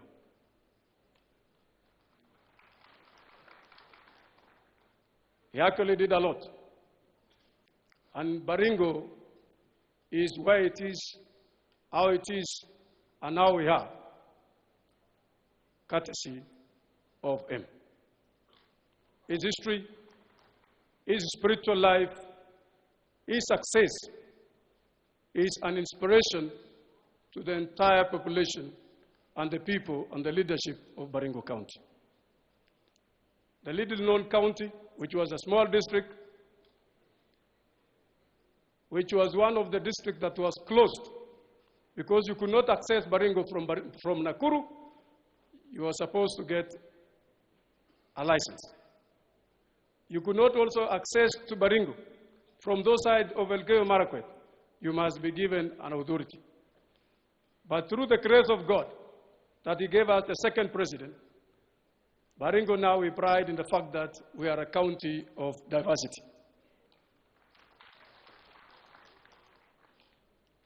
We want to appreciate and thank His Excellency Uhuru Muigai Kenyatta for the place that he has put Baringo. Because I know Baringo is more closer to his heart than even Kiambu. We want to appreciate that. And still request that because he was the greatest educationist, he was educationist number one, agriculturalist number one, and professor of politics number one. We want to still appeal, as my brother Kamket said, that yes, we have a number of primary schools, a number of technical institutions that your government has started, and as a county we have also put forward. We want to still appeal that you give us that position of even having a university within our county. That's our appeal. Although we usually don't make as challenging, we don't make such requests in such forum. I was to bring and come with some leaders from my county, being led by Gideon, to come and make the same request. So we are here to visit you and request on the same. Thank you very much. We want to appreciate, and thank you all of us for coming to mourn with us and mourn with his family. May the Lord grace and blessings be upon all of us. Na asanteni sana, na jamii Mungu apate kuwafariji. Asante sana. I want to take this chance on my own behalf of my family and the entire Council of Governors, to bring condolences to the family and the President and the nation as a whole for having lost a great leader. But itakuwa vibaya mimi nikitoka hapa kabla niongee vile this fallen great leader touched my life, kwa sababu hii ndio nafasi peke yake. Nilimjua rais kikaribu miaka 25 iliyopita, 1995, wakati mzee ambaye alikuwa anaitwa Isaac Salat, baba yake Nick Salat, aliponichukua, tulikuwa tunafanya na yeye kazi fulani, akanipeleka kwa mzee nikiwa mtoto mdogo, lakini nilikuwa nafanya kazi. Nimemaliza university. Na akapanga mpango, akanipeleka kwa mzee kule Kibera. Nick Salat anajua story hiyo. Na aliponipeleka kwa mzee, nikasema jina langu, mahali ninatoka, na akasema mzee Isaac Salat amesema wewe unaweza kufanya hiyo kazi, na wewe enda fanya hiyo kazi. I had to resign where I was working, and I went and worked where mzee directed me. Na hiyo ilipatilisha maisha yangu kabisa kufika saa hivi. Hata pangine kama angekuza kwa mimi wakati huo, singepata nafasi ya kuwa mbele yenu. Na nilifanya kazi hiyo kwa miaka hiyo yote 8. Nilijiuzulu hapo nikiingia siasa. Niliingia siasa mwaka wa 2002, lakini sikupata nafasi ya kurudi kwa rais kumpikia asante yale alinifanyia. Mpaka wakati alipoteza kijana yake hapa, Jonathan, nilikuwa hapa. Na nikaomba Senator Lusaka ako hapa aongee na Senator Gideon niweze kwenda kumuona mzee nimpikia asante, kwa sababu hiyo miaka yote sikupata nafasi. Wakati niliingia bunge alikuwa anatoka, lakini Gideon akaorganize, tulienda kumuona, lakini kwa hali ya afya yake singeweza kupata hiyo nafasi ya kumwambia. Nilimsalimu tu, lakini nikasema asanti, lakini kwa sababu ya afya yake pangine hakujua yale nilikuwa nasema. Kwa hivyo huyu mzee, vile wengine wamesema, touch on lives of many including myself. Na hiyo I want to appreciate in front of all these people. Kwa upande wa ukatusi, mnakumbuka mzee aliona mbele na akaanzisha district focus development strategy ile mwaka ya 80s. Lakini kwa sababu hatukuwa na sheria maalum ya kuendesha hayo mambo na kutekeleza hayo, ikafifia. Tena akaanzisha masiwa ya Nyayo.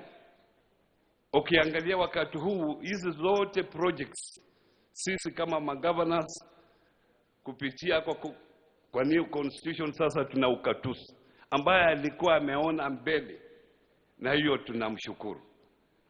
Na pia mambo ya maziwa, ukienda kwa zile shule za chekechea zote, wingi magovernors katika counties wameanzisha hizo programs ambazo yeye mwenyewe alianzisha wakati zile nisikafifia.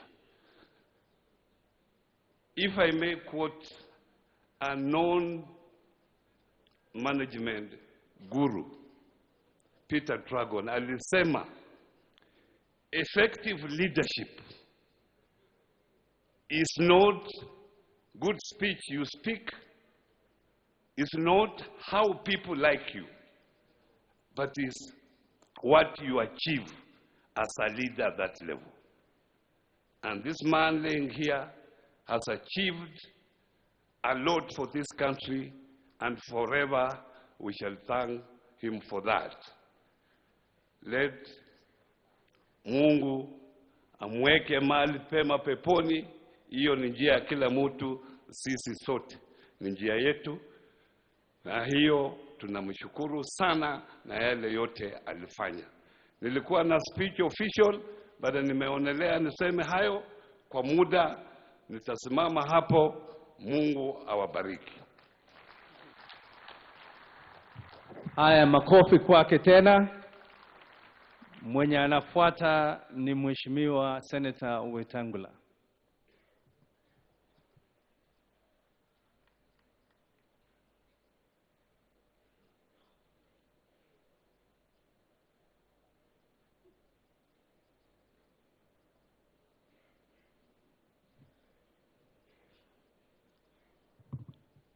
Asante sana, Mheshimiwa Salat.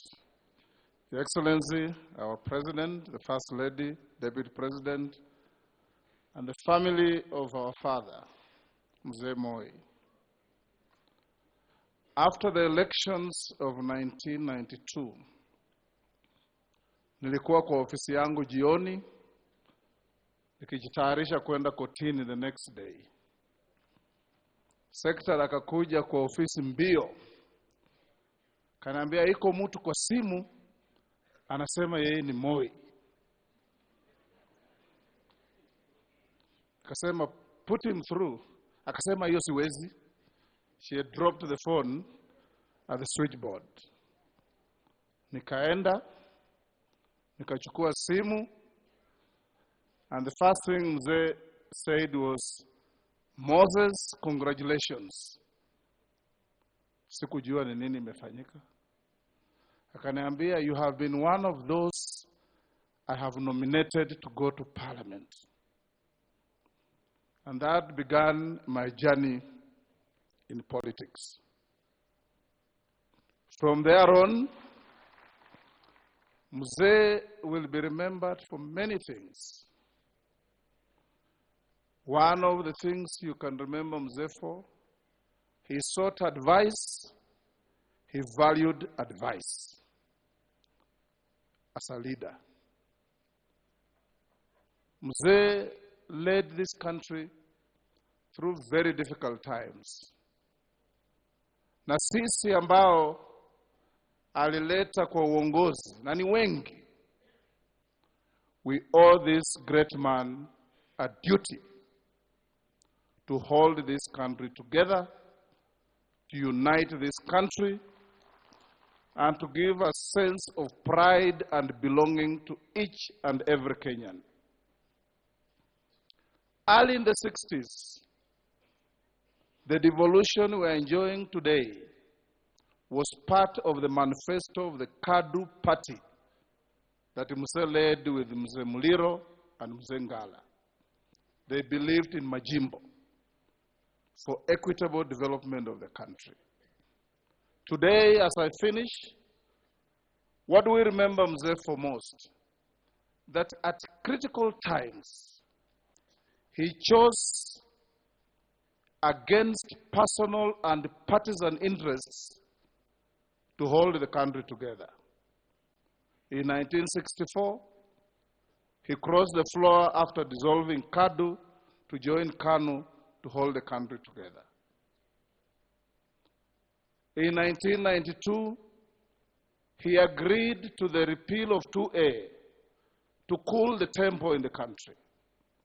In 1997, he acceded to the IPPG process in Parliament to lower the temperature of politics and give the country peace. But the greatest of them all was 2002 after elections, when Mzee gracefully handed over the instruments of power to Mzee Kibaki and went into retirement. And you may recall thereafter, even with extreme provocation from some of the new enthusiastic leaders, Mzee Moi never answered back. Mzee Moi never commented on politics. Mzee Moi became a respected statesman that people could only go to for advice. It can't be any better than that. So my brother Gideon and your siblings, uphold the name and the legacy of Mzee Moi. He definitely left this country better than he found it. And we all owe that duty to our motherland. Don't ask what Kenya is doing for you. Ask yourself what you are doing for Kenya to make it a better place. Thank you, and may God rest Baba Moi in eternal peace. And those of us who walk the path that He set us to walk, Baba, we shall not let you down. Thank you. Haya, thank you. Makofi kwake tena. Anayefuata ni former Deputy President Mudavadi.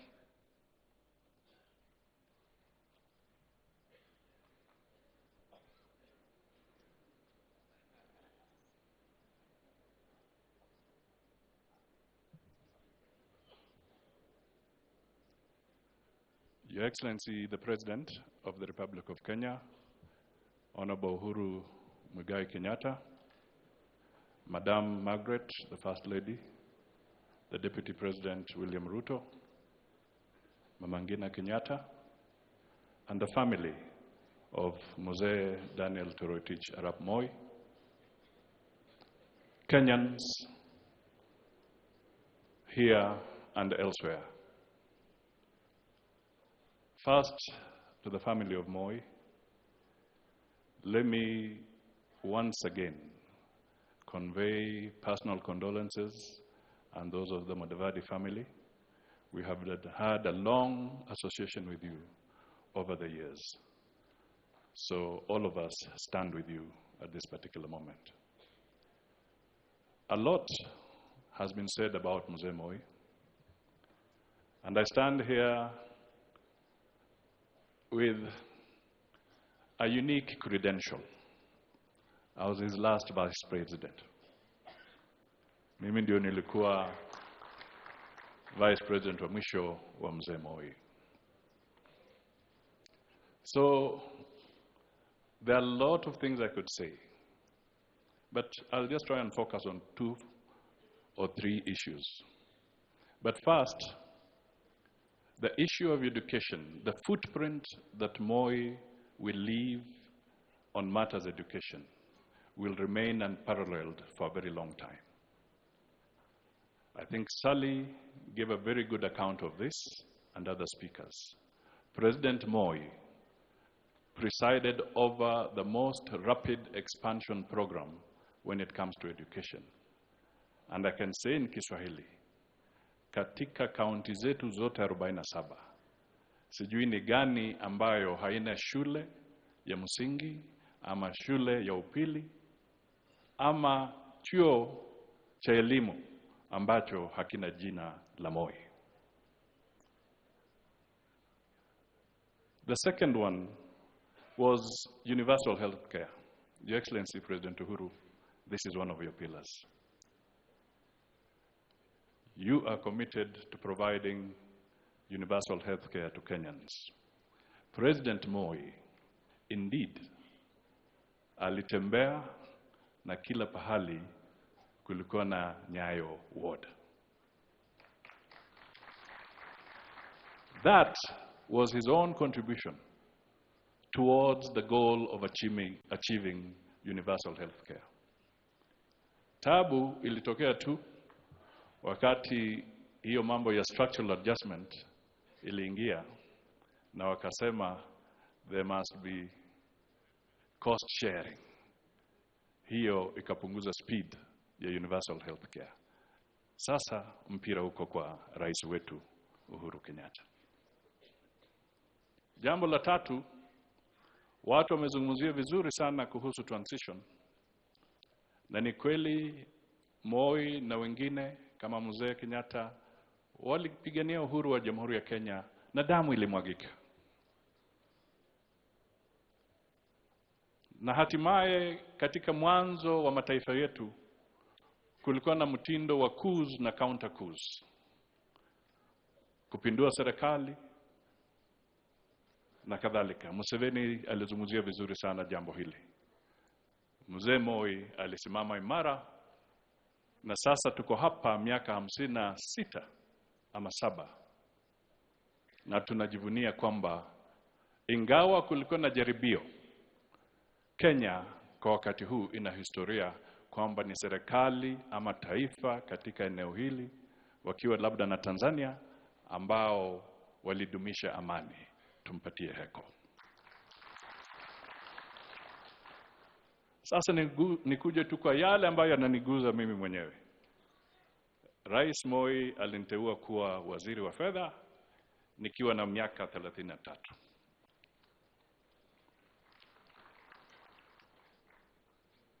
Nakwambia mambo yalikuwa moto. Sali ameyataja. Wadhamini wetu walikuwa wamekataa kwamba hatustahili usaidizi.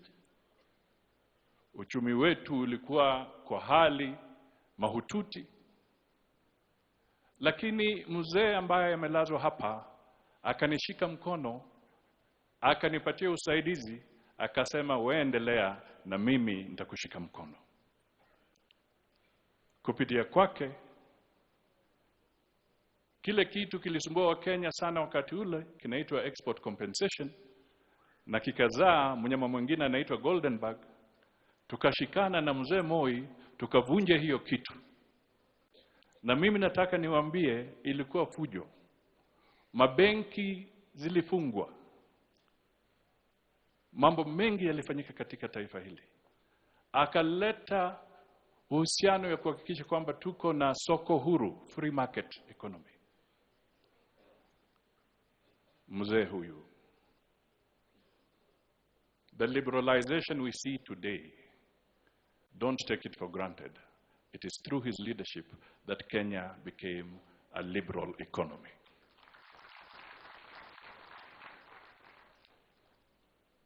Nikimalizia, alipenda utamaduni. Yeye nikikumbuka alikuwa mgeni mkuu wa Vihiga Cultural Society karibu miaka 7. Na hatimaye nilifurahi sana ndugu Uhuru wakati serikali yako iliamua sasa tarehe 26 itakuwa Cultural Day. Kusema ukweli msingi wa huyu mzee kila 26th of December kuangazia utamaduni kwa kitaifa lilikuwa jambo la muhimu. Na isitoshe huyu mzee he was a humorous kwa sababu yeye ni binadamu. Wacha nigusie tu mambo mawili. Padri munisamehe. Wakati alikuwa anataka kueleza kama umechelewa, mimi nakumbuka kuna siku moja aliitisha cabinet ya ghafla.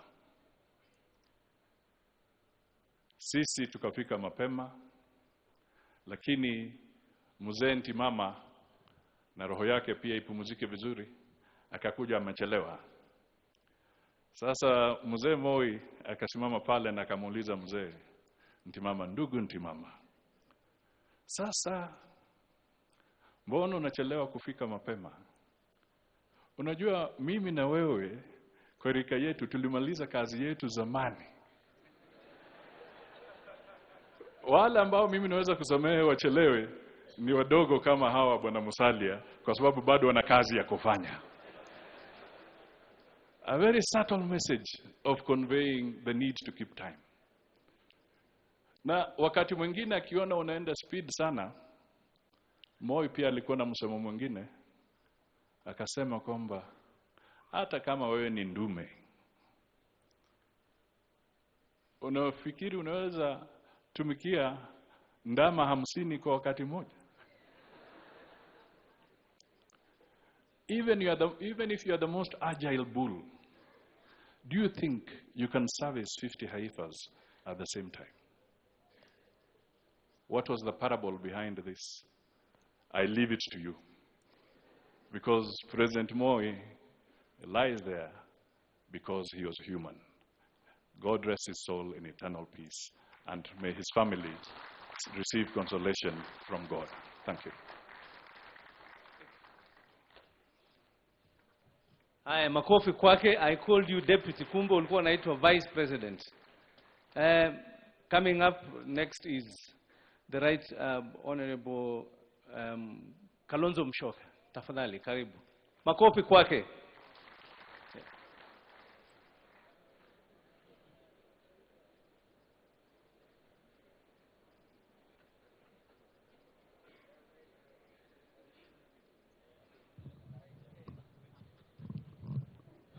Ndugu Mheshimiwa Rais wa Jamhuri ya Kenya, Mheshimiwa Uhuru Muigai Kenyatta, Mama Margaret, Mheshimiwa William Ruto, Mama Rachel, and when Sally spoke here, I know I had to be very exact, so people may have wondered, because she recognized Mama Ngina Kenyatta as the former First Lady.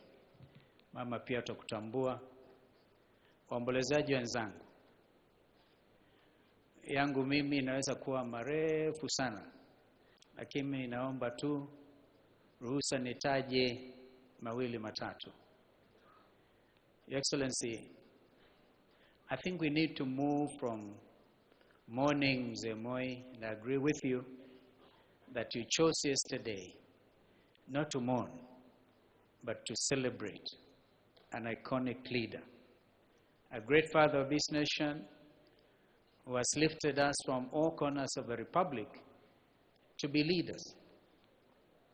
And so, in celebrating his life, a fellow like me, as Mzee Kibaki would like to say, a fellow like me, coming from Sekuru, where, by the way, we have a big invasion of the locusts, well, has no reason, absolutely no reason, but to thank God for the life of Mzee. Huyu Mzee, kweli baba yetu.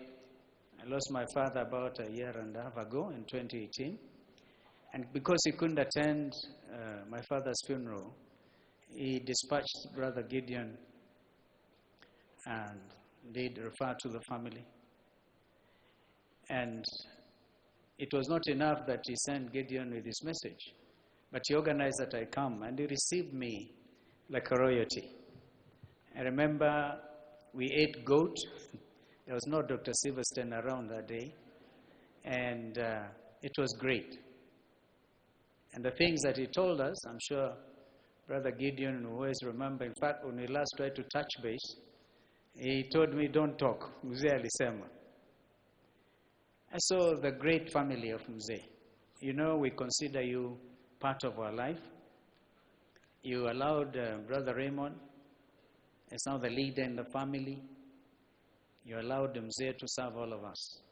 And as I think somebody said, I think my brother, Speaker Ole Kaparo, hamkuwa na chuki. Sema, you guys, you've taken our dad, you allowed him to serve this country. Let me just say, in terms of regional integration, and that's why I said, Mr. President, that we need to move from mourning now to really carry forward Mzee's legacy.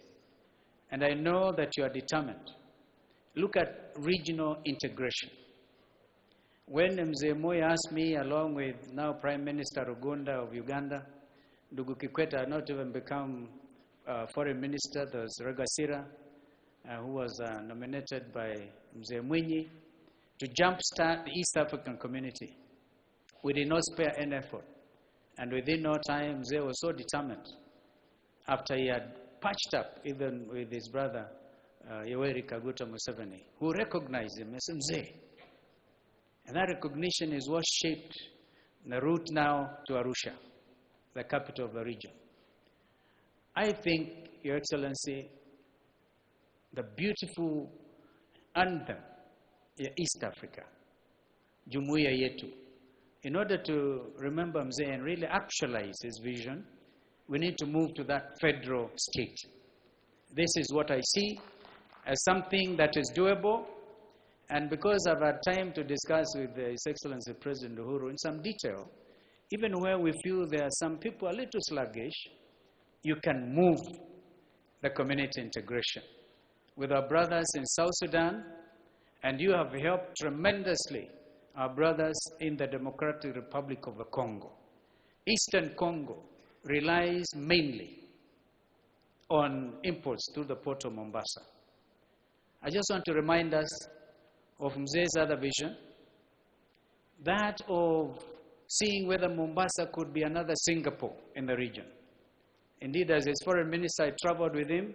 He went for benchmarking in Singapore. He believed then that Mombasa could be a free port. Your Excellency, even without referring to you, recently I've really reinvigorated this dream. Because there are people already saying our port of Mombasa is dying because of standard railway gauge, and yet it is possible to convert Mombasa to a free port, and all the business, or whatever else, together with standard railway gauge, moving forward, will be able to create a Dubai in this country. Your Excellency, this is a way I think we can also move. You know, IGAD, you heard from your brother President Gule yesterday that Mzee Moi really was a pillar of a revitalized IGAD.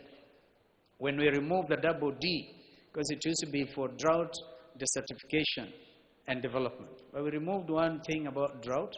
I think we should now go back to the basics, because I remember I chaired the Ministerial Committee in Djibouti, which amended the IGAD Charter. And now it is development. I've given a lot of priority to peace and security arrangements within IGAD. And I think that's why you have asked me to assist our brothers in South Sudan. I'm sure you met your brother, President Salva Kiir. You know the urgency of the situation. All a progression of what General Lazarus Mbayo and ourselves tried to do for people of Sudan. There's work to be done. We can accomplish this. The signing of a comprehensive peace agreement in Nairobi under Mzee Kibaki, and now actualizing the nation state of South Sudan. This is work that is easily under your tutelage, Your Excellency. You can do that in great remembrance and memory of Mzee Daniel Toroitich Arap Moi.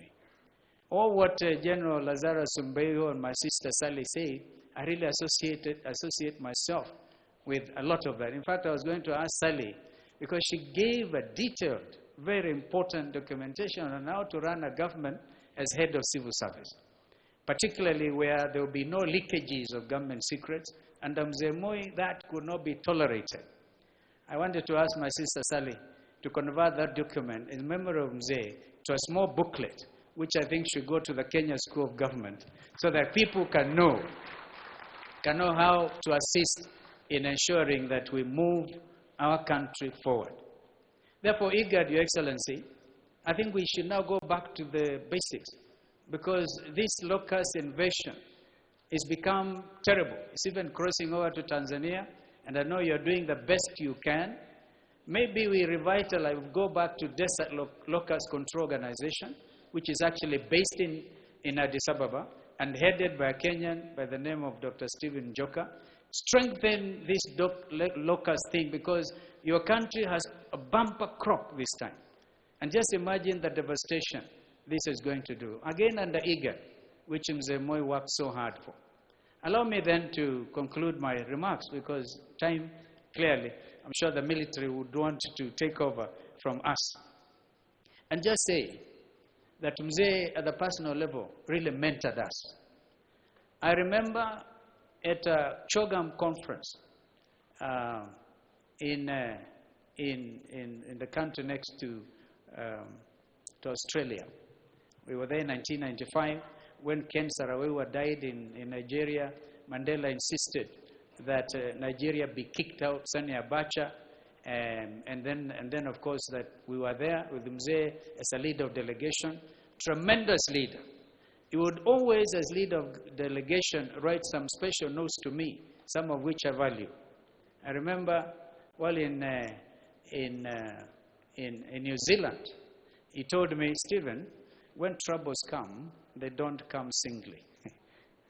That was in response to a crisis we were handling that time. And then people remember this continent, the late Muammar Gaddafi. Muammar Gaddafi styled himself as the brother leader. And a lot of countries, Mr. President, could not afford sending delegation to AU summits, including to Sirte or to Addis Ababa. So what President Gaddafi used to do was to hire, aircraft for countries, whole countries. Now, Mzee Moi looked at them at a plenary session in Addis. He looked at all those who had their planes hired for them, and he wrote to me, he said, Stephen, he who pays the piper calls the tune. Mzee was very poetic. He was brilliant. And therefore, when we sing our national anthem, Kenya istahili heshima. That's a very important thing. He stood for the dignity and the honor of this country. Mzee could never sell the birth rate of Kenyans to any leader anywhere in the world. And I think that's what we need to do, to build this capacity. And I know that it's going to be well. My brothers have talked about the removal of Article 2A, and I thank my friend Lekaparo because he knows we conspired with him. As organizing secretary of KANU, I knew whom to use to be able to convince Mzee. And that's what we did. And Article 2A was repealed. And sometimes, you know what Sally has said, you quarrel with your colleagues, Mzee will call you both. I'm sure my sister will forgive me for saying this. Once or twice, we had difficulties with Sally. And Mzee will call me and say, what is going on between the two of you? And of course, we ended up making a wonderful team. In terms, that time when I served with my sister Sally and General Sumbewo, the country's profile in conflict resolution and management went beyond what actually was happening in the region. So we thank him. And sincerely, may Mzee rest in everlasting life. And the family, you know, we are part of you. Keep together. Keep together, my brothers and sisters. Don't allow anything, legacy of Mzee, ionekane kama, because it is becoming traditional, Your Excellency, these days for people to say, oh, okay, hapa na pale, whatever the issues, I'm actually, like General Sumbeyo, an arbitrator. And that is not necessary in this family. Knowing you, Brother Raymond, Brother Gideon, Brother Philip, all our wonderful sisters, and I know that Jennifer will get her leg also properly in place. We love you and we stand with you. God bless you.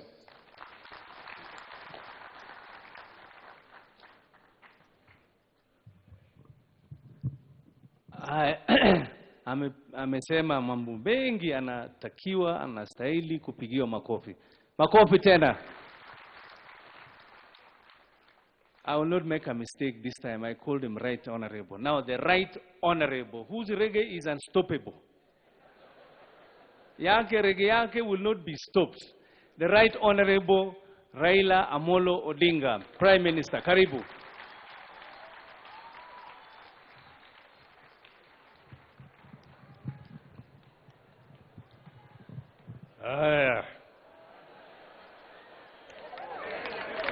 Your Excellency,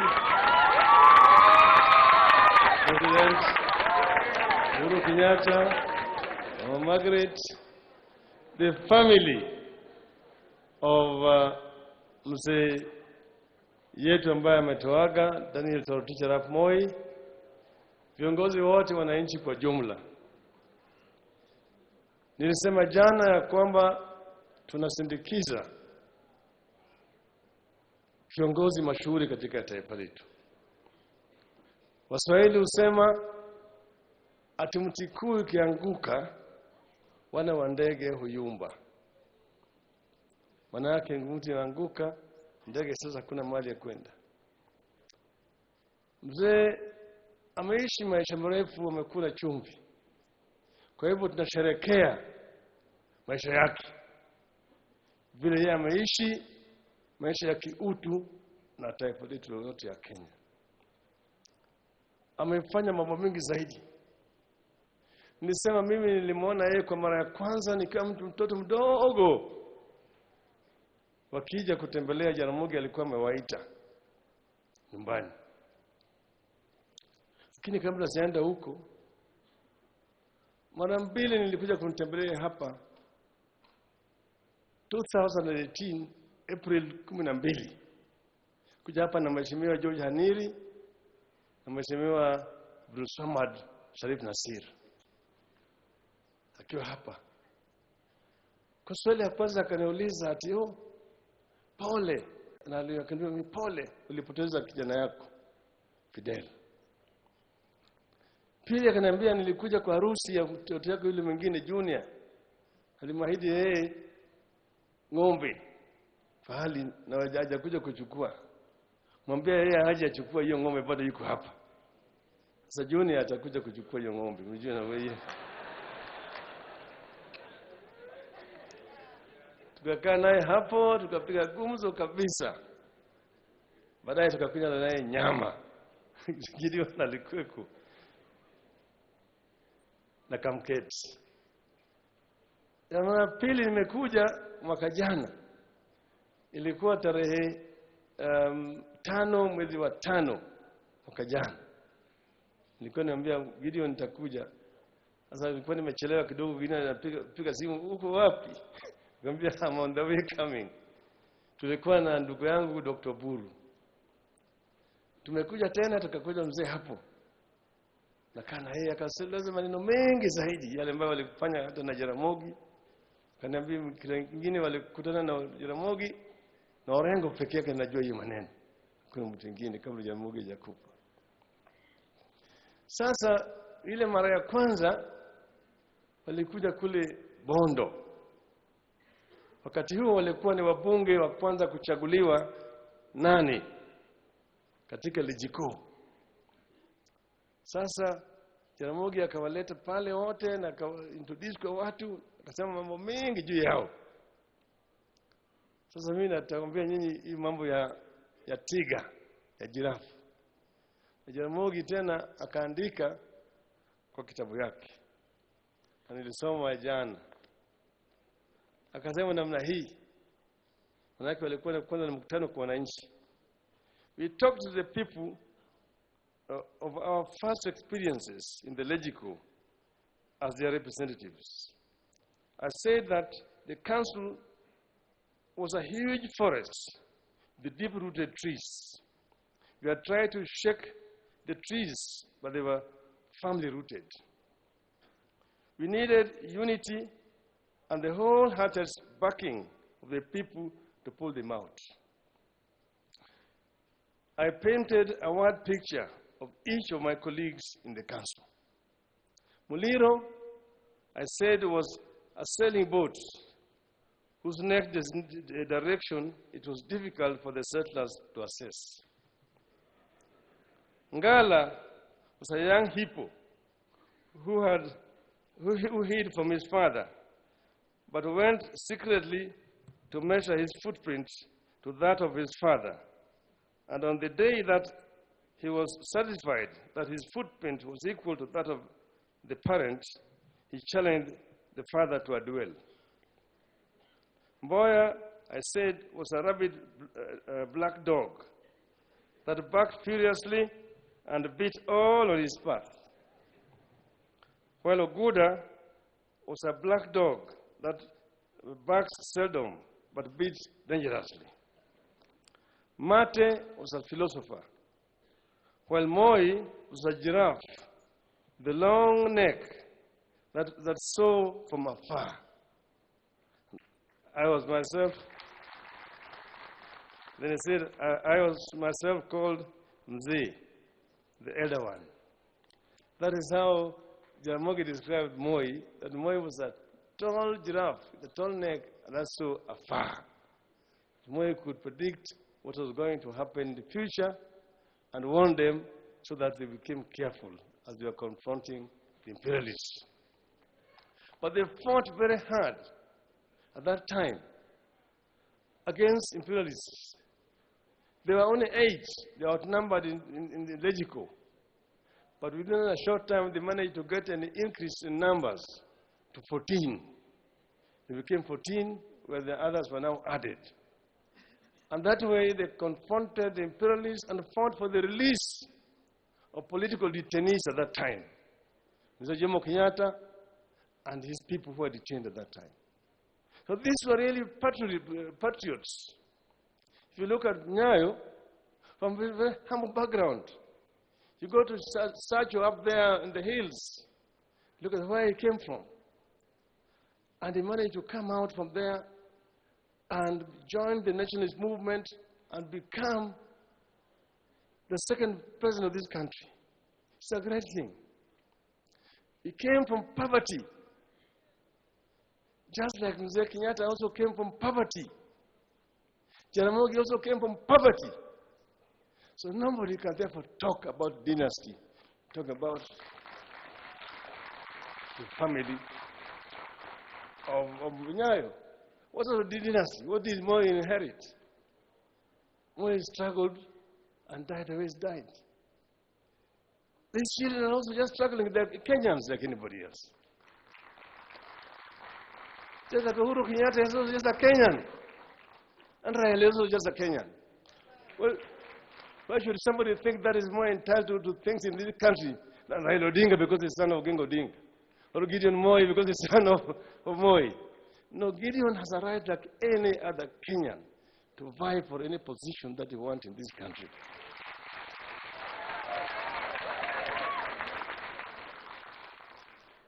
We celebrate Nyayo's life because it was a rich life. It touched so many people in the right ways. I said yesterday, we had a history with him. Love, hate. We eventually met, and we met here. He sent Mr. Chesire to go and look for me, Reverend Chesire. And we came with Jabo Mino. And we had a very long discussion here until we said we forgive each other. And we shook hands. That was the first handshake that I did here.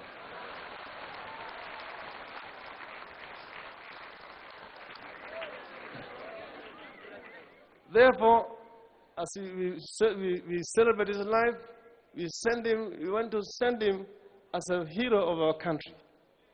And he was also a Christian, and he has also been mourned as a true Christian. But it would not be right, because you saw when they went to Lancaster House, he went there wearing a monkey's skin, walking there, and the Wazungus looked at them, and they looked strange with Jaramogi. And therefore, as we say bye to Nyayo, I will judge this. I must send him off as a true African and say, Yawa parurulo, lowangetek, Yawa parurulo, lowangetek, Ewoi gimicham emari gimodong tokirkigen. Ewoi gimisham emari gimodong tokirkigen. Choke Joey, Joey, Joey, Joey, Joey.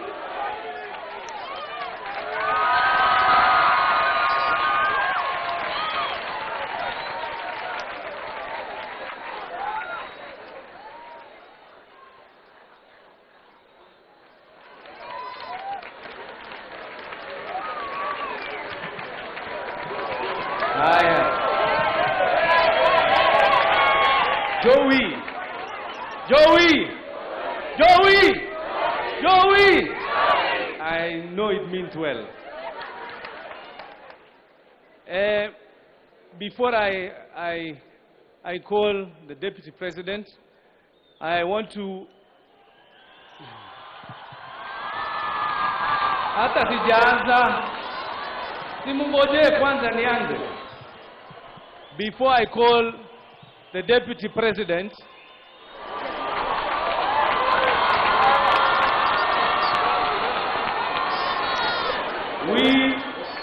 we as KANU would like to say a few things.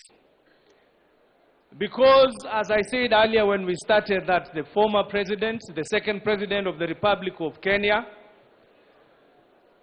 was our member all through and through. He led this country 24 years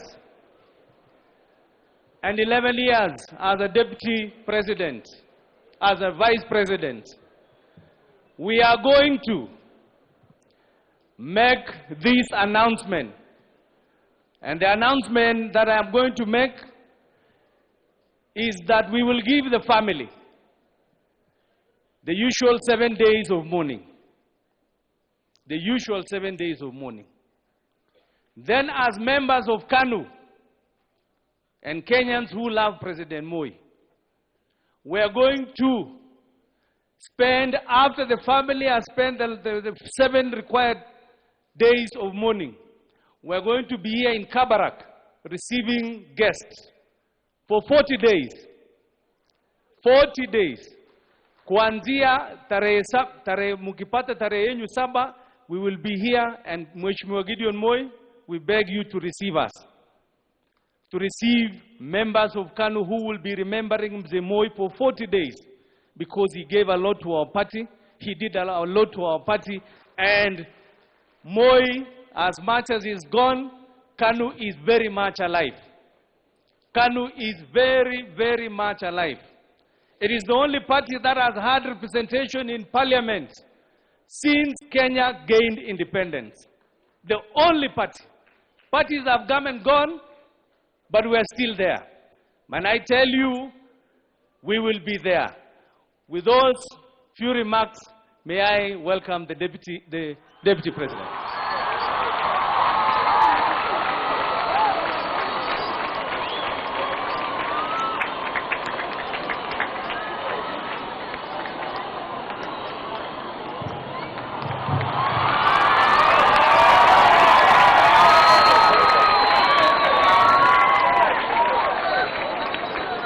Your Excellency, the President of the Republic of Kenya, Uhuru Muigai Kenyatta, Your Excellency, Mama Margaret Kenyatta, our First Lady, Your Excellency, our First Lady, Mama Ngina Kenyatta, the family of our fallen hero, the second President of the Republic of Kenya, distinguished mourners, ladies and gentlemen, good afternoon.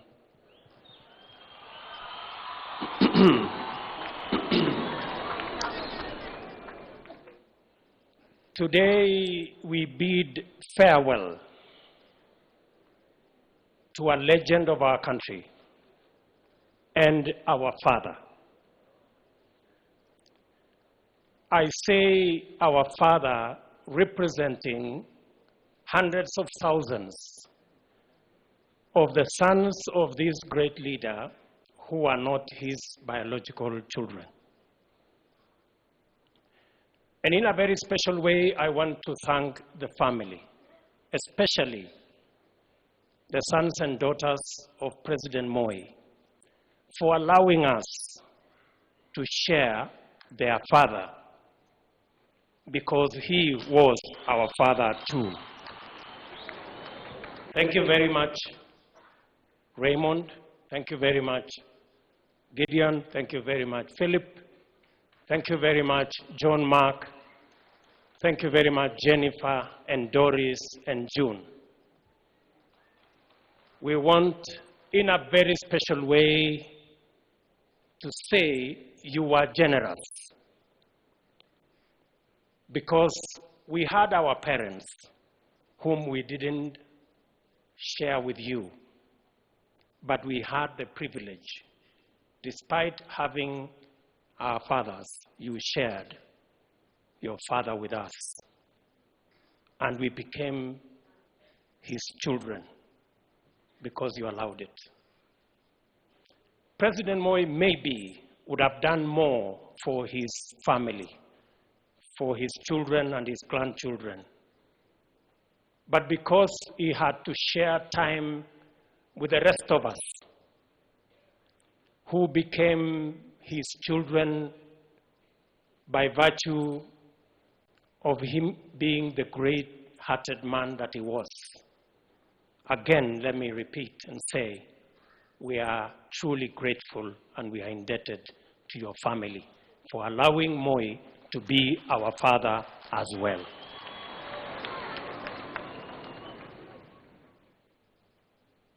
Today we send off an icon, a great man, a statesman. And let me say just 2 or 3 things about Moi. For those of us who knew him when he was about to exit, in fact, we became his last borns in politics. We saw and learned many things from Moi. Moi, as has been said here, in matters, his passion for education in our country led him to develop the most professional, world-class human resource through his passion in education. Today, Kenya prides itself with a professional, world-class working population, not just working in Kenya, but working in many parts of the world. And that is why remittances from our diaspora has gone beyond the money we get from tea or even coffee, because Moi invested in education and developed our human capital. I see many generals in this meeting. I saw them yesterday. They are witnesses to Moi, the man who built institutions in our country. Moi, we can say without a doubt, built the most disciplined, professional army, not just in Kenya, but in East Africa and in Africa. And we pride ourselves as a nation. And I say so knowing that the Commander-in-Chief is seated in our midst. We pride ourselves that our armed forces became not just the pride of our nation, but they supported, as Sumbegwa said, peace building and peacekeeping in many parts of the world. That was Moi, the man who built institutions. And lastly, let me say, Moi built a formidable, solid political machine in Kano that helped him consolidate the country, bring all communities on board, and made this country avoid the pitfalls of what other countries did when they drove their politics on ethnicity and other divisive methods. Moi taught us unity. And that is why I can say here, without fear of any contradiction, when President Uhuru Kenyatta and I sat, we looked back and said, for the sake of country, for the sake of the unity of the nation, President Moi folded his KADU, joined KANU, so that the country can come together and we can avoid ethnicity. It is the same spirit that motivated President Uhuru and myself to fold all the political parties we had so that we can form Jubilee and consolidate the unity of our nation. I say we are graduates of Moi's School of Leadership. And we are very proud graduates. Finally, as I speak as a leader from Rift Valley, where Moi led for many years, Moi was a nationalist from day one. He was a patriot from day one. And that is why in this Rift Valley, from Loitokitok all the way to Lodwar, every community lives in this Rift Valley because Moi made the decision that ethnicity would not have a place in Rift Valley. Let me say here, as Mzee rests, those of us, leaders from this great Rift Valley, we give you our commitment that this Rift Valley shall continue to be not just the bonde la ufa, lakini Rift Valley hii itazidi kuwa bonde la amani.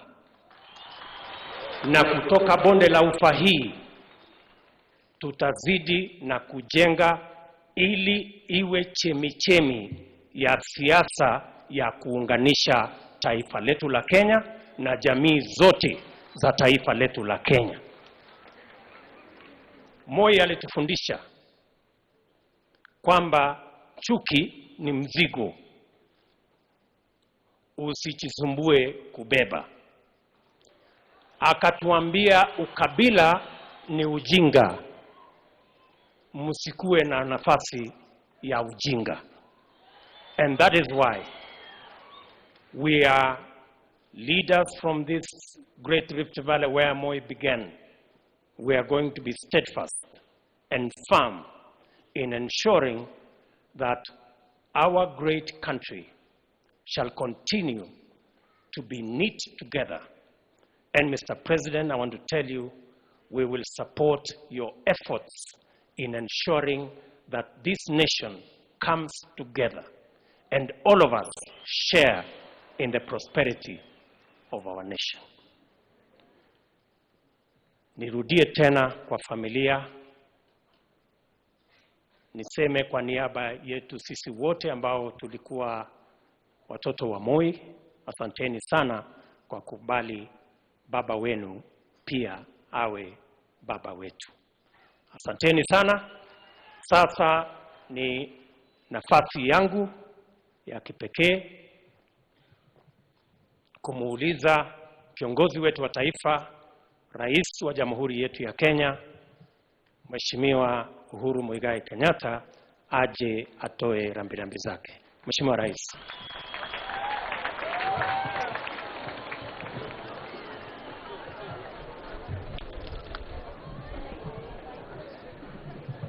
Asante, tunaweza tuketi, nashukuru.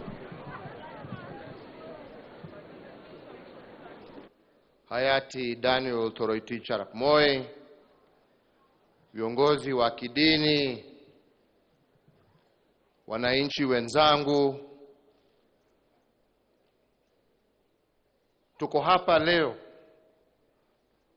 kumsindikiza mzee kwa safari yake ya mwisho. Wenzangu, mimi nimepata nafasi ya kusema yale ambaye nimesema kuhusu huyu mzee ambaye amelala hapa mbele yetu. Na sitaki niongeze zaidi ya yale ambaye tayari tulisema jana na yale ambaye tumesema hapo awali. Leo hii mimi niko hapa kuungana pamoja nanyi kusema tu kwa heri kwa mzee ambaye niliita baba, na mzee ambaye kutoka niwe kijana mdogo sana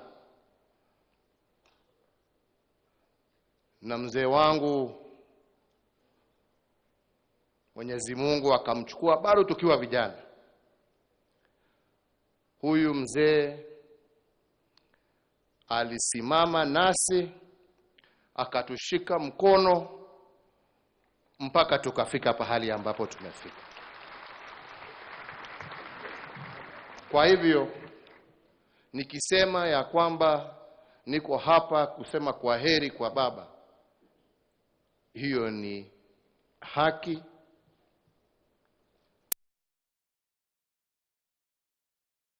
Pata na kuona wake ule watu wengi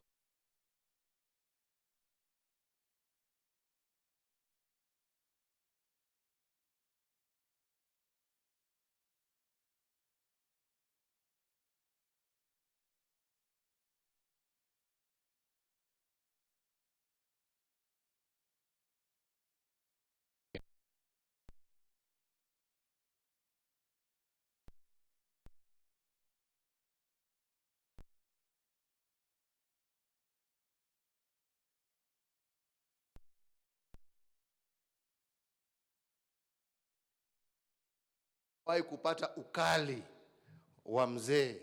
Sio kama Sali hapa, ati Sali anatuambia hakuwa anapigia wakina mama kelele. Sisi ndio tunajua kelele ya mzee Moi ni nini, tunaielewa. Kuna siku moja alipiga simu, najua zake zilikuwa za asubuhi saa 11. Mimi nilikuwa najua kwa sababu kulikuwa kitu nilikuwa nimefanya hiyo siku ingine. Kajua hii simu iko na taabu. Nikamwambia mama, wewe chukua hiyo. Mimi najua wewe utakuwa sawa. Kamuuliza ako wapi? Sema hayuko karibu.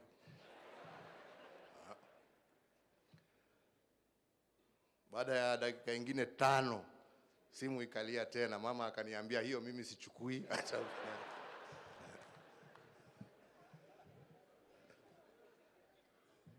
Nasema wacha nichukue. Ulikuwa wapi? Nilikuwa naoga. Nilikuwa najitayarisha. Wacha moto uwake. Simu ikapigwa chini pa, nikawachwa nimeshikilia namna hii. Kapigwa tena mara ya 3. Baada ya dakika 10 tu, hiyo dakika 10. Mzee ni sore, nimesema ni sore, nataka ufike hapa. Alikuwa hapa Nakuru. Ufike hapa na uwe hapa mbele ya saa 1 kuisha. Sasa nasema jameni. Lakini mimi nikajua mjinga peke yake ndio anajipeleka kwa moto. Nikaweka simu chini. Vile Sali alisema hapa, karibu wiki moja mimi nikapotea huko chini. Mimi nikasema mimi sikaribii mpaka hii joto hii iishe. Lakini vile alikuwa mkali, hivyo tu akikusamehe alikuwa amekusamehe na akasahau, na hiyo mambo ya jana inapita. That is what he was like. So I can truly say that I'm here to say kwaheri to a man I considered my father, my mentor, my teacher, and to say that truly we shall miss him. To the family, led by Raymond, Philip, Gideon, your sisters, your entire family, please accept my deepest condolence on my own behalf, and indeed on behalf of my entire family, whom we have shared many, many, many great things together over the years. We shall miss him, but the greatest gift that we can give him is to continue to emulate his life in the things that we do every day. May the Almighty God give this giant of Africa eternal rest and peace until we meet again. Asanteni sana.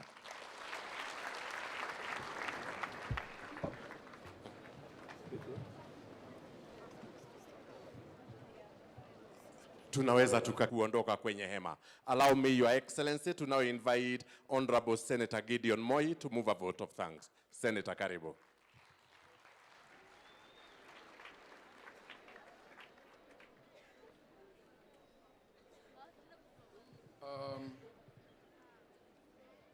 Your Excellency, President Uhuru, please. His Excellency the President. Nimesahau. Na sio kuzeeka lakini nimesahau. Vile mjuavyo, Mzee Moi alikuwa na project yake ya mwisho. Unajua ile investment ameweka hapa, shule ya upili, university, ambayo imesaidia watoto wengi sana. Mzee alikuwa ameanza kazi ya kuweka mjengo hapa wa hospitali,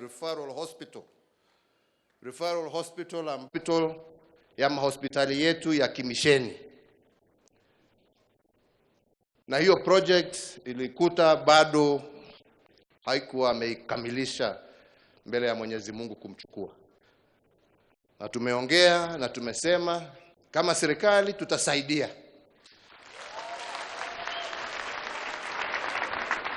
Na njia ya kusaidia, tumesema tutasaidiana pamoja na hawa ndugu zetu kuweka, kwa sababu mzee alikuwa pia, vile tumesikia, mtu ambaye alikuwa anapenda sana mambo ya mazingara. So tumesema tutasaidiana tuweke installation hapa ya solar energy ya kugenerate stima. Na ile pesa ambayo itatoka kwa hiyo project iende kumaliza na kujenga hospitali ambayo mzee alianza. Si hiyo ni sawa? Mungu awabariki, sina ingine.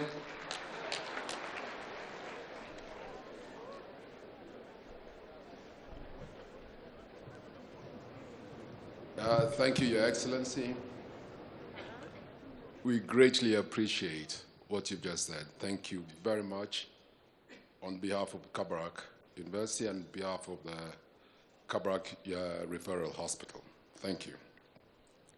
Your Excellency, President Uhuru Kenyatta, Your Excellency Margaret Kenyatta, the Deputy President, Your Excellency Rachel, Her Excellency Mama Ngina Kenyatta Maito,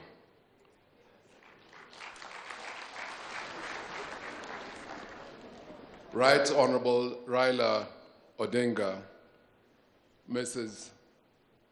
Odinga Aida, Your Excellency Kalonzo Musyoka, Your Excellency Musalia Mudavadi. I can see the Chief Justice, my Speaker of the Senate, Speaker of the National Assembly, my colleagues in the House, both houses, the National Assembly and the Senate, the entire and all distinguished guests who have come here today, na wananchi tukufu. The task which is left to me now is just to give a vote of thanks, if that's what they call it, or acknowledgement, to each one of you. And basically what I am saying today is thank you, thank you, thank you. Asante, asante, asante, asanteni. On behalf of the Moi family, we are deeply, deeply touched with the outpouring of love, the outpouring of respect that you've shown to Mzee wetu, Mzee Moi. So I'll read just a short thank you message, and I will just add one or two messages of my own in between. Please bear with me. I'm sure everybody's getting a bit restless right now, please. The entire Moi family is greatly indebted to you, Your Excellency, for the act of profound generosity and honor your government extended to us since our dear father passed on. When we as a family recall that Your Excellency stepped in before we had accepted the sad reality, we are overcome with joy. This gesture is truly unforgettable. And I'll just like to add about your family here. When Kuga, in Kalenjin we call him Kuga. When Kuga passed away, it was at 5:20 in the morning. I'd gone to Juba and I came back and I was with him. I was always with him at these last times.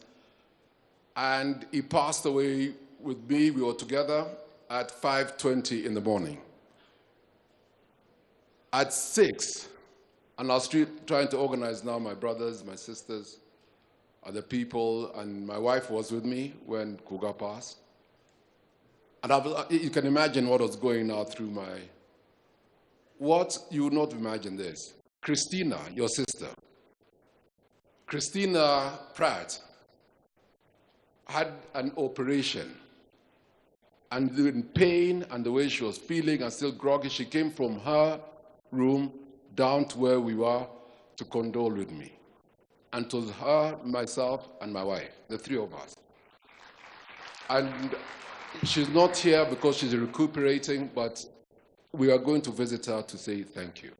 It's when you're at your most weakest, that's when you see those who are with you. So your family, we are truly indebted. Thank you. Mama Baito, thank you. Asante sana.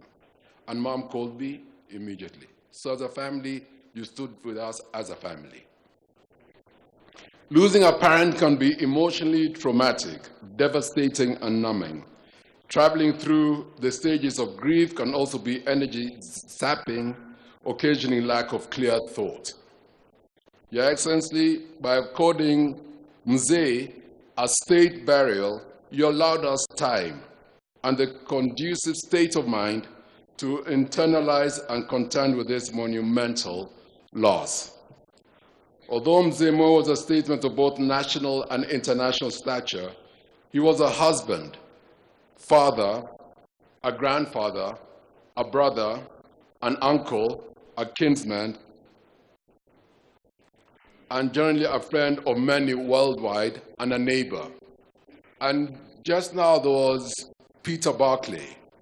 Peter Barclay is a neighbor of ours. You're a neighbor of ours on the other side. And Peter Barclay, since my father bought this farm in 1970 from Nichols, has been a neighbor through his father first, then he inherited the farm. Peter Barclay has been a true and loyal friend of Mzee. Today is recuperating, but he came out of, he said he had to come, and you saw him coming here. Unfortunately, he was not feeling well, and he had to go. Story of how tight they were together with Mzee.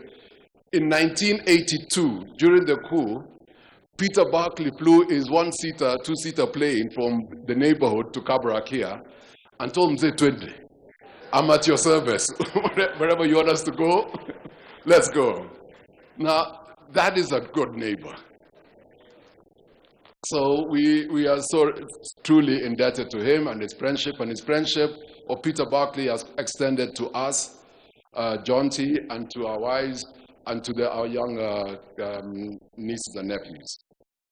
Your Excellency, we are overwhelmed by a sense of gratitude to you, realizing the magnitude of the financial resource and the logistical planning involved in the whole burial process.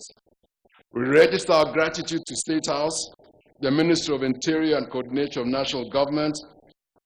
Again, I'd like to say thank you, Your Excellency, for giving us Dr. Matiang'i and Dr. Kibisho. We have not wanted as a family. The day these two gentlemen took over, the family rested. And I just want to tell you, as a family, we are extremely grateful to the two gentlemen. We'll be writing letters to them to show and express our gratitude and thanks to those two gentlemen. Asanteni sana. Thank you so much.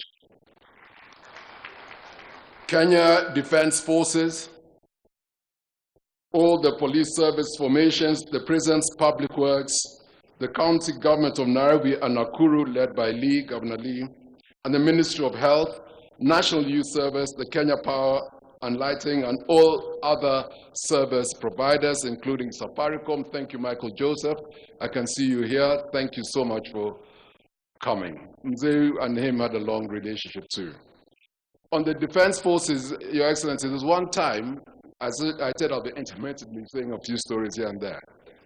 I told my friends that whenever I used to when we go to Wilson and fly off, I said I will never ever enter that M1, M11, this is the M11 helicopter. I said, unless I'm dead or alive, I'm not entering that. Today I entered it. Nasuku, I had no choice that. Excellent pilots, excellent service. The Defense Forces, the Air Force are the ones who brought Mzee with the pallbearers, all of them here, 23 of us, and I was the only civilian there. Nikatetemeka kidogo, lakini nikaweka Mwenyezi Mungu mbele na tumefika. I want to thank the armed forces, the disciplined forces, for what they've done, the honor they've given their former commander-in-chief. From the whole family, from all of us, Kongoi, thank you, thank you, thank you. You have done us proud, you've shown your professionalism. Thank you, thank you. The family is also indebted to all the religious organizations who offered counsel, spiritual nourishment, consolation, and words of comfort. AIC, where you were told Mzee was a member, have been with us, have prayed with us. The Catholic Church, there have been two with us. The Anglican Church, two have been with us. Archbishop Zapet came to pray with us before we went, at least before we went to the Parliament. Thank you. Thank you, the clergy. Thank you so much. We're also thankful to the press, both local and international, for the wide and in-depth coverage of the whole funeral process. The name of our father has been broadcast in all the world's languages and dialects. Thank you, members of the press corps. Asante Nisana, thank you. When I look around, I see an ocean of humanity representing the face of Kenya. My father would have highly appreciated this. Thank you for standing with us. I see the real spirit of Kenyanness in all of us. May God bless you all. The family is also grateful to the medical team of committed doctors, nurses, paramedics, including caregivers who attended to our late father. I want to say thank you to Dr. Silverstein and his team, Dr. Waweru, Dr. Mongera, Dr. Chacha, who not only is a renowned physician, but an extremely committed Christian. And those are and Dr. Mongera have said, and Moez at the ICU, Dr. Talwa, they did magic for Mzee. They were with Mzee day in, day out. We went into hospital in October 10th. And we came home briefly, and then back again until February 4th at 5:20 a.m. The nurses, the ICU nurses, the nurses who looked after him at North Wing, I do not know what to say, what to do, what I can do for them. As a family, we are going to sit and see, but we are truly indebted. They gave Mzee, in his time there, comfort. They gave Mzee care. They gave Mzee respect. And I'm truly, truly touched. And we are so indebted and so thankful to all of you. There are so many, I could have mentioned all your names, but it's just that I do not want to miss one, and then it can cause an issue. So all of you, will be writing to all of you, but thank you, all of you at Nairobi Hospital who looked after Mzee for these 4 months. I used to be with Mzee in the mornings, then I come back in the evenings, I wait till he goes to bed, then I leave around midnight, 11 o'clock, for 4 months until, to the extent, I started knowing a lot of medical terms, Your Excellency. Nikakuwa karibu kama nikwe daktari, not doctari, daktari. Karibu nikwe daktari. Till they were calling me ati daktari fake, yani bandia hii. You know, Your Excellency, akadive anaanza kukuona na kusema wewe, patia huyu 5 milligrams ya sijui hii, nione mwingine hii, nione DP, wewe takupatia maombi, alafu mimi naona Mama Rachel, all the love, naona speaker, wacha hiyo vitu, naona, so,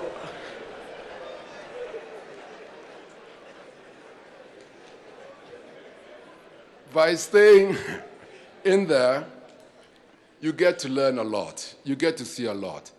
But the most humbling thing, my brothers and sisters, when you stay in hospital that long, and I was there 4 months, all that, you see the pains and sufferings of others. You empathize with them. And you realize one thing, we are all human. We are all the same. And it's only jukumu, our responsibility, hasa kama sisi, like us as leaders, is to make life better for them, provide them for what they need, especially those who could not afford what we could afford. And it humbles us. And I was completely and totally humbled by my experience in those 4 months there. And I made friends again in there. So thank you, all of you at Nairobi Hospital. I'd also like to say, and here, we were truly touched by your selfless and committed service to Mzee. Today, my words are not enough to express the collective family gratitude for the overwhelming support accorded to us by all Kenyans in one way or another. We are grateful to well-wishers from Kenya and around the world for their comforting messages. Finally, the Moi family is grateful to the various cadres of staff who served our father till his last day. There are many of them who served Mzee, since some have passed on, but some have stayed with him, especially these last few years. We've got Mwalimu at the house, we've got in his nurses, we've got, again, the military helped us, we've got Kibiche, we've got Kipchumba, we've got a security Talam, we've got Komen, we've got so many of them who've just been with Mzee. We've got 1010, we've got RG. I don't know where to stop. It will go on and on, but as a family, we're going to make provision to call all of them and meet with them and basically grieve with them and talk about many issues and things which, as family, because we count them as our family, we need to discuss and talk about. Finally,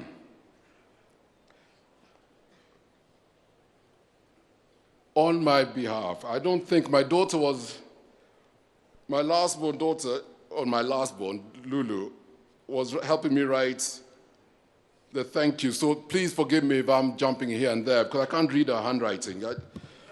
And how you got into university, darling, I don't know. But Dr. Luciola, thank you very much. Okay, Dr. Luciola. Okay, Dr. Luciola, there was some medication which we couldn't get. It was nowhere in Kenya, there was nowhere in Africa. It was impossible to get. The PS of Foreign Affairs, Kamau, he tried to help us. We hit a brick wall in London. We couldn't. And then, thank God for the networks we have here and there. So we got our friends in Switzerland who, yes, Dr. Andreas Brooklyn. Plus, we then got our friend, Dr. Luciola in London, who flew to Zurich, met with Dr. Andreas, got the medication, flew it here, landed. Your officers again opened the gates, jumped onto a boda, rushed to Nairobi Hospital, and Mzee survived that bout of the bug he had because of what he did. Thank you, Dr. Luciola, for what you did. Okay, Dr. Hussein in the UK, the doctors who came here, and Dr. Schneider from Germany.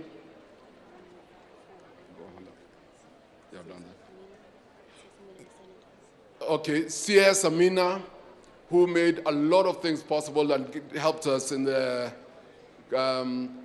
flow of things. CS Amina, thank you very much, coordinating with Zara. Thank you for that. Senators Abshiro, thank you. I can't mention, all the senators have been so good and kind and great to me. Thank you, my colleagues. Thank you so much.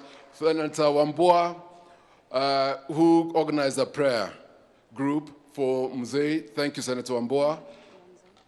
Senator Kilonzo, Mutula Kilonzo Jr., who, as you know, his father was Mzee's top-notch lawyer. And I always say that when things were sticky those days that needed legal, you'll always say, Ita Kilonzo. And Tuache Kilonzo. And sure enough, Kilonzo did what had to be done. Senior, and he's been so good. He's been there with the family day in, day out. Thank you, Senator. Asante, asante. Senator Kabaka, who was the prayer group.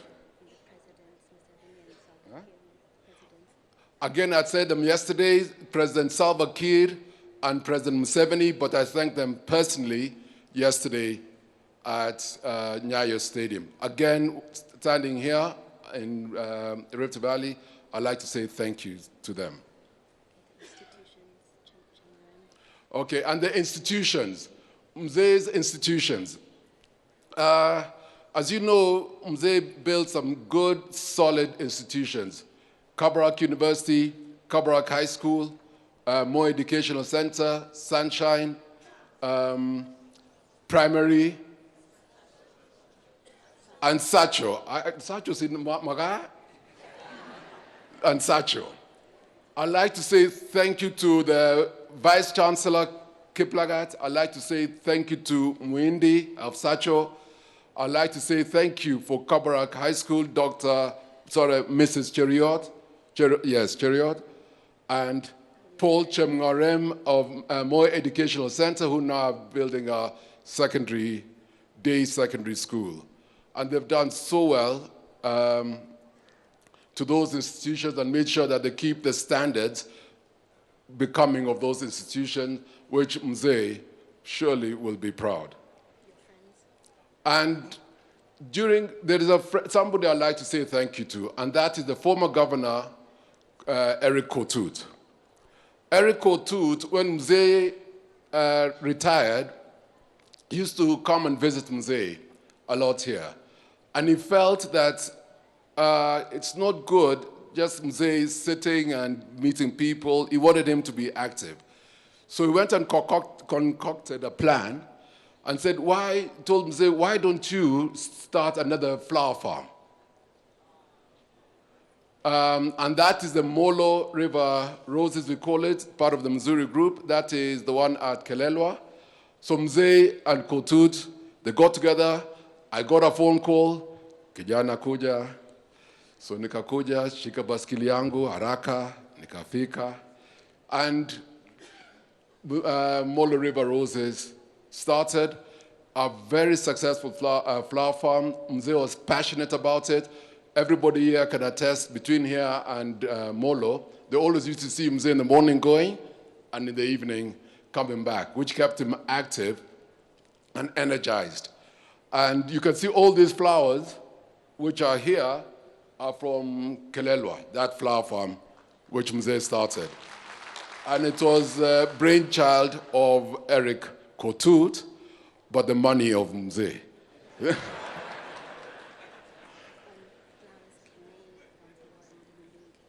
And the people who run those institutions, Missouri Flowers, those are Keme. We'd like to say thank you to you.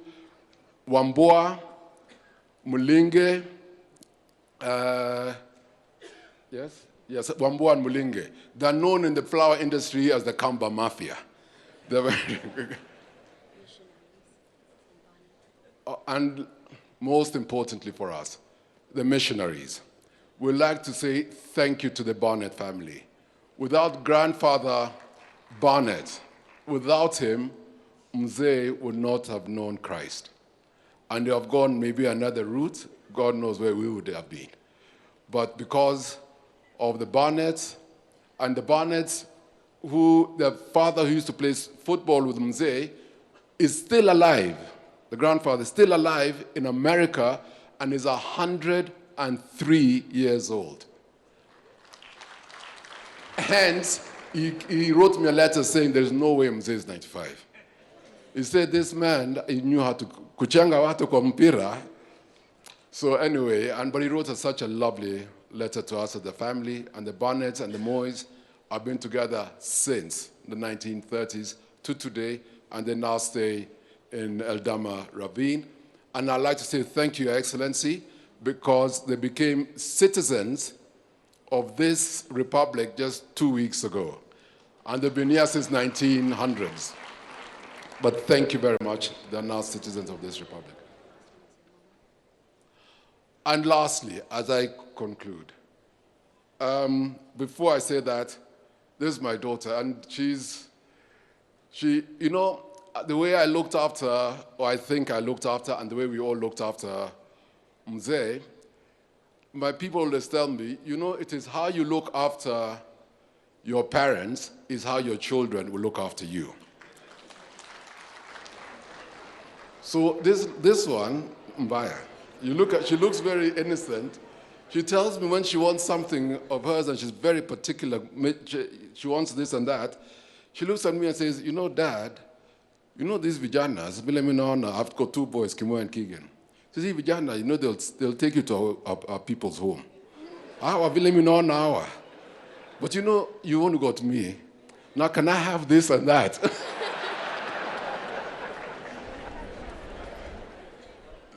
So lastly, I'd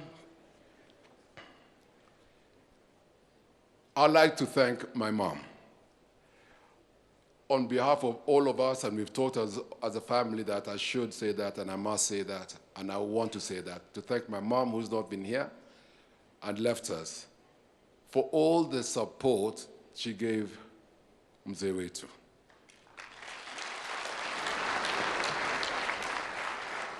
Mzee would not have been where he is and as he attained if it was not for Mom.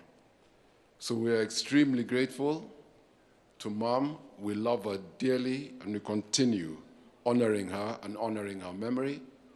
And now, as God has dictated that Dad rest, and we'll go and rest next to Mom. We'd like to say thank you to all of you, as I say, Kwaheri, Asanteni. You in Kalenjin will say, Nitain Ingwen Akipsengwet, Kongoi, Kongoi Bicho, Kongoi, and Tugul Jo, Kyoyo Chimze, Kongoi and Taritate, Kyogo Chimze, Kongoi Kabisa, Mam Chamakulano Mandanum, Kongoi, Obuno Ongetan Borodeta Kalenjin, Kiorib Kuga Tango, Agu Kiriba Kuga, Kitiamcha Wigwa, Kongoi, Kongoi, Kongoi Nyo, Kongoi Kabisa. Kongoi Biga Baringo, Kyogo NHG, Kongoi kabisa. Tanyoni ga sege ma chichoge lakini kitya tononi yurayu. Kongoi kuberu rock Jehova. Tugol. Thank you for the honor. Thank you all of you who've come. Kongoi Tugol. Thank you, my friends. Thank you all. God bless each one of you and your families. Thank you. Thank you.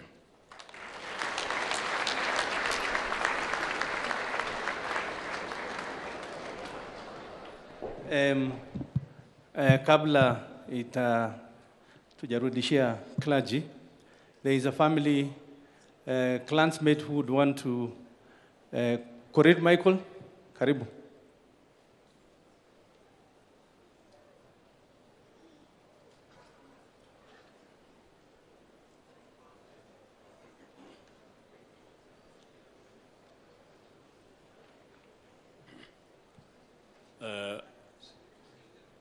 Mpendwa Rais, First Lady, Moi family, nafikiri mnashangaa kwa nini tumeongea baada ya hii, lakini inabidi kwa sababu kwa niaba ya familia tuko na extended family ya Moi ambaye hii ni nuclear family. Kuna family kule nyumbani, tuko na wengine wako Kitale, wengine wako Kipsombe, Eldoret, wengine wako Ngarwa. So tulionelea hao wenyewe wametutuma, tukasema wamesema pole, tunasherehekea miaka ya mzee. Nasikia ni 103, lakini kwangu mimi binafsi naona kama ile mambo alifanya ni kama miaka 200, 200 years. So tuna congratulate, tunakuja kusherehekea kwa sababu hii ni siku yake ya mwisho. Wameniambia kwamba boma ya mzee haiwezi kaa namna hiyo kwa kimila. Haiwezi kaa kwa sababu mzee ameondoka na ako na simba anazaa simba, si ni kweli? Kama simba anazaa simba, nafikiri hapa kuna masimba wa kutosha. Kwa hivyo ningependa tu familia wangependa kujua kwamba kwa kimila firstborn ndio huwa anapewa ya kuchunga boma. So ningependa kuita Raymond Moi alafu atuelekeze kwa sababu ni firstborn ya familia. Tafadhali. It's a very short ceremony, tutachukua muda kidogo. Sasa hao wazee wamekuja kuthibitisha kwamba ni nani amepewa kuchunga boma, kwa sababu hiyo viatu ya mzee ni lazima mtu avae.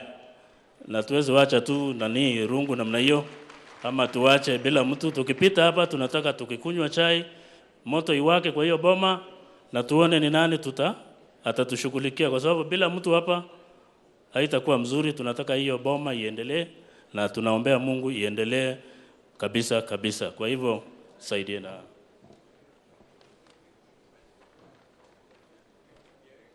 Kwa hivyo nitamkabidhi, mimi ni family member pia, nitamkabidhi Raymond alafu atueleze itaelekea ni yeye ama ni nani. Asante. Thank you very much.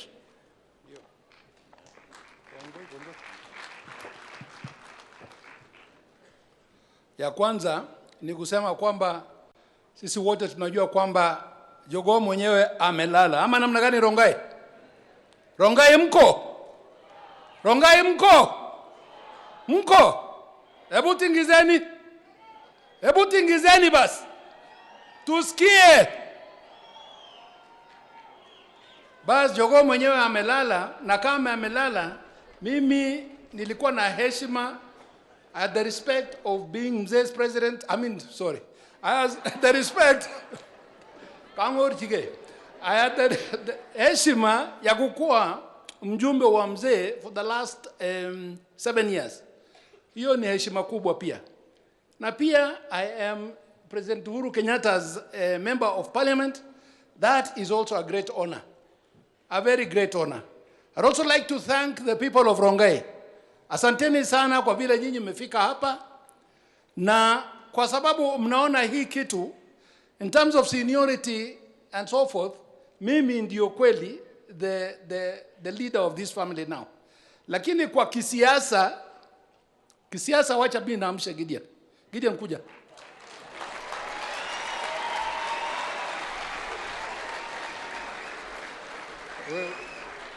Kwa kisiasa itakuwa huyu, sivyo? So mimi tu ni kusema hivi, kwa vile mzee alituchunga sisi, kwa vile mzee alichunga Kenya hii, kwa vile mzee alichunga sisi wote, pia sisi tunamwambia huyu, tunamwambia yeye KANU iamke. Ama namna gani Warongai? Si kwa hivyo? KANU iamke. Si unaona watu wamevaa kofia ya jekundu? Tunataka KANU iamke. Tunajua tuko na BBI and we want to be part of that. Tunakubali BBI kabisa. Kama vile Mheshimiwa Odinga amesema, we are behind you and we are behind the president in trying to create a better Kenya for all of us. So sisi wa KANU tunijitayarisha ili when that is birthed, we will also want to be part of that team. So kwa hiyo maneno ya kisiasa, mimi nimesema nimempea huyu hiyo rungu, lakini si ile ya mzee kawaida, lakini ndio hiyo. Na yeye akiregarega ama si mimi niko hapa, si mimi niko, kwani hata mimi sistaki, mimi niko, basi lazima yeye afanye kazi. Sasa kwa haya machache, asanteni sana. Najua mmechoka, vumilia tu dakika kidogo.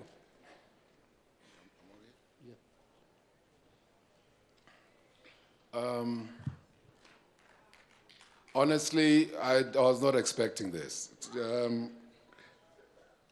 Kwa familia ya Moi Kap Chepkeres, jamii wangu ya Kap Chepkeres, na jomba zangu Kap Bomet, hata kushika hii rungu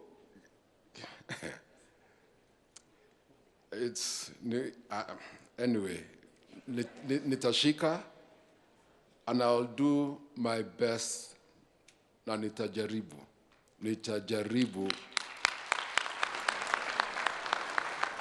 nikiweka Mwenyezi Mungu mbele. Mengi tutasema baadaye, lakini asanteni familia, asanteni jamii ya jamii wetu wa Kalenjin, asanteni. Mungu awabariki, asanteni.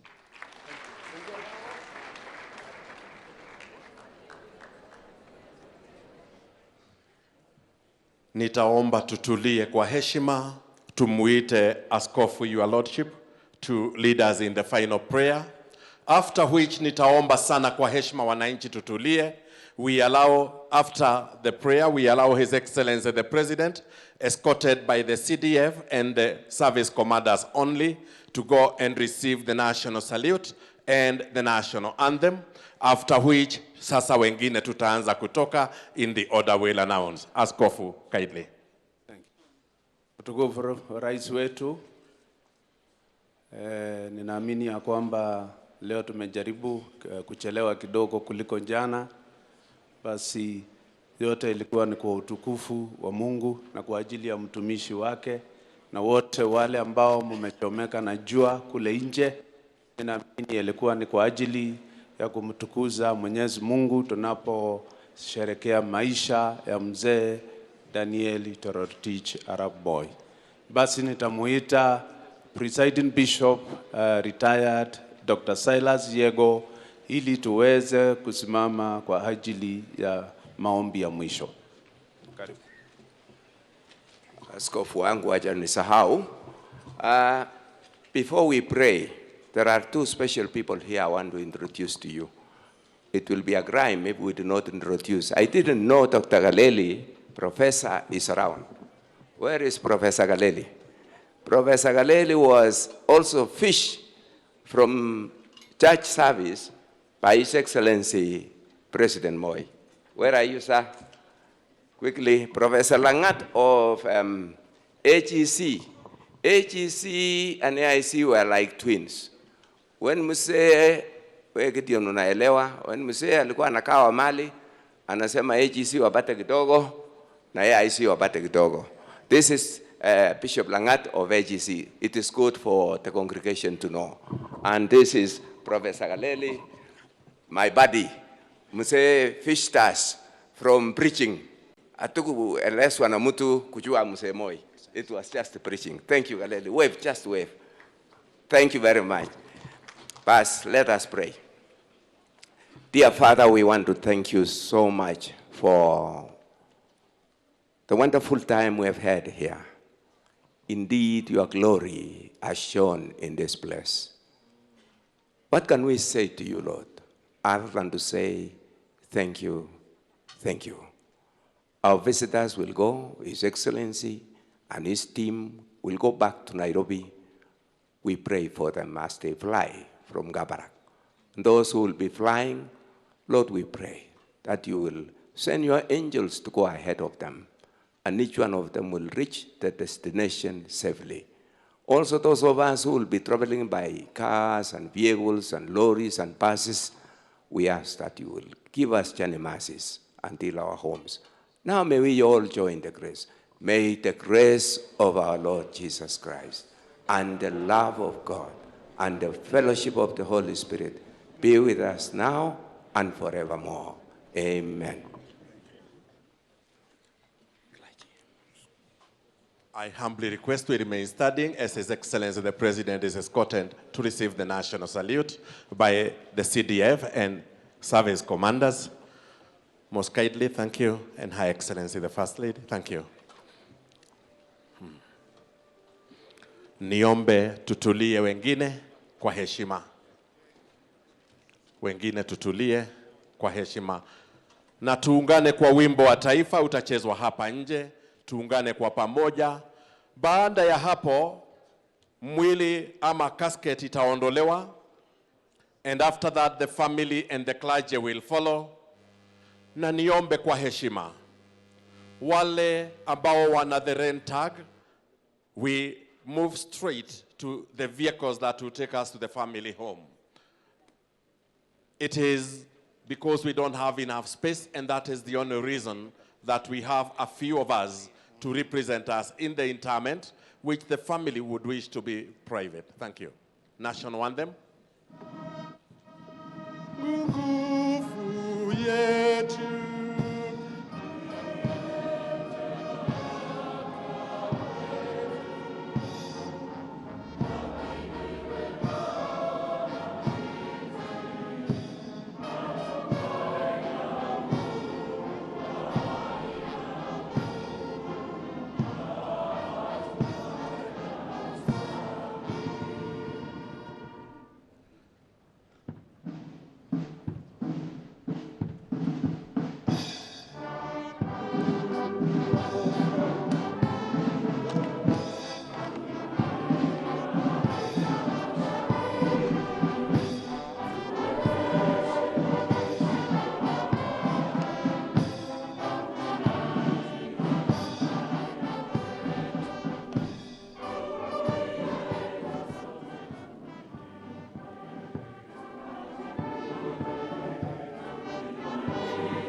Niombe tutulie wakati mwili unaondolewa, ukifuatwa na familia na members of the clergy, and then we follow kindly. Na bila shaka mpenzi, katika uwanja wa chuo kikuu cha Kabarak, ibada ambayo ilikuwa ikiendelea ikiwa basi imeweza kutamatika hapa, na kwa wakati wote kuanzia sasa mwili wa marehemu Rais mstaafu Daniel Moi utakuwa ukielekezwa katika eneo ambapo atazikwa nyumbani kwake hapa katika kaunti ya Nakuru Kabarak, ikiwa basi ni kilomita kadhaa tu kutoka eneo ambapo ibada hii ilikuwa ikiendelea, ikiwa basi ilikuwa imewaleta kwa pamoja wa Kenya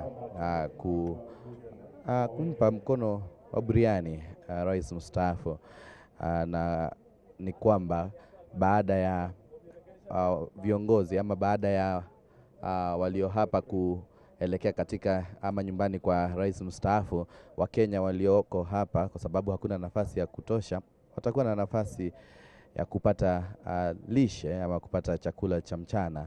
Na kwa sasa picha unayoiona ni hao ambao wanaelekea kule basi ambapo watakuwa wakipata chakula katika eneo hili la chuo kikuu cha Kabarak. Nikufahamisha kwamba nyumbani tu ni familia na baadhi ya viongozi ambao watakubaliwa kufika pale. Hivyo basi Wakenya wengi wamesalia hapa, wakiwa wengi sana walikuwa wamefika hapa.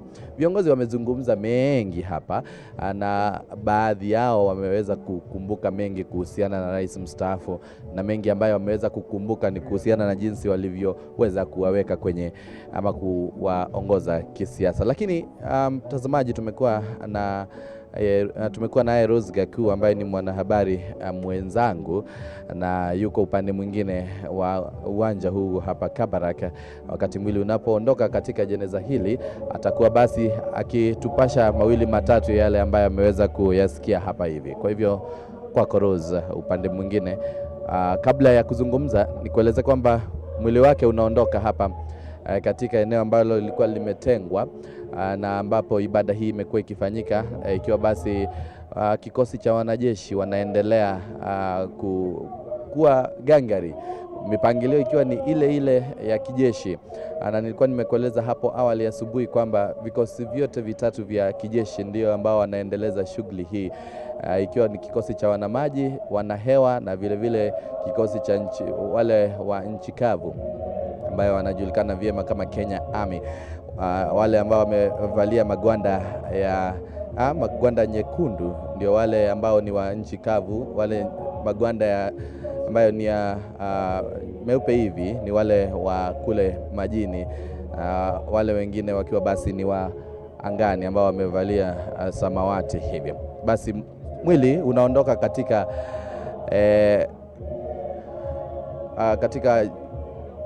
maeneo ambapo ibada hii ilikuwa ikifanyika, na mbele ikiwa basi ni mwanawe Senator Gideon Moi, akiwa basi ndiye aliyeweza kubeba ule msalaba pale, na vile vile akiwa basi anafuata kwa karibu na wale wanajeshi ama kikosi cha wanajeshi ambao basi wanaendeleza shughuli hii. Mpenzi mtazamaji, nitakuwa nikikuelekeza sasa kwake Rose akiwa upande ule mwingine, lakini naelezwa kwamba bado anaendelea kujiandaa. Kwa hivyo upande huu niendelee tu kukujuza tu yanayojiri. Nikueleza kwamba Rais Uhuru Kenyatta ameweza kumkumbuka rais mstaafu kwa njia tofauti tofauti, ikiwa ameweza kupeana hadithi moja. Akasema kwamba rais mstaafu wakati ambapo swala lolote lingefanyika, lingeweza kutendeka, lazima angeweza kupiga hata simu na kusema na kuelezea na kutaka kupata jibu kuhusiana na jambo hilo ambalo limetendeka. Iwapo basi halikumfurahisha ama alihisi kwamba ni vyema aweze kuelezewa vyema jambo hilo limefanyika kwa nini, na akapeana hadithi nzuri sana hapo, akisema hata kwa wakati mmoja rais mstaafu aliweza kupiga simu, na alipopiga simu Rais Uhuru Kenyatta akamweleza mama wa taifa Margaret aweze apokea ile simu na kuzungumza, na akaelezea kwamba Margaret alisema kwamba Rais Uhuru Kenyatta hayupo, lakini atakaporejea atakuwa akimweleza. Lakini baada ya dakika kama 5 hivi rais mstaafu alipiga simu tena, na mama wa taifa akamweleza rais, basi mimi sitaweza kushika hii simu tena ama kupokea. Basi akamweleza sasa ni zamu yako kuipokea. Aliweza kueleza kwamba lazima afike hapa katika nyumbani kwa rais mstaafu, waweze kuzungumzia swala fulani hilo ambalo lilikuwa limefanyika. Rais Uhuru Kenyatta akisema kwamba aliweza kujaribu kidogo tu pale kujificha tu kidogo kwa wiki moja, ili asiweze bali kupatana na ile ghadhabu ya mzee Moi. Hiyo tu ni baadhi ya hadithi ambazo zilikuwa zikitolewa hapa hivi wakati ambapo ibada hii ilikuwa ikielekea. Kila kiongozi aliyenena akikumbuka mengi kuhusiana na rais mstaafu Daniel Moi. Kumbuka aliweza basi kuwaelekeza wengi kwenye siasa, akiwemo naibu rais Daktari William Ruto, na hata yeye ameweza kuelezea mengi ya kisiasa ambayo tutakuwa tukikujuza tu tunapoendelea. Lakini kwa sasa jeneza linalobeba mabaki ya rais mstaafu imeweza kuwekwa kwenye gari rasmi la kijeshi ambalo litakuwa likisafirisha hadi nyumbani kwake, na kama unavyopata kuona kutoka kwenye gari hilo ama lori hili ni kwamba lina bendera zote mbili, bendera moja ikiwa ni bendera ya rais ambayo ni ya rais mstaafu ikiwa ni ya kijani kibichi, na ile ya taifa la Kenya, kumaanisha kwamba bado wanajeshi ama kikosi cha wanajeshi kinamkumbuka akiwa kama amri jeshi mkuu, kwa sababu aliongoza kwa miaka 24 hivi kama rais, akiwa basi ndiye aliyekuwa amri jeshi mkuu wa kikosi hicho. Na kwa hivyo lori hii itakuwa ikiondoka hapa kwa wakati wote kuanzia sasa na kuelekea pale nyumbani. Tayari viongozi mashuhuri wameondoka na sasa wameelekea kule nyumbani kusubiri mwili wake kufikishwa pale, na kabla ya mambo mengine kufanyika, tunajua kwamba mipangilio ya kijeshi ni kwamba ataweza kupokea ile ambayo wanasema ni 19 gun salute pale kabla ya kuzikwa. Kwa hivyo itikadi za kijeshi zitakuwa zikiendelezwa pale katika nyumbani kwake ambapo atakuwa akizikwa, na tutaweza tafuta picha hizo kuhakikisha kwamba umeweza kuzipokea kwa karibu. Lakini wale ambao wameweza kusalia hapa ni wa Kenya ambao kwa sasa wanaenda kupokea tu chakula cha mchana. Ikisemekana kwamba, naelezwa kwamba chakula ni kingi sana hapa, kwa hivyo wanaelekea kule ambapo watakuwa wakipokea chakula hicho ili waweze basi kupokea chakula kutoka kwa wale ambao wameandaa chakula hicho. Naam, bado wanajeshi wanasubiri tu kuona kupewa ile kupewa ama kuelezwa kwamba upande mwingine masuala ama mipangilio kamili, ili waweze kuondoka mara moja na kuelekea nyumbani kwa kiongozi ambaye ameweza basi kuwafunza wengi kuhusiana na masuala ya uongozi, akiwemo rais, naibu rais, kinara wa ODM Raila Odinga, na vile vile hata Moses Wetangula ambaye ni kinara wa chama cha Ford Kenya, na Kalonzo Musyoka. Wote wameelezea hayo yote hapa hivi. Lakini sasa nielekee kwake Rose Gakuo aweze kutueleza mawili matatu tu kuhusiana na mambo ambayo yamekuwa yakiendelea hapa. Kwako Rose.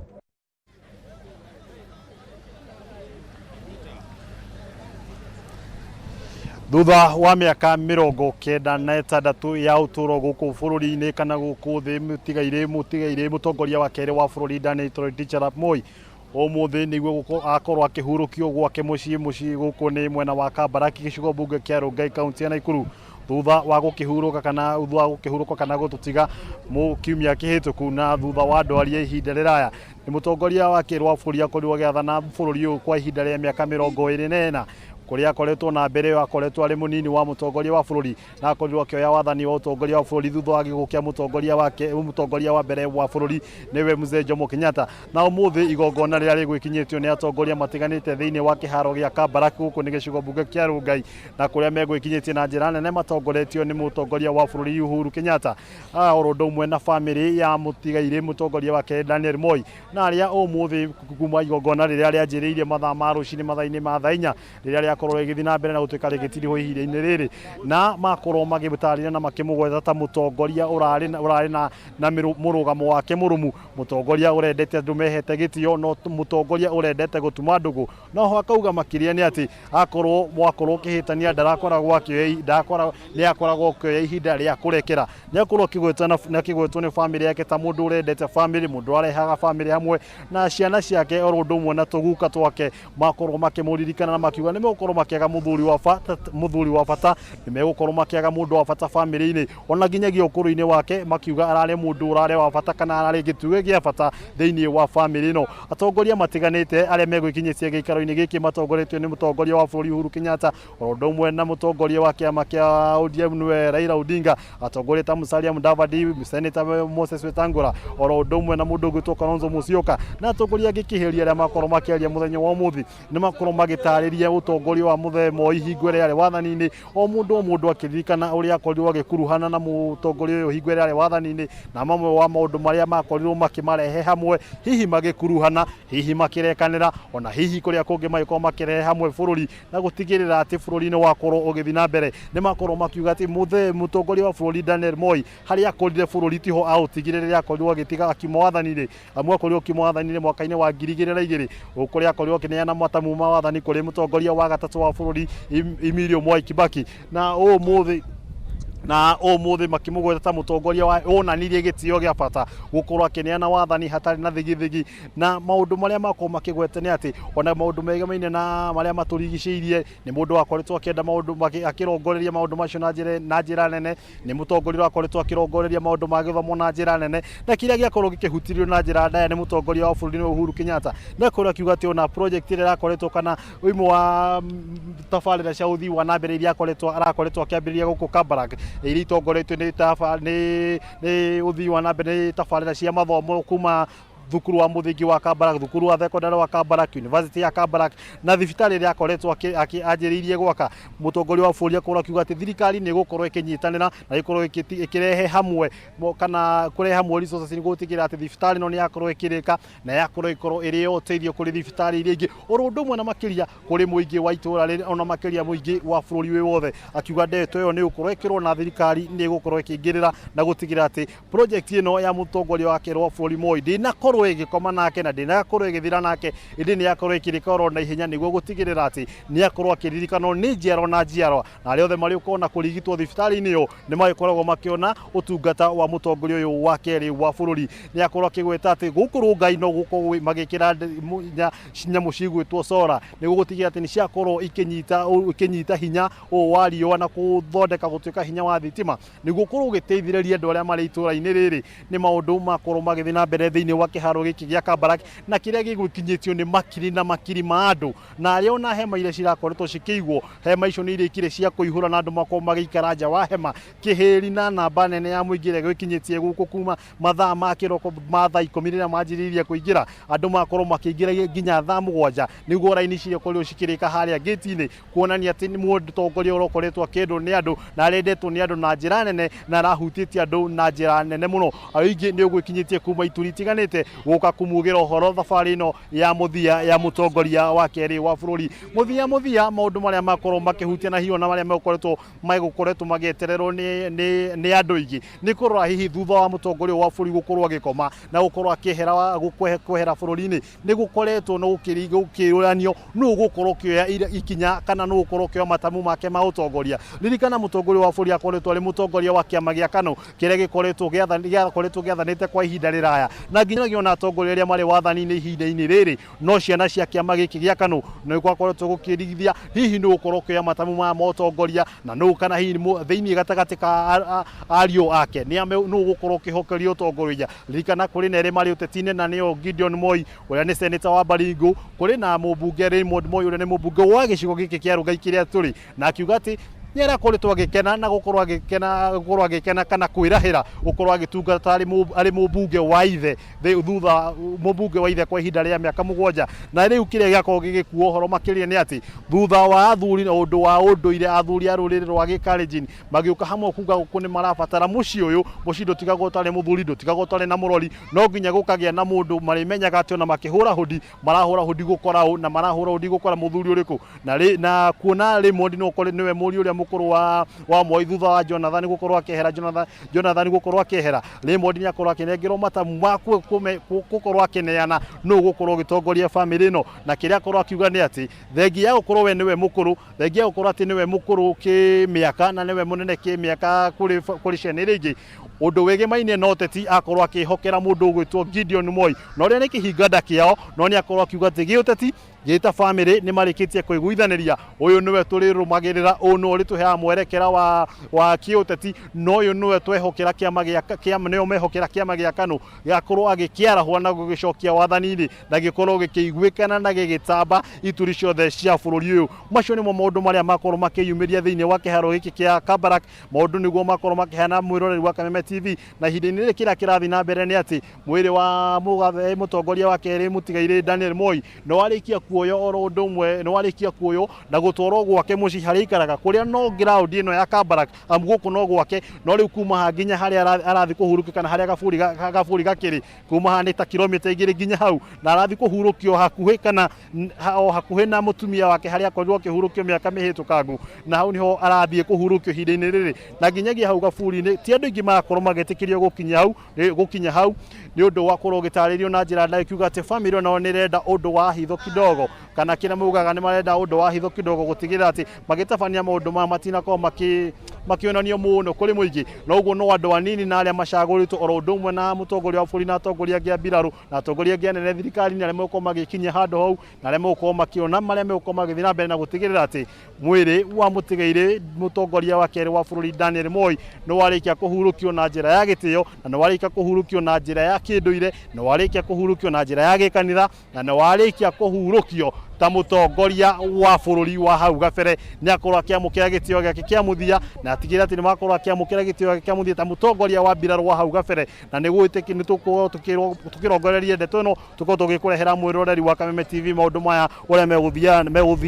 uria megukorwo magithii na mbere ihinda-ini ria ungijitikia reke ngorwo ngitiriha umemereki uyu wa imwe kwa umwe kuma guku mwena wa Kabarak gagucokeria ngatho mwiroreri wa Kameme TV ni gukorwo nyitaniire na ithui okuma riria mutongoria wa bururi akorirwo agitutiga nitukoretwo tugikurehera andu gukurehera ndeto itiganite cia mutongoria wa bururi kuma kuria mwena wa Nairobi kuma bunge-ini kuma nginya matura-ini maria turi ihinda-ini riri ni ukoretwo ukirumanira na ithui imwe kwa umwe tugikumenyithia uria maundu mahana tugikumenyithia uria muingi urathi na mbere na gucakaya tugikumenyithia uria atongoria marathi na mbere na gucakaya mutongoria uyu na nginyagia muthenya wa umuthi kuma kiroko kia umuthi ni watikira gukorwo kinyitanira na ithui kuma kiroko kia umuthi tugikumenyithia uria maundu marathi na mbere muno wa Kabarak na gucokeria ngatho ni gutuika muruna wa hakuhi na ihinda-ini riri ungijitikira tukorwo tugitiriha mumemerekio wa imwe kwa umwe kuma muno wa Kabarak ngai akurathime na akuige reke tukorwo tukinyitanira ihinda-ini tabarĩra ingĩ citũ cia Kameme TV kuma mwena ũyũ wa Kabarak gĩcigo mbunge kĩa Rongai kaunti ya Naikuru rĩtwa rĩakwa ngetwo wa ng'ombe wa Maina ngorwo ngĩgũcokia mwena ũrĩa ũngĩ wa studio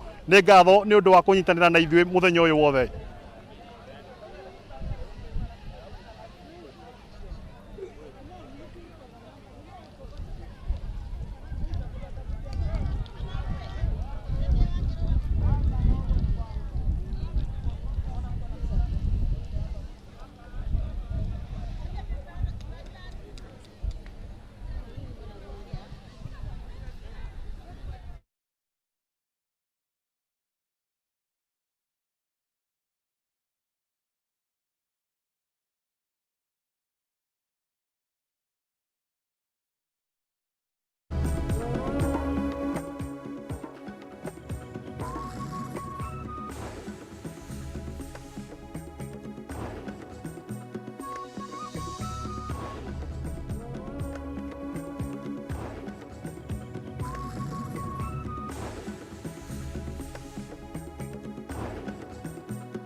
Hata ikiregaja mwiroreri wa Kameme TV bica icio ria gikiamukira ni mwe kwa imwe kuma kuri ogwo thiini wa University ya Kabarak county ya Naikuru kuri igongona ria gukiugira uhoro mutigaire Daniel Toroitich arap Moi ria kurorikirikirira ndeka cigana na hituku na kwa hinda riri ni hindi mwiri ukiroretio hari ukorwa gikihurukio na ngurikaniete ukorwa gikihurukio oro mwena wa Kabarak gwake mucii ni hakuhi na gaburi ka mutumia wake mutigaire Lena Moi na kwa hinda riri igongona riri ni ria gikirikirira na amwe atongoria mwikorwo maikihera mwena uyu wa Kabarak na amwe kwa hinda riri magikirorete kuri ogwo mucii gwake nigetha mwikorwo maikiheana giteo kiao kia muthia na mutigaire akorwo agikihurukio uma muthenya munene muno makiria kuri Kenya muingi wa county ya Naikuru na andu ari othe na gikorwo agitungata ari muingi wa bururi kana bururi ugikiri wothe na oho gukorwo agiteo ni andu magitiganite atongoria matiganite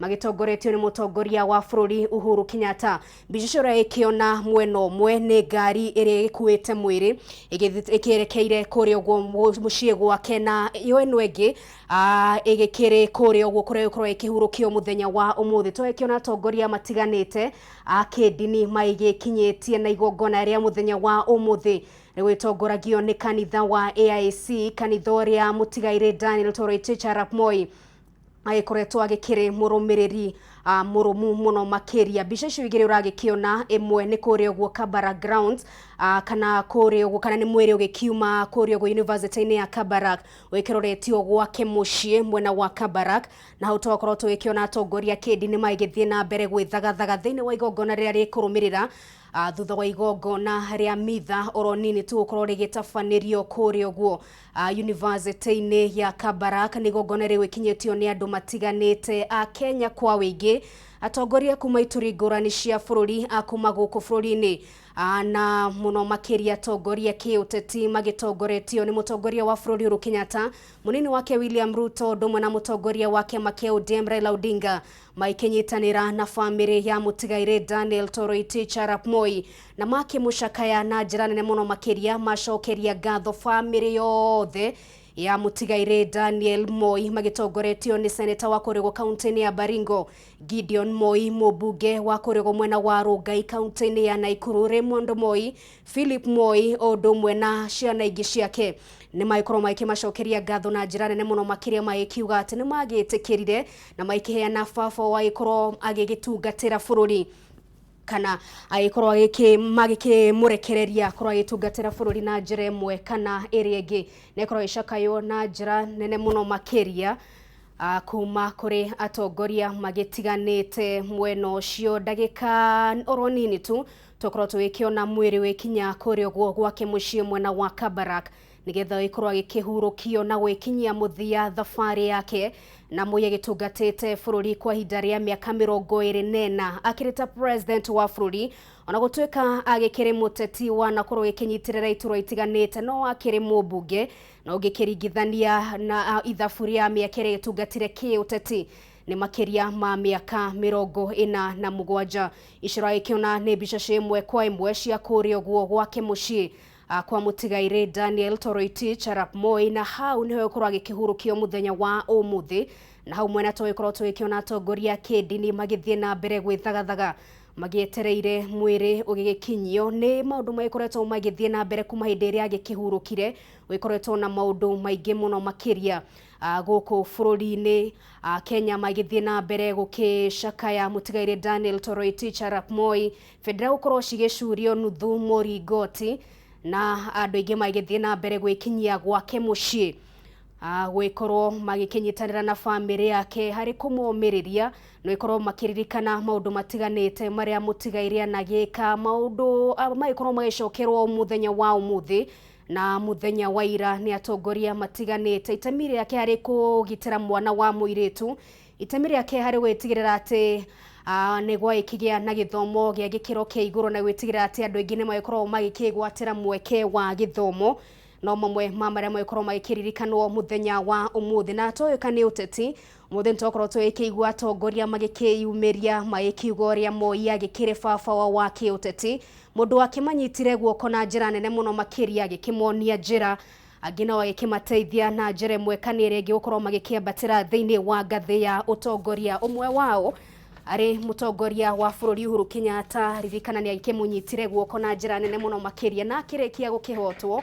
mwaka wa 2002 agĩkorwo agĩtĩkĩra na wathani ũgĩkĩiyũkio nĩ President wa gatatũ wa bũrũri wa Kenya Mwai wa Kibaki.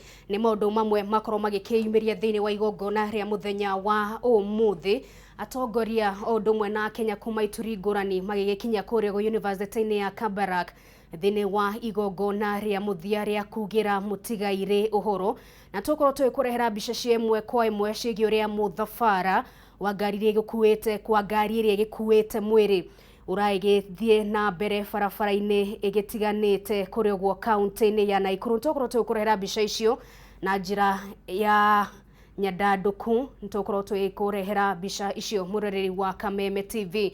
No kwa ihinda rĩrĩ icio cigĩkĩrĩ thĩinĩ wa Karavision yaku nĩ mũciĩ kwa mũtigairĩ Daniel Toroitich Arap Moi arĩa gĩkorwo ĩkĩigwo ndagĩka nini tu mbere ya agĩthikĩtwo kana mbere ya igongona rĩrĩ rĩothe rĩgĩkĩrĩkĩrĩire. Mũthenya wa ira tũragĩkĩonaga nĩ ihenya rĩa mũthia, na mũthenya wa ũmũthĩ nĩ maũndũ maya gũkorwo magĩkĩrĩkĩrĩra gũkorwo magĩgĩkinyio mũthia, na gũkorwo magĩkinyio mũthia na njĩra ya gũkĩmũhurũkia na njĩra ya gĩtĩo mũno makĩria. Ririkana kuma hĩndĩ ĩrĩa mũtigairĩ gĩkĩhurũkire twĩkoretwo tũgĩgĩkĩona maũndũ maya magĩtwarithio na mbere na njĩra ya kĩmbirarũ, nĩo magĩkoretwo mũhari-inĩ wa mbere nĩ amwana gĩkorwo akĩrĩ mũnene wa mbirarũ hĩndĩ ĩrĩa agĩkĩrĩ president, gĩturwa kĩrĩa gĩkĩmũheithirie mweke ũcio, na nĩkĩo kwa ihinda rĩrĩ tũragĩkĩona agĩkĩheo gĩtĩo kĩa igũrũ mũno makĩria, ona gũtuĩka nĩ gũkoretwo gũgĩtukanio magongona matiganĩte nĩ amu ndaragĩkĩrĩ gĩtĩ-inĩ nĩ president ũkĩhurũkĩte wĩra. Na tũkorwo twĩkũrehera maũndũ macio mothe, tũkorwo twĩkũrehera mbica cia ĩmwe kwa ĩmwe ũrĩa mũthabara wa ngari ĩrĩa gĩkuĩte mwĩrĩ ũragĩthiĩ, na oho no tũkorwo twĩgĩthiĩ na mbere gwĩkũrehera mbica cia ũrĩa mwena wa Kabarak gũgĩtariĩ mũthenya wa ũmũthĩ kũrĩa mũtigairĩ egũkorwo agĩkĩhurũkio, na twakorwo twĩkĩigua nginya andũ a family yake makĩmũcakaya ta mũndũ ũragĩkĩendete ũragĩkumĩtie family, mũndũ ũgĩkumĩtie kanitha, mũndũ ũragĩkumĩtie Bibilia na njĩra nene mũno makĩria. Macio no mamwe ma marĩa tũgĩkorwo twĩkĩigua mũthenya wa ũmũthĩ, na gĩkorwo agĩkĩheo sifa nyingĩ mũno makĩria, akorwo agĩtũgĩrio, akorwo akĩgathĩrĩrio na njĩra nene mũno makĩria. Na kwa ihinda rĩrĩ tũrakorwo twĩkĩona atongoria matiganĩte magĩthiĩ na mbere gwĩkinyia kũrĩa ũguo mwena wa Kabarak, atongoria ngathĩ itiganĩte cia ũtongoria kĩũteti, kĩndini, makambuni magĩtiganĩte, ũndũ ũmwe na ũtongoria-inĩ ũngĩ, nĩ amu kana Kenya aingĩ nĩ megũkoretwo makĩnyitwo ũgeni kũrĩa mwena wa Kabarak University. No igongona rĩrĩa rĩrĩ gwake mũciĩ nĩ igongona rĩa keheri-inĩ, na ũguo tũragĩtanya no atongoria arĩa magĩkinyitĩtwo ũgeni ũndũ ũmwe na gakundi kanini tu ka mũingĩ nĩko gegwĩtĩkĩrio gũgĩkinyia mwena ũrĩa wa Kabarak. Na kwa ihinda rĩrĩ twagĩkĩona atongoria matiganĩte no maragĩthiĩ na mbere gwĩkinyia, makorwo magĩikara itĩ-inĩ ciao gũkĩringana na mũtaratara mwega mũno makĩria ũrĩa maragĩkĩheo makĩrĩ mwena ũcio. Na thutha ũcio igongona rĩngĩ o rĩnini rĩkorwo rĩgĩkĩambĩrĩria, na nĩ igongona rĩa gũkĩhurũkia Daniel Toroitich Arap Moi no rĩrathiĩ na mbere. Igongona rĩa mbere nĩ rĩainĩkĩrĩra kũrĩa ũguo University-inĩ ya Kabarak oro kaunti-inĩ ya Naikuru. Igongona inini rĩa kerĩ rĩragĩtanywo kũrĩa ũguo gwake mũciĩ, na twakorwo twĩkĩona mũthabara wa ngari ĩrĩa ĩgĩkuĩte mwĩrĩ na nginyagia barabara-inĩ iria ngari icio iragĩkĩgera, no tũragĩkĩona ũgitĩri nĩ mũgacĩrithie mũno makĩria. Maobitha a borithi, maobitha ũgitĩri magĩkĩarĩte mĩhari mĩkĩra-inĩ ya barabara gũkorwo magĩkĩonania gĩtĩo kĩao kũrĩ mũtongoria ũyũ Daniel Toroitich Arap Moi. Nĩ mũndũ gũtũra meciria-inĩ ma Kenya arĩ ta president ũrĩa ũtongoretie bũrũri ũyũ kwa ihinda rĩa mĩaka mĩingĩ mũno makĩria, na nginyagia ũrĩa agĩkĩingĩrire wathani-inĩ ta president, no ũndũ ũgĩkĩririkanagwo na njĩra nene mũno makĩria, na rĩkĩo ũragĩkĩigua o mũtongoria agĩkĩrũgama agĩkiuga mũtigairĩ Daniel Moi nĩ njamba, o mũndũ agĩkĩrũgama mũtigairĩ Daniel Toroitich Arap Moi nĩ mũndũ wakĩrutĩire na njĩra nene mũno makĩria, gũkĩrutĩra ngoro na mwĩrĩ gũkorwo agĩtungatĩra bũrũri wa Kenya thĩinĩ wa gĩkĩro kĩa president ũndũ mwena hĩndĩ ĩrĩa agĩkĩrĩ mũmbunge kũrĩa ũguo mwena wa Baringo. Nĩ igongona rĩgĩthiĩ na mbere. Mũroreri wa Kameme TV tũkoretwo nawe kuma oro kĩroko na twagĩthiĩ na mbere gũgĩkĩhotora tũgĩtira atĩ twagĩkũrehera maũndũ maya mothe na njĩra ĩmwe kwa ĩmwe nginya hĩndĩ ĩrĩa mũtigairĩ arĩ gĩikũrũkio na gĩkorwo agĩthikwo na thabarĩ yake ĩgĩkorwo ĩgĩkinya mũthia. Na kwa ihinda rĩrĩ kũrĩa ũguo Kabarak Grounds tũgĩkorwo tũgĩkĩona maobitha a ũgitĩri magĩkĩrĩ cemba mũno makĩria. O toguo ngũtarĩirie ũyũ nĩ ũndũ ũkoretwo wĩtongoria na mĩtaratara ya kĩmbirarũ ũgitĩri wa gĩkĩro kĩa igũrũ. Mũroreri wa Kameme TV tondũ no ngĩkĩona magongona marĩa magĩtabanĩtio hau gabere nginyagia gwake mũciĩ gũkũ mwena wa Karen kana gũkũ kaunti-inĩ ya Nairobi kũrĩa atongoria matiganĩte magĩkoretwo magĩkĩnyitanĩra na bamĩrĩ yake. Tũkoretwo tũgĩkĩona maũndũ marĩa makoretwo magĩkĩyumĩria ũgitĩri wa gĩkĩro kĩa igũrũ na nginyagia ũmũthĩ arĩ mũthenya wa mũthia thabarĩ ya Daniel Toroitich arap Moi ĩkorwo ĩgĩkĩinĩkĩrĩra no tũragĩkĩona ũgitĩri ũkĩgacĩrithĩtio na mĩtaratara o ĩrĩa tũkoretwo tũkĩona hau gabere ndĩkĩrĩ ĩragĩtithio no tũragĩkĩona ĩgĩtwarithio na mbere thĩinĩ wa igongona rĩa ũmũthĩ. Tũragĩkorwo tũgĩkĩona atongoria matiganĩte a kĩndini magĩthiĩ na mbere gwĩthagathaga mbere ya mwĩrĩ wa mũtigairĩ wĩkinyĩtio no ĩkĩona kanyũmba kau gagĩkĩrĩ na hema ndune hau nĩho mwĩrĩ wake ũkorwo ĩkĩigwo kwa ndagĩka cigana ũna mbere igongona rĩrĩa rĩgĩtabanagio nĩ atongoria kĩndini rĩgĩtabanĩtio na thutha mũtheri agĩikũrũkio irima-inĩ. Mũroreri wa Kameme TV tũkĩrĩ na andĩki a mohoro kũrĩa mwena wa Kabarak ataĩkĩrĩ nganja twagĩkĩhota tũkorwo tũgĩkĩnyitanĩra nao tũgĩkĩrĩ na Wang'ombe wa Maina nĩ mwandĩki witũ kuma kaunti ya Naikuru na tũgĩkĩrĩ na Daniel Kariuki agĩkĩrĩ cemba mwena ũcio. Wona twagĩkĩhota tũkorwo tũgĩkĩnyitanĩra nao nĩgetha magĩtũtarĩrie na njĩra ndikandikĩru maũndũ ũrĩa magĩtariĩ mwena ũcio.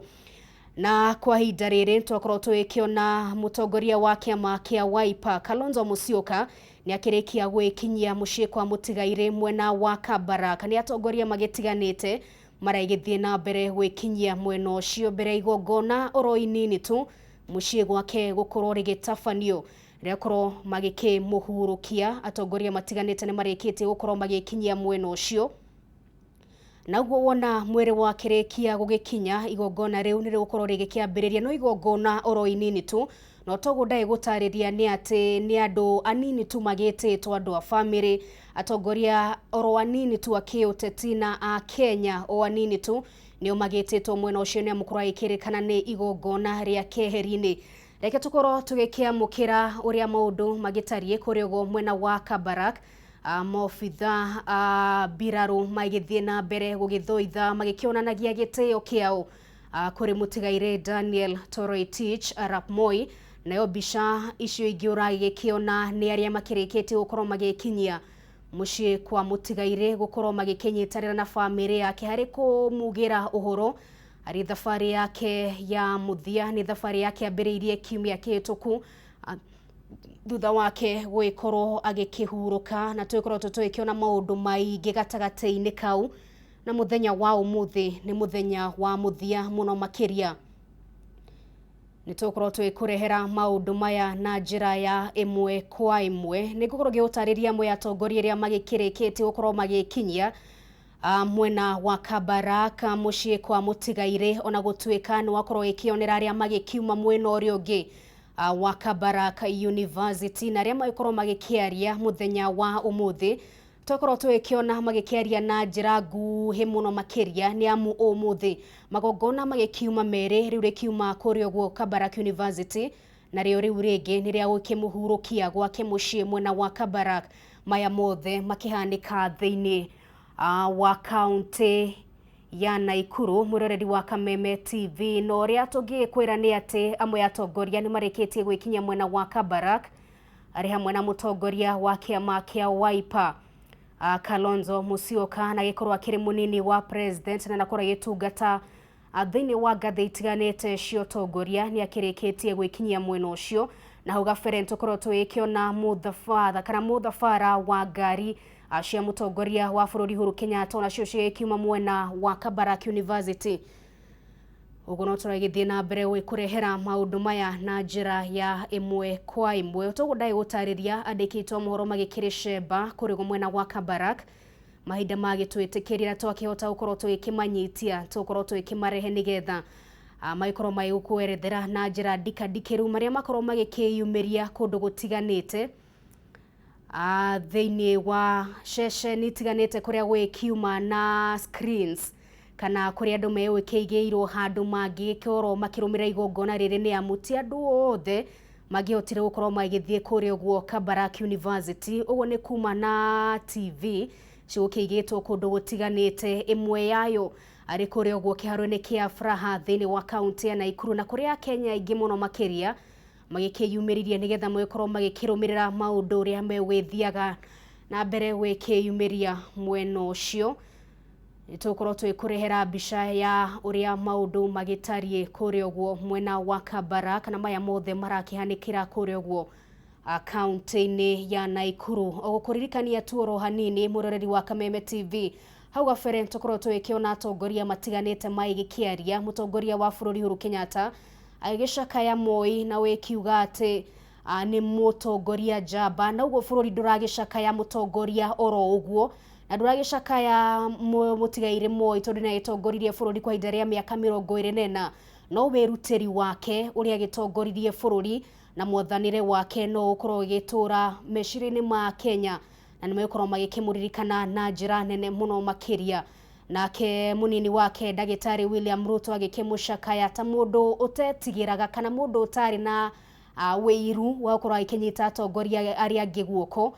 Ni mundu agikirutire na njira nene muno makiria na nitwakorwo tugikiigwa mawira ma aria nagikinyita guoko ngathi-ini ya utongoria undumwe na maundu-ini mangi. Uguo to uteti-ini anagikinyita andu moko twikiiguire muikaririte wa kanjo ya magavana na nowe gavana wa kurigo kaunti-ini ya Kakamega Wycliffe Oparanya agikiuga uria agikimunyitire guoko agikimuteithia ona gutuika ndakihotire gukorwo agicoka wikiuga ni ngatho.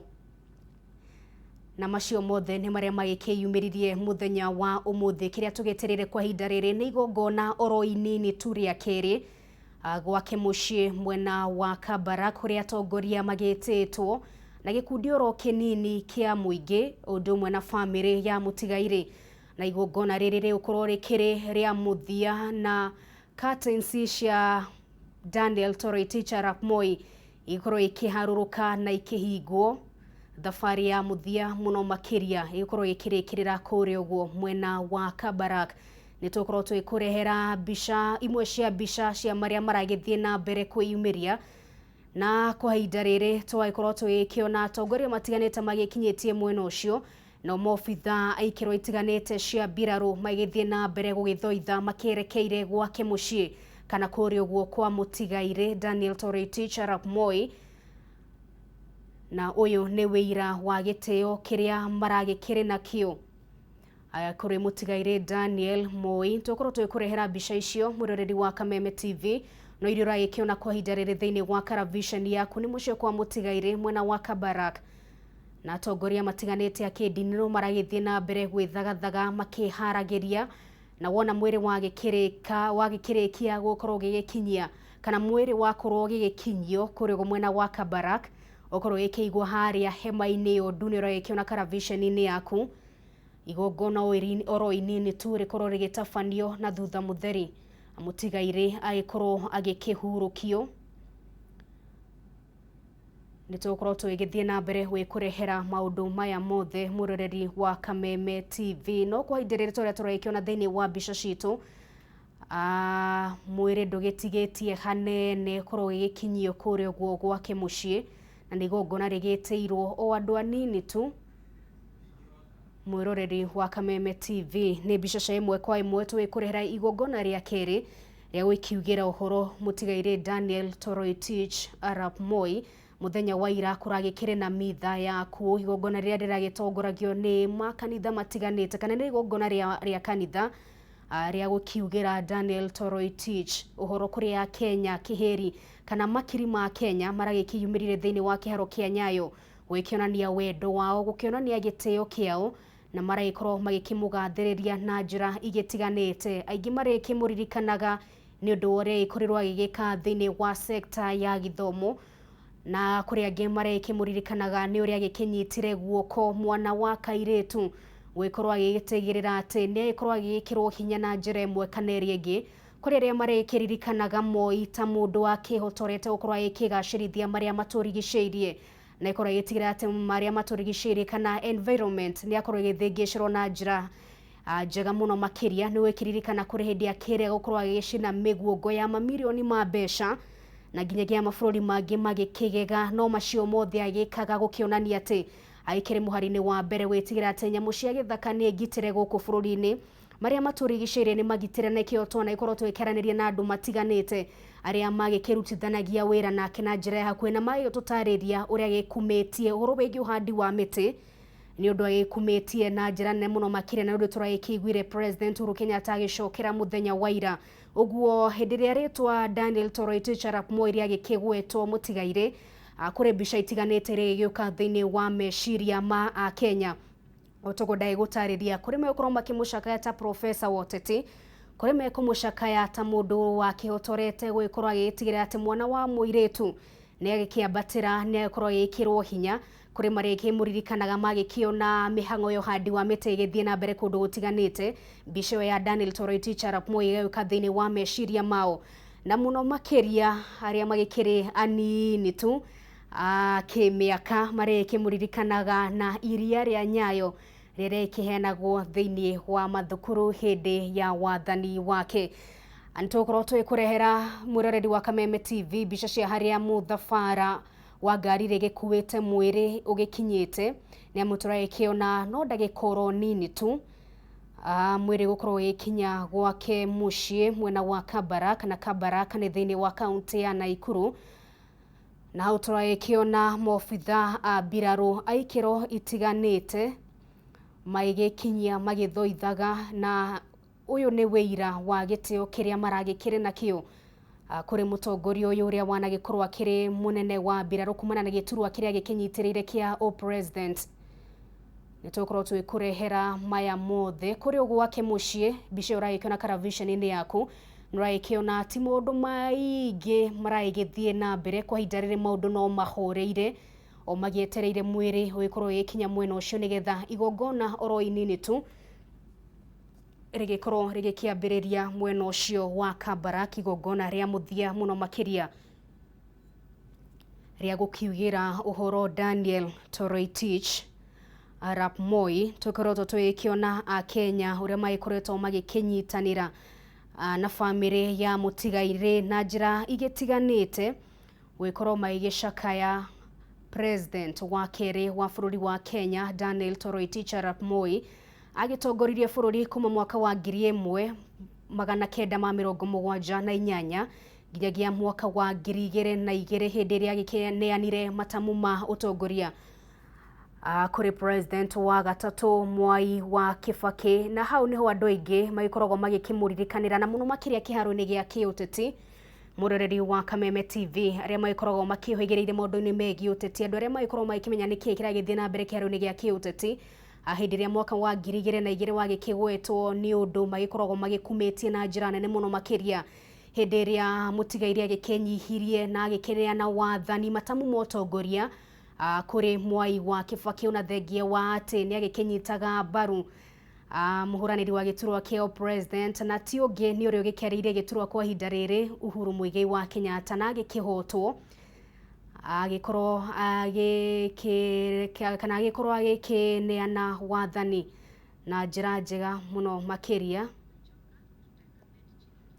reke tũkorwo twĩgĩkĩigua marĩa maragĩthiĩ na mbere kwĩyumĩria mwena ũrĩa ũngĩ mwĩroreri wa Kameme TV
Tawala Kenya, tawala. Tawala Kenya, tawala.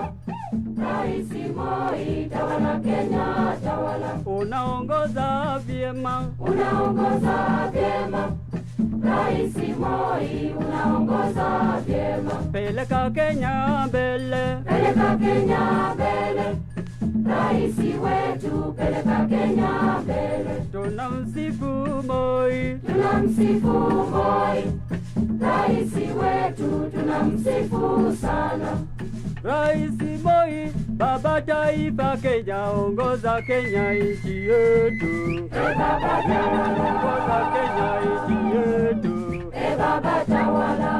Tangu ulipo shika uongozi Kenya, umoja umeongezeka. Baba tawala. Umoja umeongezeka. Baba tawala.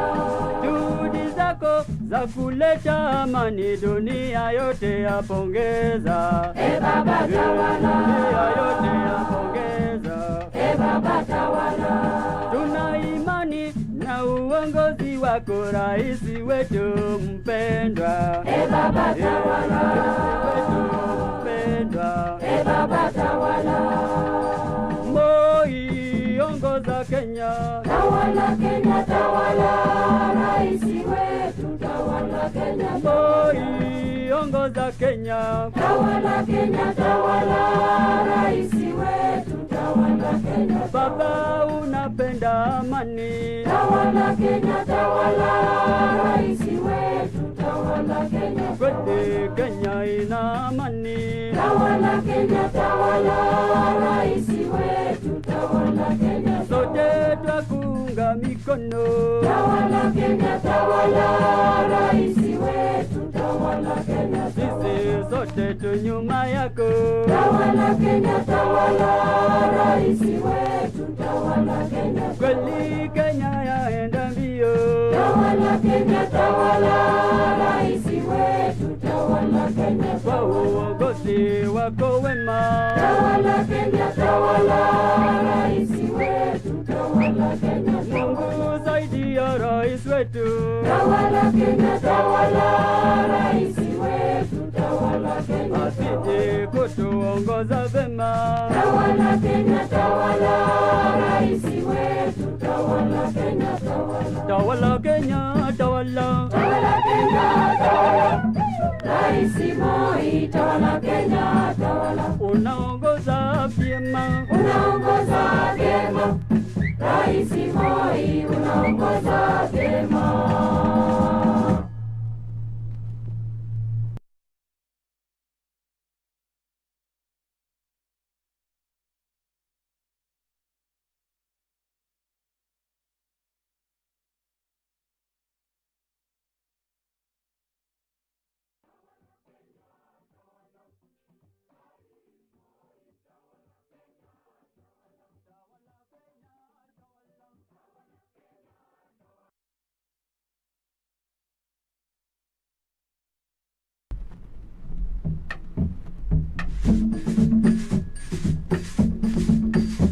Tawala Kenya, tawala. Tawala Kenya, tawala.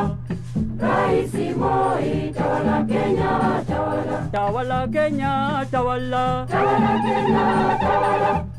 Rais Moi, tawala Kenya, tawala. Unaongoza vyema. Unaongoza vyema. Rais Moi, unaongoza vyema. Peleka Kenya mbele. Peleka Kenya mbele. Rais wetu, peleka Kenya mbele. Tunamsifu Moi. Tunamsifu Moi. Rais wetu, tunamsifu sana. Rais Moi, baba taifa Kenya, ongoza Kenya nchi yetu. Baba tawala. Ongoza Kenya nchi yetu. Baba tawala. Tangu ulipo shika uongozi Kenya, umoja umeongezeka. Baba tawala. Umoja umeongezeka. Baba tawala. Juhudi zako za kuleta amani dunia yote yapongeza. Baba tawala. Dunia yote yapongeza. Baba tawala.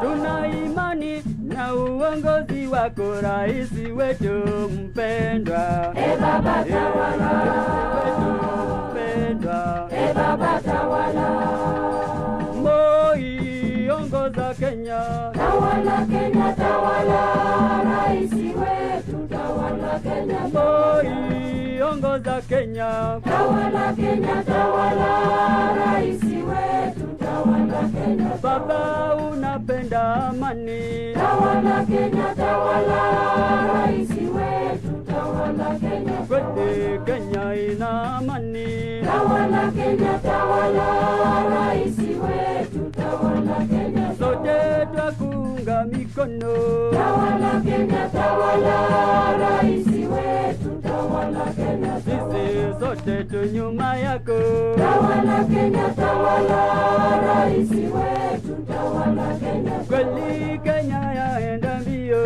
tawala Kenya tawala, rais wetu tawala Kenya, kwa uongozi wako wema, tawala Kenya tawala, rais wetu tawala Kenya, Mungu zaidi ya rais wetu, tawala Kenya tawala, rais wetu tawala Kenya, asije kutuongoza vema, tawala Kenya tawala, rais wetu tawala Kenya, tawala Kenya tawala, tawala Kenya tawala, rais Moi tawala Kenya tawala, unaongoza vyema, unaongoza vyema, rais Moi unaongoza vyema.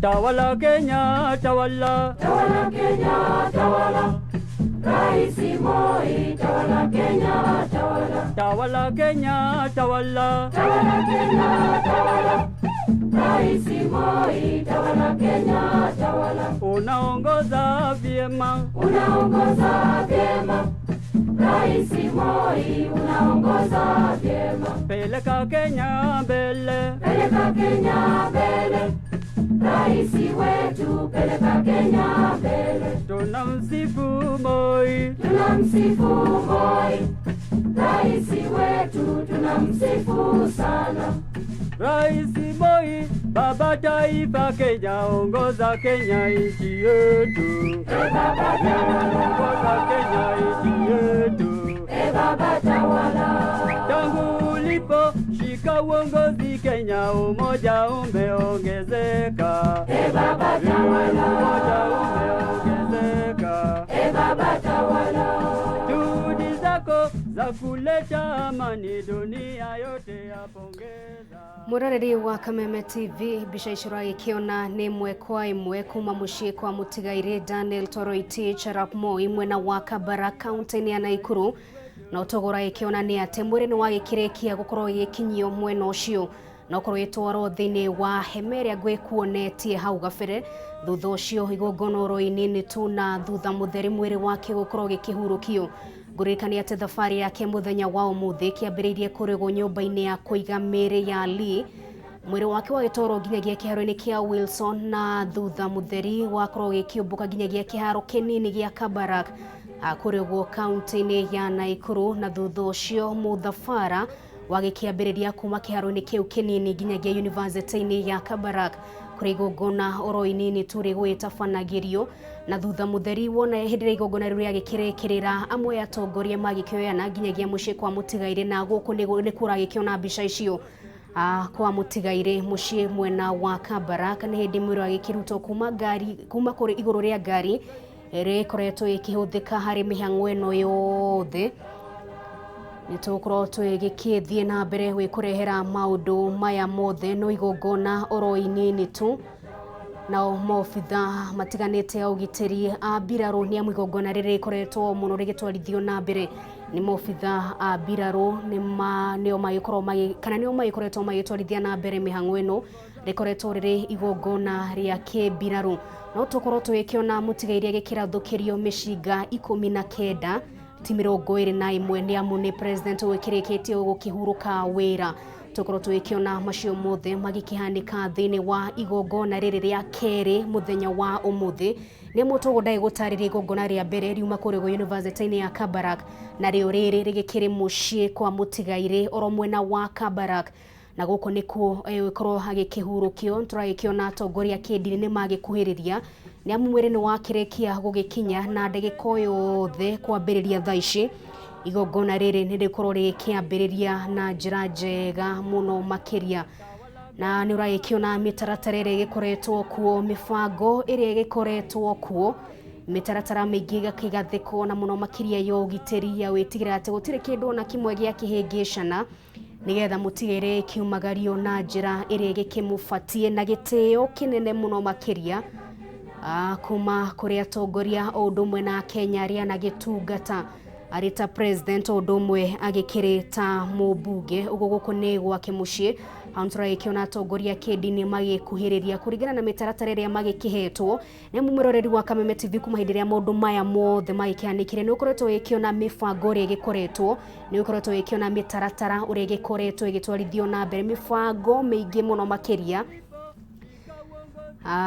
ni wikoretwo ikiona maundu uria magikoretwo gabere bisho wa ikireke ukiona ni ciana cia mutigaire twagikiona Gideon Moi ni senator wa kuria guo mwena wa Baringo wa county ya Baringo tokorwo twikiona Raymond Moi no murio wa mutigaire na ni mubunge kuria guo mwena wa Rugai thiini wa county ya Naikuru kwa hinda riri ni hindi mwiri uragikiingirio nigetha gikiigirirwo hema-ini ria twikuonetie hau gabere muroreri wa Kameme TV na rwagikiona muingirire uria mobithaya maragikiingira naguo giteo kinene muno makiria mifango ya gikiro kia iguru muroreri wa Kameme TV uyu ni undu tukoretwo twikiona na njira nene muno makiria ni amu mitaratara ikoretwo igitwarithio na mbere kibiraru na nugo ni rwagikiona maundu uria magitarie mwena ucio ndagiko yothe kwambiriria thaici igongona riri ni riukorwo rigikihurwo shafi na no igongona oro inini tu nigetha maundu maya mothe maikorwo maigikinya muthia guku mwena wa Kabarak no andu anini tu maginyitetwo geni kana no tu magitetwo igongona riria akinya maraikihingurirwo mirango igikire yothe ni muthenya wa ira mwena wa Nyayo na muthenya wa umuthi university ya Kabarak kunikuo Kenya ikiro ngurani kuma kundu gutiganite kunikuo maraikihingurirwo mirango igikire yothe no igongona riri uragikiona thiini wa television yaku no andu anini tuete andu a family atongoria o anini tu ni magitetwo mwena uyu ukionania ni igongona ria keherini na muno makiria ni ria gi family uguo ti andu aingi magikinyitetwo geni mwena ucio mwiri ni wakirikia gugikinya niguo cura gikiigirirwo hau na mitaratara mingi muno makiria mifango ya gikiro kia iguru na watongoria kidini magikirishe ba ukorwo magikiwerera nigetha maikorwo magikiruta oro igongona inini tu ni ugikiwe muroreri wa Kameme TV mutigaire kiri mundu wa kanitha ni mundu raikumetie kanitha mundu ragitete Ngai na nikira ikiona maundu maya maigitwarithio na mbere bica icira ikiona ni cia family nio magikirikitie gukorwo magikinyia mwena ucio na ngino magithi na mbere wikinyia mutongoria wa bururi Uhuru Kenyatta niwe ucio ni akirikia gwikinyia mwena wa Kabarak magikire na mutumia wake First Lady Margaret Kenyatta ni maigikinya mwena ucio ni gongona ria kiri maragikire ira mwena wa Nyayo muthenya wa muthi mu Kabarak University na ni waya oro ringi mkurio go mwena wa Kabarak mucii kwa mutigaire reke twikoro twigithikiriria igongona riria kiambiriria muroreri wa Kameme TV gutamburukie imwe kwa imwe kinyagia mwena ucio ukorwo igithikiriria maundu uria maikorwo maigitwarithio na mbere reke gutware mwena wa Kabarak county ya Naikuru. The body of your servant, His Excellency the late Honorable Daniel Toroitich Arap Moi, has arrived on this ground where he received Kenya, Kabarak home, a pointer to our heavenly home. We thank you that he is carved his life not on stone, but on us, those who are mortal, and continue to live his legacy. As we begin this committal service, we pray for your presence, and we pray that, more importantly, hold the hope of the family for years to come and for all of us Kenyans. In Jesus' name, amen.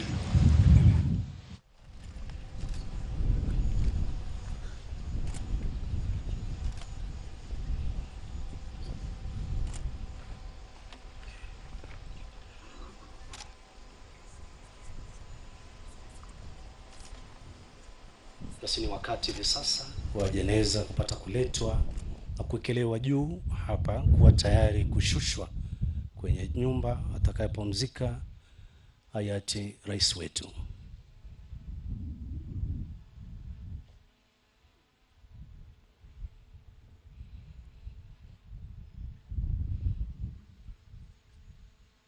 And as we do that, I will request the Speaker of the National Assembly and the Speaker of the Senate to very briefly condole the family. Honorable Speakers, I invite you to condole with the family.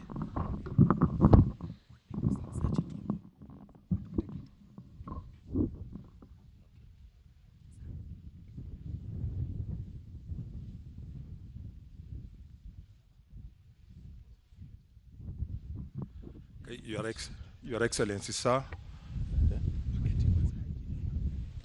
We can sit down in the meantime. Let's take our seats. Your Excellency, sir, First Lady, the Deputy President, and Mama Rachel, distinguished mourners, yangu ni kwa niaba ya bunge la Senate kusema pole sana kwa kupoteza mzee wetu, na mnavyojua katika Senate tuko na kijana yake mmoja, Mheshimiwa Senator Gideon Moi. So on behalf of the Senate, I just want to say pole, tutakuwa na wewe, pia tumefanya na mzee, na tunajua yale yote wamesema, tunaungana pamoja. Mungu ailaze roho yake mahali pema peponi. Asante sana.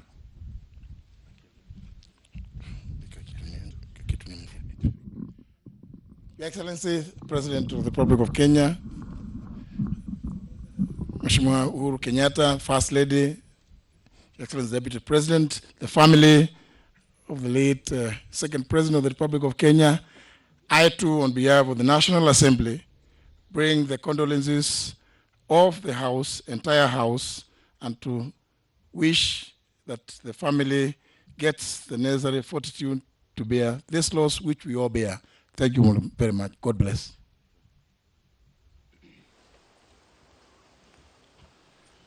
Your Excellency the President,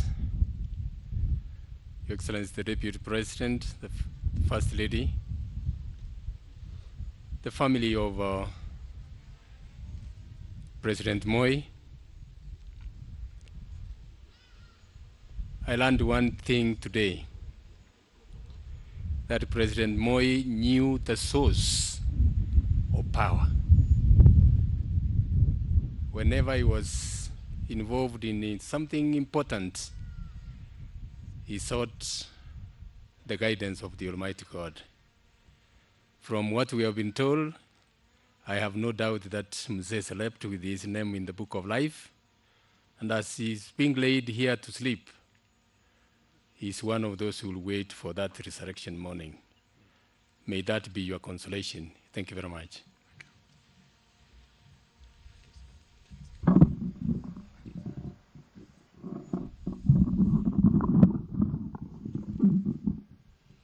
Basi tuwe tayari tafadhali kwa wimbo wa kwanza, Last Post. Baada ya Present Arms, sote tunaomba kupiga salute kwa heshima.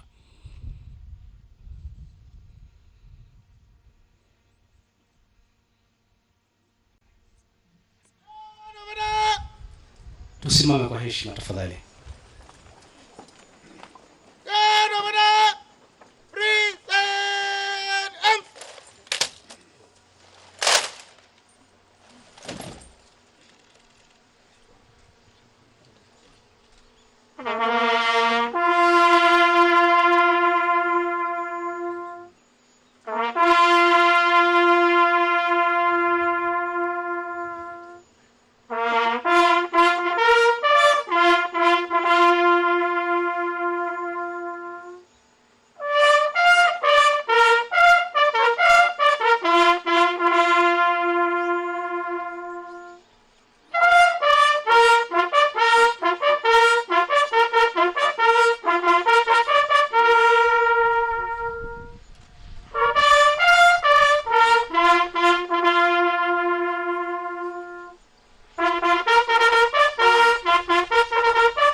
Tufuate hivi sasa mizinga 19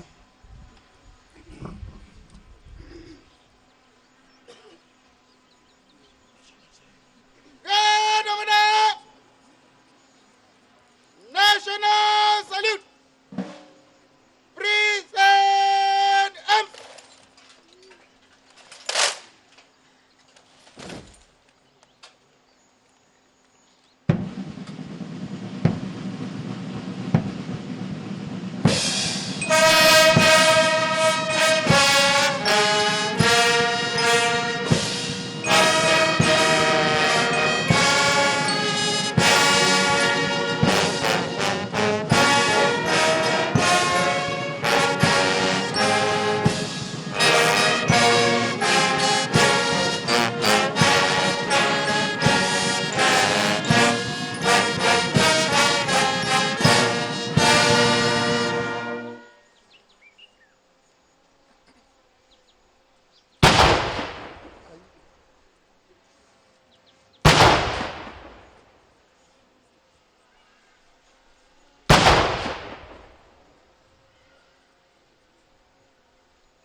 ndio mwisho wa mizinga.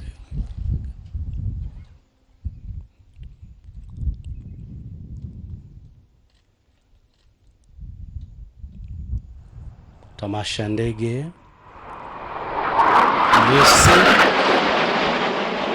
missing wingman formation.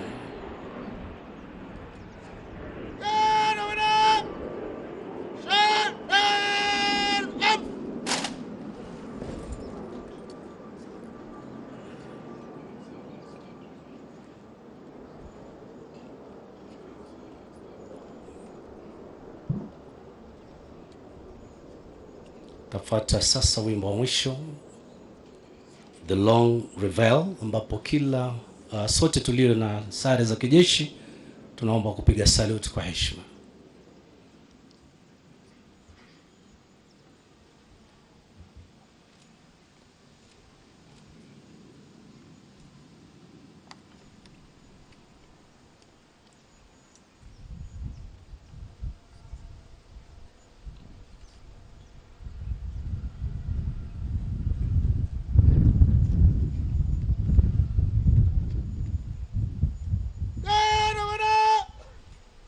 Free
Basi baada ya gwaride ya heshima kuweza kuondoka, maafisa wetu pia Paul Bearers kuweza kuondoka, tampisha Askofu Yego aweze kuendelea na kipindi kinachofuata cha maombi.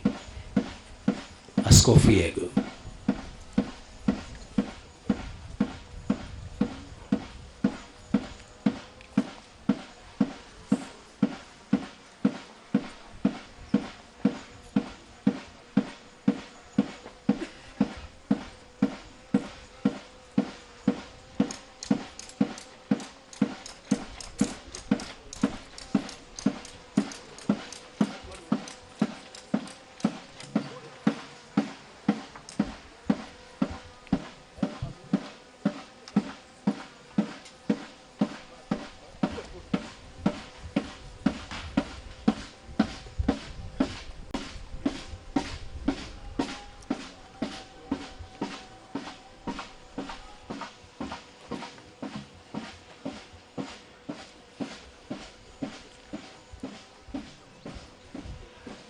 Naomba mketi.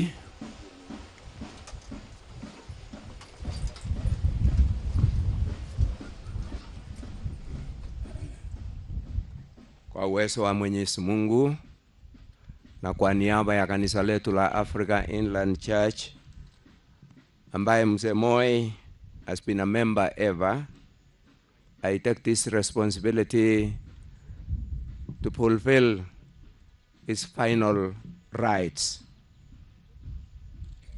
The Bible says, the first man was of the earth, made of dust. The second man is the Lord's from heaven. Now this I say to you, brethren, that flesh and blood cannot inherit the kingdom of God. For these corruptibles shall have to put on the incorruptible, and this mortal must put on the immortality. So when mortal put on the immortality, then the saying that death has been swallowed in victory. So Moi lies here, death has been swallowed in victory. We praise God for his life. Now he is with his Maker, awaiting the resurrection of the living. I want to thank God for his life, and I now call upon the reverends here and bishops who are with me, so that we take mchanga kidogo, tuseme neno la mwisho ili tuendelee.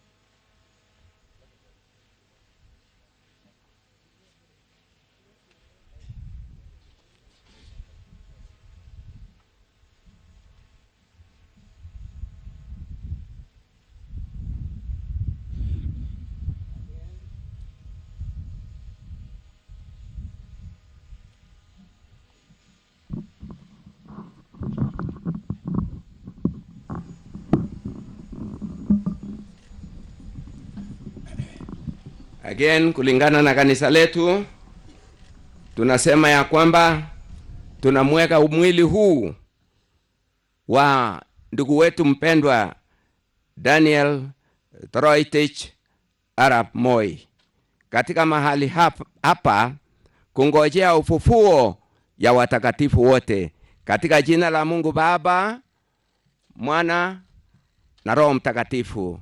Amina. Thank you very much. Can we move behind so that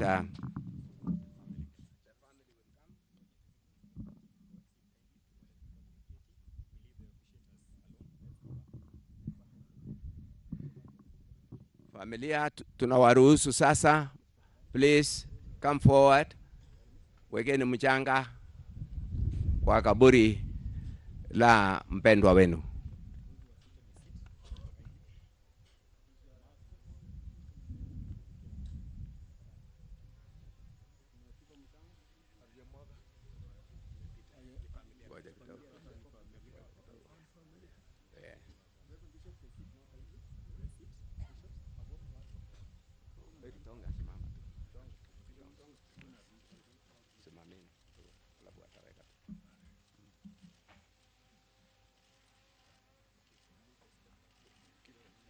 Yeah. Ninyi familia wote, this is your time. Hii ni kwa heri ya mwisho ya baba. Karibuni. Pole pole tu.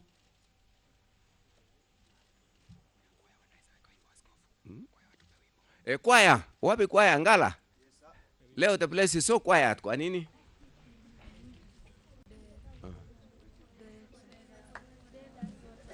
Karibuni, karibuni hata wachukuu wote, familia wote. Tafadhali.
Jerusalem,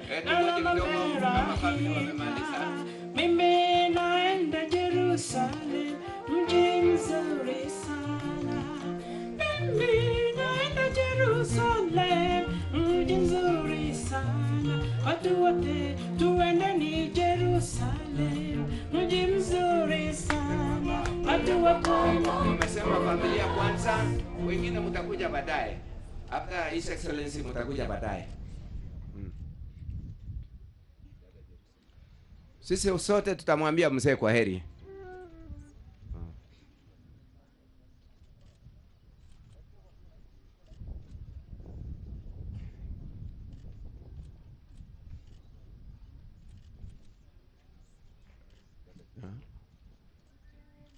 And I now take this opportunity to invite His Excellency the President and Deputy President and government officials. President first. Wakuja na High Excellency. Thank you so much, Your Excellency and Your High Excellency.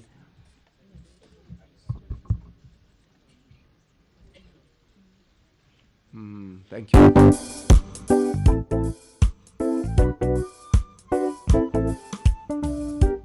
Deputy. Na Madam Rachel.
Mkimalizia tafadhali nitaomba tusimame tufanye benediction.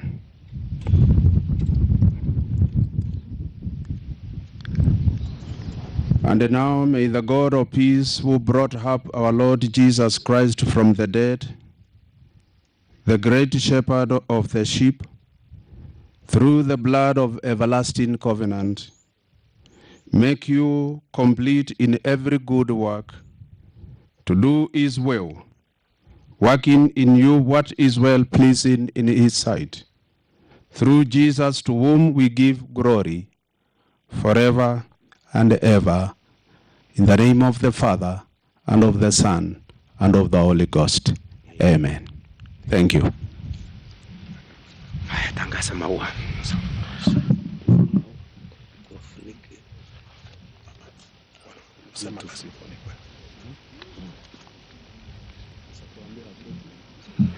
Tunaweza kuketi kwa heshima tafadhali na marble party. Marble party. Tafadhali, marble party, tunaweza kuendelea.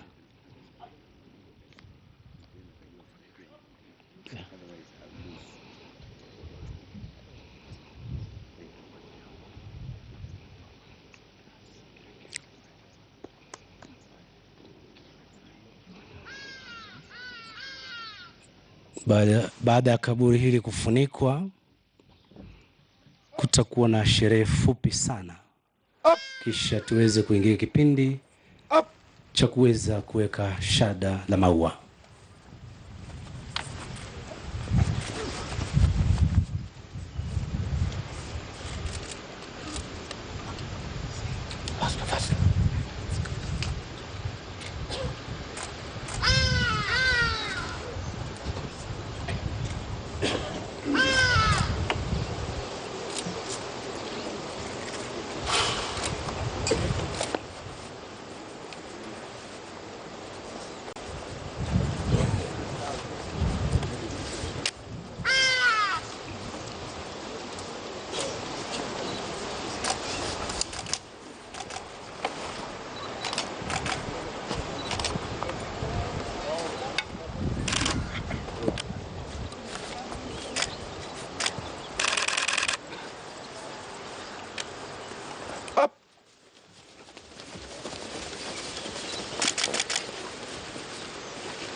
Basi wanapoondoka nitauliza kwa heshima Mheshimiwa Raymond Moi uweze kuja hapo mbele kupokea bendera ambayo ilikuwa imetumika kuweza kufunika jeneza ambayo italetwa hivi sasa. Kama hivi sasa mnavyoshuhudia imeshikiliwa, imebebwa na Defense Forces Sergeant Major wakiandamana na Brigadier Mumburi ambaye ndiye amekuwa kamanda ya Pall Bearers mwaka huu.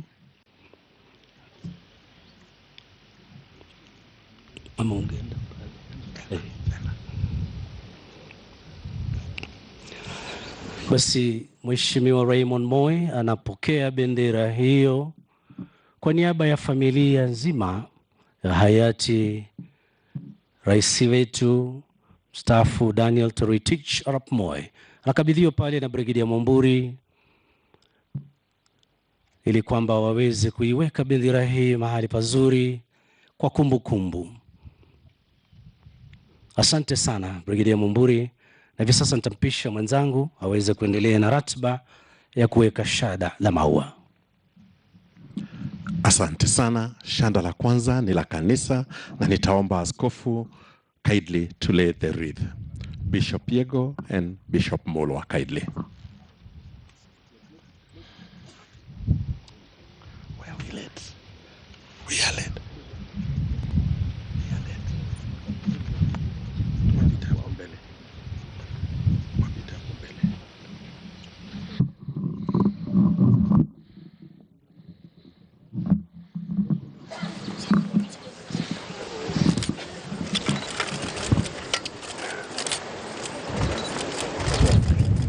Mawe ya pili ni ya familia Mrs. Jennifer Kositani.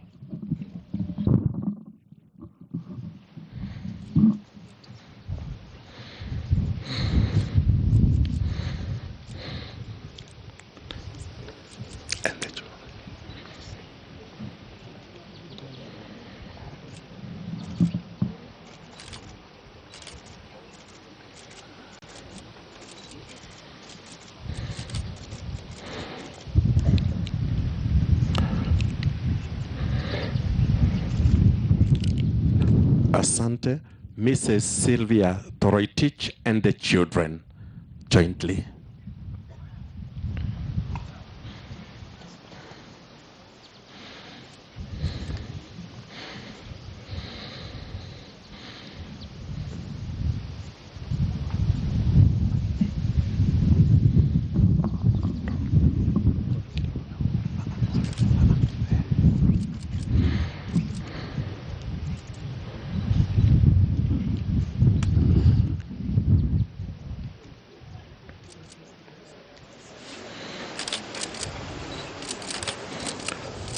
Thank you, Honorable and Mrs. Raymond Moi and children.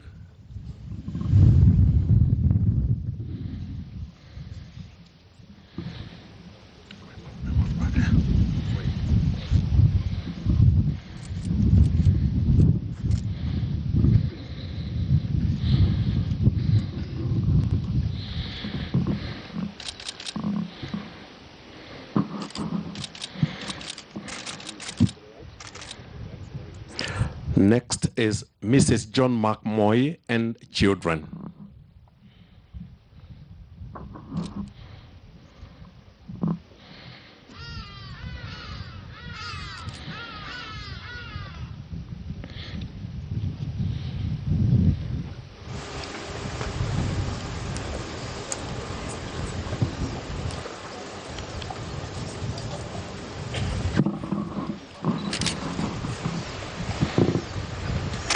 Thank you.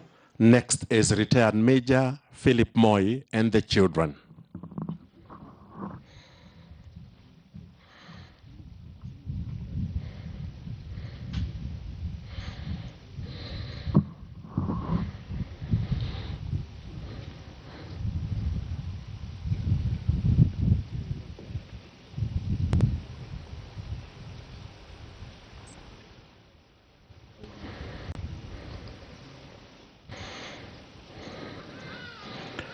Thank you.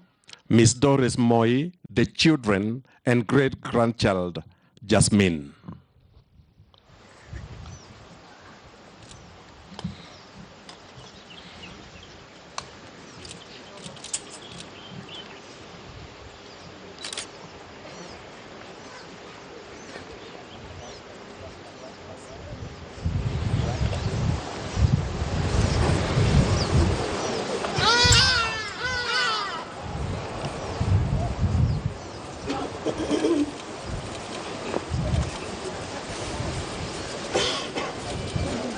Thank you. Next is Miss June Moi and the children. Thank you.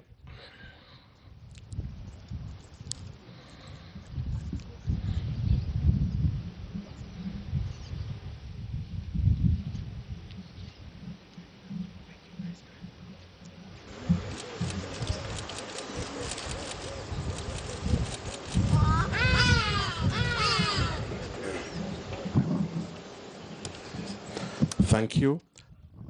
Next is Senator, Honorable Senator Gideon Moi, Mrs. Zahra Moi, and the children.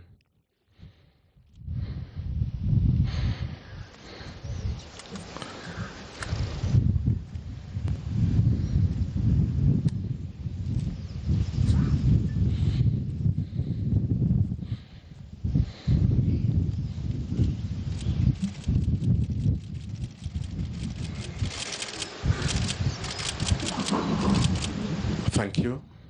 We now invite His Excellency the President and Her Excellency the First Lady to lay a wreath jointly.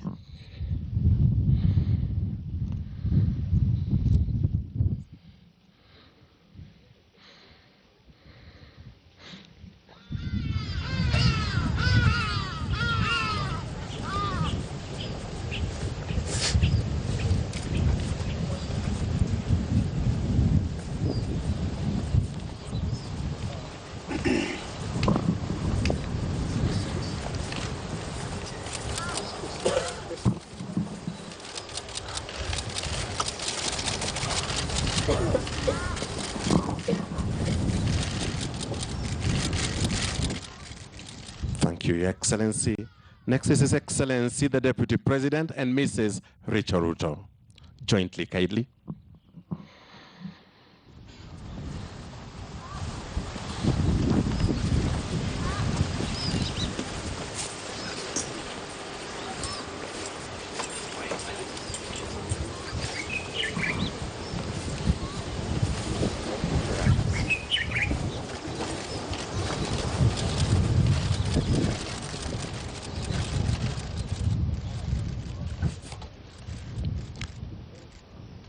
Thank you, Your Excellency.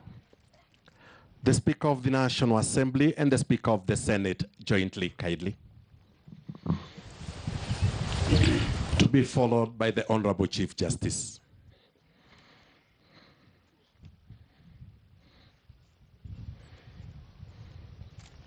The Honorable Speakers, kindly.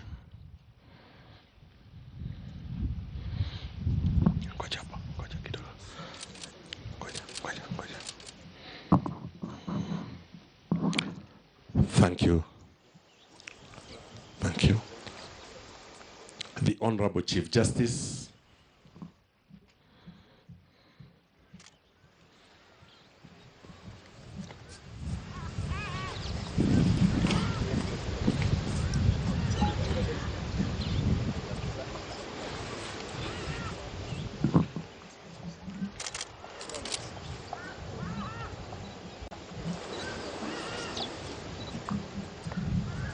Thank you.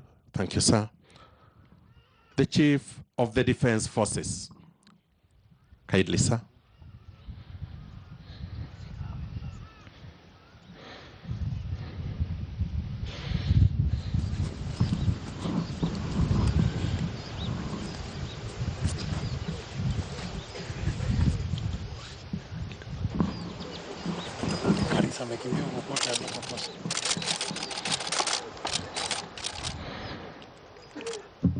Thank you, sir.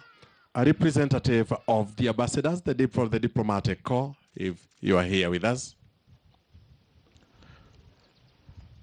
We move on to Her Excellency, the former First Lady, Mama Ngina Kenyatta.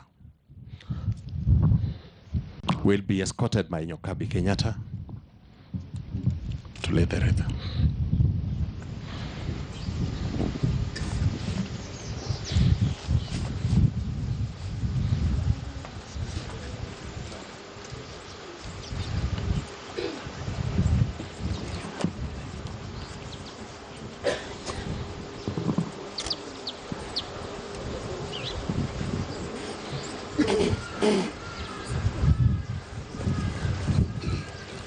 I request former Vice Presidents, Honorable Kalonzo Musyoka and Honorable Mudavadi, to kindly come and lay one wreath jointly.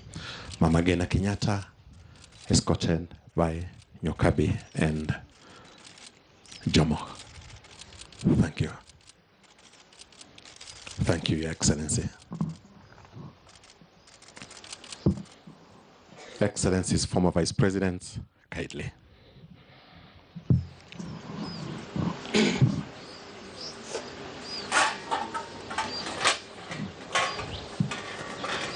I request Cabinet Secretaries, Dr. Matiang'i, Rachel Omamo, and Monica Juma to kindly lay a wreath on behalf of Cabinet Secretaries.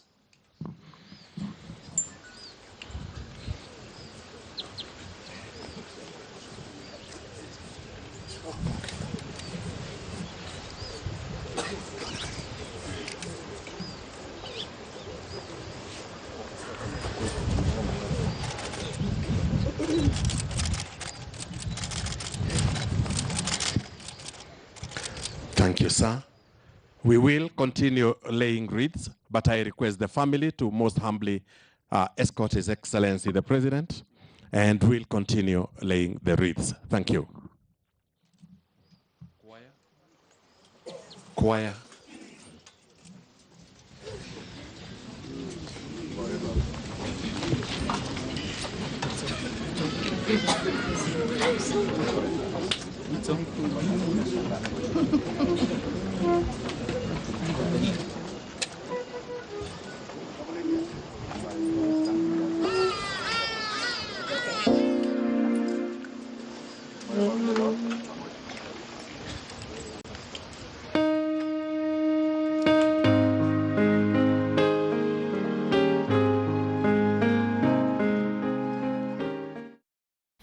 Muroreri wa Kameme TV kou ni mwena wa Kabarak no shuragi kiumagara tioge ni mutongoria wa bururi Uhuru Kenyatta wekionania ati igongona riri rigikire ukorwo rigikiinikirira kana ni riagikiinikirira na njira imwe kana iri ingi ntokorwo twikiona maria magikiyumiria mwena ucio ni mutongoria wa bururi Uhuru Kenyatta agikiumagaritio ni family ya mutigaire Daniel Toroitich Arap Moi akiumagaritio ni seneta wa Baringo Gideon Moi odumwe na mubunge wa Korego mwena wa Rugai kaunti-ini ya Naikuru Raymond Moi wira wake ni agikirikiria une ukiumagara aragikiumagara na oho no turayikiona agikitongoretio ni munene wa Mbirarũ Samson Mwathethĩ na mihango ya gukigirira gaburi mahua no iragithie na mbere Tokoro tuikiona mitaratara tiganite muroreri wa Kameme TV o togo gukwirite riuma igongona oro-inini tu ni hindi mihango ya kuiga mahua iragikirikirira kwa ihinda riri muroreri wa Kameme TV tucokeria ngatho muno makiria kumahindiria tugikiambiriirie ni gutwarana hamwe na ithwe na gutwihoka wikorwo twikurehera igongona riri na njira ya imwe kwa imwe kuma kiroko na kumahindiria mutigaire agikihurukire kana rira itambaya ciake muharurukeire twakiuga ni ngatho na kurendekitwa mohoro ari othe maikoretwo magikiruta wira gwitigira ati ni wakiamukira ndeto eno yothe twakimacokeria ngatho tutihota gukorwo tugikimagweta marito no makoretwo muhari-ini wa mbere wetigirira ati ni wakorwo gikiamukira ndeto eno na njira ya imwe kwa imwe igongona riria rikirira muroreri wa Kameme TV na riagikirikirira na mwiri wa mutigaire kuharurukio irima-ini kurego mwena wa Kabarak gwake mucii thiini wa kaunti ya Naikuru kuri maundu matiganite tokorwo twigikiona mobitha Mbirarũ magithuitha makionanagia gitio kiao wa keri mishinga 19 kuhugwa karumbeta maya mothe ari wira muiganu na ruri rwa gitio kuri mutigaire na muthia mwiri wake wikurukio na ohoto ikorotwo ikiona atongoria matiganite andu a family magikigirira mahua na atongoria kidini nao wekenyita itemi riao tugucokerie ngatho muno makiria kuma guku gwa Kameme hatikiri udungi mutigaire rokimama kwega kuraga na tugucokerie ngatho muno makiria handu-ini hari othe makigacirithia umemerekio uyu muthenya wa umuthi tuge ni ngatho ni ngeto no ngari wa Kamau gia na miaraho mĩeke kana gia na hwaĩ-inĩ mwega.